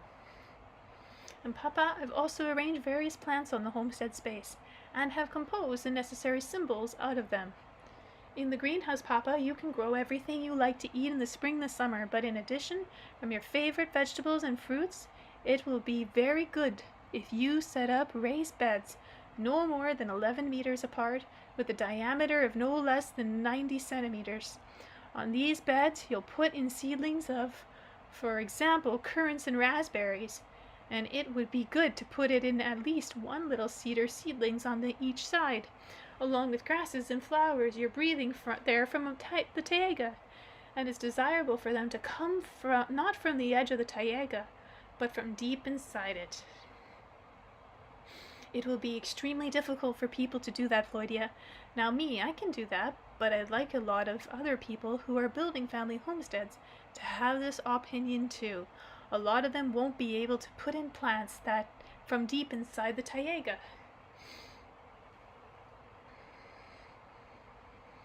There are no roads in the taiga. You can't use public transportation, and you can't carry much on your own, and then you still have to spend a long time hauling it back in public transportation. All of this will require no small financial expenditure, and when you add it all up, the plants you deliver from Siberia will cost significantly more than ones that are grown in nurseries and sold right on site for not far away. You know, there's even a saying, for a cow abroad, you'll pay a penny plus 100 for the delivery. And besides that, can you explain why you should get plants from deep in the taiga when you can dig them up in your local forest or get them from your neatest nursery? But those would be different plants, Papa. After all, you yourself have told me about how, for example, the milk agaric mushrooms that grow here and that you can eat raw, differing significantly from the milk agaric mushrooms that grow in the regions of Russia you call the central region. The cowberries too differ, and Papa, the currants and raspberries differ too. You yourself have written in your books, Papa, that scientists have spoken of this to such as the academic palace.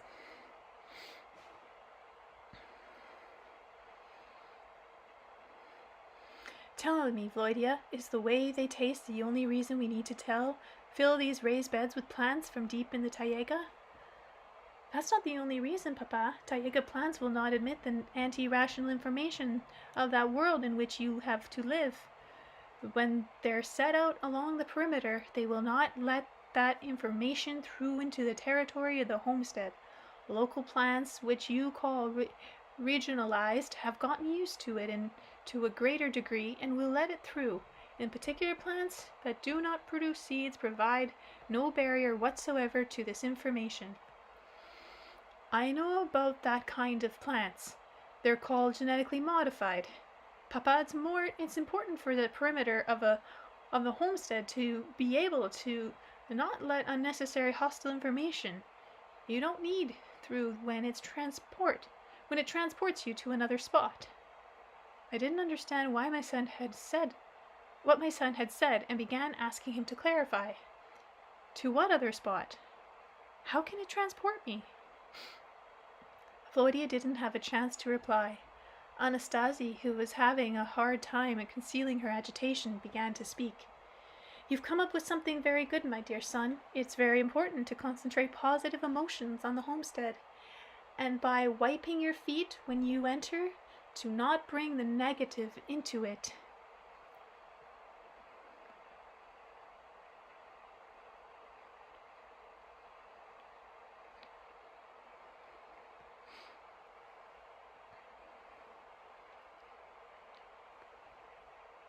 Chapter 31. The Burning Blood of the Ancestors. Anastasia took me by the hand. I felt the pleasant warmth of her tender palm, and I also felt how agitated she was, and I glanced at her face. Anastasia was looking into the center of the homestead mock-up. I also looked into its center. Nothing special there, unless the little white sticks arranged in the center had caught her attention. Once again she asked our son a question. Tell me, my dear son, what does the white circle located in the center of the homestead represent? I began explaining instead of my son. It represents a small round greenhouse. That's what Vladimir and I decided on. Our little white sticks represent some kind of transparent material. Glass, for example, or polycarbonate, or plastic sheeting. For a long time, we couldn't stick it anywhere. It didn't go with anything. But now that Vladimir has placed a greenhouse along the whole perimeter of the homestead, I really like it. Here you get both greenhouse and a fence at the same time, and various utility rooms too. And I also like it that Vladimir made a small round greenhouse in the center too. Now it fits. Now it even goes really well with the whole perimeter of the homestead. I think that what we have in the center is not a greenhouse, Vladimir, Anastasia said in a whisper, slightly agitated as before. Vladimir heard her and calmly said, addressing me, Mama's correct. The little white sticks in the center of the homestead do not represent a greenhouse. Then what do they represent? I asked our son. In the center of the homestead, Papa, I have placed a circle of mirroring water. I asked him to clarify. Is it a mirror or what? You can put it that way. A mirror with mirroring water, Vladimir calmly replied. Very original, actually. You've situated a round mirror on a small rise in the center of the homestead. The clouds are reflected in it, and the sun and the moon can admire themselves in it. And streaks of sunlight will fly off it and go dancing. Throughout the whole homestead, there is nothing like it in any landscape design, and I've looked through a lot of them. Very original. You stuck little red leaves around the mirror, Vladimir. What do they represent? Anastasia asked, speaking quickly. That's a flame burning, Mama. And where did the flame come from? From oil and gas, Mama. After this answer, Anastasia squeezed my hand a bit more stronger and asked our son the following question. Do they allow you to light their blood on fire, Vladimir? Yes, the souls of our ancestors allow me to light their earthly blood on fire, Mama. If they had not wanted this, then what came to me would have come to me. Suddenly Anastasia's grandfather spoke, and I could sense agitation in his voice too. Perhaps that's enough of distracting a person from important business. After all, you haven't done all you're going to do with the mock-up yet, have you, Volodia? No, I haven't done all I'm going to do, grandfather. Then go on and do all you're going to do, and no one will bother you. Yes, go on and do all you're going to do, Volodia. We'll get out of your way for now, Anastasia added, and led me off to the side. Anyway, away from the extraordinary family homestead design. When she sat herself down near the trunk of a large cedar, I asked, Anastasia, I feel that you're agitated for some reason. Am I right? Yes, Vladimir, I'm agitated. Much of what our son is doing does not exist on the earth today, nor is there information about it in the universe either. That which he has created in the center of the homestead, you called it beautiful and original, but it is not those words, not only those words, that describe what has been created. The construction Volodia told us about is an apparatus, and the main component of the apparatus is of unheard of power, a biological mechanism. I can sense this, but I cannot find a precise word to describe its properties. Perhaps such a word does not yet exist. We can only speculate about this device capacities, its unheard of capacities. But please, Vladimir, do not rush me. Allow me to gradually come to an understanding of what I've seen. Chapter 32, A Gift from the First Earthly Civilization. I summarize that all the separate details in the homestead design, when taken together, form a unified whole. It is possible that the homestead is a biological device or mechanism, or something else previously unimagined by consciousness. We have to think. We have to solve this riddle. The elongated oval of your Hector is framed with an earthen mound with clay edges. The mound is covered over with some sort of transparent material. Inside are various plants. There must be something significant in them. Volodia said the plants could be ordinary ones, or vegetables, for example, tomatoes, cucumbers, and various green leafy plants. Basically everything a person wants to eat. But you have to put in raised beds with a diameter of about 90 centimeters, spaced no less than 11 meters apart. On these beds you have to put out plants from deep in the taiga, because they won't let the information of anti-rationality through.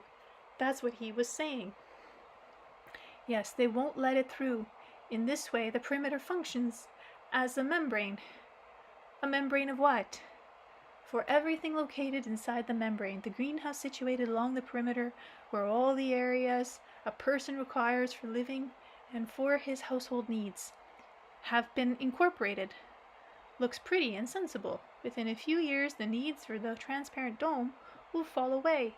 The most important thing remaining will be what is growing strong and firm beneath it.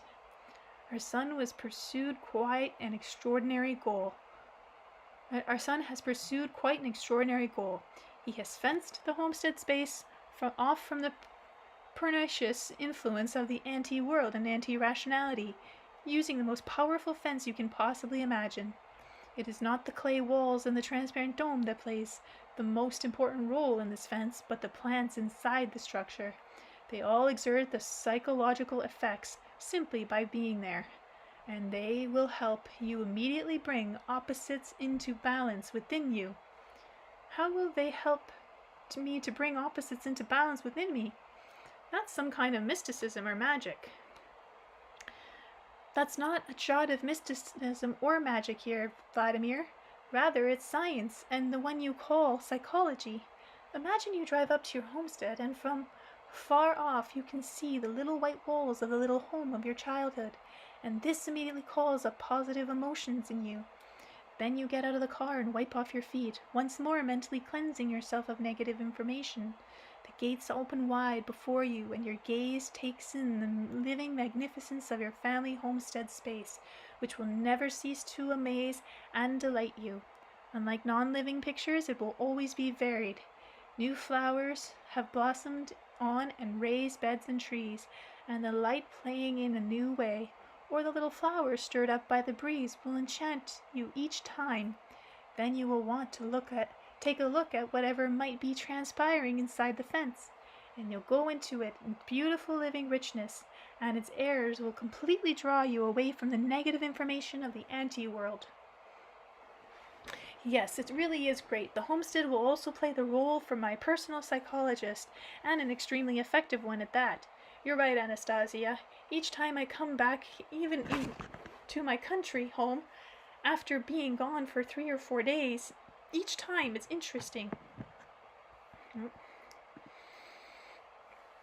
Each time it's interesting to look at what's changed in the garden, in the beds, and in the greenhouse. Now, of course, you can't compare a country home to the homestead you're talking about. Of course, it's much more effective. Look how much one bird on the bank of a pond means to us. Wow, to come up with something like that, it all started with an ordinary bathhouse, and it ended up with a magnificent and functional sculpture. Now I understand that it will also have a very strong psychological effect. It certainly will, Mir. The bird will greet you both when you have only just crossed the threshold of the home, and when you light a fire, and when you go inside the bird, so as to warm your body and soul. Tell me, Anastasia, but why did you take such notice or get so frightened when Vladimir started telling you about the mirroring structure in the center of the homestead? The little wall of the little white hut from your childhood, the greenhouse along the perimeter with the living organism inside, the earthen bird, and the burning heart who's striving to carry a person off into the sky. It's possible that it is a more perfected analog, the mirror in the center, reflecting the heavenly bodies. Anastasia stood up and pronounced her words precisely, the way she always does when speaking of something significant. She said, "Vladimir, our son has created a mock-up. He has constructed a biological interplanetary ship." What? I was amazed. Anastasia, are you sure? Yes, I am sure. It is possible that we need to get to use a different word to name it. I don't know this word as of yet, but I am sure that the intended function of what we saw is to teleport the space along with the people located in it. A person who builds a family homestead using the elements of this design will without a doubt be able to build his own world on a different planet, and this world will be beautiful. In the center of the homestead is located part of the apparatus a person can use to transform to the psycho-teleport to transfer the space along with all its contents to other planets and other worlds. Part of, but then where I've understood it, Vladimir. Before us is a mock-up of a beautiful family homestead, and at the same time, before us is a mock-up of a perfected interplanetary ship. It is capable of moving at the speed of thought, of reaching in one instant the moon, Mars, or Jupiter. Distance is basically of no consequence at all for it. It can cover a distance of 1 meter or a distance of 1,000,000 light years in one, and the same amount of time it is capable of transferring people onto any planet in the solar system and beyond its bounds. But Anastasia, scientists have proven that there's no life on planets, at least not the closest ones. And that is why, Vladimir, I said it is capable of psycho-teleporting the space along with all its contents, including the dwelling land of all that's living in that space. In other words, this homestead can be transferred, or to express it more precisely, the given homestead can be copied and situated on a different planet. How about the people who live on the homestead? Will they be transferred to the different planet too? The people too, if they are located on the homestead at the moment of transfer. But if there isn't any fertile soil on the other planet, or if it's 300 degrees or 100 below zero, when the space is teleported, something akin to an explosion takes place on the planet, and as a result, the existence of a new space is secured. Okay, at this very exciting chapter, we're going to stop for the next. Chapter 33, teleporting the space. And I have to sneeze. Great timing.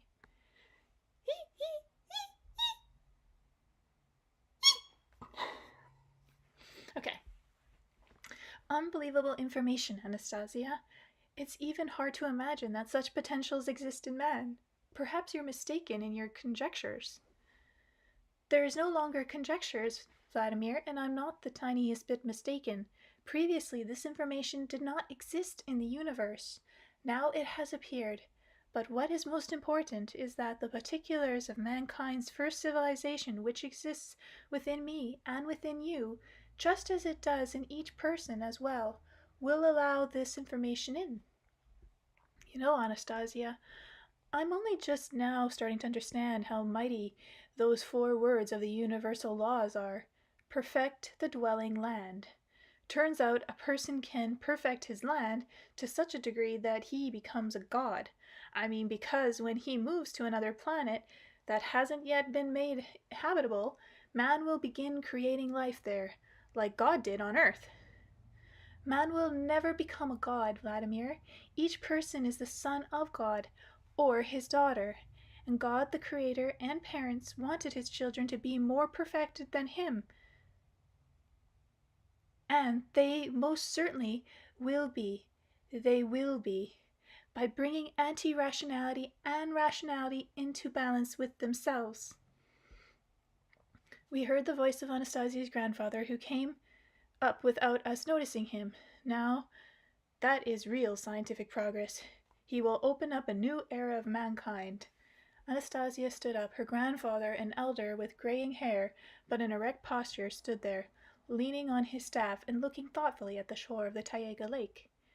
Granddad, are you speaking of Volodya's design? Anastasia asked her grandfather. What can one possibly say when an epiphany comes? Throughout the millennia, he or they, it's unimportant which, have turned the living teachings of messiahs and scientific luminaries into incoherent gobbledygook. He has shown the potentials of people living on the earth. He has created a new image of man, or has brought back the man who has called the Son of God, who was called the Son of God. A man capable, like unto God, of creating on lifeless planets a life more beautiful than earthly life. People will have a hard time believing something like that, I remarked to grandfather. Fine. Even if someone doesn't believe, then what of it? What remains for an unbeliever who doesn't believe in his might to be born? Yes, but to what end if the ensuing life is meaningless? If it is death, and then again the question, to what ends was he born? For millions of years there has existed a multitude of teachings, and all about one and the same thing, that mankind should live in expectation of receiving something from someone, and mankind has done so, closing off its thought and rationality. It has not thought about why and to what ends the universe lights up the stars above man. And now what? Will our son become a messiah? Anastasia said bitterly. He will have difficulty holding his ground in the face of pridefulness. What's more, the anti-rationality will rush to seek him out. Everyone fell silent, and for some reason, simultaneously turned in the direction of the homestead mock-up. At the same time, Volodya was heading toward us, walking with a calm gait. He was carrying Nastenka. She was hugging him around the neck and pressing her cheeks to his. Volodya stopped a few steps away from us and set Nastenka down on the ground. He bowed to us all and began to speak. Mama, don't worry. I know that if I become a messiah, then people will direct their thought to me with hope, and that means they will not be directing their thought fully to creating. What have you decided to do, Volodya? Anastasia asked our son. I need to go. I will dissolve insignificance in a human crowd. After these words, Volodya looked each of us in turn in the eye. The thought flashed in my mind that he was intending to leave forever, and as he was looking at me, I said, Thank you, dear son, for your extraordinary, marvelous family homestead design. This will be the very best gift for my 60th birthday, and really the very best gift I've received in 60 years I've lived. Papa, this design is a gift not just for you. I give it to all the readers of your book. Let them take from it all that they wish to take. Let it be for all of them. That means it's for me, too. I want to give you a separate gift, Papa." At these words, Volodya slipped his hands beneath his shirt, took something out, and held his hand out to me. I had watched as he slowly and carefully opened his fingers, uncovering the gift that lay in his hand. But when Volodya had fully opened his fingers, there was nothing on his palm. I looked at grandfather, then at Anastasia, trying with their help to understand what my son's gestures meant, and how I was supposed to respond to it. But they said nothing. "Papa, go ahead and take my gift to you," Volodya repeated. I kept standing there, not understanding how you can take what you can't see. Suddenly Nastenka walked up to me, took me by the hand, and led me over to Volodya. When I came up to my son, I stretched my hand out toward his hand. He carefully placed something invisible into my palm. It's this something invisible was pulsating and slightly warming my hand. I closed my fingers and placed the gift beneath my shirt, in the same spot Volodya had kept it. A tender and extraordinary warmth enveloped my whole body. "It will live in your home, Papa, and when you've built the homestead parameter, ask it if it will fill the space." Volodya bowed deeply to everyone, then turned around and began moving away from us, his steps confident. Then he suddenly vanished beyond the bushes, or dissolved in the space. And we all stood there, as if spellbound, and both, when he looked each of us in the eye, and when he was walking off, all we did was silently follow him with our eyes. And then I said, "Anastasia, I got the impression our son has left us forever." Hearing no reply, I turned towards Anastasia. She was looking in the direction in which Volodya had headed off. Her body was shaking. A thin stream of scarlet blood was flowing from her lower lip. She had bitten her lip, so as to not cry out. I understood this meant that anti-rationality would hunt our son, and Anastasia and me as well. I saw Anastasia's hand clenched into fists, the taiga frozen. Some unknown sound resembling the rumbling of something huge was filling the space. I got the impression that the huge space was compressing, and when it opened back up, it might wipe everything from the face of the earth.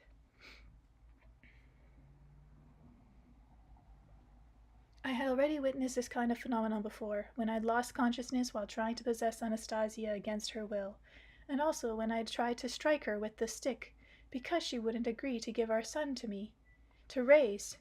Each time it started, Anastasia would raise her hands upward, as if waving to someone in greeting, and everything would calm down before any sound even appeared. But now the sound was growing louder and louder, and Anastasia was not raising her hands upward, and I didn't want her to raise it. On the contrary, I wanted this invisible mighty thing to thunder and wipe from the earth all the filth that had accumulated on it. But Anastasia raised her hand. The space began to calm down. Before leaving the taiga glade, I went once more to the shore of the lake. I stood there alone and looked at the homestead mock-up our son had created and imagined. It all actually existing on my hectare that for now was overgrown only with tall weeds. Here I am driving up in my car. I see the 2 white walls with little windows from my happy childhood. The gate swings open automatically, revealing a little picture of the finery inside. And I drive toward the entrance to the home. Stop. What the heck am I doing? I'm driving through all this magnificence in a roaring car. Through my own home. Go back. I leave my car at the entrance. The gates swing open. I wipe my shoes, trying to wipe the filth of another world from my soles. Then I remove my shoes and leave them by the entrance and walk barefoot through my beautiful world to the pond, where there are swans swimming. My cat and dog are run alongside me. In the distance, a rooster crows in greeting from one corner, and in another, a little goat bleats. And by the pond on the sand, my grandson and granddaughter are constructing mock-ups of their own family homestead. And the woman I love, her beauty, never fading, comes out of the gardens, smiles at me, and waves her hand in greeting. When it gets darker and the stars begin appearing in the sky, all the windows of the oval space will light up with a joyful light. Lamps will come on in the lighthouse and show the stars the living magnificence growing inside it. The stars will think, "There on earth a very small point is glowing with an extraordinary luminosity. It is no bigger than 1 hectare, but its light caresses us. The stars are not yet aware that there will soon be more and more points like that on the earth, and the whole earth will start shining with a blessed light, and will caress the expanses of the universe with it." I made a firm decision to make the homestead mock-up my son had created a reality, and perhaps it was a good thing that I'd gotten 1 hectare with unproductive soil, where the water takes a long time to run off in the spring. But I will take it and make its soil fertile, make it into the kind of soil trees will bloom on in the garden, and flowers. I will perfect the dwelling land in that spot. Chapter 34. A Letter to My Son. Hello, Volodya. I don't know where you are now, so I decided to write you a letter through my book. I sometimes write you letters, but I have no idea where to send them. But something I published in a book I think you'll read about. A book makes its way into many centuries and many countries. It's like a living thing. Not a centuries, countries. It's like a living thing. It can find various people all on its own, and perhaps it will find you too. In September of 2009, I set about creating my family homestead according to your design. I don't know who will live in it. Maybe you'll want to, or Nastenka, when she gets older. There should come a time soon when the representatives of an anti-rationality will not hinder people like you. Maybe my grandchildren will want to live there, or my great-grandchildren. The moment has come, when I feel an urgent need to bring what you designed to life. I plowed my hectare with a tractor and sowed winter rye on it. I sowed the seeds by hand myself, and my neighbors helped me. I used an excavator to make the earthen mound all along the perimeter 1 meter high and 1.5 meters wide. I didn't have time to make the little clay walls this year. The rains and the cold weather set in. I'll start building them in the spring, but my hectare has been transformed even just from what I've done this year. It's the only one framed with an earthen mound, and the rye has grown up in place of the former weeds. It even seems to me that it's showing off a little bit before the neighboring hectares. I also managed to dig the pond this year, though about 30 meters in diameter, and it will fill with water in the spring. I also bought up various fruit tree saplings, for now I've put them in the grounds of my country home. I'm planning to move them to the homestead next fall. During the winter I'm going to have to decide how to make your fiery bird.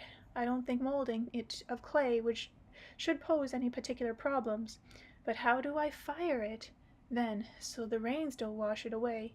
And besides, too, it's about 3 meters high, and in addition, then you have the wingspan, which works out to about 12 meters. Then the thought came to me that I need to mold it out of clay, then saw it into sections and fire it at a factory. And after that I reassembled the fiery bird on my homestead on the bank of the pond. I've shown your creation to my friends. I just drew them a clay capsule with a fire inside and explained how you can warm and heal yourself inside it, or just sit outside in front of the fire with your friend the way you'd do with an inside fireplace. And they decided they want to build something like that at their places too. Can you imagine how delightful they'll be when they find out it's not just a capsule you can warm your body and heal yourself in, but a beautiful bird too, with burning heart inside? Burning heart inside. How in the world were you able to create such a miraculous thing? Anastasia summarizes that the people of the first earthly civilization are helping you.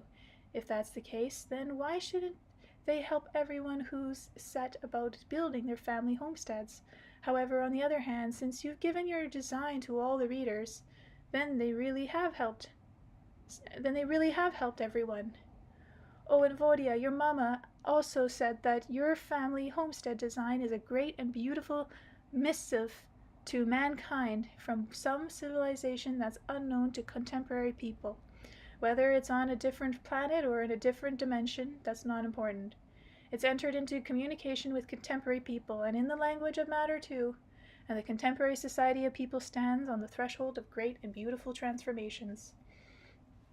When your mother said this, I didn't yet fully sense the significance of her words, but later on, when I was reflecting about them, I became convinced that she is totally correct. You know, Volodya,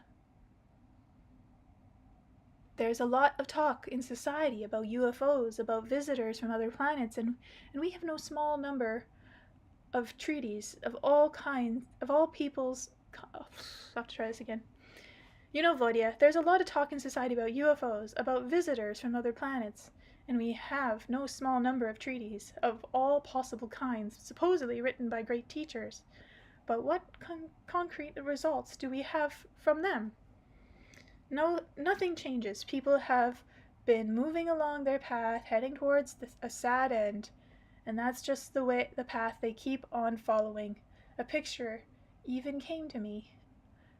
People are walking along a road, and there is someone dressed very oddly standing on the side of the road. And as if to underscore his strangeness, he's yelling, I'm a visitor from afar! I'm a visitor from afar! A representative of great powers! Well, so what? People say to him. What will you bestow on us if you're a representative of great powers? Then take drug addiction from the earth, and prostitution and wars, and take the various illnesses away too. You don't understand. I'm a visitor from afar. But he couldn't pick an interest. But he couldn't pick people's interests. Only one person came to him. If you're some great visitor from afar, then you probably won't have any trouble giving me 100 rubles for a bottle of vodka. And he got this answer. I'm a great visitor from afar. You need to listen to me. Give me shelter and food. Even make a great fuss over me.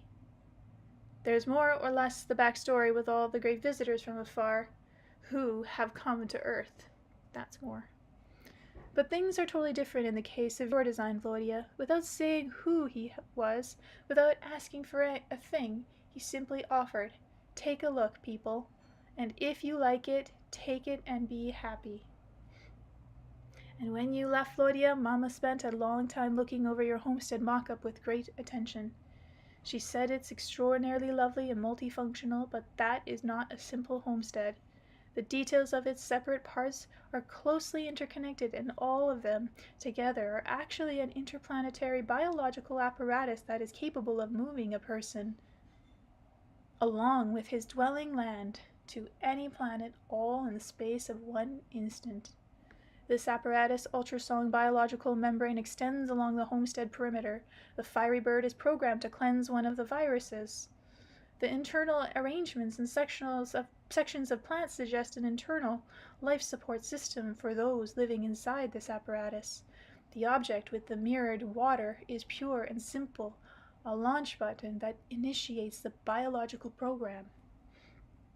The propulsion device of this apparatus is unsurpassed in terms of its generating capacity. It goes beyond the boundaries of specifications like rate of movement, for what lies at its core is unmediated human thought.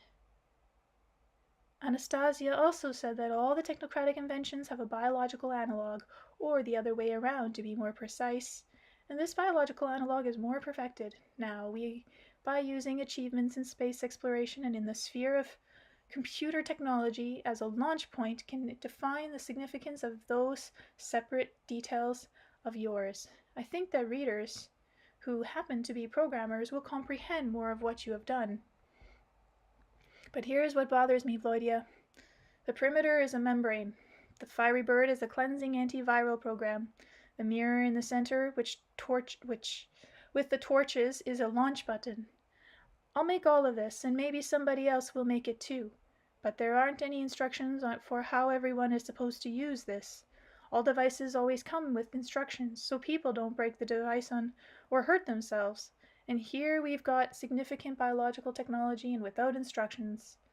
A person might accidentally do something with the launch button and his family will wake up on another planet without even intending to do so.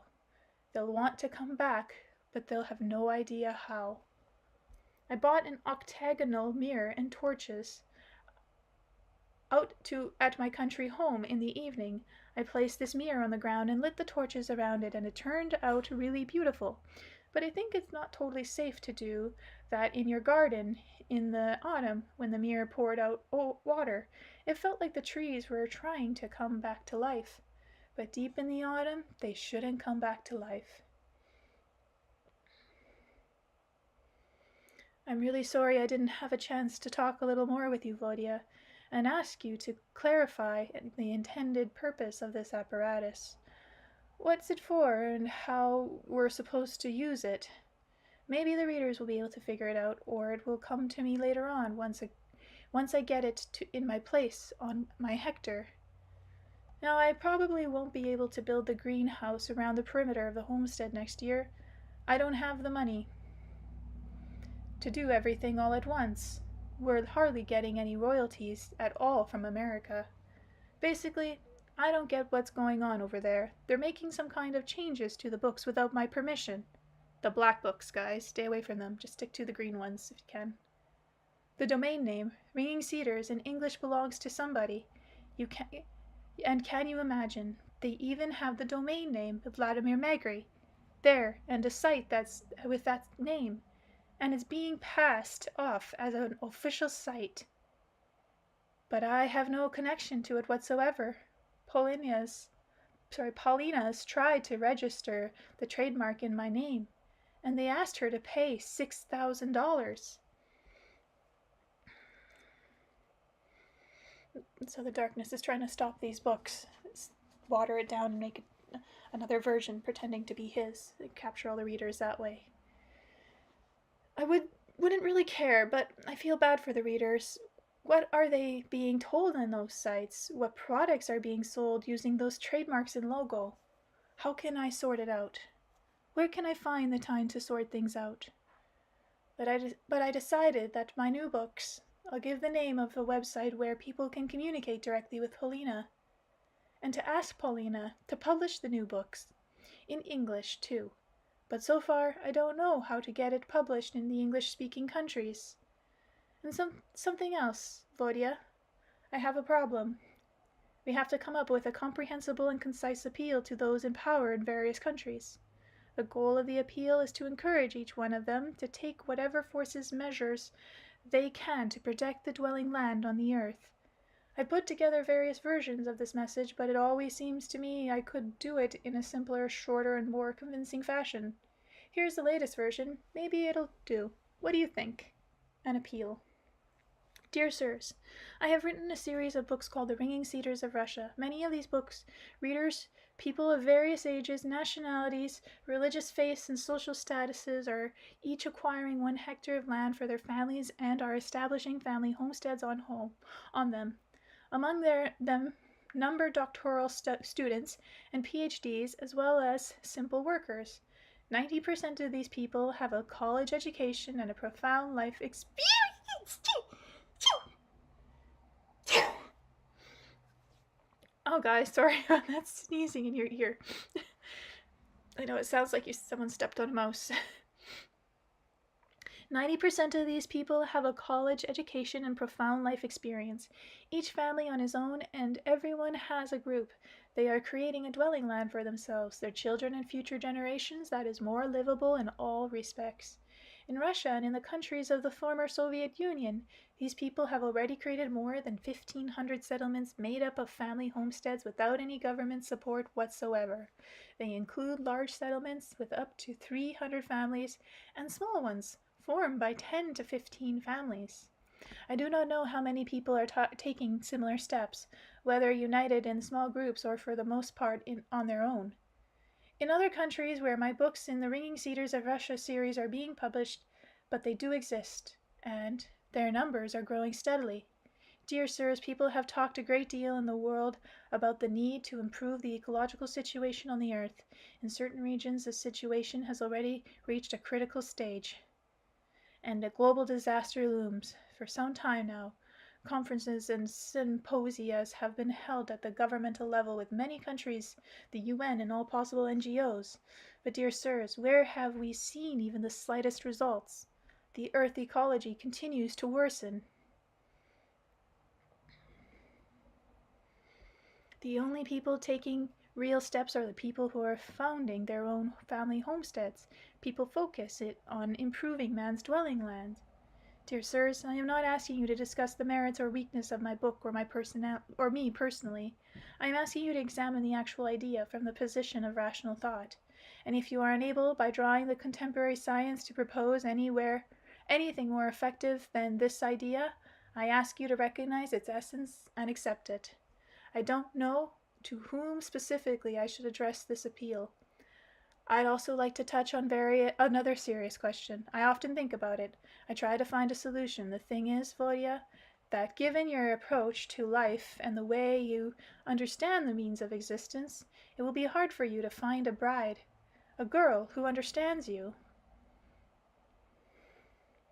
You probably already know that from the time they're little. Many girls dream of becoming an actress or a model, or of marrying a wealthy man and going to a resort and having a maid at home. If you suddenly take a liking to that kind of a girl who hasn't read the books and hasn't heard anything about family homesteads, after all, love is unpredictable. Now, don't go trying to tell her about the homestead right off the bat. Oh, Vladimir, you should know by now your son would never go for someone like that. She won't get it. Now, when I've made my homestead according to your design, then you go ahead and bring this girl there and show her this homestead.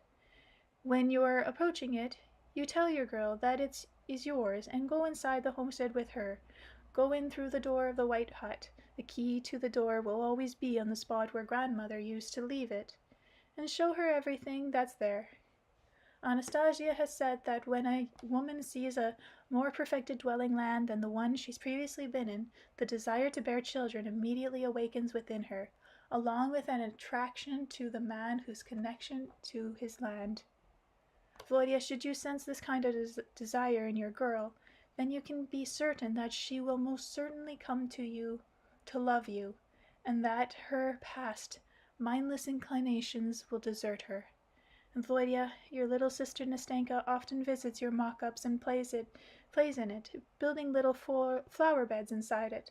Anastasia says she has fever and thought. Anastasia has told me about Nastenka's past life, the one when her name was ANASTA. That's all for now. The letter has turned out kind of long, but I haven't said everything I want to say. Be careful. Take care of yourself, Volodya. With all greatest respect for you, your papa. An appeal from the Vladimir